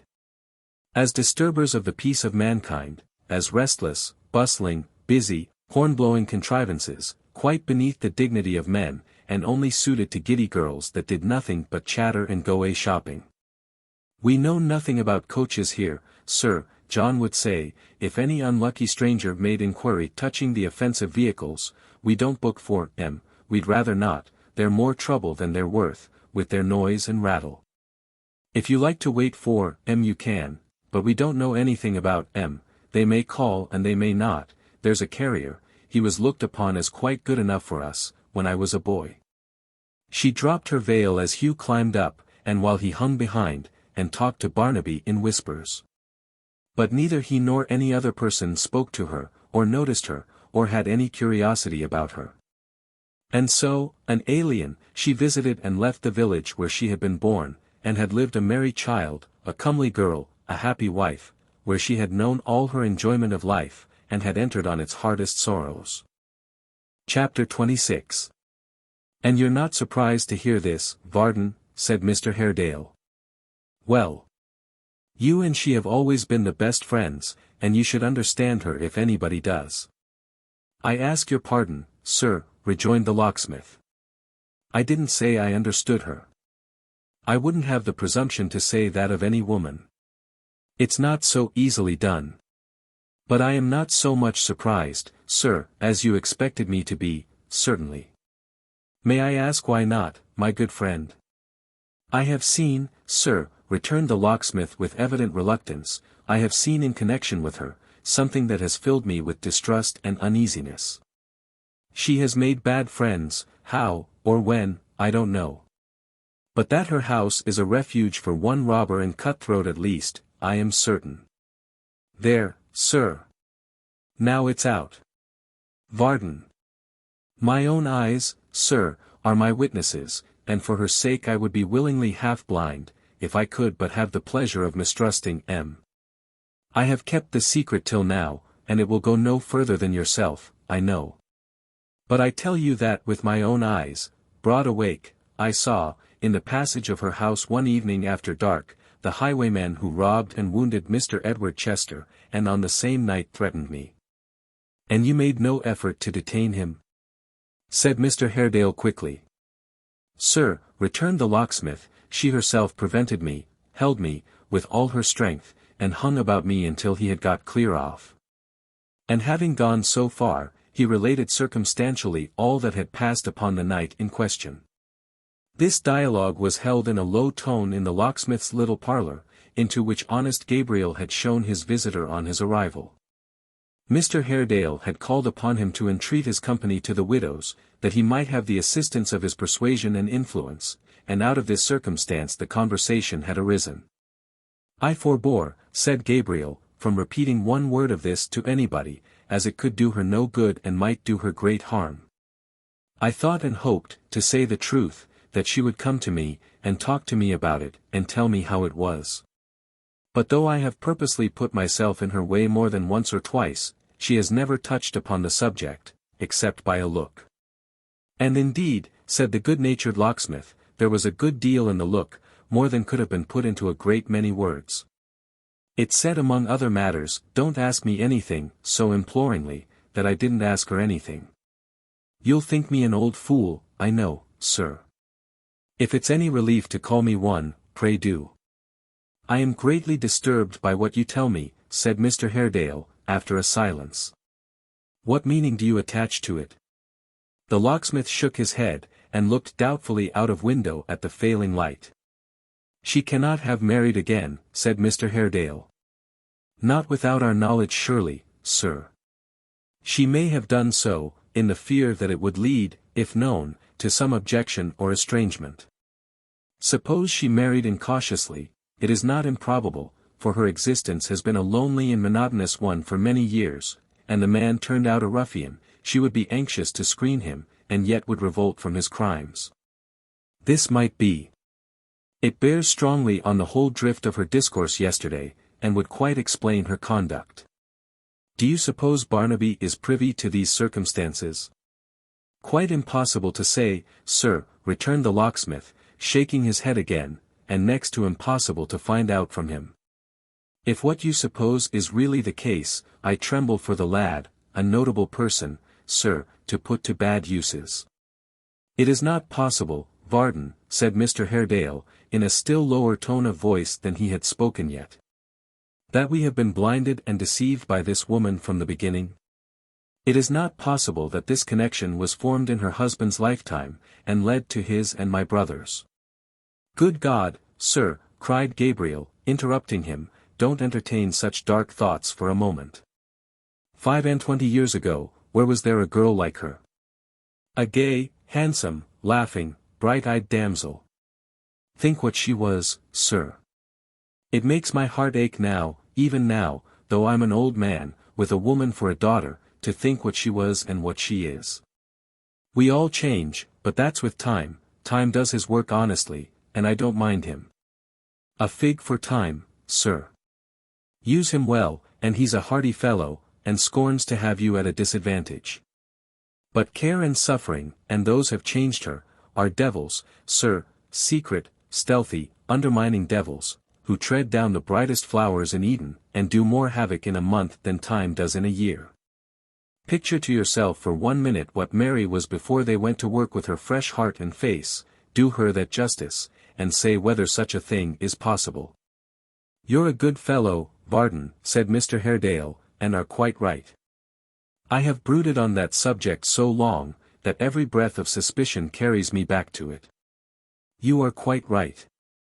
It isn't, sir, cried the locksmith with brightened eyes, and sturdy, honest voice. It isn't because I courted her before Rudge, and failed, that I say she was too good for him. She would have been as much too good for me. But she was too good for him, he wasn't free and frank enough for her. I don't reproach his memory with it, poor fellow, I only want to put her before you as she really was. For myself, I'll keep her old picture in my mind. And thinking of that, and what has altered her, I'll stand her friend, and try to win her back to peace. And damn, sir, cried Gabriel, with your pardon for the word, I'd do the same if she had married 50 highwaymen in a 12-month. And think it in the Protestant manual too, though Martha said it wasn't, tooth and nail, till doomsday. If the dark little parlor had been filled with a dense fog, which, clearing away in an instant, left it all radiance and brightness, it could not have been more suddenly cheered than by this outbreak on the part of the hardy locksmith.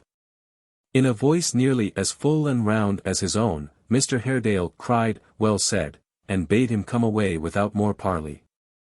The locksmith complied right willingly. And both getting into a hackney coach which was waiting at the door, drove off straightway. They alighted at the street corner, and dismissing their conveyance, walked to the house. To their first knock at the door there was no response. A second met with the like result. But in answer to the third, which was of a more vigorous kind, the parlor window sash was gently raised, and a musical voice cried, Haredale, my dear fellow, I am extremely glad to see you. How very much you have improved in your appearance since our last meeting. I never saw you looking better. How do you do? Mr. Haredale turned his eyes towards the casement whence the voice proceeded, though there was no need to do so, to recognize the speaker, and Mr. Chester waved his hand, and smiled a courteous welcome. The door will be opened immediately, he said. There is nobody but a very dilapidated female to perform such offices. You will excuse her infirmities. If she were in a more elevated station of society, she would be gouty. Being but a hewer of wood and drawer of water, she is rheumatic. My dear Haredale, these are natural class distinctions, depend upon it. Mr. Haredale, whose face resumed its lowering and distrustful look the moment he heard the voice, inclined his head stiffly, and turned his back upon the speaker. Not opened yet, said Mr. Chester. Dear me! I hope the aged soul has not caught her foot in some unlucky cobweb by the way. She is there at last. Come in, I beg. Mr. Haredale entered, followed by the locksmith. Turning with a look of great astonishment to the old woman who had opened the door, he inquired for Mrs. Rudge, for Barnaby. They were both gone, she replied, wagging her ancient head, for good. There was a gentleman in the parlor, who perhaps could tell them more. That was all she knew. "Pray, sir," said Mr. Haredale, presenting himself before this new tenant, "where is the person whom I came here to see?" "My dear friend," he returned, "I have not the least idea." "Your trifling is ill-timed," retorted the other in a suppressed tone and voice, "and its subject ill-chosen. Reserve it for those who are your friends, and do not expend it on me. I lay no claim to the distinction, and have the self-denial to reject it." "My dear, good sir," said Mr. Chester, "you are heated with walking. Sit down, I beg. Our friend is but a plain honest man," returned Mr. Haredale, "and quite unworthy of your notice." "Gabriel Varden by name, sir," said the locksmith bluntly. "A worthy English yeoman," said Mr. Chester. "A most worthy yeoman, of whom I have frequently heard my son Ned, darling fellow, speak, and have often wished to see. Varden, my good friend, I am glad to know you. You wonder now," he said, turning languidly to Mr. Haredale, "to see me here. Now, I am sure you do." Mr. Haredale glanced at him, not fondly or admiringly, smiled, and held his peace. "The mystery is solved in a moment," said Mr. Chester, "in a moment. Will you step aside with me one instant? You remember our little compact in reference to Ned, and your dear niece, Haredale? You remember the list of assistants in their innocent intrigue? You remember these two people being among them? My dear fellow, congratulate yourself, and me. I have bought them off." "You have done what?" said Mr. Haredale. "Bought them off," returned his smiling friend. "I have found it necessary to take some active steps towards setting this boy and girl attachment quite at rest, and have begun by removing these two agents. You are surprised? Who can withstand the influence of a little money? They wanted it, and have been bought off. We have nothing more to fear from them. They are gone." "Gone," echoed Mr. Haredale. "Where?" "My dear fellow, and you must permit me to say again, that you never looked so young. So positively boyish as you do tonight, the Lord knows where. I believe Columbus himself wouldn't find them. Between you and me they have their hidden reasons, but upon that point I have pledged myself to secrecy. She appointed to see you here tonight, I know, but found it inconvenient, and couldn't wait. Here is the key of the door. I am afraid you'll find it inconveniently large. But as the tenement is yours, your good nature will excuse that, Haredale, I am certain." Chapter 27. Mr. Haredale stood in the widow's parlour with the door key in his hand, gazing by turns at Mr. Chester and at Gabriel Varden, and occasionally glancing downward at the key as in the hope that of its own accord it would unlock the mystery. Until Mr. Chester, putting on his hat and gloves, and sweetly inquiring whether they were walking in the same direction, recalled him to himself. "No," he said. "Our roads diverge, widely, as you know. For the present, I shall remain here. You will be hipped, Haredale, you will be miserable, melancholy, utterly wretched," returned the other. "It's a place of the very last description for a man of your temper. I know it will make you very miserable." "Let it," said Mr. Haredale, sitting down, "and thrive upon the thought. Good night." Feigning to be wholly unconscious of the abrupt wave of the hand which rendered this farewell tantamount to a dismissal, Mr. Chester retorted with a bland and heartfelt benediction, and inquired of Gabriel in what direction he was going. "Yours, sir, would be too much honour for the like of me," replied the locksmith, hesitating. "I wish you to remain here a little while, Varden," said Mr. Haredale, without looking towards them. "I have a word or two to say to you." "I will not intrude upon your conference another moment," said Mr. Chester with inconceivable politeness. "May it be satisfactory to you both. God bless you." So saying, and bestowing upon the locksmith a most refulgent smile, he left them. "A deplorably constituted creature, that rugged person," he said, as he walked along the street. "He is an atrocity that carries its own punishment along with it, a bear that gnaws himself. And here is one of the inestimable advantages of having a perfect command over one's inclinations. I have been tempted in these 2 short interviews, to draw upon that fellow, 50 times. 5 men in 6 would have yielded to the impulse. By suppressing mine, I wound him deeper and more keenly than if I were the best swordsman in all Europe, and he the worst. You are the wise man's very last resource, he said, tapping the hilt of his weapon. We can but appeal to you when all else is said and done. To come to you before, and thereby spare our adversaries so much, is a barbarian mode of warfare, quite unworthy of any man with the remotest pretensions to delicacy of feeling, or refinement. He smiled so very pleasantly as he communed with himself after this manner, that a beggar was emboldened to follow for alms, and to dog his footsteps for some distance. He was gratified by the circumstance, feeling it complimentary to his power of feature, and as a reward suffered the man to follow him until he called a chair, when he graciously dismissed him with a fervent blessing. Which is as easy as cursing, he wisely added, as he took his seat, and more becoming to the face. To Clerkenwell, my good creatures, if you please.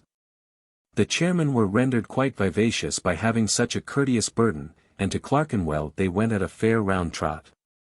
Alighting at a certain point he had indicated to them upon the road, and paying them something less than they expected from a fare of such gentle speech, he turned into the street in which the locksmith dwelt. And presently stood beneath the shadow of the golden key. Mr. Tappertit, who was hard at work by lamplight, in a corner of the workshop, remained unconscious of his presence until a hand upon his shoulder made him start and turn his head. Industry, said Mr. Chester, is the soul of business, and the keystone of prosperity. Mr. Tappertit, I shall expect you to invite me to dinner when you are Lord Mayor of London. Sir, returned the apprentice, laying down his hammer, and rubbing his nose on the back of a very sooty hand, I scorn the Lord Mayor and everything that belongs to him. We must have another state of society, sir, before you catch me being Lord Mayor. How to do, sir? The better, Mr. Tappertit, for looking into your ingenuous face once more. I hope you are well. I am as well, sir, said Sim, standing up to get nearer to his ear, and whispering hoarsely, as any man can be under the aggravations to which I am exposed. My life's a burden to me. If it wasn't for vengeance, I'd play at pitch and toss with it on the losing hazard. Is Mrs. Varden at home? Said Mr. Chester. Sir, returned Sim, eyeing him over with a look of concentrated expression, she is. Did you wish to see her? Mr. Chester nodded. Then come this way, sir, said Sim, wiping his face upon his apron. Follow me, Sir. Would you permit me to whisper in your ear, 1/2 a second? By all means. Mr. Tappertit raised himself on tiptoe, applied his lips to Mr. Chester's ear, drew back his head without saying anything, looked hard at him, applied them to his ear again drew back, and finally whispered, the name is Joseph Willet. Hush! I say no more. Having said that much, he beckoned the visitor with a mysterious aspect to follow him to the parlour door, where he announced him in the voice of a gentleman usher. Mr. Chester. And not Mr. Eddard, mind, said Sim, looking into the door again, and adding this by way of postscript in his own person, it's his father. But do not let his father, said Mr. Chester, advancing hat in hand, as he observed the effect of this last explanatory announcement, do not let his father be any check or restraint on your domestic occupations, Miss Varden. Oh! Now! There! Ain't I always saying it, exclaimed Miggs, clapping her hands. If he ain't been and took missus for her own daughter. Well, she do look like it, that she do. Only think of that, Mim. Is it possible, said Mr. Chester in his softest tones, that this is Mrs. Varden? I am amazed. That is not your daughter, Mrs. Varden. No, no. Your sister. My daughter, indeed, sir, returned Mrs. V, blushing with great juvenility. Ah, Mrs. Varden, cried the visitor. Ah, ma'am, humanity is indeed a happy lot, when we can repeat ourselves in others, and still be young as they. You must allow me to salute you, the custom of the country, my dear madam, your daughter too. Dolly showed some reluctance to perform this ceremony, but was sharply reproved by Mrs. Varden, who insisted on her undergoing it that minute. For pride, she said with great severity, was one of the 7 deadly sins, and humility and lowliness of heart were virtues. Wherefore she desired that Dolly would be kissed immediately, on pain of her just displeasure. At the same time giving her to understand that whatever she saw her mother do, she might safely do herself, without being at the trouble of any reasoning or reflection on the subject, which, indeed, was offensive and undutiful, and in direct contravention of the Church Catechism. Thus admonished, Dolly complied, though by no means willingly, for there was a broad, bold look of admiration in Mr. Chester's face, refined and polished though it sought to be, which distressed her very much. As she stood with downcast eyes, not liking to look up and meet his, he gazed upon her with an approving air, and then turned to her mother. "My friend Gabriel, whose acquaintance I only made this very evening, should be a happy man, Mrs. Varden." "Ah," sighed Mrs. V., shaking her head. "Ah," echoed Miggs. "Is that the case?" said Mr. Chester, compassionately. "Dear me! Master has no intentions, sir," murmured Miggs as she sidled up to him, "but to be as grateful as his nature will let him, for everything he owns which it is in his powers to appreciate." "But we never, sir," said Miggs, looking sideways at Mrs. Varden, and interlarding her discourse with a sigh, "we never know the full value of some wines and fig trees till we lose them. So much the worse, sir, for them as has the slighting of them on their consciences when they're gone to be in full blow elsewhere." And Miss Miggs cast up her eyes to signify where that might be. As Mrs. Varden distinctly heard, and was intended to hear, all that Miggs said. And as these words appeared to convey in metaphorical terms a presage or foreboding that she would at some early period droop beneath her trials and take an easy flight towards the stars, she immediately began to languish.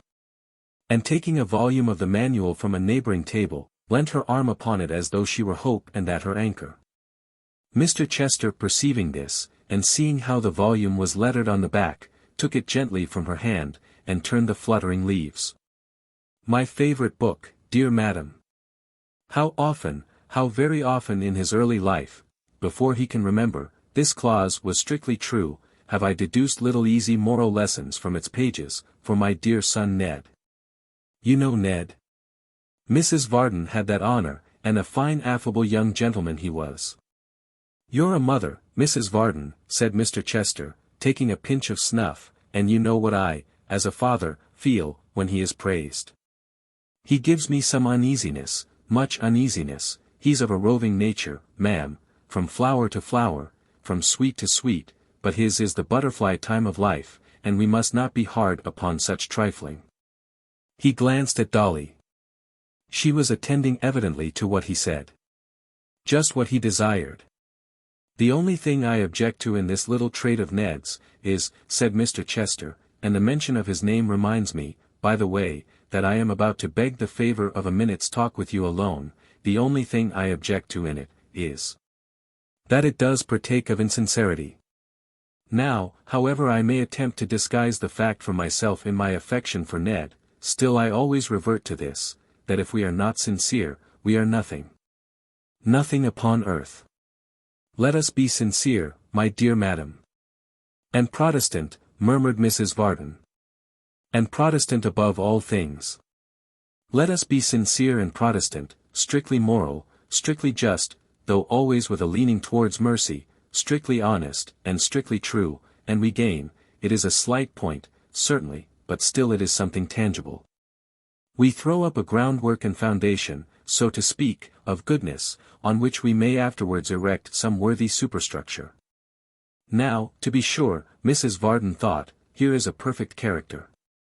Here is a meek, righteous, thoroughgoing Christian, who, having mastered all these qualities, so difficult of attainment, who, having dropped a pinch of salt on the tails of all the cardinal virtues, and caught them every one, makes light of their possession, and pants for more morality. For the good woman never doubted, as many good men and women never do, that this slighting kind of profession, this setting so little store by great matters, this seeming to say, I am not proud, I am what you hear, But I consider myself no better than other people. Let us change the subject, pray, was perfectly genuine and true. He so contrived it, and said it in that way that it appeared to have been forced from him, and its effect was marvellous. Aware of the impression he had made, few men were quicker than he at such discoveries. Mr. Chester followed up the blow by propounding certain virtuous maxims, somewhat vague and general in their nature, doubtless, and occasionally partaking of the character of truisms, worn a little out at elbow, but delivered in so charming a voice and with such uncommon serenity and peace of mind, that they answered as well as the best. Nor is this to be wondered at. For as hollow vessels produce a far more musical sound in falling than those which are substantial, so it will oftentimes be found that sentiments which have nothing in them make the loudest ringing in the world, and are the most relished. Mr. Chester, with the volume gently extended in one hand, and with the other planted lightly on his breast, talked to them in the most delicious manner possible, and quite enchanted all his hearers, notwithstanding their conflicting interests and thoughts. Even Dolly, who, between his keen regards and her eyeing over by Mr. Tappertit, was put quite out of countenance, could not help owning within herself that he was the sweetest spoken gentleman she had ever seen. Even Miss Miggs, who was divided between admiration of Mr. Chester and immortal jealousy of her young mistress, had sufficient leisure to be propitiated. Even Mr. Tappertit, though occupied as we have seen in gazing at his heart's delight, could not wholly divert his thoughts from the voice of the other charmer.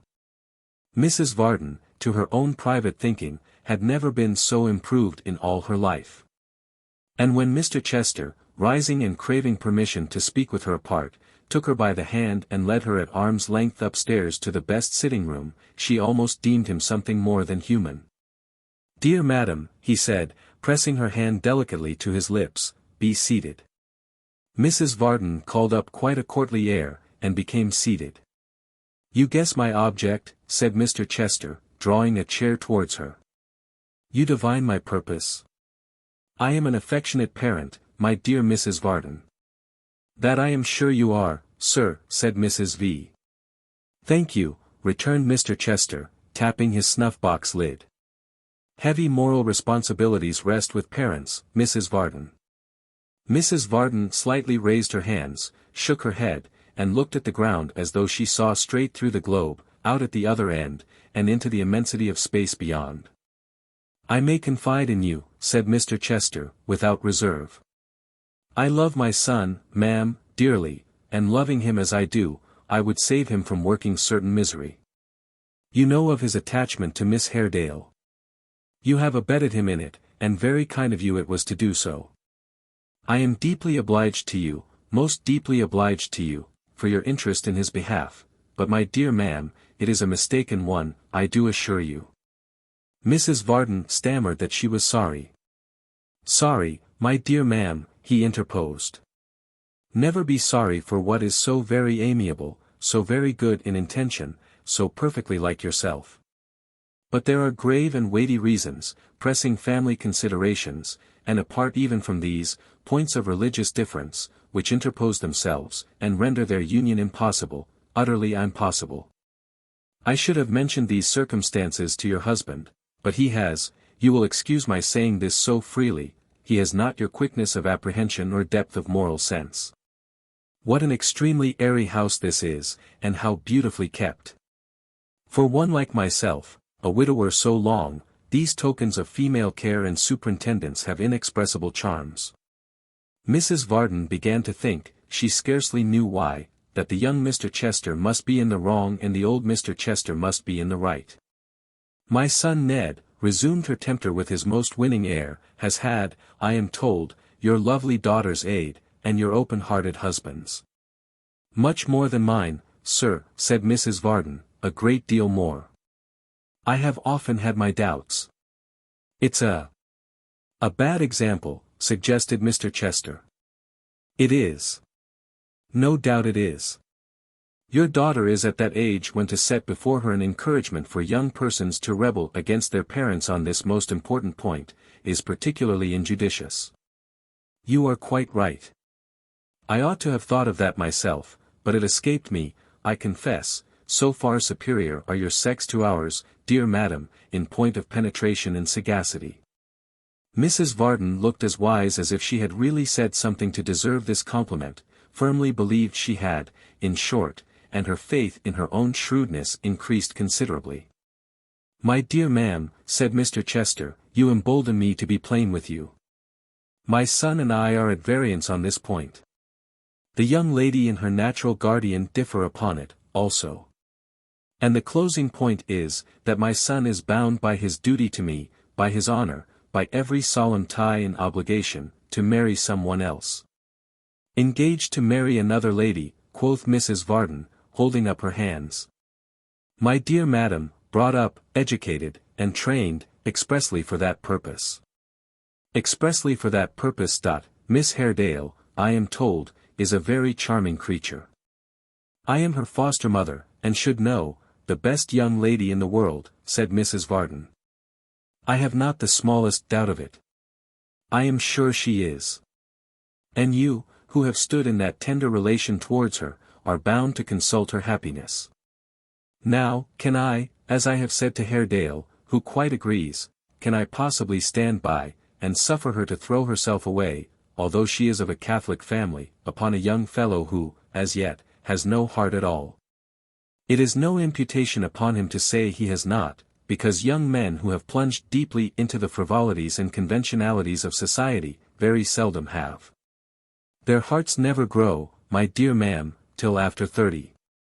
I don't believe, no, I do not believe, that I had any heart myself when I was Ned's age." "Oh sir," said Mrs. Varden, "I think you must have had. It's impossible that you, who have so much now, can ever have been without any."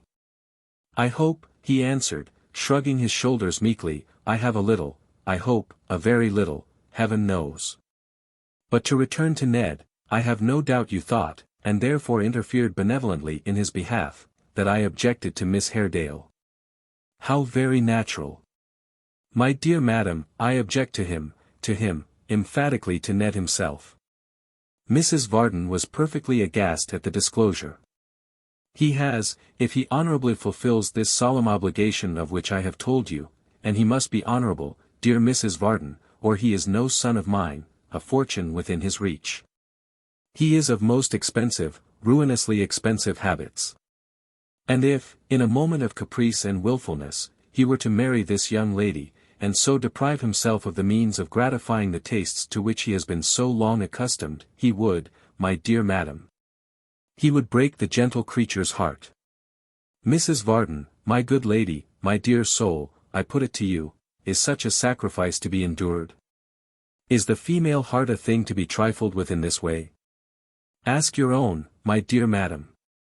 Ask your own, I beseech you. Truly, thought Mrs. Varden, this gentleman is a saint. But, she added aloud, and not unnaturally, if you take Miss Emma's lover away, sir, what becomes of the poor thing's heart then? The very point, said Mr. Chester, not at all abashed, to which I wish to lead you. A marriage with my son, whom I should be compelled to disown, would be followed by years of misery, they would be separated, my dear madam, in a 12-month. To break off this attachment, which is more fancied than real, as you and I know very well, will cost the dear girl but a few tears, and she is happy again. Take the case of your own daughter, the young lady downstairs, who is your breathing image. Mrs. Varden coughed and simpered. There is a young man, I am sorry to say, a dissolute fellow. Of very indifferent character, of whom I have heard Ned speak, Bullet was it, Pullet, Mullet. There is a young man of the name of Joseph Willet, sir, said Mrs. Varden, folding her hands loftily. That's he, cried Mr. Chester. Suppose this Joseph Willet now, were to aspire to the affections of your charming daughter, and were to engage them. It would be like his impudence, interposed Mrs. Varden, bridling, to dare to think of such a thing. My dear madam, that's the whole case. I know it would be like his impudence. It is like Ned's impudence to do as he has done.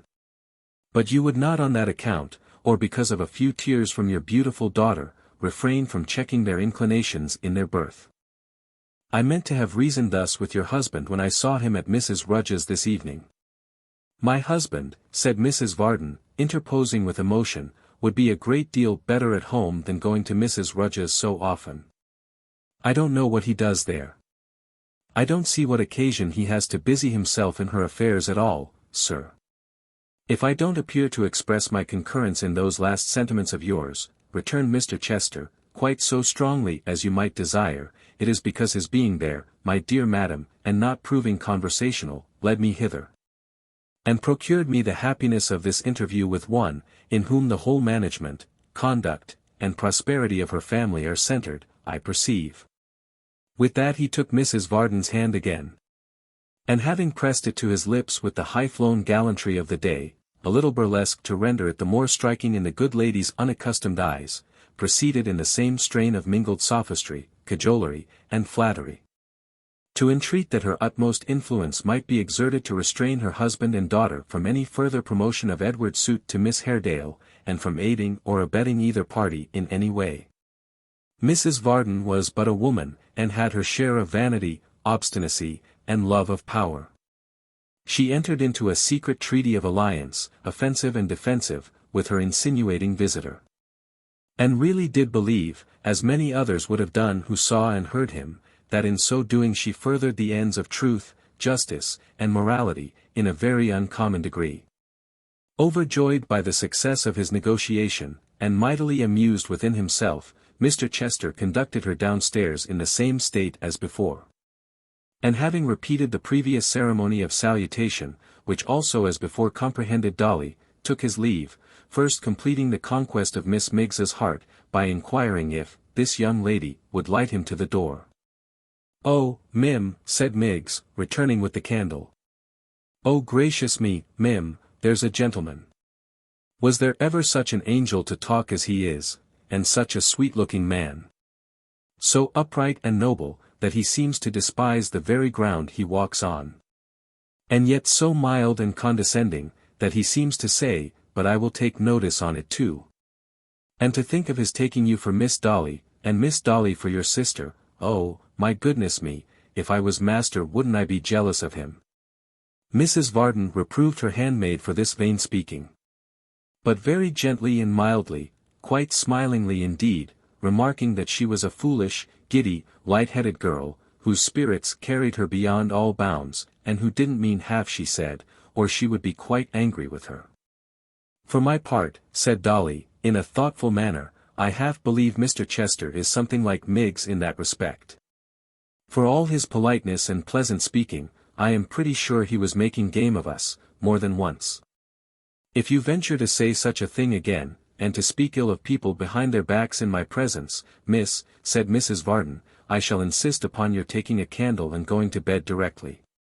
"How dare you, Dolly? I'm astonished at you. The rudeness of your whole behavior this evening has been disgraceful." "Did anybody ever hear," cried the enraged matron, bursting into tears, "of a daughter telling her own mother she has been made game of? What a very uncertain temper Mrs. Varden's was." Chapter 28. Repairing to a noted coffee-house in Covent Garden when he left the locksmith's, Mr. Chester sat long over a late dinner, entertaining himself exceedingly with the whimsical recollection of his recent proceedings, and congratulating himself very much on his great cleverness. Influenced by these thoughts, his face wore an expression so benign and tranquil, that the waiter in immediate attendance upon him felt he could almost have died in his defence, and settled in his own mind, until the receipt of the bill, and a very small fee for very great trouble disabused it of the idea, that such an apostolic customer was worth half a dozen of the ordinary run of visitors, at least. A visit to the gaming table, not as a heated, anxious venturer, but one whom it was quite a treat to see staking his 2 or 3 pieces in deference to the follies of society, and smiling with equal benevolence on winners and losers, made it late before he reached home. It was his custom to bid his servant go to bed at his own time unless he had orders to the contrary, and to leave a candle on the common stair. There was a lamp on the landing by which he could always light it when he came home late, and having a key of the door about him he could enter and go to bed at his pleasure. He opened the glass of the dull lamp, whose wick, burnt up and swollen like a drunkard's nose, came flying off in little carbuncles at the candle's touch, and scattering hot sparks about. Rendered it matter of some difficulty to kindle the lazy taper. When a noise, as of a man snoring deeply some steps higher up, caused him to pause and listen. It was the heavy breathing of a sleeper, close at hand. Some fellow had lain down on the open staircase, and was slumbering soundly. Having lighted the candle at length and opened his own door, he softly ascended, holding the taper high above his head, and peering cautiously about, curious to see what kind of man had chosen so comfortless a shelter for his lodging. With his head upon the landing and his great limbs flung over half a dozen stairs, as carelessly as though he were a dead man whom drunken bearers had thrown down by chance, there lay Hugh, face uppermost. His long hair drooping like some wild wheat upon his wooden pillow, and his huge chest heaving with the sounds which so unwontedly disturbed the place and hour. He who came upon him so unexpectedly was about to break his rest by thrusting him with his foot, when, glancing at his upturned face, he arrested himself in the very action, and stooping down and shading the candle with his hand, examined his features closely. Close as his first inspection was, it did not suffice, for he passed the light, still carefully shaded as before, across his face, and yet observed him with a searching eye. While he was thus engaged, the sleeper, without any starting returning round, awoke. There was a kind of fascination in meeting his steady gaze so suddenly, which took from the other the presence of mind to withdraw his eyes, and forced him, as it were, to meet his look. So they remained staring at each other, until Mr. Chester at last broke silence, and asked him in a low voice, why he lay sleeping there. "I thought," said Hugh, struggling into a sitting posture and gazing at him intently, still, "that you were a part of my dream. It was a curious one. I hope it may never come true, master. What makes you shiver?" The cold, I suppose," he growled, as he shook himself and rose. "I hardly know where I am yet." "Do you know me?" said Mr. Chester. I know you," he answered. "I was dreaming of you, we're not where I thought we were. That's a comfort." He looked round him as he spoke, and in particular looked above his head, as though he half expected to be standing under some object which had had existence in his dream. Then he rubbed his eyes and shook himself again, and followed his conductor into his own rooms.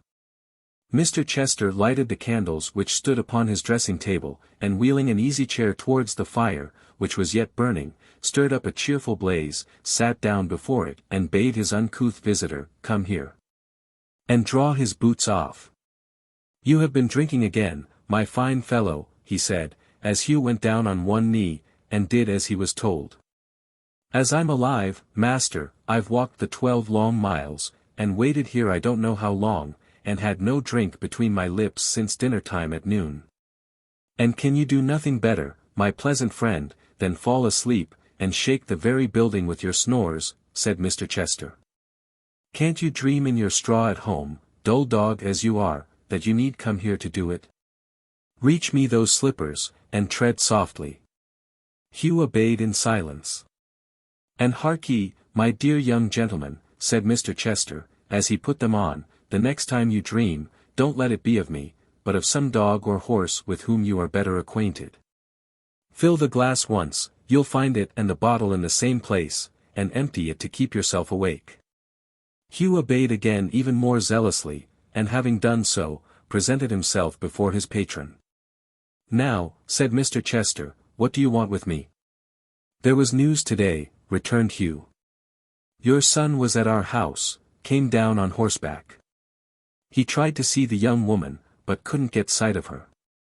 He left some letter or some message which our Joe had charge of, but he and the old one quarreled about it when your son had gone, and the old one wouldn't let it be delivered. He says, that's the old one does, that none of his people shall interfere and get him into trouble. He's a landlord, he says, and lives on everybody's custom. He's a jewel," smiled Mr. Chester, "and the better for being a dull one. Well, Varden's daughter, that's the girl I kissed." "And stole the bracelet from upon the King's highway," said Mr. Chester, composedly. "Yes, what of her?" "She wrote a note at our house to the young woman, saying she lost the letter I brought to you, and you burnt. Our Joe was to carry it, but the old one kept him at home all next day, on purpose that he shouldn't. Next morning he gave it to me to take, and here it is. You didn't deliver it then, my good friend, said Mr. Chester, twirling Dolly's note between his finger and thumb, and feigning to be surprised.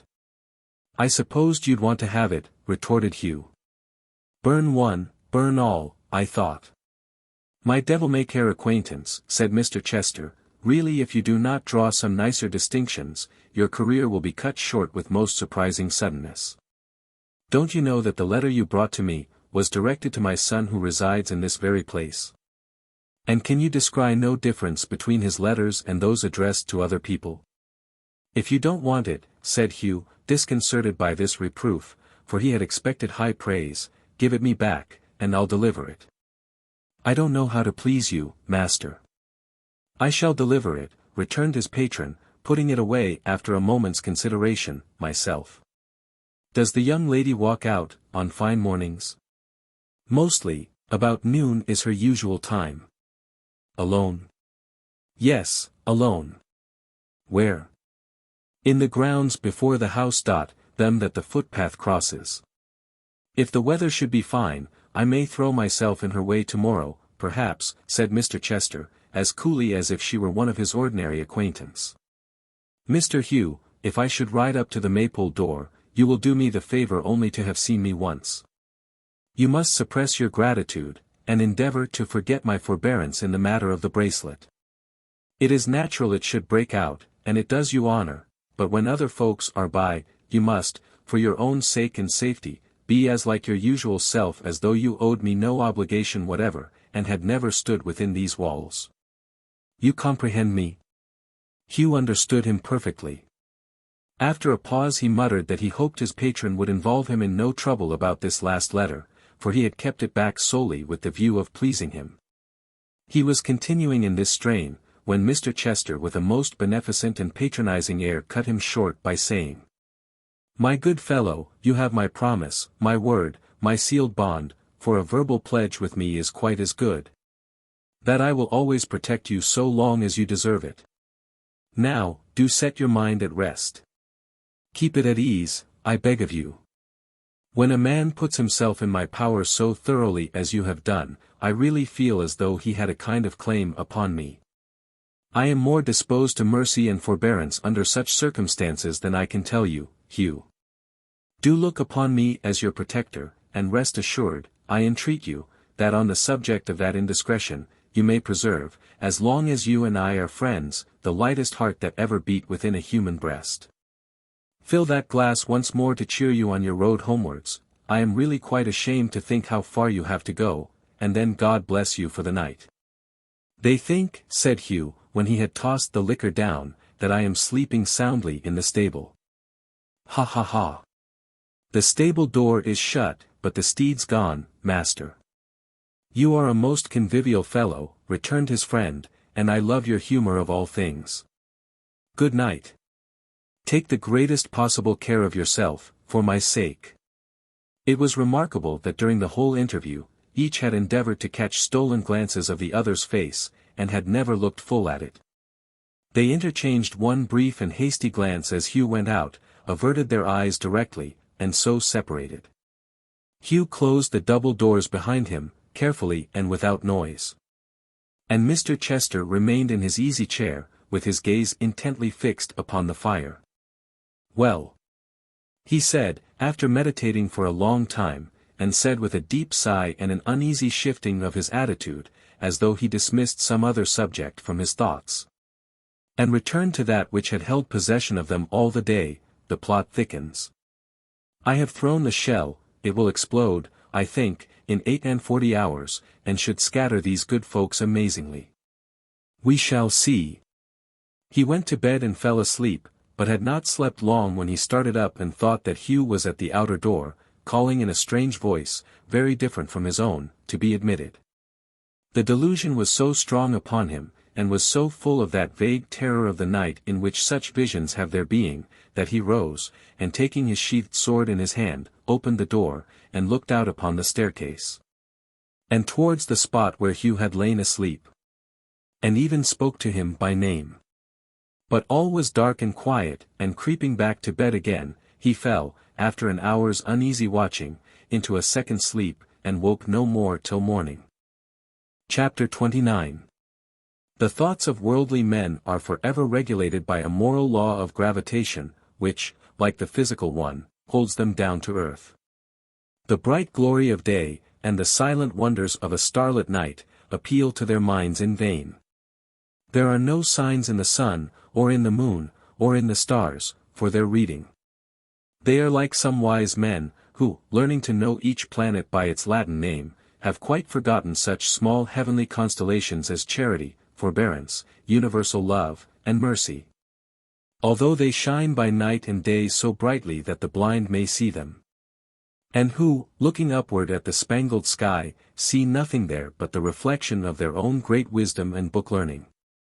It is curious to imagine these people of the world, busy in thought, turning their eyes towards the countless spheres that shine above us, and making them reflect the only images their minds contain. The man who lives but in the breath of princes, has nothing in his sight but stars for courtiers' breasts. The envious man beholds his neighbor's honors even in the sky.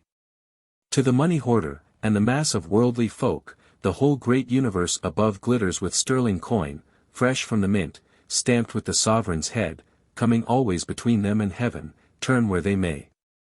So do the shadows of our own desires stand between us and our better angels, and thus their brightness is eclipsed.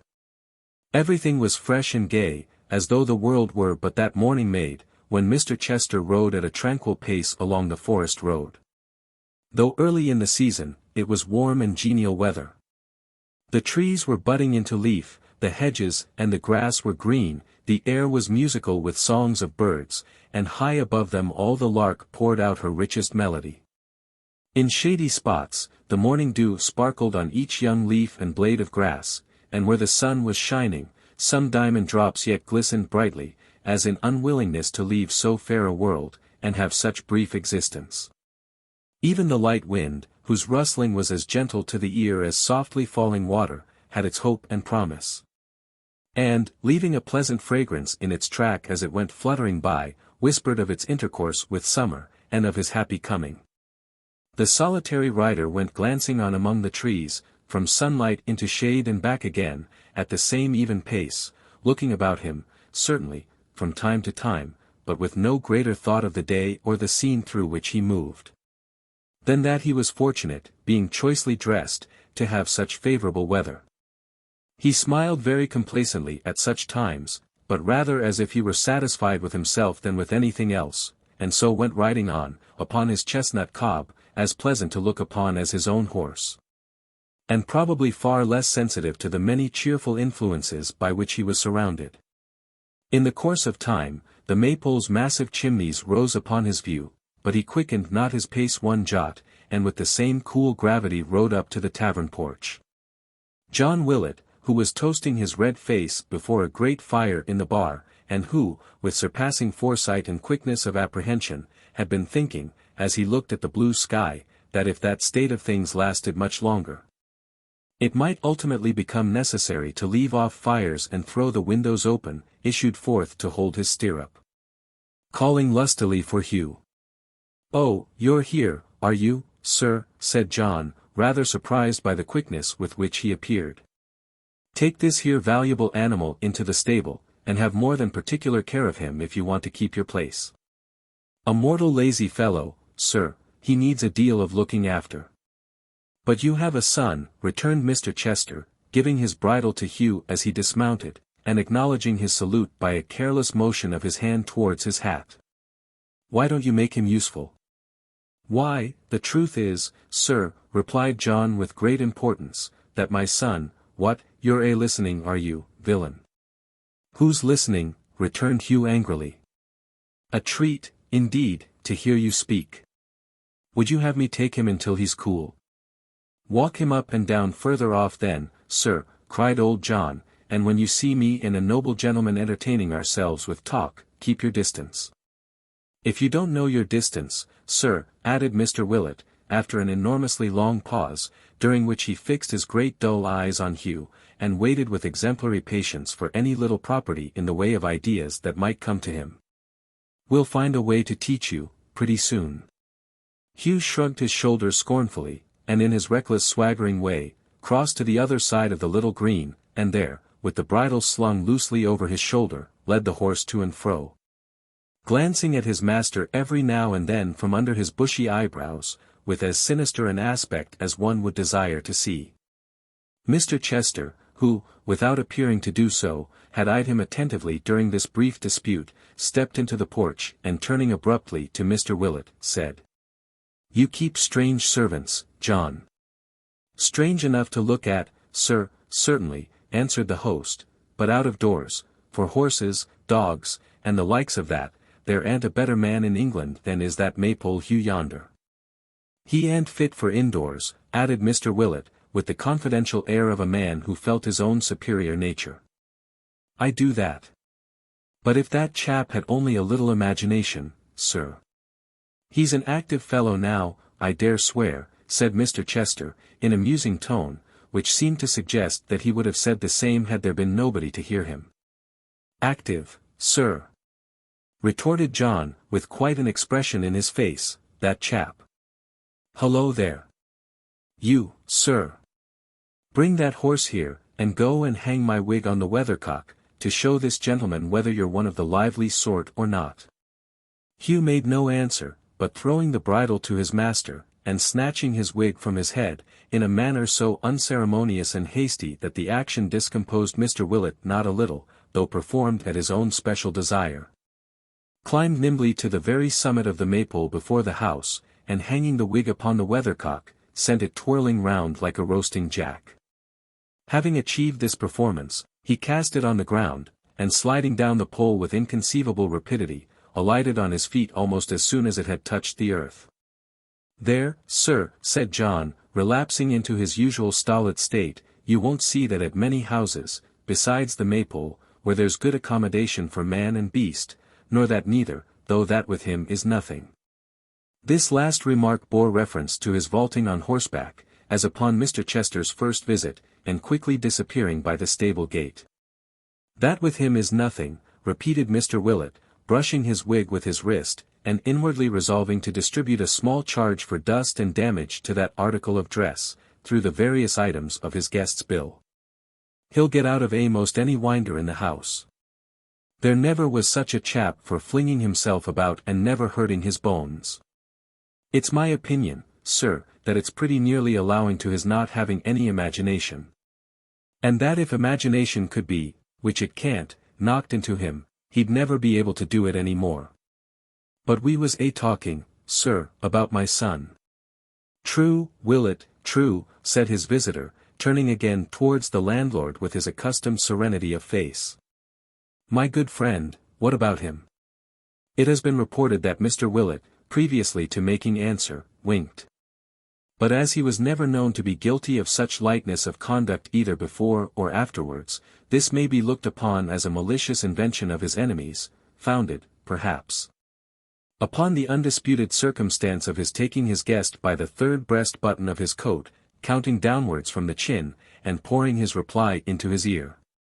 "Sir," whispered John, with dignity, "I know my duty. We want no love-making here, sir, unbeknown to parents. I respect a certain young gentleman, taking him in the light of a young gentleman, I respect a certain young lady, taking her in the light of a young lady.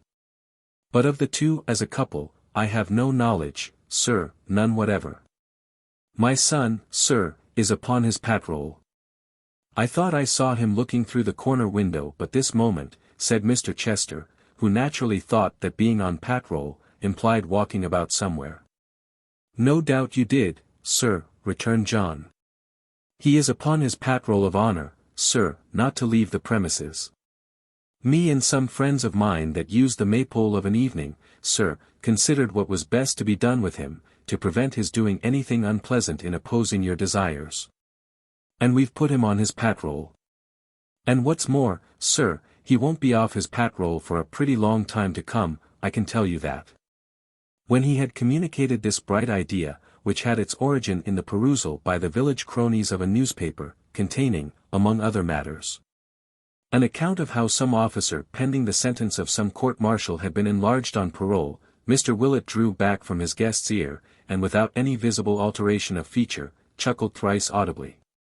This nearest approach to a laugh in which he ever indulged, and that but seldom and only on extreme occasions, never even curled his lip or effected the smallest change in, no, not so much as a slight wagging of, his great, fat, double chin, which at these times, as at all others, remained a perfect desert in the broad map of his face. One changeless, dull, tremendous blank.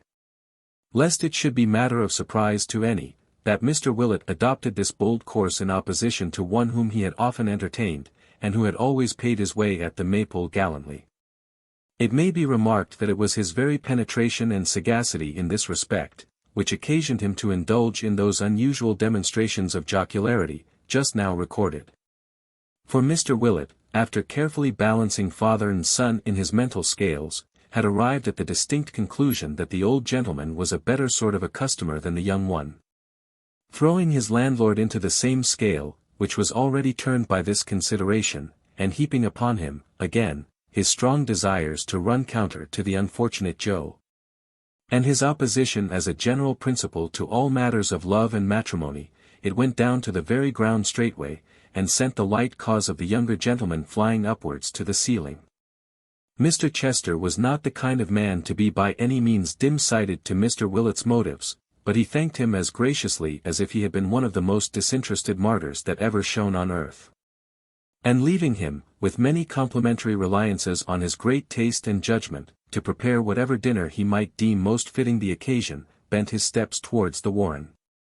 Dressed with more than his usual elegance, assuming a gracefulness of manner, which, though it was the result of long study, sat easily upon him and became him well, composing his features into their most serene and prepossessing expression, and setting in short that guard upon himself, at every point, which denoted that he attached no slight importance to the impression he was about to make, he entered the bounds of Miss Haredale's usual walk. He had not gone far, or looked about him long, when he descried coming towards him, a female figure. A glimpse of the form and dress as she crossed a little wooden bridge which lay between them, satisfied him that he had found her whom he desired to see. He threw himself in her way, and a very few paces brought them close together. He raised his hat from his head, and yielding the path, suffered her to pass him. Then, as if the idea had but that moment occurred to him, he turned hastily back and said in an agitated voice, "I beg pardon, do I address Miss Haredale?" She stopped in some confusion at being so unexpectedly accosted by a stranger, and answered yes. "Something told me," he said, looking a compliment to her beauty, "that it could be no other. Miss Haredale, I bear a name which is not unknown to you, which it is a pride, and yet a pain to me to know, sounds pleasantly in your ears. I am a man advanced in life, as you see. I am the father of him whom you honor and distinguish above all other men. May I for weighty reasons which fill me with distress, beg but a minute's conversation with you here?" Who that was inexperienced in deceit, and had a frank and youthful heart, could doubt the speaker's truth, could doubt it too, when the voice that spoke, was like the faint echo of one she knew so well, and so much loved to hear. She inclined her head, and stopping, cast her eyes upon the ground. "A little more apart, among these trees. It is an old man's hand, Miss Haredale, an honest one, believe me." She put hers in it as he said these words, and suffered him to lead her to a neighboring seat. "You alarm me, sir," she said in a low voice. "You are not the bearer of any ill news, I hope?" "Of none that you anticipate," he answered, sitting down beside her. "Edward is well, quite well. It is of him I wish to speak, certainly, but I have no misfortune to communicate." She bowed her head again, and made as though she would have begged him to proceed, but said nothing. "I am sensible that I speak to you at a disadvantage, dear Miss Haredale. Believe me that I am not so forgetful of the feelings of my younger days as not to know that you are little disposed to view me with favor. You have heard me described as cold-hearted, calculating, selfish. I have never, sir, she interposed with an altered manner and a firmer voice, I have never heard you spoken of in harsh or disrespectful terms. You do a great wrong to Edward's nature if you believe him capable of any mean or base proceeding. Pardon me, my sweet young lady, but your uncle. Nor is it my uncle's nature either, she replied, with a heightened color in her cheek. It is not his nature to stab in the dark, nor is it mine to love such deeds. She rose as she spoke, and would have left him. But he detained her with a gentle hand, and besought her in such persuasive accents to hear him but another minute, that she was easily prevailed upon to comply, and so sat down again. And it is, said Mr. Chester, looking upward, and apostrophizing the air, it is this frank, ingenuous, noble nature, Ned, that you can wound so lightly. Shame, shame upon you, boy. She turned towards him quickly, and with a scornful look and flashing eyes. There were tears in Mr. Chester's eyes, but he dashed them hurriedly away, as though unwilling that his weakness should be known, and regarded her with mingled admiration and compassion. I never until now, he said, believed, that the frivolous actions of a young man could move me like these of my own son. I never knew till now, the worth of a woman's heart, which boys so lightly win, and lightly fling away. Trust me, dear young lady, that I never until now did know your worth.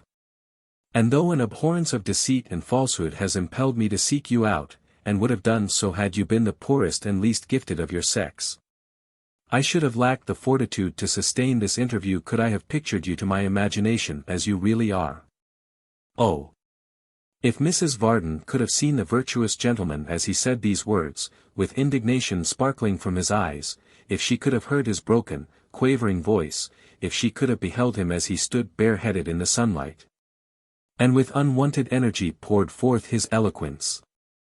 With a haughty face, but pale and trembling too, Emma regarded him in silence.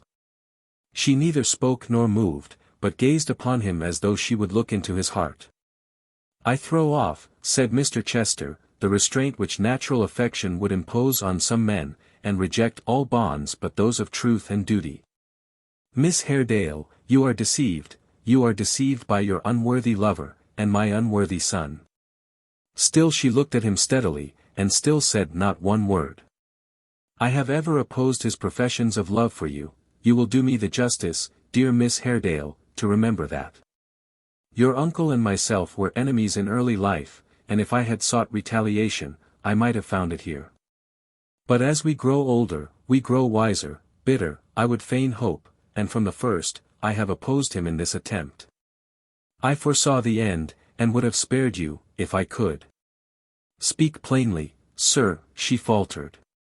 You deceive me, or are deceived yourself. I do not believe you, I cannot, I should not. First, said Mr. Chester, soothingly, for there may be in your mind some latent angry feeling to which I would not appeal, pray take this letter. It reached my hands by chance, and by mistake, and should have accounted to you, as I am told, for my son's not answering some other note of yours. God forbid, Miss Haredale, said the good gentleman, with great emotion, that there should be in your gentle breast one causeless ground of quarrel with him. You should know, and you will see, that he was in no fault here. There appeared something so very candid, so scrupulously honorable, so very truthful and just in this course, something which rendered the upright person who resorted to it, so worthy of belief, that Emma's heart, for the first time, sunk within her. She turned away and burst into tears. I would, said Mr. Chester, leaning over her, and speaking in mild and quite venerable accents, I would, dear girl, it were my task to banish, not increase, those tokens of your grief. My son, my erring son, I will not call him deliberately criminal in this, for men so young, who have been inconstant twice or thrice before, act without reflection, almost without a knowledge of the wrong they do. Will break his plighted faith to you. Has broken it even now. Shall I stop here, and having given you this warning, leave it to be fulfilled, or shall I go on? You will go on, sir, she answered, and speak more plainly yet, in justice both to him and me. My dear girl, said Mr. Chester, bending over her more affectionately still, whom I would call my daughter, but the fates forbid, Edward seeks to break with you upon a false and most unwarrantable pretense. I have it on his own showing. In his own hand. Forgive me, if I have had a watch upon his conduct. I am his father, I had a regard for your peace and his honor, and no better resource was left me. There lies on his desk at this present moment, ready for transmission to you, a letter, in which he tells you that our poverty, his and mine, Miss Haredale, forbids him to pursue his claim upon your hand. In which he offers, voluntarily proposes, to free you from your pledge, and talks magnanimously, men do so, very commonly, in such cases, of being in time more worthy of your regard, and so forth. A letter, to be plain, in which he not only jilts you, pardon the word.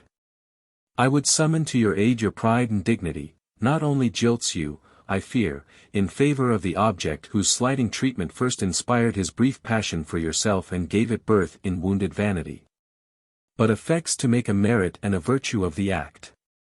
She glanced proudly at him once more, as by an involuntary impulse, and with a swelling breast rejoined, if what you say be true, he takes much needless trouble, sir, to compass his design. He's very tender of my peace of mind. I quite thank him. The truth of what I tell you, dear young lady, he replied, you will test by the receipt or non-receipt of the letter of which I speak. Haredale, my dear fellow, I am delighted to see you, although we meet under singular circumstances, and upon a melancholy occasion. I hope you are very well. At these words the young lady raised her eyes, which were filled with tears. And seeing that her uncle indeed stood before them, and being quite unequal to the trial of hearing or of speaking one word more, hurriedly withdrew, and left them. They stood looking at each other, and at her retreating figure, and for a long time neither of them spoke. What does this mean? Explain it, said Mr. Haredale at length. Why are you here, and why with her? My dear friend, rejoined the other, resuming his accustomed manner with infinite readiness, and throwing himself upon the bench with a weary air, you told me not very long ago. At that delightful old tavern of which you are the esteemed proprietor, and a most charming establishment it is for persons of rural pursuits and in robust health, who are not liable to take cold. That I had the head and heart of an evil spirit in all matters of deception. I thought at the time, I really did think, you flattered me. But now I begin to wonder at your discernment, and vanity apart, do honestly believe you spoke the truth. Did you ever counterfeit extreme ingenuousness and honest indignation? My dear fellow, you have no conception, if you never did, how faint the effort makes one. Mr. Haredale surveyed him with a look of cold contempt. You may evade an explanation, I know, he said, folding his arms. But I must have it. I can wait. Not at all. Not at all, my good fellow. You shall not wait a moment, returned his friend, as he lazily crossed his legs. The simplest thing in the world. It lies in a nutshell. Ned has written her a letter, a boyish, honest, sentimental composition, which remains as yet in his desk, because he hasn't had the heart to send it. I have taken a liberty, for which my parental affection and anxiety are a sufficient excuse, and possessed myself of the contents. I have described them to your niece, a most enchanting person, Haredale. Quite an angelic creature, with a little coloring and description adapted to our purpose. It's done. You may be quite easy. It's all over. Deprived of their adherents and mediators, her pride and jealousy roused to the utmost. With nobody to undeceive her, and you to confirm me, you will find that their intercourse will close with her answer. If she receives Ned's letter by tomorrow noon, you may date their parting from tomorrow night. No thanks, I beg, you owe me none. I have acted for myself, and if I have forwarded our compact with all the ardor even you could have desired, I have done so selfishly, indeed. I curse the compact, as you call it, with my whole heart and soul, returned the other. It was made in an evil hour. I have bound myself to a lie, I have leagued myself with you, and though I did so with a righteous motive, and though it cost me such an effort as haply few men know, I hate and despise myself for the deed. You are very warm, said Mr. Chester with a languid smile, I am warm. I am maddened by your coldness. Death, Chester, if your blood ran warmer in your veins, and there were no restraints upon me, such as those that hold and drag me back, well. It is done, you tell me so, and on such a point I may believe you. When I am most remorseful for this treachery, I will think of you and your marriage, and try to justify myself in such remembrances, for having torn asunder Emma and your son, at any cost. Our bond is cancelled now, and we may part. Mr. Chester kissed his hand gracefully. And with the same tranquil face he had preserved throughout, even when he had seen his companion so tortured and transported by his passion that his whole frame was shaken, lay in his lounging posture on the seat and watched him as he walked away. My scapegoat and my drudge at school, he said, raising his head to look after him, my friend of later days, who could not keep his mistress when he had won her, and threw me in her way to carry off the prize. I triumph in the present and the past.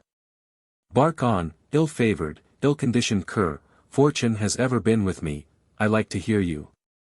The spot where they had met, was in an avenue of trees. Mr. Haredale, not passing out on either hand, had walked straight on. He chanced to turn his head when at some considerable distance, and seeing that his late companion had by that time risen and was looking after him, stood still as though he half expected him to follow and waited for his coming up. It may come to that one day, but not yet, said Mr. Chester, waving his hand, as though they were the best of friends, and turning away. Not yet, Haredale. Life is pleasant enough to me, dull and full of heaviness to you. No.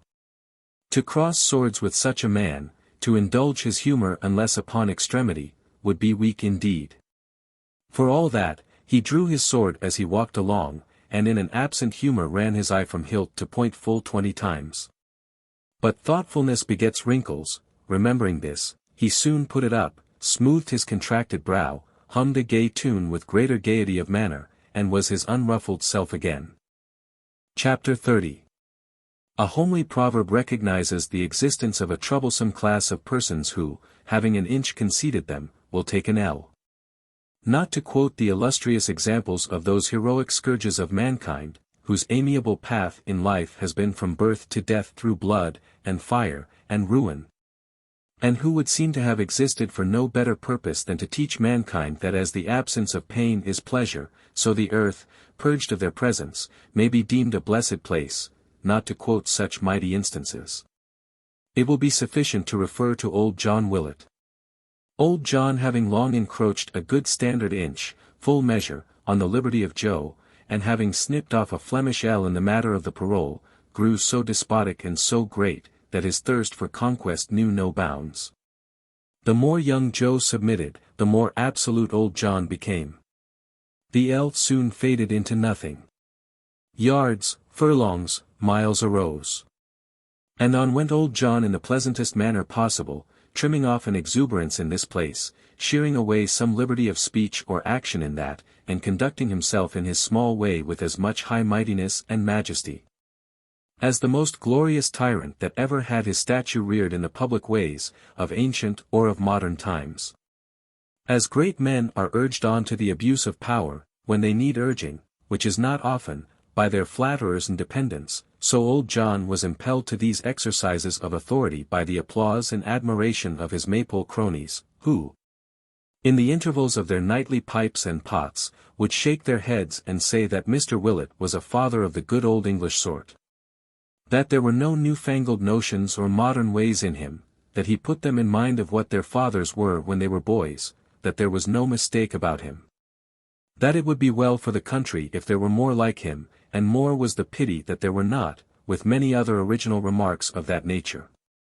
Then they would condescendingly give Joe to understand that it was all for his good, and he would be thankful for it one day. And in particular, Mr. Cobb would acquaint him, that when he was his age, his father thought no more of giving him a parental kick, or a box on the ears, or a cuff on the head, or some little admonition of that sort, than he did of any other ordinary duty of life.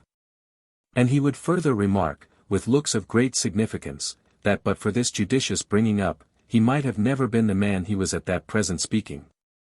Which was probable enough, as he was, beyond all question, the dullest dog of the party. In short, between old John and old John's friends, there never was an unfortunate young fellow so bullied, badgered, worried, fretted, and browbeaten. So constantly beset, or made so tired of his life, as poor Joe Willet. This had come to be the recognized and established state of things. But as John was very anxious to flourish his supremacy before the eyes of Mr. Chester, he did that day exceed himself, and did so goad and chafe his son and heir. That but for Joe's having made a solemn vow to keep his hands in his pockets when they were not otherwise engaged, it is impossible to say what he might have done with them. But the longest day has an end, and at length Mr. Chester came downstairs to mount his horse, which was ready at the door. As old John was not in the way at the moment, Joe, who was sitting in the bar ruminating on his dismal fate and the manifold perfections of Dolly Varden, ran out to hold the guest's stirrup and assist him to mount. Mr. Chester was scarcely in the saddle, and Joe was in the very act of making him a graceful bow, when old John came diving out of the porch, and collared him. "None of that, sir," said John, "none of that, sir. No breaking of patrols. How dare you come out of the door, sir, without leave? You're trying to get away, sir, are you, and to make a traitor of yourself again? What do you mean, sir?" "Let me go, father," said Joe, imploringly, as he marked the smile upon their visitor's face, and observed the pleasure his disgrace afforded him. "This is too bad. Who wants to get away?" "Who wants to get away?" cried John, shaking him. "Why you do, sir, you do. You're the boy, sir," added John, collaring with one hand, and aiding the effect of a farewell bow to the visitor with the other, that wants to sneak into houses, and stir up differences between noble gentlemen and their sons, "are you, eh? Hold your tongue, sir." Joe made no effort to reply. It was the crowning circumstance of his degradation. He extricated himself from his father's grasp, darted an angry look at the departing guest, and returned into the house. But for her, thought Joe, as he threw his arms upon a table in the common room, and laid his head upon them, but for Dolly, who I couldn't bear should think me the rascal they would make me out to be if I ran away. This house and I should part tonight. It being evening by this time, Solomon Daisy, Tom Cobb, and Long Parks, were all in the common room too, and had from the window been witnesses of what had just occurred. Mr. Willet joining them soon afterwards, received the compliments of the company with great composure, and lighting his pipe, sat down among them. "We'll see, gentlemen," said John, after a long pause, "who's the master of this house, and who isn't. We'll see whether boys are to govern men, or men are to govern boys." "And quite right too," assented Solomon Daisy with some approving nods, "quite right, Johnny." "Very good, Johnny." "Well said, Mr. Willet." "Bravo, sir." John slowly brought his eyes to bear upon him, looked at him for a long time, and finally made answer, to the unspeakable consternation of his hearers, "When I want encouragement from you, sir, I'll ask you for it. You let me alone, sir. I can get on without you, I hope. Don't you tackle me, sir, if you please. Don't take it ill, Johnny, I didn't mean any harm," pleaded the little man. "Very good, sir," said John, more than usually obstinate after his late success. "Never mind, sir. I can stand pretty firm of myself, sir, I believe, without being shored up by you." And having given utterance to this retort, Mr. Willet fixed his eyes upon the boiler, and fell into a kind of tobacco trance. The spirits of the company being somewhat damped by this embarrassing line of conduct on the part of their host, nothing more was said for a long time.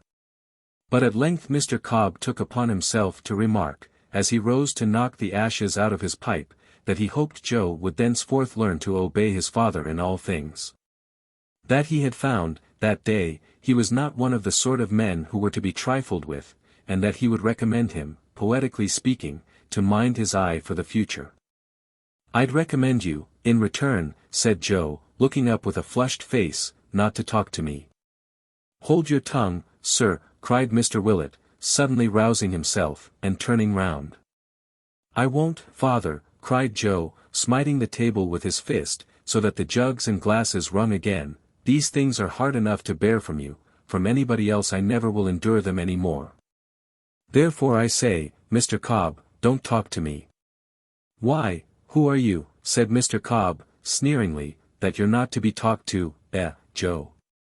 To which Joe returned no answer, but with a very ominous shake of the head, resumed his old position, which he would have peacefully preserved until the house shut up at night, but that Mr. Cobb, stimulated by the wonder of the company at the young man's presumption, retorted with sundry taunts, which proved too much for flesh and blood to bear. Crowding into one moment the vexation and the wrath of years, Joe started up, overturned the table, fell upon his long enemy, pummeled him with all his might and main, and finished by driving him with surprising swiftness against a heap of spittoons in one corner, plunging into which, head foremost, with a tremendous crash, he lay at full length among the ruins, stunned and motionless.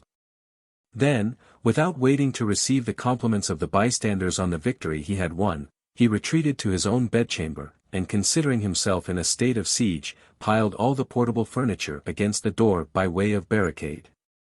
I have done it now, said Joe, as he sat down upon his bedstead and wiped his heated face. I knew it would come at last. The Maypole and I must part company.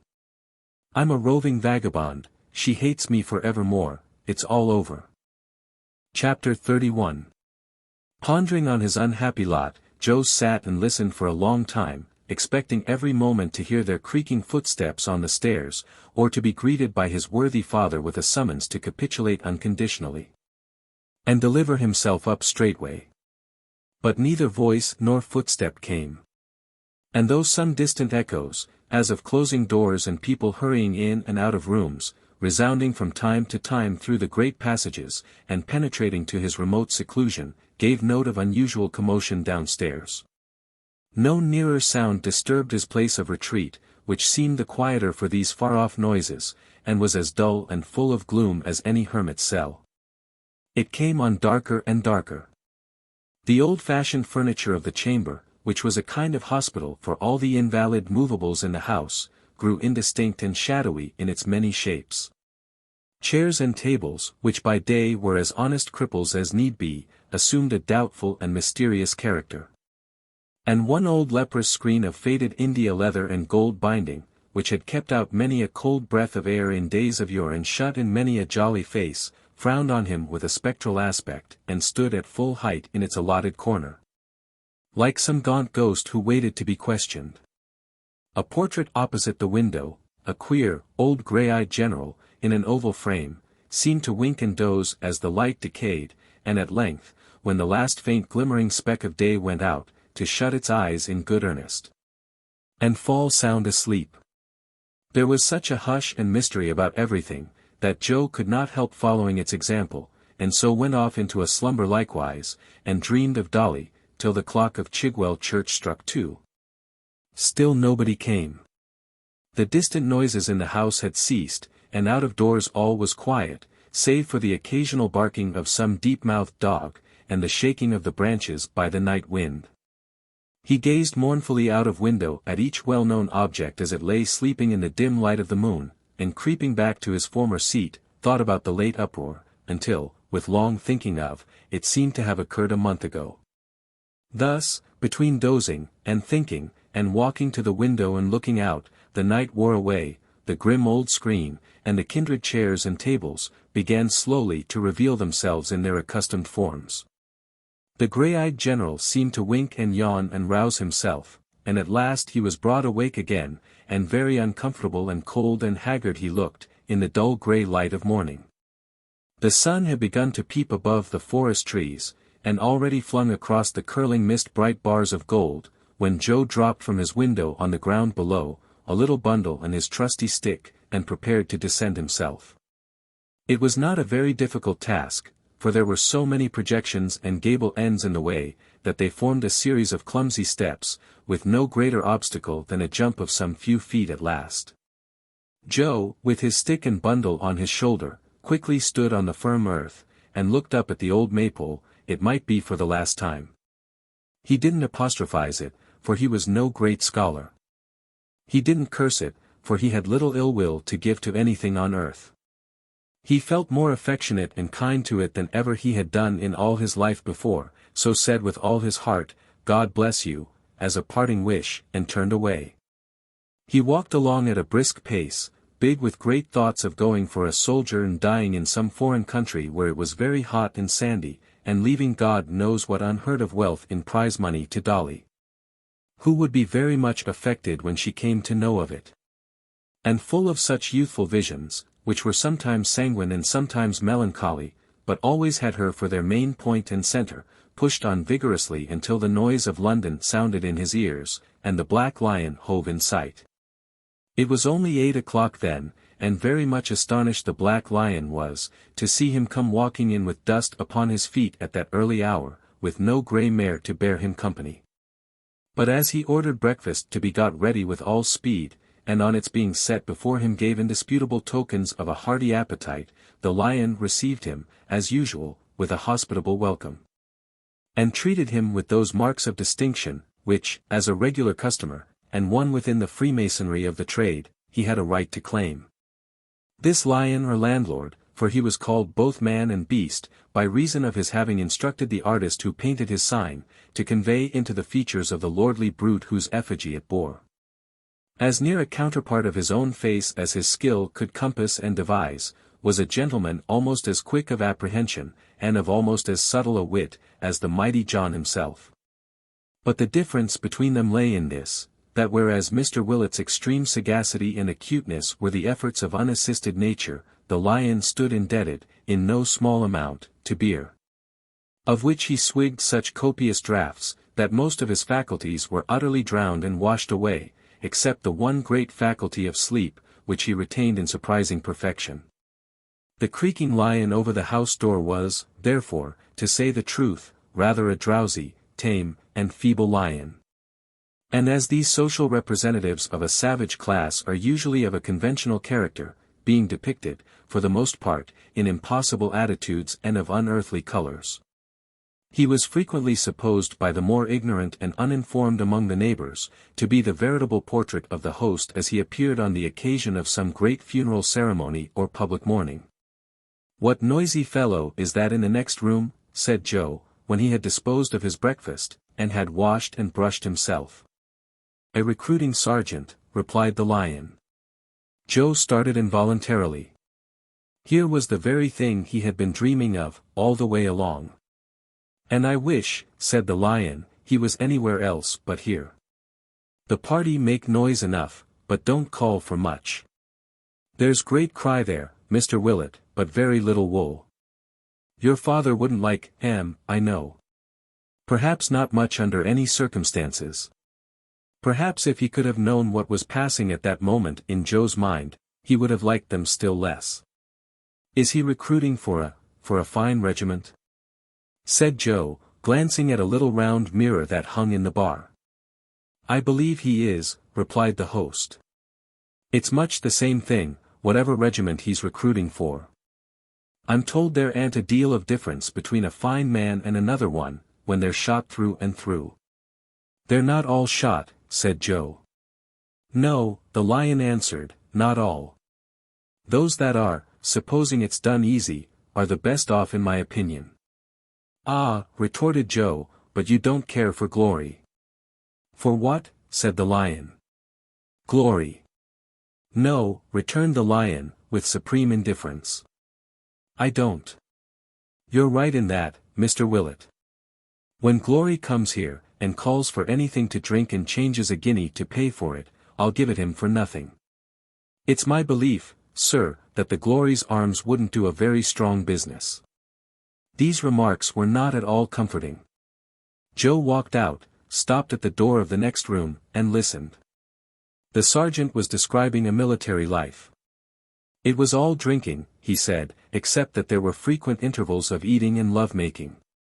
A battle was the finest thing in the world, when your side won it, and Englishmen always did that. "Supposing you should be killed, sir?" said a timid voice in one corner. "Well, sir, supposing you should be," said the sergeant, "what then? Your country loves you, sir, His Majesty King George III loves you, your memory is honored, revered, respected. Everybody's fond of you, and grateful to you, your name's wrote down at full length in a book in the War Office. Damn, gentlemen, we must all die some time, or another, eh? The voice coughed, and said no more. Joe walked into the room. A group of half a dozen fellows had gathered together in the taproom, and were listening with greedy ears. One of them, a carter in a smock frock, seemed wavering and disposed to enlist. The rest, who were by no means disposed, strongly urged him to do so, according to the custom of mankind, backed the sergeant's arguments, and grinned among themselves. "I say nothing, boys," said the sergeant, who sat a little apart, drinking his liquor. "For lads of spirit," here he cast an eye on Joe, "this is the time. I don't want to inveigle you. The king's not come to that, I hope. Brisk young blood is what we want, not milk and water. We won't take 5 men out of 6. We want top sawyers, we do. I'm not going to tell tales out of school, but, damn, if every gentleman's son that carries arms in our corps, through being under a cloud and having little differences with his relations, was counted up," here his eye fell on Joe again. And so good-naturedly, that Joe beckoned him out. He came directly. "You're a gentleman, by G," was his first remark, as he slapped him on the back. "You're a gentleman in disguise. So am I. Let's swear a friendship." Joe didn't exactly do that, but he shook hands with him, and thanked him for his good opinion. "You want to serve," said his new friend. "You shall. You were made for it. You're one of us by nature. What'll you take to drink?" "Nothing just now," replied Joe, smiling faintly. "I haven't quite made up my mind." "A meddlesome fellow like you, and not made up his mind," cried the sergeant. "Here, let me give the bell a pull, and you'll make up your mind in half a minute, I know." "You're right so far," answered Joe, "for if you pull the bell here, where I'm known, there'll be an end of my soldiering inclinations in no time. Look in my face. You see me, do you?" "I do," replied the sergeant with an oath, "and a finer young fellow or one better qualified to serve his king and country, I never set my," he used an adjective in this place, "eyes on." "Thank you," said Joe, "I didn't ask you for want of a compliment, but thank you all the same. Do I look like a sneaking fellow or a liar?" The sergeant rejoined with many choice asseverations that he didn't. And that if his, the sergeant's, own father were to say he did, he would run the old gentleman through the body cheerfully, and consider it a meritorious action. Joe expressed his obligations, and continued, "You can trust me then, and credit what I say. I believe I shall enlist in your regiment tonight. The reason I don't do so now is, because I don't want until tonight, to do what I can't recall." "Where shall I find you, this evening?" His friend replied with some unwillingness, and after much ineffectual entreaty having for its object the immediate settlement of the business, that his quarters would be at the Crooked Billet in Tower Street. Where he would be found waking until midnight, and sleeping until breakfast time tomorrow. "And if I do come, which it's 1,000,000 to 1, I shall, when will you take me out of London?" demanded Joe. "Tomorrow morning, at 8:30 o'clock, replied the sergeant. "You'll go abroad, a country where it's all sunshine and plunder, the finest climate in the world." "To go abroad," said Joe, shaking hands with him, "is the very thing I want. You may expect me." "You're the kind of lad for us," cried the sergeant, holding Joe's hand in his, in the excess of his admiration. "You're the boy to push your fortune. I don't say it because I bear you any envy, or would take away from the credit of the rise you'll make, but if I had been bred and taught like you, I'd have been a colonel by this time." "Tush, man," said Joe, "I'm not so young as that. Needs must when the devil drives, and the devil that drives me is an empty pocket and an unhappy home. For the present, good-bye." "For king and country," cried the sergeant, flourishing his cap. "For bread and meat," cried Joe, snapping his fingers. And so they parted. He had very little money in his pocket. So little indeed, that after paying for his breakfast, which he was too honest and perhaps too proud to score up to his father's charge, he had but a penny left. He had courage, notwithstanding, to resist all the affectionate importunities of the sergeant, who waylaid him at the door with many protestations of eternal friendship. And did in particular request that he would do him the favour to accept of only 1 shilling as a temporary accommodation. Rejecting his offers both of cash and credit, Joe walked away with stick and bundle as before, bent upon getting through the day as he best could, and going down to the locksmith's in the dusk of the evening. For it should go hard, he had resolved, but he would have a parting word with charming Dolly Varden. He went out by Islington and so on to Highgate, and sat on many stones and gates, but there were no voices in the bells to bid him turn. Since the time of noble Whittington, fair flower of merchants, bells have come to have less sympathy with humankind. They only ring for money and on state occasions. Wanderers have increased in number. Ships leave the Thames for distant regions, carrying from stem to stern no other cargo. The bells are silent, they ring out no entreaties or regrets, they are used to it and have grown worldly. Joe bought a roll, and reduced his purse to the condition, with a difference, of that celebrated purse of Fortunatus, which, whatever were its favoured owner's necessities, had one unvarying amount in it. In these real times, when all the fairies are dead and buried, there are still a great many purses which possess that quality. The sum total they contain is expressed in arithmetic by a circle, and whether it be added to or multiplied by its own amount, the result of the problem is more easily stated than any known in figures. Evening drew on at last. With the desolate and solitary feeling of one who had no home or shelter, and was alone utterly in the world for the first time, he bent his steps towards the locksmith's house. He had delayed till now, knowing that Mrs. Varden sometimes went out alone, or with Miggs for her sole attendant, to lectures in the evening, and devoutly hoping that this might be one of her nights of moral culture. He had walked up and down before the house, on the opposite side of the way, 2 or 3 times, when as he returned to it again, he caught a glimpse of a fluttering skirt at the door. It was Dolly's, to whom else could it belong? No dress but hers had such a flow as that. He plucked up his spirits, and followed it into the workshop of the Golden Key. His darkening the door caused her to look round. Oh, that face! If it hadn't been for that, thought Joe, I should never have walked into poor Tom Cobb.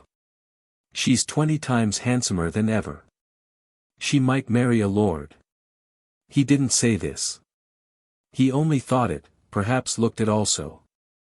Dolly was glad to see him, and was so sorry her father and mother were away from home. Joe begged she wouldn't mention it on any account. Dolly hesitated to lead the way into the parlour, for there it was nearly dark. At the same time she hesitated to stand talking in the workshop, which was yet light and open to the street. They had got by some means, too, before the little forge.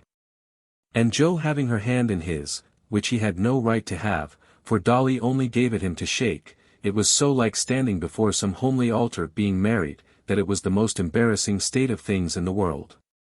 I have come, said Joe, to say goodbye for I don't know how many years, perhaps forever. I am going abroad. Now this was exactly what he should not have said. Here he was, talking like a gentleman at large who was free to come and go and roam about the world at pleasure, when that gallant coachmaker had vowed but the night before that Miss Varden held him bound in adamantine chains. And had positively stated in so many words that she was killing him by inches, and that in a fortnight more or thereabouts he expected to make a decent end and leave the business to his mother. Dolly released her hand and said, indeed. She remarked in the same breath that it was a fine night, and in short, betrayed no more emotion than the forge itself. I couldn't go, said Joe, without coming to see you. I hadn't the heart to. Dolly was more sorry than she could tell, that he should have taken so much trouble. It was such a long way, and he must have such a deal to do. And how was Mr. Willet, that dear old gentleman? Is this all you say? Cried Joe. All. Good gracious, what did the man expect? She was obliged to take her apron in her hand and run her eyes along the hem from corner to corner, to keep herself from laughing in his face, not because his gaze confused her, not at all. Joe had small experience in love affairs, and had no notion how different young ladies are at different times. He had expected to take Dolly up again at the very point where he had left her after that delicious evening ride, and was no more prepared for such an alteration than to see the sun and moon change places. He had buoyed himself up all day with an indistinct idea that she would certainly say, "Don't go," or "Don't leave us," or "Why do you go," or "Why do you leave us," or would give him some little encouragement of that sort. He had even entertained the possibility of her bursting into tears, of her throwing herself into his arms, of her falling down in a fainting fit without previous word or sign. But any approach to such a line of conduct as this, had been so far from his thoughts that he could only look at her in silent wonder. Dolly in the meanwhile, turned to the corners of her apron, and measured the sides, and smoothed out the wrinkles, and was as silent as he. At last, after a long pause, Joe said goodbye. "Goodbye," said Dolly, with as pleasant a smile as if he were going into the next street, and were coming back to supper. "Goodbye." "Come," said Joe, putting out both hands, "Dolly, dear Dolly, don't let us part like this. I love you dearly, with all my heart and soul, with as much truth and earnestness as ever man loved woman in this world, I do believe. I am a poor fellow, as you know, poorer now than ever, for I have fled from home, not being able to bear it any longer, and must fight my own way without help. You are beautiful, admired, are loved by everybody, are well off and happy. And may you ever be so. Heaven forbid I should ever make you otherwise, but give me a word of comfort. Say something kind to me. I have no right to expect it of you, I know, but I ask it because I love you, and shall treasure the slightest word from you all through my life.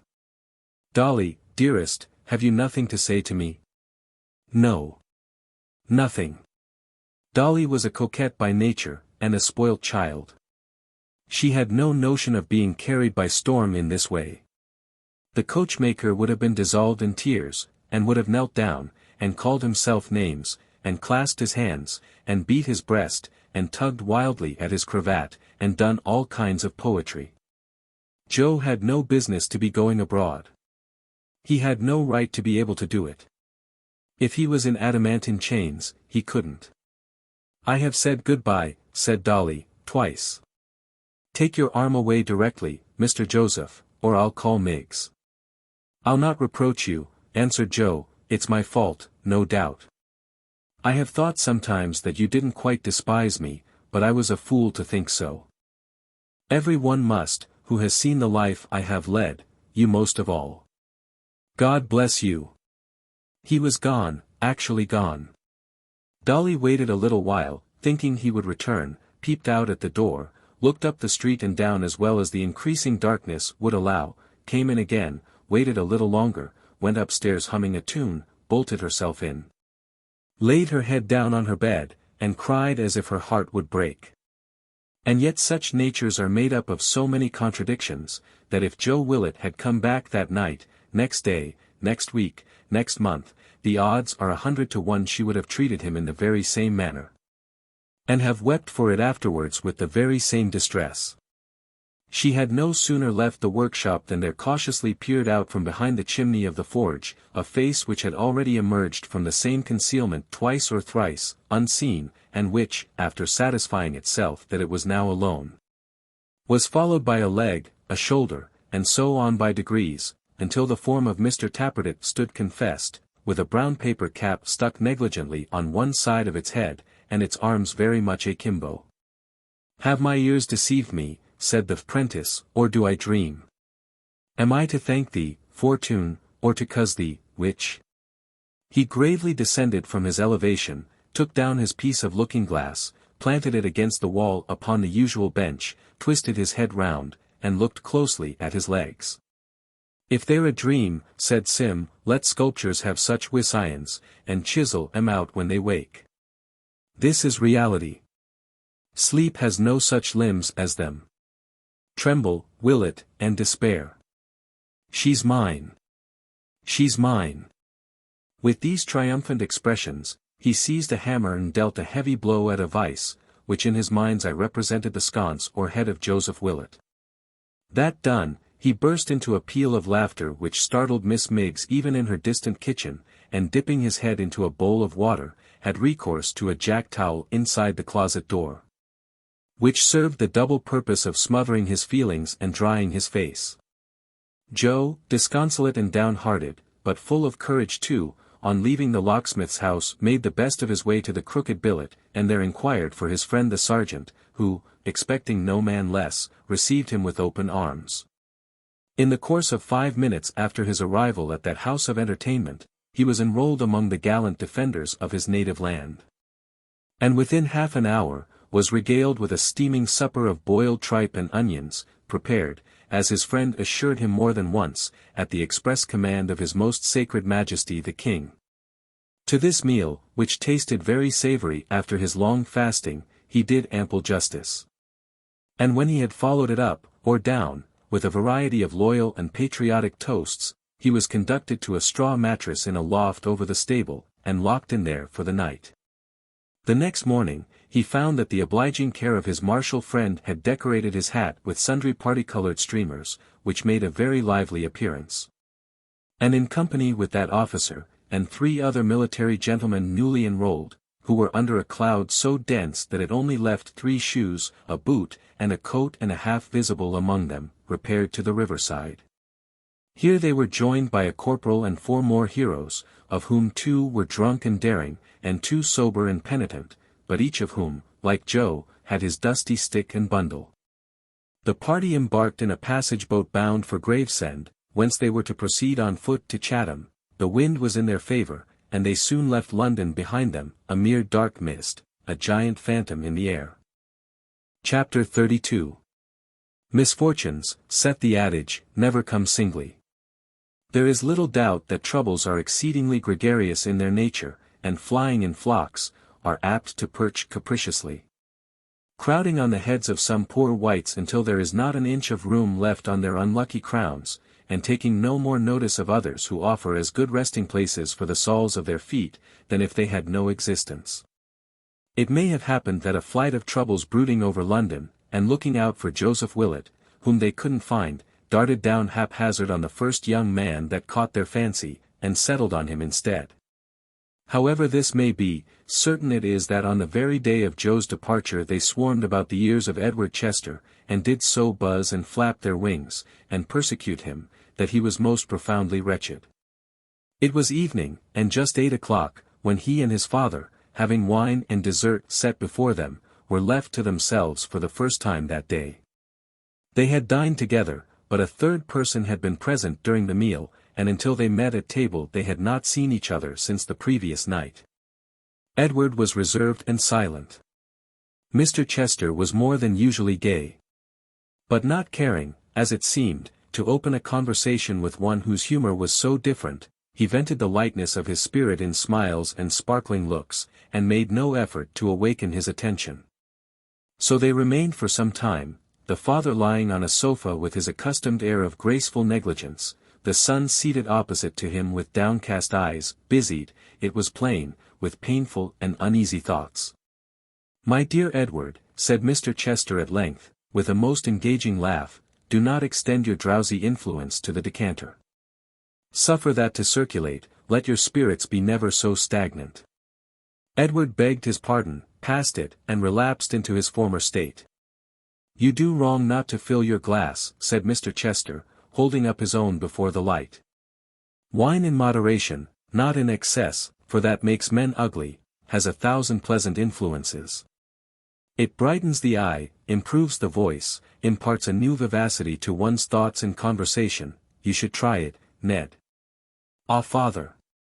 cried his son, "if—" "My good fellow," interposed the parent hastily, as he set down his glass, and raised his eyebrows with a startled and horrified expression, "for heaven's sake don't call me by that obsolete and ancient name. Have some regard for delicacy. Am I grey, or wrinkled, do I go on crutches, have I lost my teeth, that you adopt such a mode of address? Good God, how very coarse!" "I was about to speak to you from my heart, sir," returned Edward, "in the confidence which should subsist between us, and you check me in the outset. Now do, Ned, do not, said Mr. Chester, raising his delicate hand imploringly, talk in that monstrous manner. About to speak from your heart. Don't you know that the heart is an ingenious part of our formation, the center of the blood vessels and all that sort of thing, which has no more to do with what you say or think, than your knees have? How can you be so very vulgar and absurd? These anatomical allusions should be left to gentlemen of the medical profession. They are really not agreeable in society. You quite surprise me, Ned. Well, there are no such things to wound, or heal, or have regard for. I know your creed, sir, and will say no more, returned his son. There again, said Mr. Chester, sipping his wine, you are wrong. I distinctly say there are such things. We know there are. The hearts of animals, of bullocks, sheep, and so forth, are cooked and devoured, as I am told, by the lower classes, with a vast deal of relish. Men are sometimes stabbed to the heart, shot to the heart. But as to speaking from the heart, or to the heart, or being warm-hearted, or cold-hearted, or broken-hearted, or being all heart, or having no heart, pah! These things are nonsense, Ned. No doubt, sir, returned his son, seeing that he paused for him to speak. No doubt. There's Haredale's niece, your late flame, said Mr. Chester, as a careless illustration of his meaning. No doubt in your mind she was all heart once. Now she has none at all. Yet she is the same person, Ned, exactly. She is a changed person, sir, cried Edward, reddening, and changed by vile means, I believe. You have had a cool dismissal, have you? Said his father. Poor Ned. I told you last night what would happen. May I ask you for the nutcrackers? She has been tampered with, and most treacherously deceived, cried Edward, rising from his seat. I never will believe that the knowledge of my real position, given her by myself, has worked this change. I know she is beset and tortured.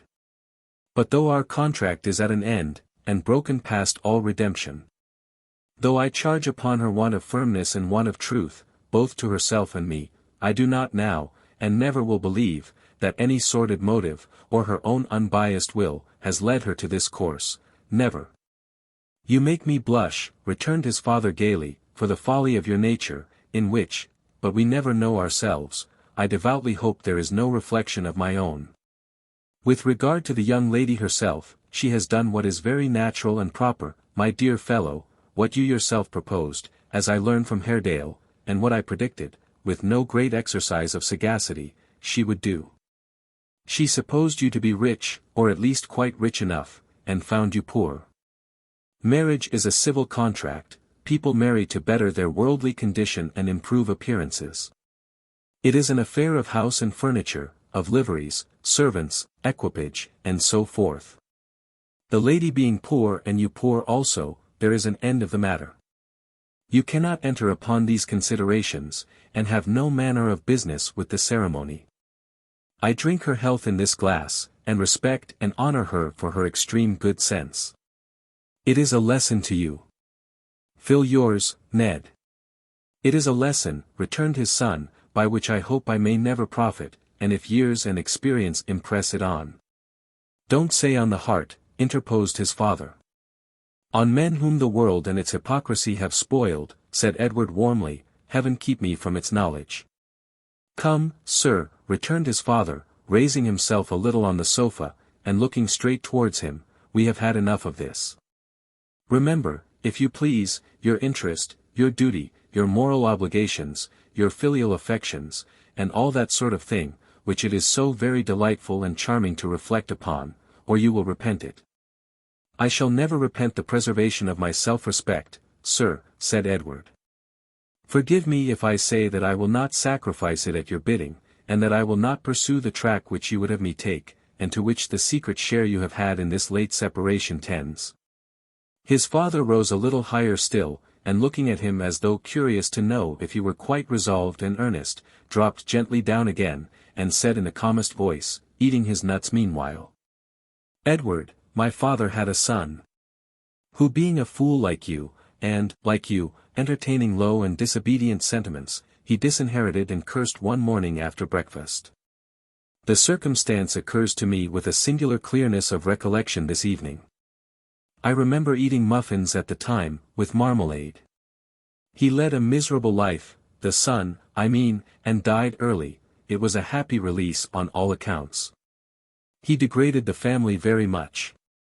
It is a sad circumstance, Edward, when a father finds it necessary to resort to such strong measures. It is, replied Edward, and it is sad when a son, proffering him his love and duty in their best and truest sense, finds himself repelled at every turn, and forced to disobey. Dear father, he added, more earnestly though in a gentler tone, I have reflected many times on what occurred between us when we first discussed this subject. Let there be a confidence between us, not in terms, but truth. Hear what I have to say. As I anticipate what it is, and cannot fail to do so, Edward, returned his father coldly, I decline. I couldn't possibly. I am sure it would put me out of temper, which is a state of mind I can't endure. If you intend to mar my plans for your establishment in life, and the preservation of that gentility and becoming pride, which our family have so long sustained, if, in short, you are resolved to take your own course, you must take it. And my curse with it. I am very sorry, but there's really no alternative. The curse may pass your lips, said Edward, but it will be but empty breath. I do not believe that any man on earth has greater power to call one down upon his fellow, least of all, upon his own child, than he has to make one drop of rain or flake of snow fall from the clouds above us at his impious bidding. Beware, sir, what you do. You are so very irreligious, so exceedingly undutiful, so horribly profane, rejoined his father, turning his face lazily towards him, and cracking another nut, that I positively must interrupt you here. It is quite impossible we can continue to go on, upon such terms as these. If you will do me the favor to ring the bell, the servant will show you to the door. Return to this roof no more, I beg you. Go, sir, since you have no moral sense remaining, and go to the devil, at my express desire. Good day. Edward left the room without another word or look, and turned his back upon the house forever. The father's face was slightly flushed and heated, but his manner was quite unchanged, as he rang the bell again, and addressed the servant on his entrance. Peak, if that gentleman who has just gone out. I beg your pardon, sir, Mr. Edward. Were there more than one, dolt, that you ask the question, if that gentleman should send here for his wardrobe, let him have it, do you hear? If he should call himself at any time, I'm not at home. You'll tell him so, and shut the door. So, it soon got whispered about, that Mr. Chester was very unfortunate in his son, who had occasioned him great grief and sorrow. And the good people who heard this and told it again, marvelled the more at his equanimity and even temper, and said what an amiable nature that man must have, who, having undergone so much, could be so placid and so calm. And when Edward's name was spoken, society shook its head, and laid its finger on its lip, and sighed, and looked very grave, and those who had sons about his age, waxed wrathful and indignant, and hoped, for virtue's sake, that he was dead. And the world went on turning round, as usual, for 5 years, concerning which this narrative is silent. Chapter 33. One wintry evening, early in the year of our Lord 1780, a keen north wind arose as it grew dark, and night came on with black and dismal looks.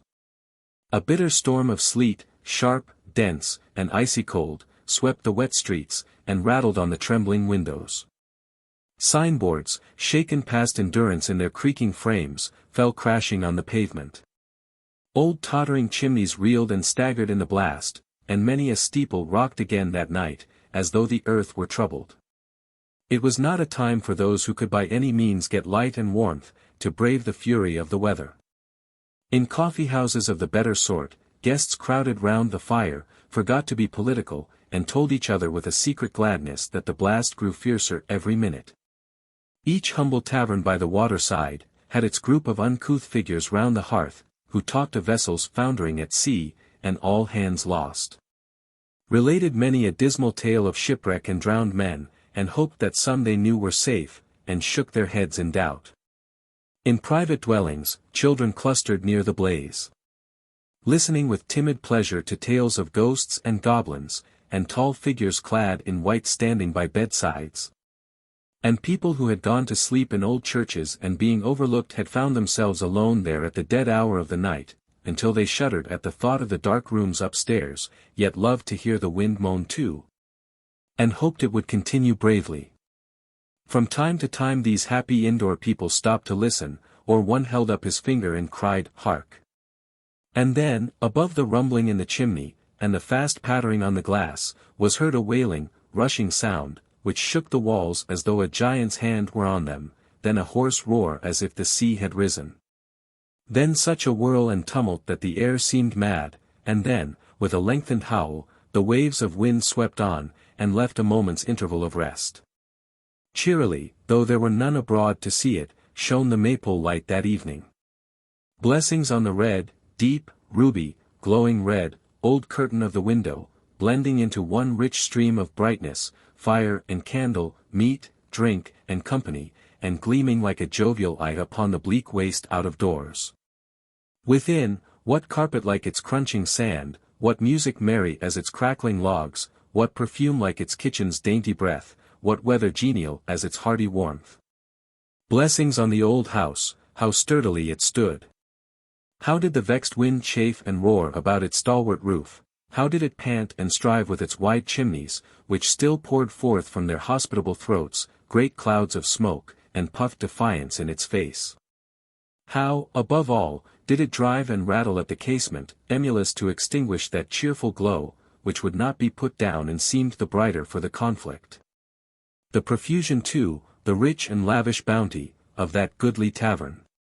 It was not enough that one fire roared and sparkled on its spacious hearth, in the tiles which paved and compassed it, 500 flickering fires burnt brightly also. It was not enough that one red curtain shut the wild night out, and shed its cheerful influence on the room.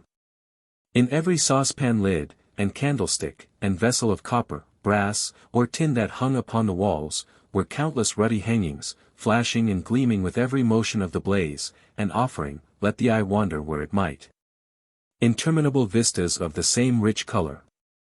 The old oak wainscoting, the beams, the chairs, the seats, reflected it in a deep, dull glimmer.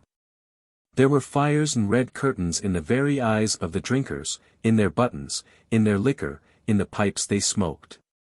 Mr. Willet sat in what had been his accustomed place 5 years before, with his eyes on the eternal boiler. And had sat there since the clock struck 8, giving no other signs of life than breathing with a loud and constant snore, though he was wide awake, and from time to time putting his glass to his lips, or knocking the ashes out of his pipe, and filling it anew. It was now 10:30. Mr. Cobb and Long Phil Parkes were his companions, as of old, and for 2 mortal hours and a half, none of the company had pronounced one word. Whether people, by dint of sitting together in the same place and the same relative positions, and doing exactly the same things for a great many years, acquire a sixth sense, or some unknown power of influencing each other which serves them in its stead, is a question for philosophy to settle. But certain it is that old John Willet, Mr. Parkes, and Mr. Cobb, were one and all firmly of opinion that they were very jolly companions, rather choice spirits than otherwise. That they looked at each other every now and then as if there were a perpetual interchange of ideas going on among them, that no man considered himself or his neighbor by any means silent. And that each of them nodded occasionally when he caught the eye of another, as if he would say, "You have expressed yourself extremely well, sir, in relation to that sentiment, and I quite agree with you." The room was so very warm, the tobacco so very good, and the fire so very soothing, that Mr. Willet by degrees began to doze. But as he had perfectly acquired, by dint of long habit, the art of smoking in his sleep, and as his breathing was pretty much the same, awake or asleep, saving that in the latter case he sometimes experienced a slight difficulty in respiration, such as a carpenter meets with when he is planing and comes to a knot, neither of his companions was aware of the circumstance, until he met with one of these impediments and was obliged to try again. "Johnny's dropped off," said Mr. Parkes in a whisper. Fast as a top, said Mr. Cobb. Neither of them said any more until Mr. Willet came to another knot, one of surpassing obduracy, which bade fair to throw him into convulsions, but which he got over at last without waking, by an effort quite superhuman. He sleeps uncommon hard, said Mr. Cobb. Mr. Parkes, who was possibly a hard sleeper himself, replied with some disdain, not a bit on it. And directed his eyes towards a handbill pasted over the chimney-piece, which was decorated at the top with a woodcut representing a youth of tender years running away very fast, with a bundle over his shoulder at the end of a stick. And, to carry out the idea, a finger-post and a milestone beside him. Mr. Cobb likewise turned his eyes in the same direction, and surveyed the placard as if that were the first time he had ever beheld it. Now, this was a document which Mr. Willet had himself indited on the disappearance of his son Joseph, acquainting the nobility and gentry and the public in general with the circumstances of his having left his home. Describing his dress and appearance. And offering a reward of £5 to any person or persons who would pack him up and return him safely to the Maypole at Chigwell, or lodge him in any of his Majesty's jails until such time as his father should come and claim him. In this advertisement Mr. Willet had obstinately persisted, despite the advice and entreaties of his friends, in describing his son as a young boy, and furthermore as being from 18 inches to a couple of feet shorter than he really was. Two circumstances which perhaps accounted, in some degree, for its never having been productive of any other effect than the transmission to Chigwell at various times and at a vast expense. Of some 45 runaways varying from 6 years old to 12. Mr. Cobb and Mr. Parkes looked mysteriously at this composition, at each other, and at old John. From the time he had pasted it up with his own hands, Mr. Willet had never by word or sign alluded to the subject, or encouraged any one else to do so. Nobody had the least notion what his thoughts or opinions were, connected with it, whether he remembered it or forgot it, whether he had any idea that such an event had ever taken place. Therefore, even while he slept, no one ventured to refer to it in his presence, and for such sufficient reasons, these his chosen friends were silent now. Mr. Willet had got by this time into such a complication of knots, that it was perfectly clear he must wake or die. He chose the former alternative, and opened his eyes. "If he don't come in 5 minutes," said John, "I shall have supper without him." The antecedent of this pronoun had been mentioned for the last time at 8 o'clock. Messrs. Parkes and Cobb, being used to this style of conversation, replied without difficulty that to be sure Solomon was very late, and they wondered what had happened to detain him. "He ain't blown away, I suppose," said Parkes. "It's enough to carry a man of his figure off his legs, and easy too. Do you hear it? It blows great guns, indeed. There'll be many a crash in the forest tonight, I reckon, and many a broken branch upon the ground tomorrow." "It won't break anything in the Maypole, I take it, sir," returned old John. "Let it try." "I give it leave. What's that?" "The wind," cried Parkes. "It's howling like a Christian, and has been all night long." "Did you ever, sir," asked John, after a minute's contemplation, "hear the wind say, Maypole?" "Why, what man ever did?" said Parkes.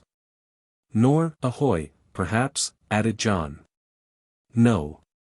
Nor that neither."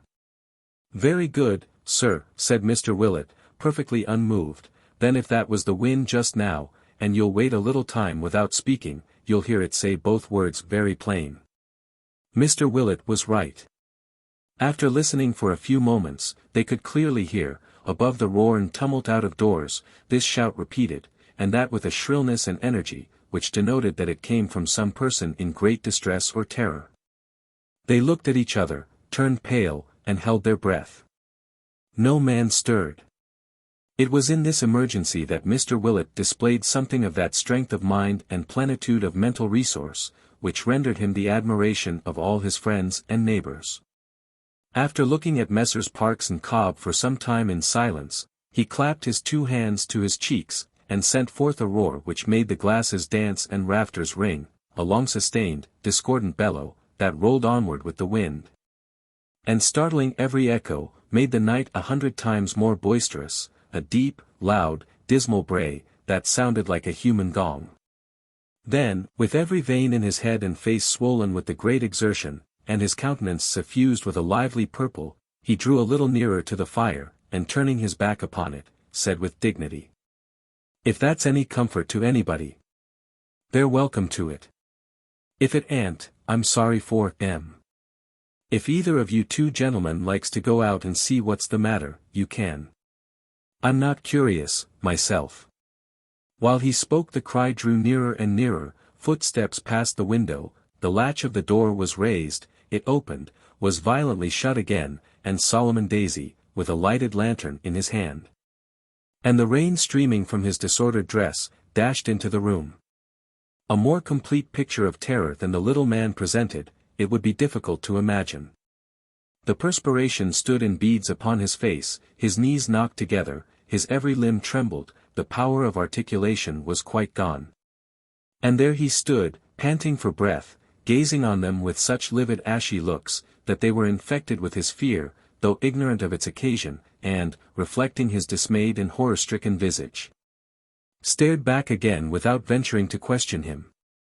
Until old John Willet, in a fit of temporary insanity, made a dive at his cravat, and, seizing him by that portion of his dress, shook him to and fro until his very teeth appeared to rattle in his head. "Tell us what's the matter, sir," said John, "or I'll kill you.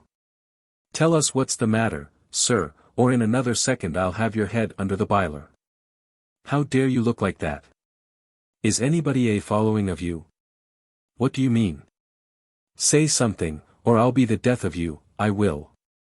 Mr. Willet, in his frenzy, was so near keeping his word to the very letter, Solomon Daisy's eyes already beginning to roll in an alarming manner, and certain guttural sounds, as of a choking man, to issue from his throat, that the two bystanders, recovering in some degree, plucked him off his victim by main force, and placed the little clerk of Chigwell in a chair.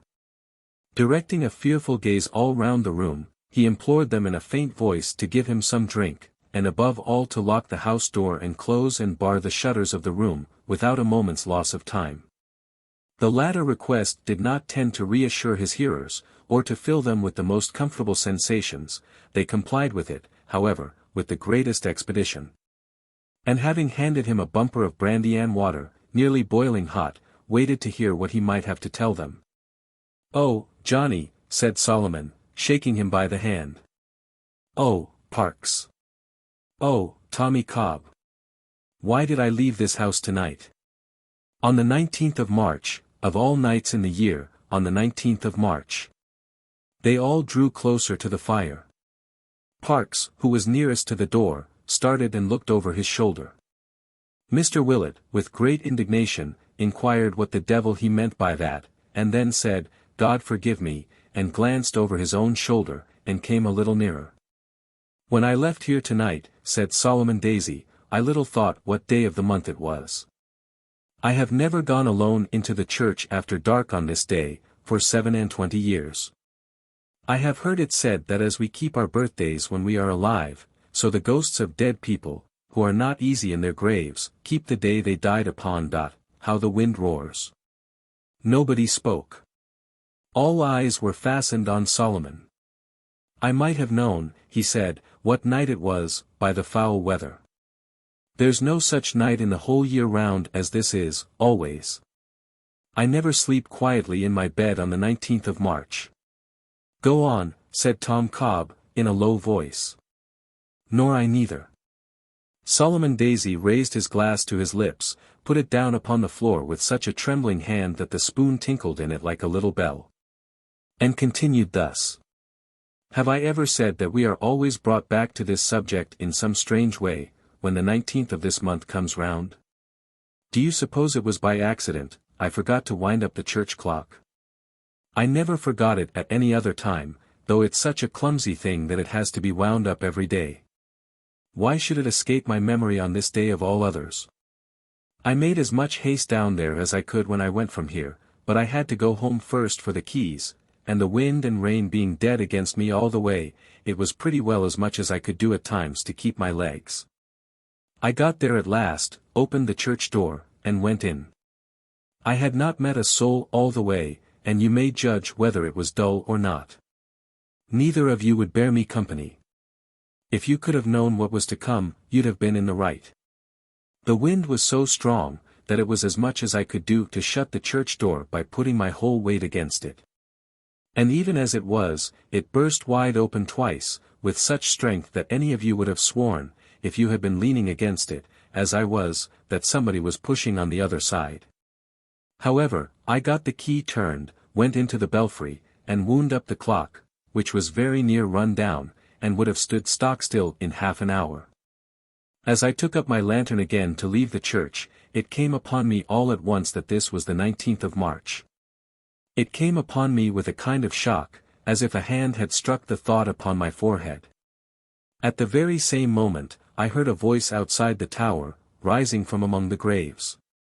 Here old John precipitately interrupted the speaker, and begged that if Mr. Parks, who was seated opposite to him and was staring directly over his head, saw anything, he would have the goodness to mention it. Mr. Parks apologized, and remarked that he was only listening. To which Mr. Willet angrily retorted, that his listening with that kind of expression in his face was not agreeable, and that if he couldn't look like other people, he had better put his pocket handkerchief over his head. Mr. Parks with great submission pledged himself to do so, if again required, and John Willet turning to Solomon desired him to proceed. After waiting until a violent gust of wind and rain, which seemed to shake even that sturdy house to its foundation, had passed away, the little man complied. Never tell me that it was my fancy.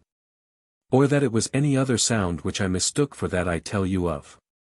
I heard the wind whistle through the arches of the church. I heard the steeple strain and creak. I heard the rain as it came driving against the walls. I felt the bells shake. I saw the ropes sway to and fro. And I heard that voice. What did it say? Asked Tom Cobb. I don't know what, I don't know that it spoke. It gave a kind of cry, as any one of us might do, if something dreadful followed us in a dream, and came upon us unawares. And then it died off, seeming to pass quite round the church. I don't see much in that, said John, drawing a long breath, and looking round him like a man who felt relieved. Perhaps not, returned his friend, but that's not all. What more do you mean to say, sir, is to come? Asked John, pausing in the act of wiping his face upon his apron. What are you going to tell us of next? What I saw. Saw, echoed all three, bending forward. When I opened the church door to come out, said the little man, with an expression of face which bore ample testimony to the sincerity of his conviction, when I opened the church door to come out, which I did suddenly. For I wanted to get it shut again before another gust of wind came up, there crossed me, so close, that by stretching out my finger I could have touched it, something in the likeness of a man. It was bareheaded to the storm. It turned its face without stopping, and fixed its eyes on mine. It was a ghost, a spirit. Whose? They all three cried together. In the excess of his emotion, for he fell back trembling in his chair, and waved his hand as if entreating them to question him no further, his answer was lost on all but old John Willet, who happened to be seated close beside him. Who? Cried Parks and Tom Cobb, looking eagerly by turns at Solomon Daisy and at Mr. Willet. Who was it? Gentlemen, said Mr. Willet after a long pause, you needn't ask. The likeness of a murdered man. This is the 19th of March. A profound silence ensued. If you'll take my advice, said John, we had better, one and all, keep this a secret. Such tales would not be liked at the Warren. Let us keep it to ourselves for the present time at all events, or we may get into trouble, and Solomon may lose his place. Whether it was really as he says, or whether it wasn't, is no matter. Right or wrong, nobody would believe him. As to the probabilities, I don't myself think, said Mr. Willet, eyeing the corners of the room in a manner which showed that, like some other philosophers, he was not quite easy in his theory. That a ghost as had been a man of sense in his lifetime, would be out a-walking in such weather, I only know that I wouldn't, if I was one. But this heretical doctrine was strongly opposed by the other three, who quoted a great many precedents to show that bad weather was the very time for such appearances. And Mr. Parkes, who had had a ghost in his family, by the mother's side, argued the matter with so much ingenuity and force of illustration, that John was only saved from having to retract his opinion by the opportune appearance of supper, to which they applied themselves with a dreadful relish.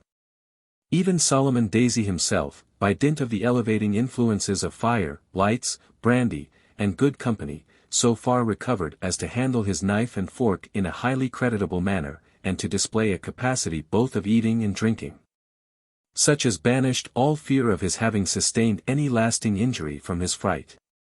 Supper done, they crowded round the fire again, and, as is common on such occasions, propounded all manner of leading questions calculated to surround the story with new horrors and surprises. But Solomon Daisy, notwithstanding these temptations, adhered so steadily to his original account, and repeated it so often, with such slight variations, and with such solemn asseverations of its truth and reality, that his hearers were, with good reason, more astonished than at first. As he took John Willet's view of the matter in regard to the propriety of not bruiting the tale abroad, unless the spirit should appear to him again, in which case it would be necessary to take immediate counsel with the clergyman, it was solemnly resolved that it should be hushed up and kept quiet. And as most men like to have a secret to tell which may exalt their own importance, they arrived at this conclusion with perfect unanimity. As it was by this time growing late, and was long past their usual hour of separating, the cronies parted for the night. Solomon Daisy, with a fresh candle in his lantern, repaired homewards under the escort of Long Phil Parkes and Mr. Cobb, who were rather more nervous than himself. Mr. Willet, after seeing them to the door, returned to collect his thoughts with the assistance of the boiler, and to listen to the storm of wind and rain, which had not yet abated one jot of its fury. Chapter 34. Before old John had looked at the boiler quite 20 minutes, he got his ideas into a focus, and brought them to bear upon Solomon Daisy's story. The more he thought of it, the more impressed he became with a sense of his own wisdom, and a desire that Mr. Haredale should be impressed with it likewise. At length, to the end that he might sustain a principal and important character in the affair, and might have the start of Solomon and his two friends, through whose means he knew the adventure, with a variety of exaggerations, would be known to at least a score of people, and most likely to Mr. Haredale himself, by breakfast time tomorrow. He determined to repair to the Warren before going to bed. "He's my landlord," thought John, as he took a candle in his hand, and setting it down in a corner out of the wind's way, opened a casement in the rear of the house, looking towards the stables. "We haven't met of late years so often as we used to do, changes are taking place in the family, it's desirable that I should stand as well with them, in point of dignity as possible. The whispering about of this here tale will anger him, it's good to have confidences with a gentleman of his nature, and set oneself right besides. Hullo there! Hugh, Hugh! Halloa!" When he had repeated this shout a dozen times, and startled every pigeon from its slumbers, a door in one of the ruinous old buildings opened, and a rough voice demanded what was amiss now, that a man couldn't even have his sleep in quiet. "What? Haven't you sleep enough, growler, that you're not to be knocked up for once?" said John. "No," replied the voice, as the speaker yawned and shook himself. "Not half enough. I don't know how you can sleep, with the wind a-bellowsing and roaring about you, making the tiles fly like a pack of cards," said John, "but no matter for that. Wrap yourself up in something or another, and come here, for you must go as far as the Warren with me. And look sharp about it." Hugh, with much low growling and muttering, went back into his lair, and presently reappeared, carrying a lantern and a cudgel, and enveloped from head to foot in an old, frowsy, slouching horsecloth. Mr. Willet received this figure at the back door, and ushered him into the bar, while he wrapped himself in sundry greatcoats and capes, and so tied and knotted his face in shawls and handkerchiefs, that how he breathed was a mystery. "You don't take a man out of doors at near midnight in such weather, without putting some heart into him, do you, master?" said Hugh. "Yes I do, sir," returned Mr. Willet. "I put the heart, as you call it, into him when he has brought me safe home again, and his standing steady on his legs and of so much consequence. So hold that light up, if you please, and go on a step or two before, to show the way.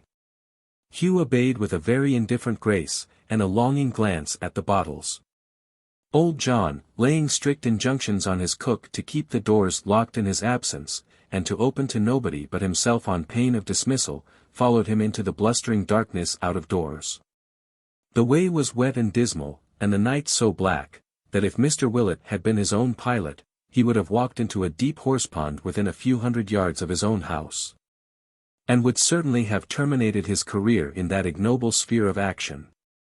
But Hugh, who had a sight as keen as any hawk's, and, apart from that endowment, could have found his way blindfold to any place within a dozen miles, dragged old John along, quite deaf to his remonstrances, and took his own course without the slightest reference to, or notice of, his master. So they made head against the wind as they best could, Hugh crushing the wet grass beneath his heavy tread, and stalking on after his ordinary savage fashion. John Willet following at arm's length, picking his steps, and looking about him, now for bogs and ditches, and now for such stray ghosts as might be wandering abroad, with looks of as much dismay and uneasiness as his immovable face was capable of expressing. At length they stood upon the broad gravel walk before the Warren house. The building was profoundly dark, and none were moving near it save themselves. From one solitary turret chamber, however, there shone a ray of light. And towards this speck of comfort in the cold, cheerless, silent scene, Mr. Willet bade his pilot lead him. "The old room," said John, looking timidly upward, "Mr. Reuben's own apartment, God be with us. I wonder his brother likes to sit there, so late at night, on this night too." "Why, where else should he sit?" asked Hugh, holding the lantern to his breast, to keep the candle from the wind, while he trimmed it with his fingers. "It's snug enough, ain't it?" "Snug," said John indignantly. "You have a comfortable idea of snugness, you have, sir. Do you know what was done in that room, you ruffian?" "Why, what is it the worse for that?" cried Hugh, looking into John's fat face. "Does it keep out the rain, and snow, and wind, the less for that? Is it less warm or dry, because a man was killed there?" "Ha, ha, ha. Never believe it, master. One man's no such matter as that comes to." Mr. Willet fixed his dull eyes on his follower, and began, by a species of inspiration, to think it just barely possible that he was something of a dangerous character, and that it might be advisable to get rid of him one of these days. He was too prudent to say anything, with the journey home before him, and therefore turned to the iron gate before which this brief dialogue had passed, and pulled the handle of the bell that hung beside it.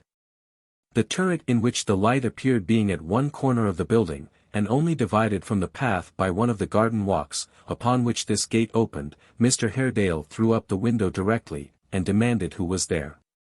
"Begging pardon, sir," said John, "I knew you sat up late, and made bold to come round, having a word to say to you." "Willet, is it not? Of the Maypole, at your service, sir." Mr. Haredale closed the window, and withdrew. He presently appeared at a door in the bottom of the turret, and coming across the garden walk, unlocked the gate and let them in. "You are a late visitor, Willet. What is the matter?" "Nothing to speak of, sir," said John. "An idle tale, I thought you ought to know of, nothing more. Let your man go forward with the lantern, and give me your hand. The stairs are crooked and narrow. Gently with your light, friend. You swing it like a censer." Hugh, who had already reached the turret, held it more steadily, and ascended first, turning round from time to time to shed his light downward on the steps. Mr. Haredale, following next, eyed his lowering face with no great favour. And Hugh, looking down on him, returned his glances with interest, as they climbed the winding stairs. It terminated in a little anteroom adjoining that from which they had seen the light. Mr. Haredale entered first, and led the way through it into the latter chamber, where he seated himself at a writing table from which he had risen when they had rung the bell. "Come in," he said, beckoning to old John, who remained bowing at the door. Not you, friend, he added hastily to Hugh, who entered also. Willet, why do you bring that fellow here? Why, sir, returned John, elevating his eyebrows, and lowering his voice to the tone in which the question had been asked him, he's a good guard, you see. Don't be too sure of that, said Mr. Haredale, looking towards him as he spoke. I doubt it. He has an evil eye. There's no imagination in his eye, returned Mr. Willet, glancing over his shoulder at the organ in question, certainly. There is no good there, be assured, said Mr. Haredale. Wait in that little room, friend, and close the door between us. Hugh shrugged his shoulders, and with a disdainful look, which showed either that he had overheard, or that he guessed the purport of their whispering, did as he was told. When he was shut out, Mr. Haredale turned to John, and bade him go on with what he had to say, but not to speak too loud, for there were quick ears yonder. Thus cautioned, Mr. Willet, in an oily whisper, recited all that he had heard and said that night, laying particular stress upon his own sagacity, upon his great regard for the family, and upon his solicitude for their peace of mind and happiness. The story moved his auditor much more than he had expected. Mr. Haredale often changed his attitude, rose and paced the room, returned again, desired him to repeat, as nearly as he could, the very words that Solomon had used, and gave so many other signs of being disturbed and ill at ease, that even Mr. Willet was surprised. You did quite right, he said, at the end of a long conversation, to bid them keep this story secret. It is a foolish fancy on the part of this weak-brained man, bred in his fears and superstition. But Miss Haredale, though she would know it to be so, would be disturbed by it if it reached her ears. It is too nearly connected with a subject very painful to us all, to be heard with indifference. You were most prudent, and have laid me under a great obligation. I thank you very much. This was equal to John's most sanguine expectations. But he would have preferred Mr. Haredale's looking at him when he spoke, as if he really did thank him, to his walking up and down, speaking by fits and starts, often stopping with his eyes fixed on the ground, moving hurriedly on again, like one distracted, and seeming almost unconscious of what he said or did. This, however, was his manner, and it was so embarrassing to John that he sat quite passive for a long time, not knowing what to do. At length he rose. Mr. Haredale stared at him for a moment as though he had quite forgotten his being present, then shook hands with him, and opened the door. Hugh, who was, or feigned to be, fast asleep on the antechamber floor, sprang up on their entrance, and throwing his cloak about him, grasped his stick and lantern, and prepared to descend the stairs. Stay, said Mr. Haredale. Will this man drink? Drink. He'd drink the Thames up, if it was strong enough, sir, replied John Willet. He'll have something when he gets home. He's better without it, now, sir. Nay. Half the distance is done, said Hugh. What a hard master you are. I shall go home the better for one glassful, halfway. Come. As John made no reply, Mr. Haredale brought out a glass of liquor, and gave it to Hugh, who, as he took it in his hand, threw part of it upon the floor. What do you mean by splashing your drink about a gentleman's house, sir? Said John. I'm drinking a toast, Hugh rejoined, holding the glass above his head, and fixing his eyes on Mr. Haredale's face, a toast to this house and its master. With that he muttered something to himself, and drank the rest, and setting down the glass, preceded them without another word. John was a good deal scandalized by this observance, but seeing that Mr. Haredale took little heed of what Hugh said or did, and that his thoughts were otherwise employed, he offered no apology, and went in silence down the stairs, across the walk, and through the garden gate. They stopped upon the outer side for Hugh to hold the light while Mr. Haredale locked it on the inner. And then John saw with wonder, as he often afterwards related, that he was very pale, and that his face had changed so much and grown so haggard since their entrance, that he almost seemed another man. They were in the open road again, and John Willet was walking on behind his escort, as he had come, thinking very steadily of what he had just now seen, when Hugh drew him suddenly aside. And almost at the same instant 3 horsemen swept past, the nearest brushed his shoulder even then, who, checking their steeds as suddenly as they could, stood still, and waited for their coming up. Chapter 35. When John Willet saw that the horsemen wheeled smartly round, and drew up 3 abreast in the narrow road, waiting for him and his man to join them, it occurred to him with unusual precipitation that they must be highwaymen. And had Hugh been armed with a blunderbuss, in place of his stout cudgel, he would certainly have ordered him to fire it off at a venture, and would, while the word of command was obeyed, have consulted his own personal safety in immediate flight. Under the circumstances of disadvantage, however, in which he and his guard were placed, he deemed it prudent to adopt a different style of generalship, and therefore whispered his attendant to address them in the most peaceable and courteous terms.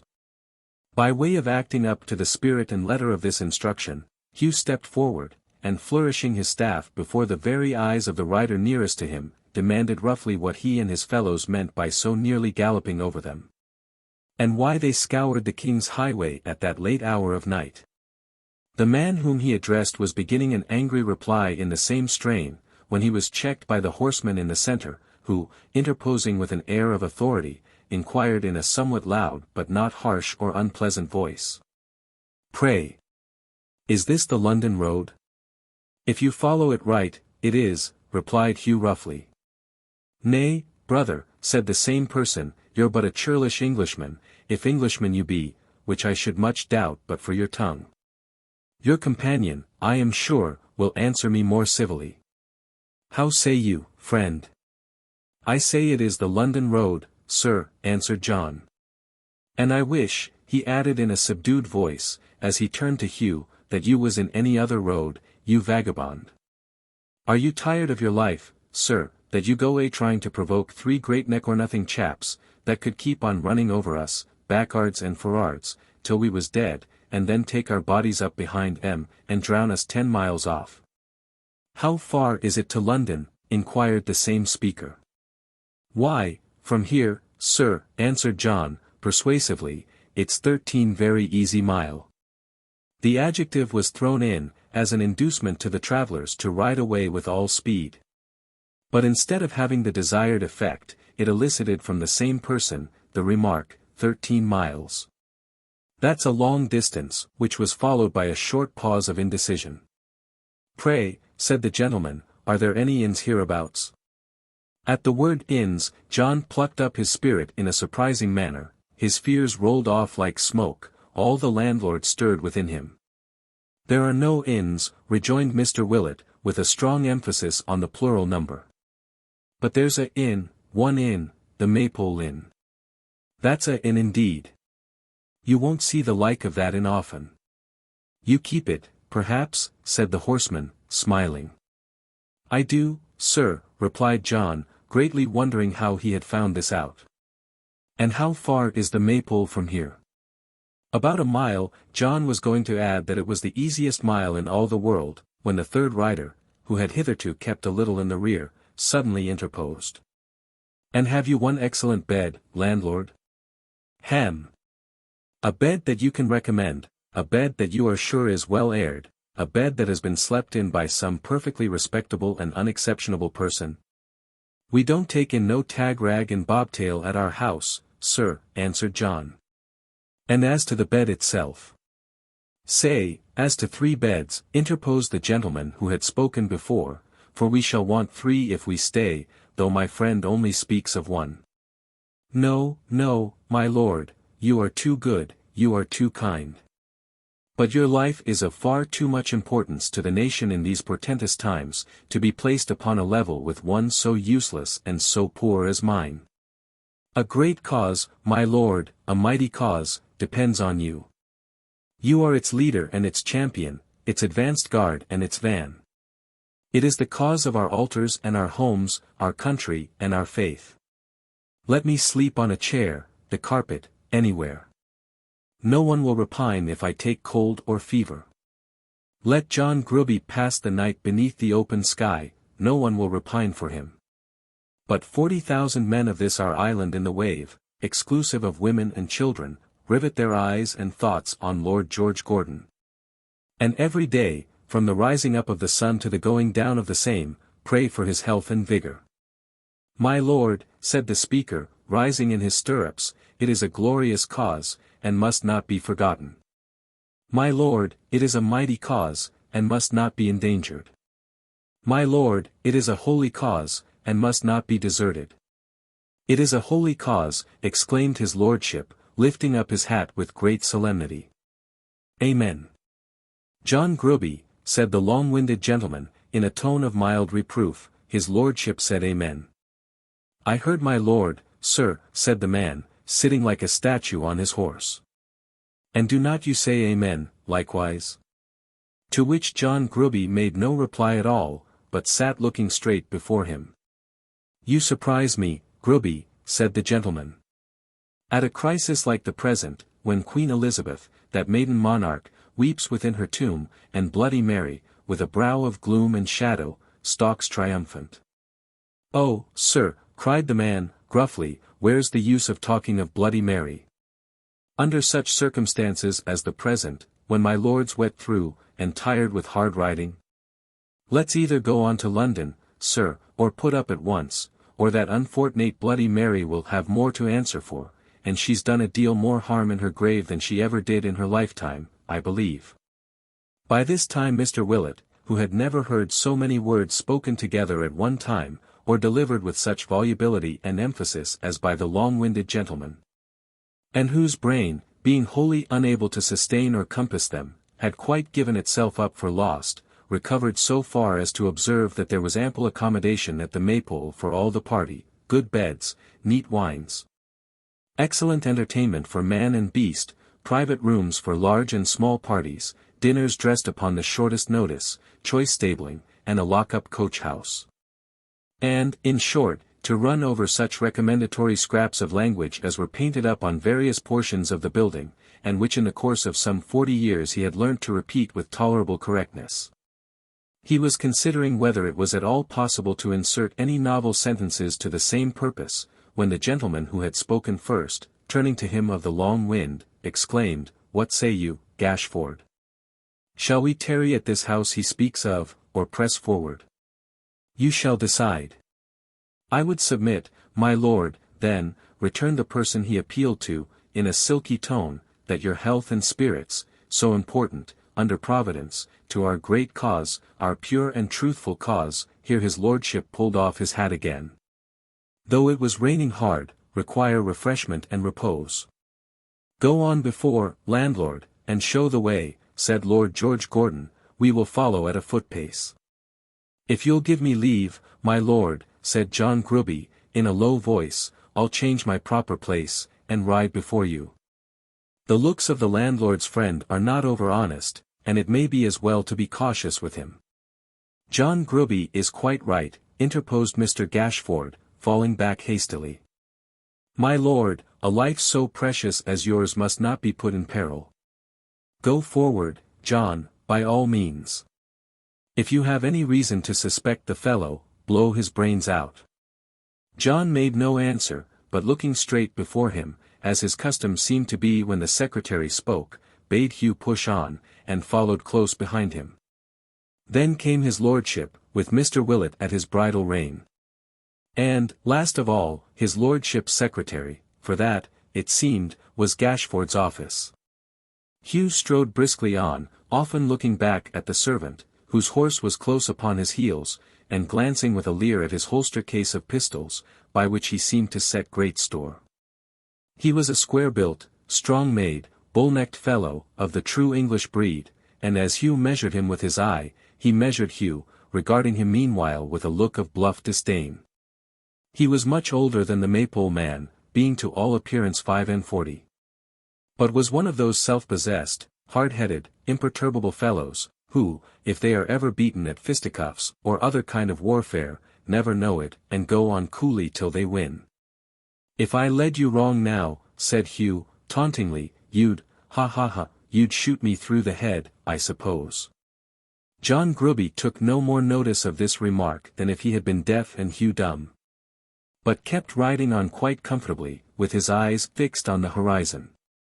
Did you ever try a fall with a man when you were young, master? Said Hugh. can you make any play at single stick? John Grubby looked at him sideways with the same contented air, but deigned not a word in answer. Like this, said Hugh, giving his cudgel one of those skilful flourishes, in which the rustic of that time delighted. Whoop! Or that, returned John Grubby, beating down his guard with his whip, and striking him on the head with its butt end. Yes, I played a little once. You wear your hair too long, I should have cracked your crown if it had been a little shorter. It was a pretty smart, loud-sounding rap, as it was, and evidently astonished Hugh, who, for the moment, seemed disposed to drag his new acquaintance from his saddle. But his face betokening neither malice, triumph, rage, nor any lingering idea that he had given him offence, his eyes gazing steadily in the old direction, and his manner being as careless and composed as if he had merely brushed away a fly. Hugh was so puzzled, and so disposed to look upon him as a customer of almost supernatural toughness, that he merely laughed, and cried, "Well done," then, sheering off a little, led the way in silence. Before the lapse of many minutes the party halted at the Maypole door. Lord George and his secretary quickly dismounting, gave their horses to their servant, who, under the guidance of Hugh, repaired to the stables. Right glad to escape from the inclemency of the night, they followed Mr. Willet into the common room, and stood warming themselves and drying their clothes before the cheerful fire, while he busied himself with such orders and preparations as his guest's high quality required. As he bustled in and out of the room, intent on these arrangements, he had an opportunity of observing the two travellers, of whom, as yet, he knew nothing but the voice. The lord, the great personage who did the Maypole so much honour, was about the middle height, of a slender make, and sallow complexion, with an aquiline nose, and long hair of a reddish brown, combed perfectly straight and smooth about his ears, and slightly powdered, but without the faintest vestige of a curl. He was attired, under his greatcoat, in a full suit of black, quite free from any ornament, and of the most precise and sober cut. The gravity of his dress, together with a certain lankness of cheek and stiffness of deportment, added nearly 10 years to his age, but his figure was that of one not yet past 30. As he stood musing in the red glow of the fire, it was striking to observe his very bright large eye, which betrayed a restlessness of thought and purpose, singularly at variance with the studied composure and sobriety of his mien, and with his quaint and sad apparel. It had nothing harsh or cruel in its expression, neither had his face, which was thin and mild, and wore an air of melancholy, but it was suggestive of an indefinable uneasiness, which infected those who looked upon him, and filled them with a kind of pity for the man, though why it did so, they would have had some trouble to explain. Gashford, the secretary, was taller, angularly made, high-shouldered, bony, and ungraceful. His dress, in imitation of his superior, was demure and staid in the extreme, his manner, formal and constrained. This gentleman had an overhanging brow, great hands and feet and ears, and a pair of eyes that seemed to have made an unnatural retreat into his head, and to have dug themselves a cave to hide in. His manner was smooth and humble, but very sly and slinking. He wore the aspect of a man who was always lying in wait for something that wouldn't come to pass, but he looked patient, very patient, and fawned like a spaniel dog. Even now, while he warmed and rubbed his hands before the blaze, he had the air of one who only presumed to enjoy it in his degree as a commoner. And though he knew his lord was not regarding him, he looked into his face from time to time, and with a meek and deferential manner, smiled as if for practice. Such were the guests whom old John Willet, with a fixed and leaden eye, surveyed 100 times, and to whom he now advanced with a state candlestick in each hand, beseeching them to follow him into a worthier chamber. "For my lord," said John, "it is odd enough, but certain people seem to have as great a pleasure in pronouncing titles as their owners have in wearing them. This room, my lord, isn't at all the sort of place for your lordship. And I have to beg your lordship's pardon for keeping you here, my lord, 1 minute." With this address, John ushered them upstairs into the state apartment, which, like many other things of state, was cold and comfortless. Their own footsteps, reverberating through the spacious room, struck upon their hearing with a hollow sound. And its damp and chilly atmosphere was rendered doubly cheerless by contrast with the homely warmth they had deserted. It was of no use, however, to propose a return to the place they had quitted, for the preparations went on so briskly that there was no time to stop them. John, with the tall candlesticks in his hands, bowed them up to the fireplace. Hugh, striding in with a lighted brand and pile of firewood, cast it down upon the hearth, and set it in a blaze. John Gruby, who had a great blue cockade in his hat, which he appeared to despise mightily, brought in the portmanteau he had carried on his horse, and placed it on the floor. And presently all three were busily engaged in drawing out the screen, laying the cloth, inspecting the beds, lighting fires in the bedrooms, expediting the supper, and making everything as cosy and as snug as might be, on so short a notice. In less than an hour's time, supper had been served, and ate, and cleared away, and Lord George and his secretary, with slippered feet, and legs stretched out before the fire, sat over some hot mulled wine together. "So ends, my lord," said Gashford, filling his glass with great complacency, "the blessed work of a most blessed day." "And of a blessed yesterday," said his lordship, raising his head. "Ah!" And here the secretary clasped his hands, "a blessed yesterday indeed. The Protestants of Suffolk are godly men and true. Though others of our countrymen have lost their way in darkness, even as we, my lord, did lose our road tonight, theirs is the light and glory." "Did I move them, Gashford?" said Lord George. "Move them, my lord. Move them. They cried to be led on against the Papists, they vowed a dreadful vengeance on their heads, they roared like men possessed." "But not by devils," said his lord. "By devils, my lord. By angels." "Yes, oh surely, by angels, no doubt," said Lord George, thrusting his hands into his pockets, taking them out again to bite his nails, and looking uncomfortably at the fire. "Of course by angels, Gashford. You do not doubt it, my lord?" said the secretary. "No, no," returned his lord. "No. Why should I? I suppose it would be decidedly irreligious to doubt it, wouldn't it, Gashford? Though there certainly were," he added, without waiting for an answer, "some plaguy ill-looking characters among them." "When you warmed," said the secretary, looking sharply at the other's downcast eyes, which brightened slowly as he spoke. "When you warmed into that noble outbreak, when you told them that you were never of the lukewarm or the timid tribe, and bade them take heed that they were prepared to follow one who would lead them on, though to the very death.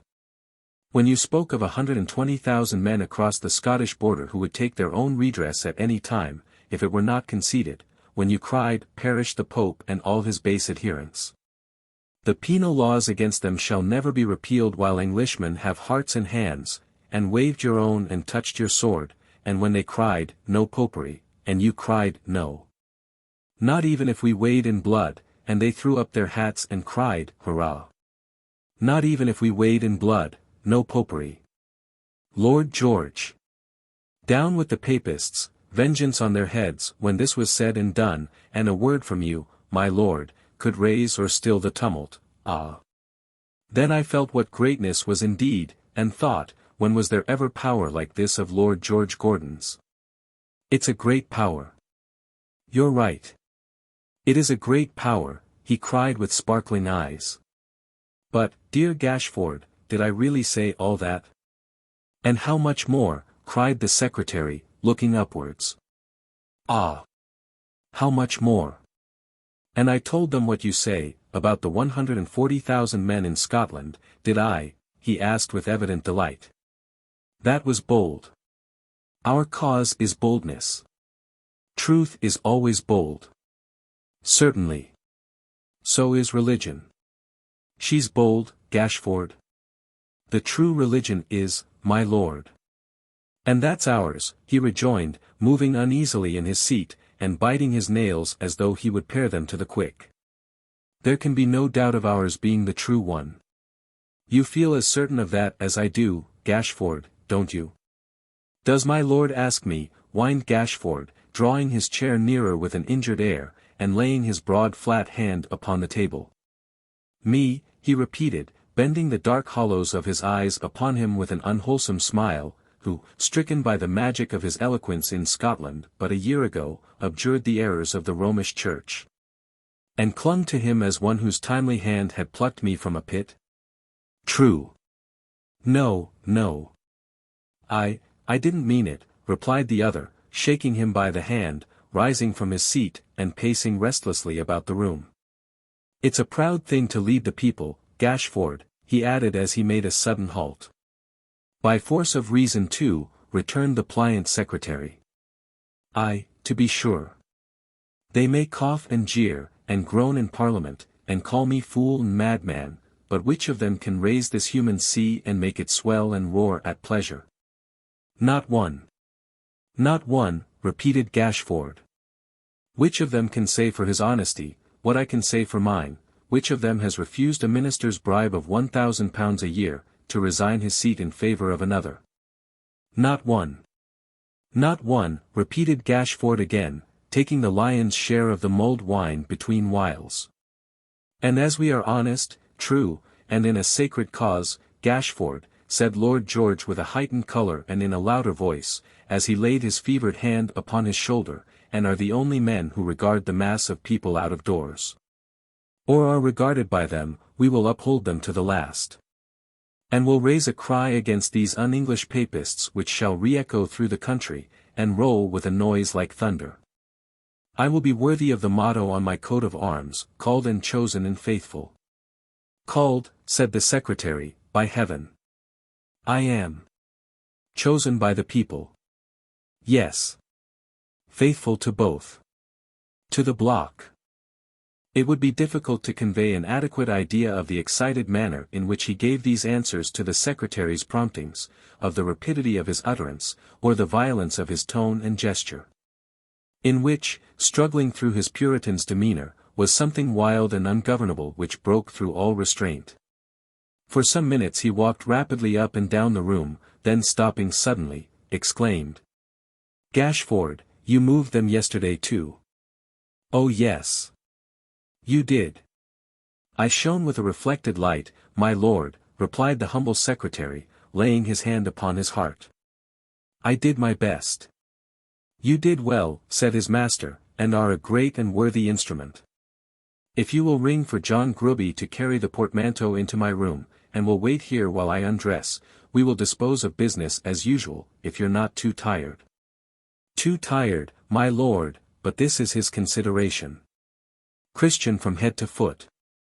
With which soliloquy, the secretary tilted the jug, and looked very hard into the mulled wine, to see how much remained. John Willet and John Grubby appeared together.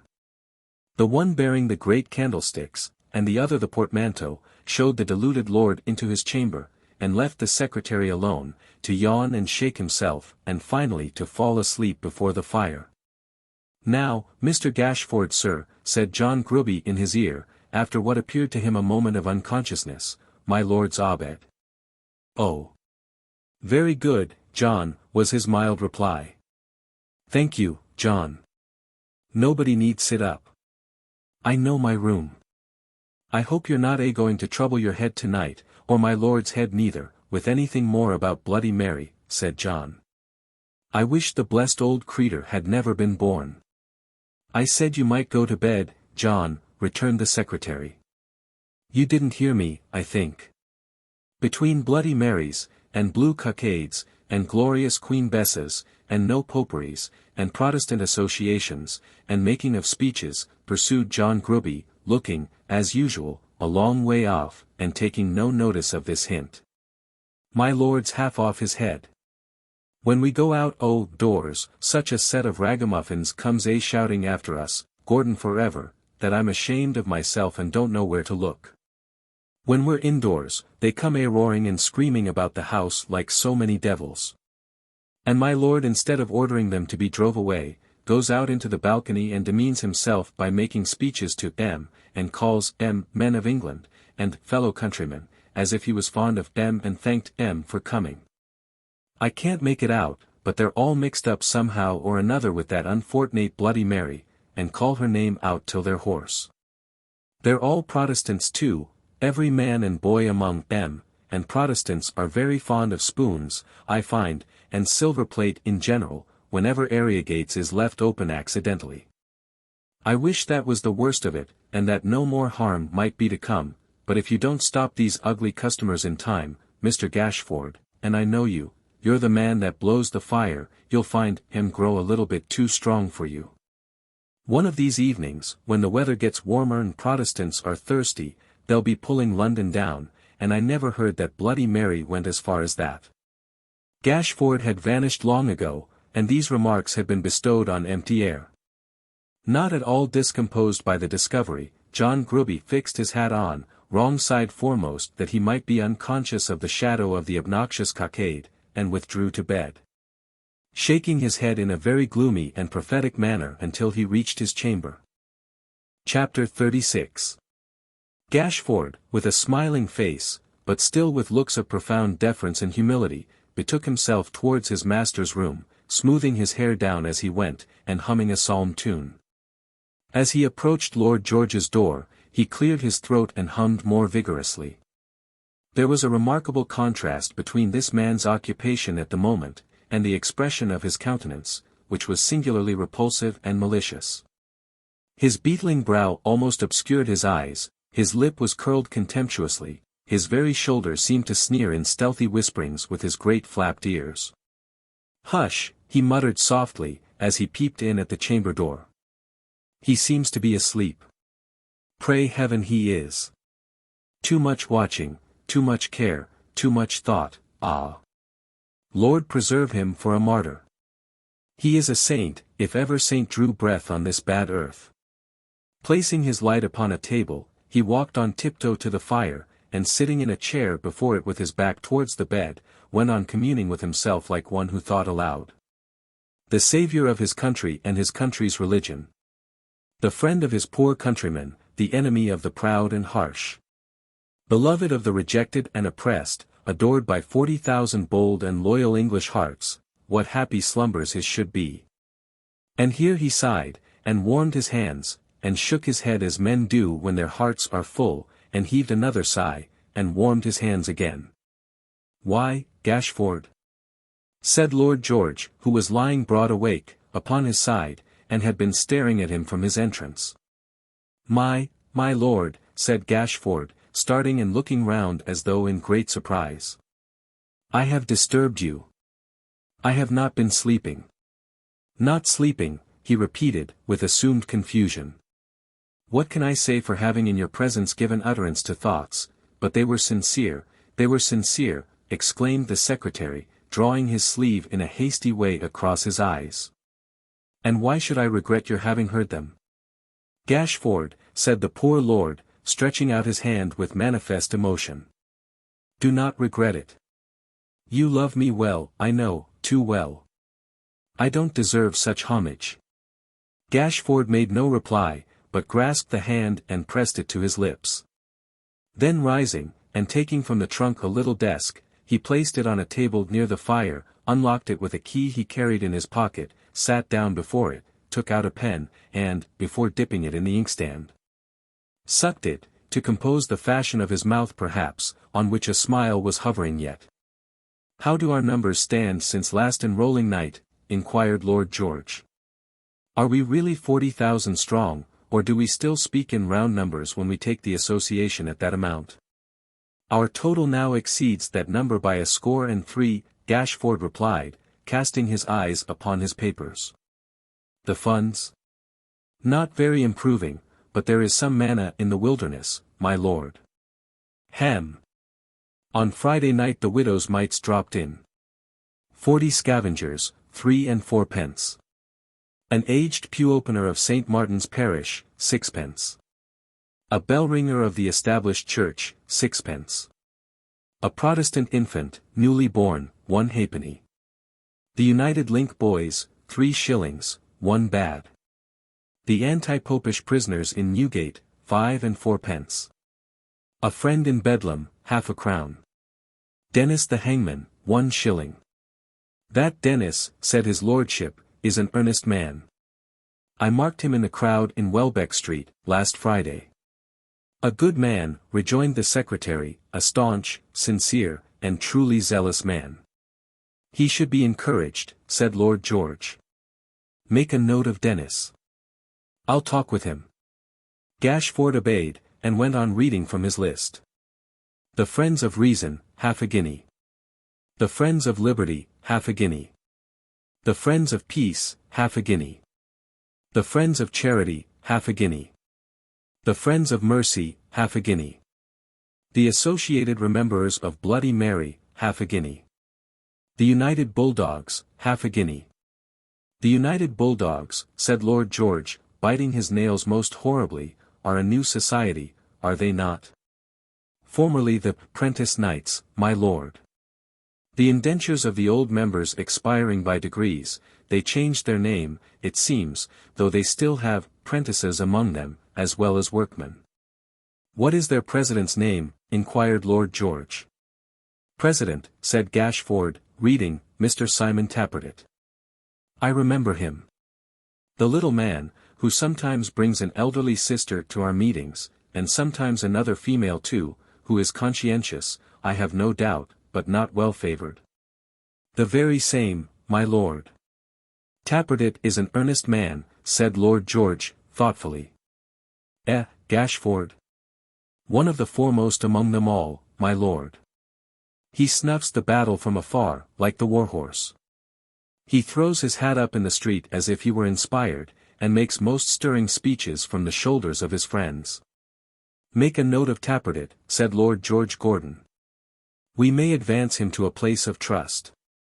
That, rejoined the secretary, doing as he was told, is all, except Mrs. Varden's box, 14th time of opening, 7 shillings and 6pence in silver and copper, and half a guinea in gold. And Miggs, being the saving of a quarter's wages, 1 and 3pence. Miggs, said Lord George. Is that a man? The name is entered on the list as a woman, replied the secretary. I think she is the tall spare female of whom you spoke just now, my lord, as not being well favoured, who sometimes comes to hear the speeches, along with Tappertit and Mrs. Varden. Mrs. Varden is the elderly lady then, is she? The secretary nodded, and rubbed the bridge of his nose with the feather of his pen.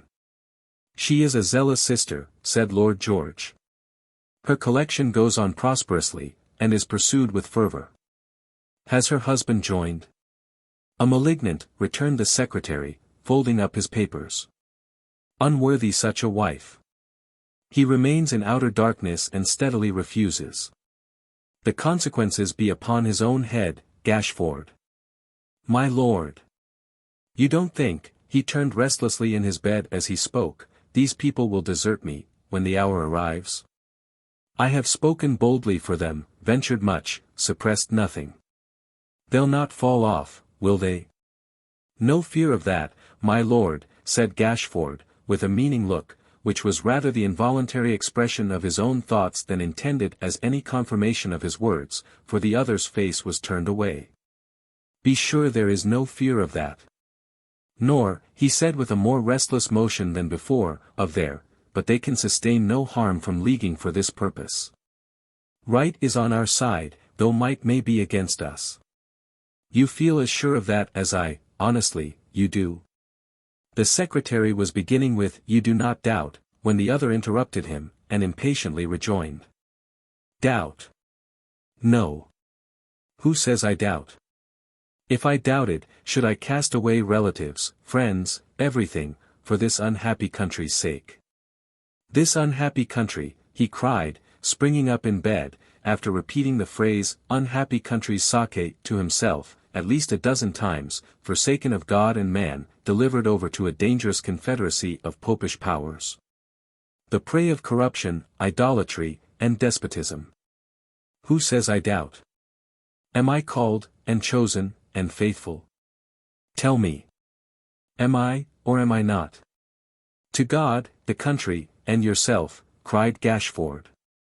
I am. I will be. I say again, I will be, to the block. Who says as much? Do you? Does any man alive?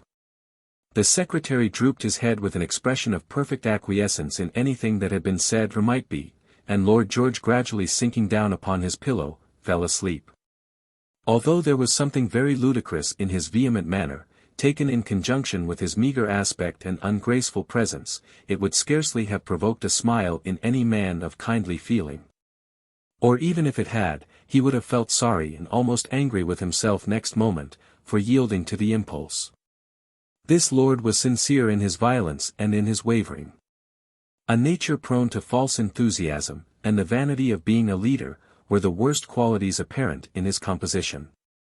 All the rest was weakness, sheer weakness. And it is the unhappy lot of thoroughly weak men, that their very sympathies, affections, confidences, all the qualities which in better constituted minds are virtues, dwindle into foibles, or turn into downright vices. Gashford, with many a sly look towards the bed, sat chuckling at his master's folly, until his deep and heavy breathing warned him that he might retire.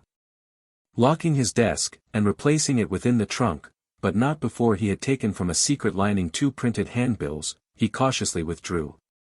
Looking back, as he went, at the pale face of the slumbering man, above whose head the dusty plumes that crowned the maple couch, waved drearily and sadly as though it were a bier. Stopping on the staircase to listen that all was quiet, and to take off his shoes lest his footsteps should alarm any light sleeper who might be near at hand, he descended to the ground floor. And thrust one of his bills beneath the great door of the house. That done, he crept softly back to his own chamber, and from the window let another fall, carefully wrapped round a stone to save it from the wind, into the yard below. They were addressed on the back, to every Protestant into whose hands this shall come, and bore within what follows. Men and brethren, whoever shall find this letter, will take it as a warning to join, without delay, the friends of Lord George Gordon. There are great events at hand, and the times are dangerous and troubled. Read this carefully, keep it clean, and drop it somewhere else. For King and Country. Union. More seed, said Gashford as he closed the window. When will the harvest come? Chapter 37. To surround anything, however monstrous or ridiculous, with an air of mystery, is to invest it with a secret charm, and power of attraction which to the crowd is irresistible. False priests, false prophets, false doctors, false patriots, false prodigies of every kind, veiling their proceedings in mystery, have always addressed themselves at an immense advantage to the popular credulity, and have been, perhaps, more indebted to that resource in gaining and keeping for a time the upper hand of truth and common sense, than to any half-dozen items in the whole catalogue of imposture.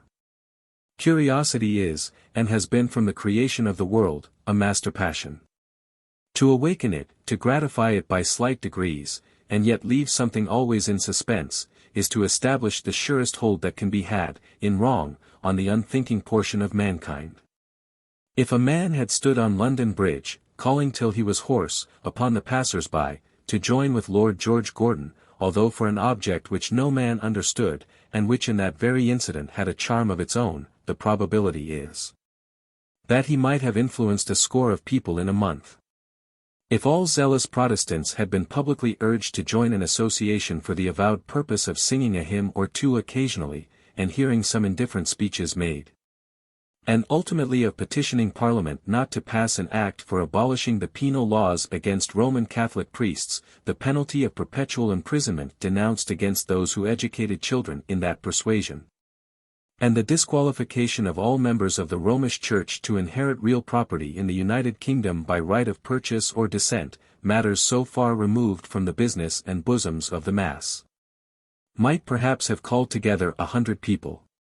But when vague rumors got abroad, that in this Protestant association a secret power was mustering against the government for undefined and mighty purposes, when the air was filled with whispers of a confederacy among the popish powers to degrade and enslave England, establish an inquisition in London, and turn the pens of Smithfield Market into stakes and cauldrons, when terrors and alarms which no man understood were perpetually broached, both in and out of Parliament, by one enthusiast who did not understand himself, and bygone bugbears which had lain quietly in their graves for centuries, were raised again to haunt the ignorant and credulous. When all this was done, as it were, in the dark, and secret invitations to join the great Protestant Association in defense of religion, life, and liberty, were dropped in the public ways, thrust under the house doors, tossed in at windows, and pressed into the hands of those who trod the streets by night. When they glared from every wall, and shone on every post and pillar, so that stocks and stones appeared infected with the common fear, urging all men to join together blindfold in resistance of they knew not what, they knew not why. Then the mania spread indeed, and the body, still increasing every day, grew 40,000 strong. So said, at least, in this month of March, 1780, Lord George Gordon, the association's president. Whether it was the fact or otherwise, few men knew or cared to ascertain. It had never made any public demonstration, had scarcely ever been heard of, save through him, had never been seen, and was supposed by many to be the mere creature of his disordered brain. He was accustomed to talk largely about numbers of men, stimulated, as it was inferred, by certain successful disturbances, arising out of the same subject, which had occurred in Scotland in the previous year. Was looked upon as a crack-brained member of the lower house, who attacked all parties and sided with none, and was very little regarded. It was known that there was discontent abroad, there always is. He had been accustomed to address the people by placard, speech, and pamphlet, upon other questions. Nothing had come, in England, of his past exertions, and nothing was apprehended from his present. Just as he has come upon the reader, he had come, from time to time, upon the public, and been forgotten in a day. As suddenly as he appears in these pages, after a blank of 5 long years, did he and his proceedings begin to force themselves, about this period, upon the notice of thousands of people, who had mingled in active life during the whole interval, and who, without being deaf or blind to passing events, had scarcely ever thought of him before. "My lord," said Gashford in his ear, as he drew the curtains of his bed betimes, "my lord." "Yes, who's that? What is it?" "The clock has struck 9, returned the secretary, with meekly folded hands. "You have slept well. I hope you have slept well. If my prayers are heard, you are refreshed indeed." "To say the truth, I have slept so soundly," said Lord George, rubbing his eyes and looking round the room, "that I don't remember quite, what place is this?" "My lord," cried Gashford, with a smile. "Oh," returned his superior. "Yes. You're not a Jew then?" "A Jew!" exclaimed the pious secretary, recoiling. "I dreamed that we were Jews, Gashford. You and I, both of us, Jews with long beards." "Heaven forbid, my lord. We might as well be papists." "I suppose we might," returned the other, very quickly. "Eh? You really think so, Gashford?" "Surely I do," the secretary cried, with looks of great surprise. "Humph," he muttered. "Yes, that seems reasonable." "I hope my lord," the secretary began.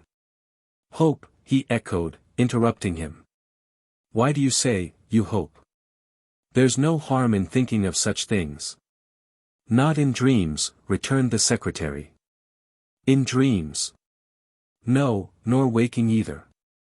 "Called, and chosen, and faithful," said Gashford, taking up Lord George's watch which lay upon a chair, and seeming to read the inscription on the seal, abstractedly. It was the slightest action possible, not obtruded on his notice, and apparently the result of a moment's absence of mind, not worth remark. But as the words were uttered, Lord George, who had been going on impetuously, stopped short, reddened, and was silent. Apparently quite unconscious of this change in his demeanor, the wily secretary stepped a little apart, under pretence of pulling up the window blind, and returning when the other had had time to recover, said, "The holy cause goes bravely on. My lord. I was not idle, even last night. I dropped 2 of the handbills before I went to bed, and both are gone this morning. Nobody in the house has mentioned the circumstance of finding them, though I have been downstairs full half an hour. 1 or 2 recruits will be their first fruit, I predict, and who shall say how many more, with heaven's blessing on your inspired exertions." "It was a famous device in the beginning," replied Lord George. An excellent device, and did good service in Scotland. It was quite worthy of you. You remind me not to be a sluggard, Gashford, when the vineyard is menaced with destruction, and may be trodden down by papist feet. Let the horses be saddled in half an hour. We must be up and doing. He said this with a heightened colour, and in a tone of such enthusiasm, that the secretary deemed all further prompting needless, and withdrew. Dreamed he was a Jew, he said thoughtfully, as he closed the bedroom door. He may come to that before he dies. It's like enough. Well. After a time, and provided I lost nothing by it, I don't see why that religion shouldn't suit me as well as any other. There are rich men among the Jews, shaving is very troublesome, yes, it would suit me well enough. For the present, though, we must be Christian to the core. Our prophetic motto will suit all creeds in their turn, that's a comfort. Reflecting on this source of consolation, he reached the sitting room, and rang the bell for breakfast.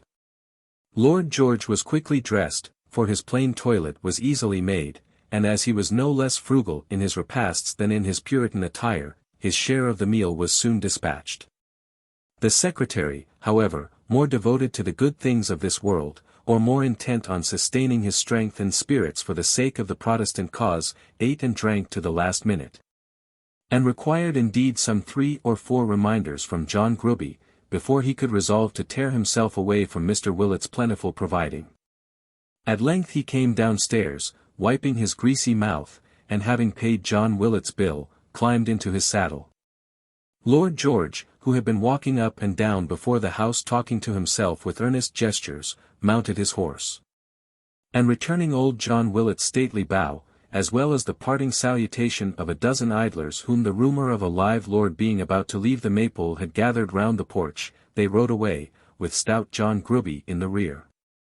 If Lord George Gordon had appeared in the eyes of Mr. Willet, overnight, a nobleman of somewhat quaint and odd exterior, the impression was confirmed this morning, and increased 100-fold.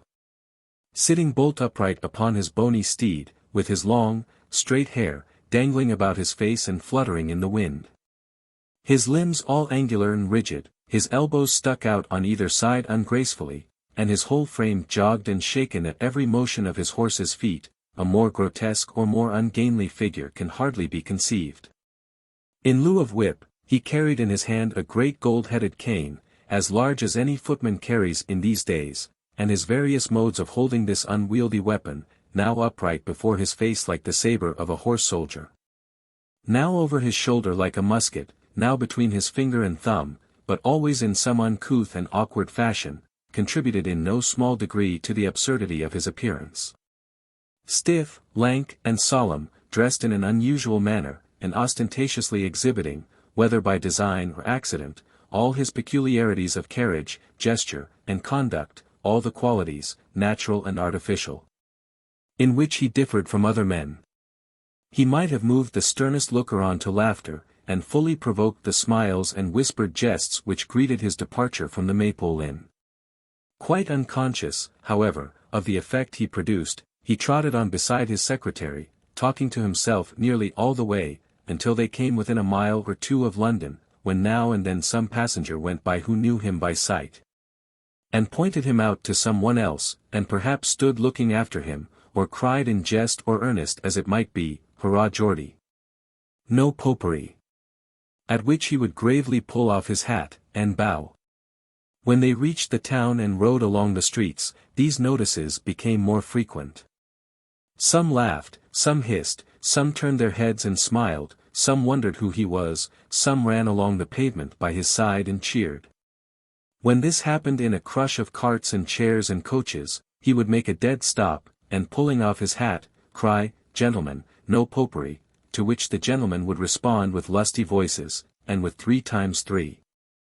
And then, on he would go again with a score or so of the raggedest, following at his horse's heels, and shouting till their throats were parched.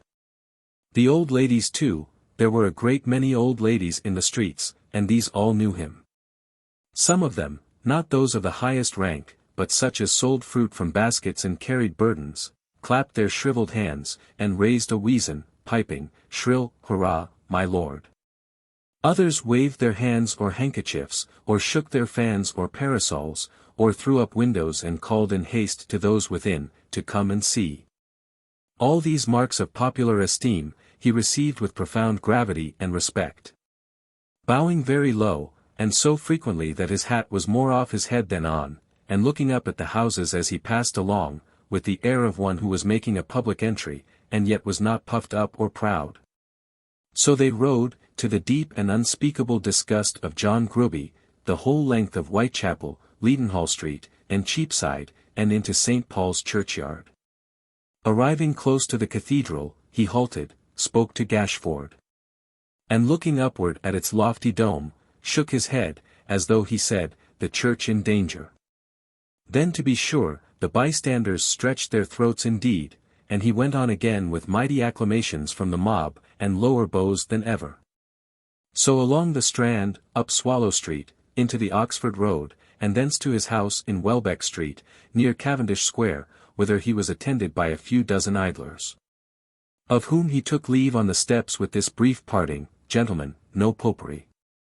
Good day. God bless you." This being rather a shorter address than they expected, was received with some displeasure, and cries of "a speech! A speech!" which might have been complied with, but that John Gruby, making a mad charge upon them with all 3 horses, on his way to the stables, caused them to disperse into the adjoining fields, where they presently fell to pitch and toss, chuck farthing, odd or even, dog-fighting, and other Protestant recreations. In the afternoon Lord George came forth again, dressed in a black velvet coat, and trousers and waistcoat of the Gordon plaid, all of the same Quaker cut. And in this costume, which made him look a dozen times more strange and singular than before, went down on foot to Westminster. Gashford, meanwhile, bestirred himself in business matters, with which he was still engaged when, shortly after dusk, John Gruby entered and announced a visitor. "Let him come in," said Gashford. "Here." "Come in," growled John to somebody without. "You're a Protestant, ain't you?" "I should think so," replied a deep, gruff voice. "You've the looks of it," said John Gruby. "I'd have known you for one, anywhere." With which remark he gave the visitor admission, retired, and shut the door. The man who now confronted Gashford, was a squat, thick-set personage, with a low, retreating forehead, a coarse shock head of hair, and eyes so small and near together, that his broken nose alone seemed to prevent their meeting and fusing into one of the usual size.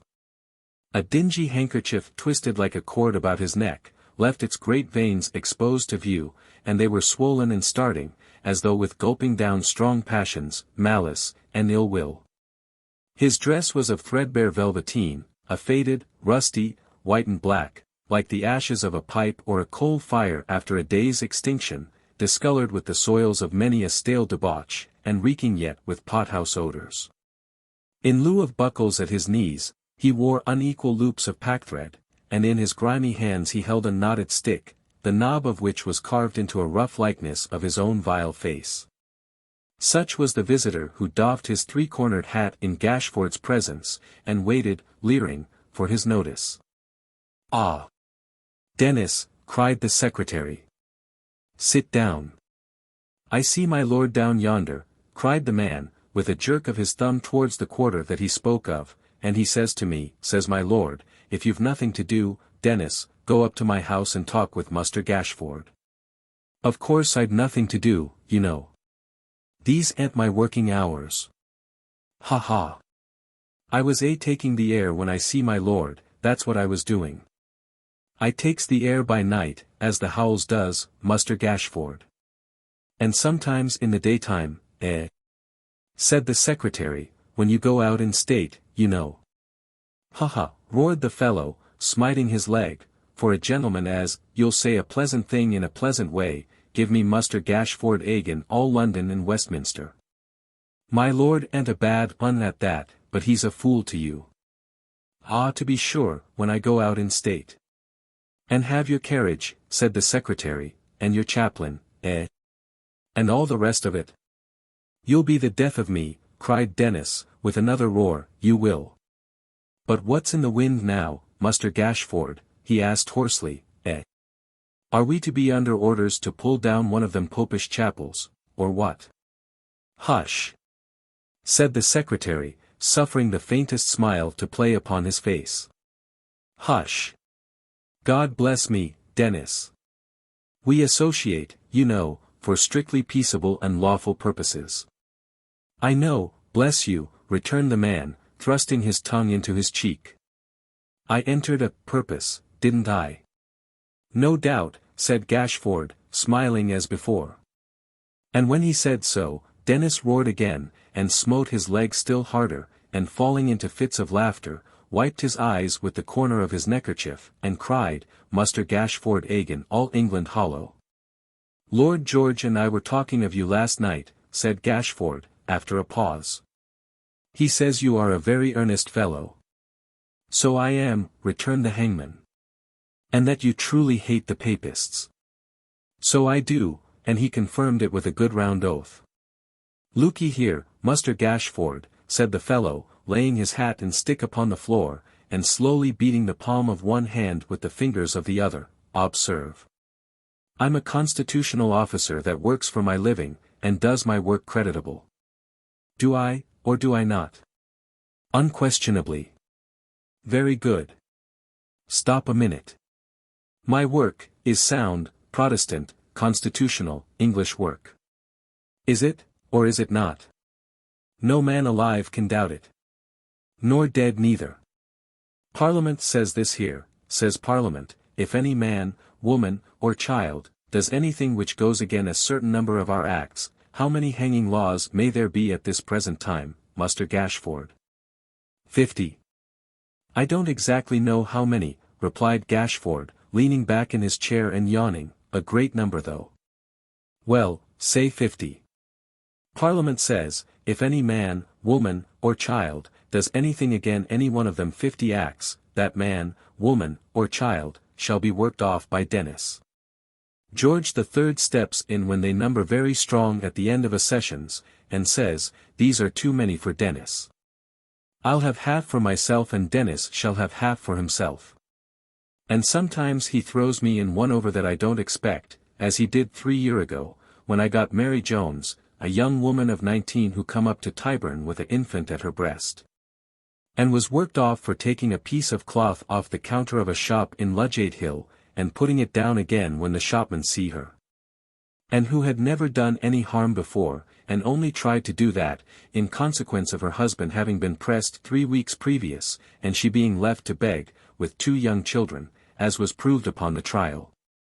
Ha ha, well. That being the law and the practice of England, is the glory of England, an't it, Muster Gashford? Certainly, said the secretary. And in times to come, pursued the hangman, if our grandsons should think of their grandfathers' times, and find these things altered, they'll say, those were days indeed, and we've been going downhill ever since. Won't they, Muster Gashford? I have no doubt they will, said the secretary. Well then, look here, said the hangman. If these papists gets into power, and begins to boil and roast instead of hang, what becomes of my work? If they touch my work that's a part of so many laws, what becomes of the laws in general, what becomes of the religion, what becomes of the country? Did you ever go to church, Muster Gashford? Ever, repeated the secretary with some indignation. Of course. Well, said the ruffian, I've been once, twice, counting the time I was christened, and when I heard the Parliament prayed for, and thought how many new hanging laws they made every sessions, I considered that I was prayed for. Now mind, Muster Gashford, said the fellow, taking up his stick and shaking it with a ferocious air, I mustn't have my Protestant work touched, nor this here Protestant state of things altered in no degree, if I can help it. I mustn't have no papists interfering with me, unless they come to be worked off in course of law. I mustn't have no biling, no roasting, no frying, nothing but hanging. My lord may well call me an earnest fellow. In support of the great Protestant principle of having plenty of that, I'll, and here he beat his club upon the ground, burn, fight, kill, do anything you bid me, so that it's bold and devilish, though the end of it was, that I got hung myself. There, Muster Gashford. He appropriately followed up this frequent prostitution of a noble word to the vilest purposes, by pouring out in a kind of ecstasy at least a score of most tremendous oaths. Then wiped his heated face upon his neckerchief, and cried, "No popery. I'm a religious man, by G." Gashford had leant back in his chair, regarding him with eyes so sunken, and so shadowed by his heavy brows, that for aught the hangman saw of them, he might have been stone blind. He remained smiling in silence for a short time longer, and then said, slowly and distinctly, "You are indeed an earnest fellow, Dennis, a most valuable fellow, the staunchest man I know of in our ranks. But you must calm yourself. You must be peaceful, lawful, mild as any lamb. I am sure you will be though. We shall see, Muster Gashford, we shall see." "You won't have to complain of me," returned the other, shaking his head. "I am sure I shall not," said the secretary in the same mild tone, and with the same emphasis. "We shall have, we think, about next month, or May, when this Papist relief bill comes before the House, to convene our whole body for the first time. My lord has thoughts of our walking in procession through the streets, just as an innocent display of strength, and accompanying our petition down to the door of the House of Commons." "The sooner the better," said Dennis, with another oath. "We shall have to draw up in divisions, our numbers being so large. And, I believe I may venture to say," resumed Gashford, affecting not to hear the interruption, "though I have no direct instructions to that effect, that Lord George has thought of you as an excellent leader for one of these parties. I have no doubt you would be an admirable one." "Try me," said the fellow, with an ugly wink. "You would be cool, I know," pursued the secretary, still smiling, and still managing his eyes so that he could watch him closely, and really not be seen in turn, obedient to orders, and perfectly temperate. "You would lead your party into no danger, I am certain." "I'd lead them, Muster Gashford," the hangman was beginning in a reckless way, when Gashford started forward, laid his finger on his lips, and feigned to write, just as the door was opened by John Gruby. "Oh," said John, looking in. "Here's another Protestant." "Some other room, John," cried Gashford in his blandest voice. "I am engaged just now." But John had brought this new visitor to the door, and he walked in unbidden, as the words were uttered, giving to view the form and features, rough attire, and reckless air, of Hugh. Chapter 38. The secretary put his hand before his eyes to shade them from the glare of the lamp, and for some moments looked at Hugh with a frowning brow, as if he remembered to have seen him lately, but could not call to mind where, or on what occasion. His uncertainty was very brief, for before Hugh had spoken a word, he said, as his countenance cleared up, I recollect. It's quite right, John, you needn't wait. Don't go, Dennis." "Your servant, master," said Hugh, as Gruby disappeared. "Yours, friend," returned the secretary in his smoothest manner. "What brings you here? We left nothing behind us, I hope." Hugh gave a short laugh, and thrusting his hand into his breast, produced one of the handbills, soiled and dirty from lying out of doors all night, which he laid upon the secretary's desk after flattening it upon his knee, and smoothing out the wrinkles with his heavy palm. "Nothing but that, master. It fell into good hands, you see." "What is this?" said Gashford, turning it over with an air of perfectly natural surprise. "Where did you get it from, my good fellow? What does it mean? I don't understand this at all." A little disconcerted by this reception, Hugh looked from the secretary to Dennis, who had risen and was standing at the table too, observing the stranger by stealth, and seeming to derive the utmost satisfaction from his manners and appearance. Considering himself silently appealed to by this action, Mr. Dennis shook his head thrice, as if to say of Gashford, "No. He don't know anything at all about it. I know he don't. I'll take my oath he don't." And hiding his profile from Hugh with one long end of his frowsy neckerchief, nodded and chuckled behind this screen in extreme approval of the secretary's proceedings. "It tells the man that finds it, to come here, don't it?" asked Hugh. "I'm no scholar, myself, but I showed it to a friend, and he said it did." It certainly does, said Gashford, opening his eyes to their utmost width. Really this is the most remarkable circumstance I have ever known. How did you come by this piece of paper, my good friend? Muster Gashford, wheezed the hangman under his breath, Agin, all Newgate. Whether Hugh heard him, or saw by his manner that he was being played upon, or perceived the secretary's drift of himself, he came in his blunt way to the point at once. Here, he said, stretching out his hand and taking it back. Never mind the bill, or what it says, or what it don't say. You don't know anything about it, master, no more do I, no more does he, glancing at Dennis. None of us know what it means, or where it comes from, there's an end of that. Now I want to make one against the Catholics, I'm a no-popery man, and ready to be sworn in. That's what I've come here for. Put him down on the roll, Muster Gashford, said Dennis approvingly. That's the way to go to work, right to the end at once, and no palaver. What's the use of shooting wide of the mark, old boy, cried Hugh. My sentiments all over, rejoined the hangman. This is the sort of chap for my division, Muster Gashford. Down with him, sir. Put him on the roll. I'd stand godfather to him, if he was to be christened in a bonfire, made of the ruins of the Bank of England. With these and other expressions of confidence of the like flattering kind, Mr. Dennis gave him a hearty slap on the back, which Hugh was not slow to return. No popery, brother, cried the hangman. No property, brother, responded Hugh. Popery, popery, said the secretary with his usual mildness. It's all the same, cried Dennis. It's all right. Down with him, Muster Gashford. Down with everybody, down with everything. Hurrah for the Protestant religion. That's the time of day, Muster Gashford. The secretary regarded them both with a very favourable expression of countenance, while they gave loose to these and other demonstrations of their patriotic purpose. And was about to make some remark aloud, when Dennis, stepping up to him, and shading his mouth with his hand, said, in a hoarse whisper, as he nudged him with his elbow. Don't split upon a constitutional officer's profession, Muster Gashford. There are popular prejudices, you know, and he mightn't like it. Wait till he comes to be more intimate with me. He's a fine-built chap, ain't he? A powerful fellow indeed.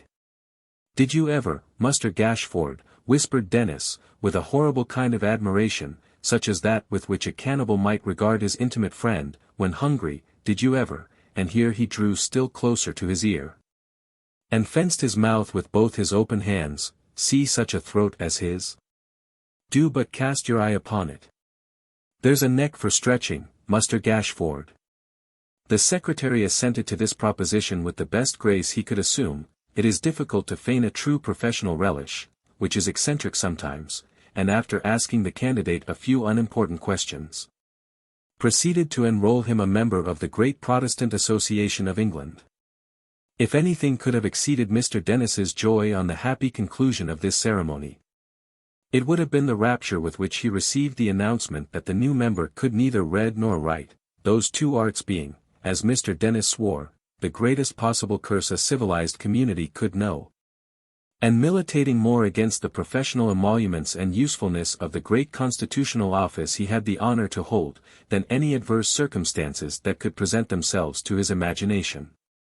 The enrollment being completed, and Hugh having been informed by Gashford, in his peculiar manner, of the peaceful and strictly lawful objects contemplated by the body to which he now belonged, during which recital Mr. Dennis nudged him very much with his elbow, and made divers remarkable faces, the secretary gave them both to understand that he desired to be alone. Therefore they took their leaves without delay, and came out of the house together. Are you walking, brother? Said Dennis. Aye, returned Hugh. Where you will. That's social, said his new friend. Which way shall we take? Shall we go and have a look at doors that we shall make a pretty good clattering at, before long, brother? Hugh answering in the affirmative, they went slowly down to Westminster, where both Houses of Parliament were then sitting. Mingling in the crowd of carriages, horses, servants, chairmen, link boys, porters, and idlers of all kinds, they lounged about. While Hugh's new friend pointed out to him significantly the weak parts of the building, how easy it was to get into the lobby, and so to the very door of the House of Commons. And how plainly, when they marched down there in grand array, their roars and shouts would be heard by the members inside, with a great deal more to the same purpose, all of which Hugh received with manifest delight. He told him, too, who some of the lords and commons were, by name, as they came in and out, whether they were friendly to the papists or otherwise. And bade him take notice of their liveries and equipages, that he might be sure of them, in case of need. Sometimes he drew him close to the windows of a passing carriage, that he might see its master's face by the light of the lamps. And, both in respect of people and localities, he showed so much acquaintance with everything around, that it was plain he had often studied there before, as indeed, when they grew a little more confidential, he confessed he had. Perhaps the most striking part of all this was, the number of people, never in groups of more than 2 or 3 together, who seemed to be skulking about the crowd for the same purpose. To the greater part of these, a slight nod or a look from Hugh's companion was sufficient greeting. But, now and then, some man would come and stand beside him in the throng, and, without turning his head or appearing to communicate with him, would say a word or two in a low voice, which he would answer in the same cautious manner. Then they would part, like strangers. Some of these men often reappeared again unexpectedly in the crowd close to Hugh, and, as they passed by, pressed his hand, or looked him sternly in the face, but they never spoke to him, nor he to them.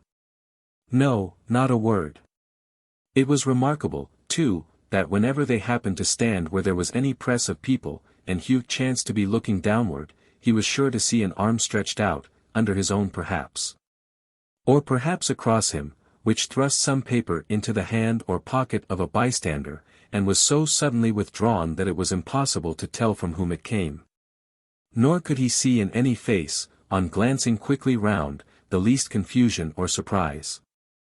They often trod upon a paper like the one he carried in his breast, but his companion whispered him not to touch it or to take it up, not even to look towards it, so there they let them lie, and passed on. When they had paraded the street and all the avenues of the building in this manner for near 2 hours, they turned away, and his friend asked him what he thought of what he had seen. And whether he was prepared for a good hot piece of work if it should come to that. The hotter the better, said Hugh, I'm prepared for anything. So am I, said his friend, and so are many of us, and they shook hands upon it with a great oath, and with many terrible imprecations on the papists. As they were thirsty by this time, Dennis proposed that they should repair together to the Boot, where there was good company and strong liquor. Hugh yielding a ready assent, they bent their steps that way with no loss of time. This Boot was a lone house of public entertainment, situated in the fields at the back of the Foundling Hospital, a very solitary spot at that period, and quite deserted after dark. The tavern stood at some distance from any high road, and was approachable only by a dark and narrow lane, so that Hugh was much surprised to find several people drinking there, and great merriment going on. He was still more surprised to find among them almost every face that had caught his attention in the crowd. But his companion having whispered him outside the door, that it was not considered good manners at the Boot to appear at all curious about the company, he kept his own counsel, and made no show of recognition. Before putting his lips to the liquor which was brought for them, Dennis drank in a loud voice the health of Lord George Gordon, President of the great Protestant Association, which toast Hugh pledged likewise, with corresponding enthusiasm. A fiddler who was present, and who appeared to act as the appointed minstrel of the company, forthwith struck up a Scotch reel. And that in tones so invigorating, that Hugh and his friend, who had both been drinking before, rose from their seats as by previous concert, and, to the great admiration of the assembled guests, performed an extemporaneous no-popery dance.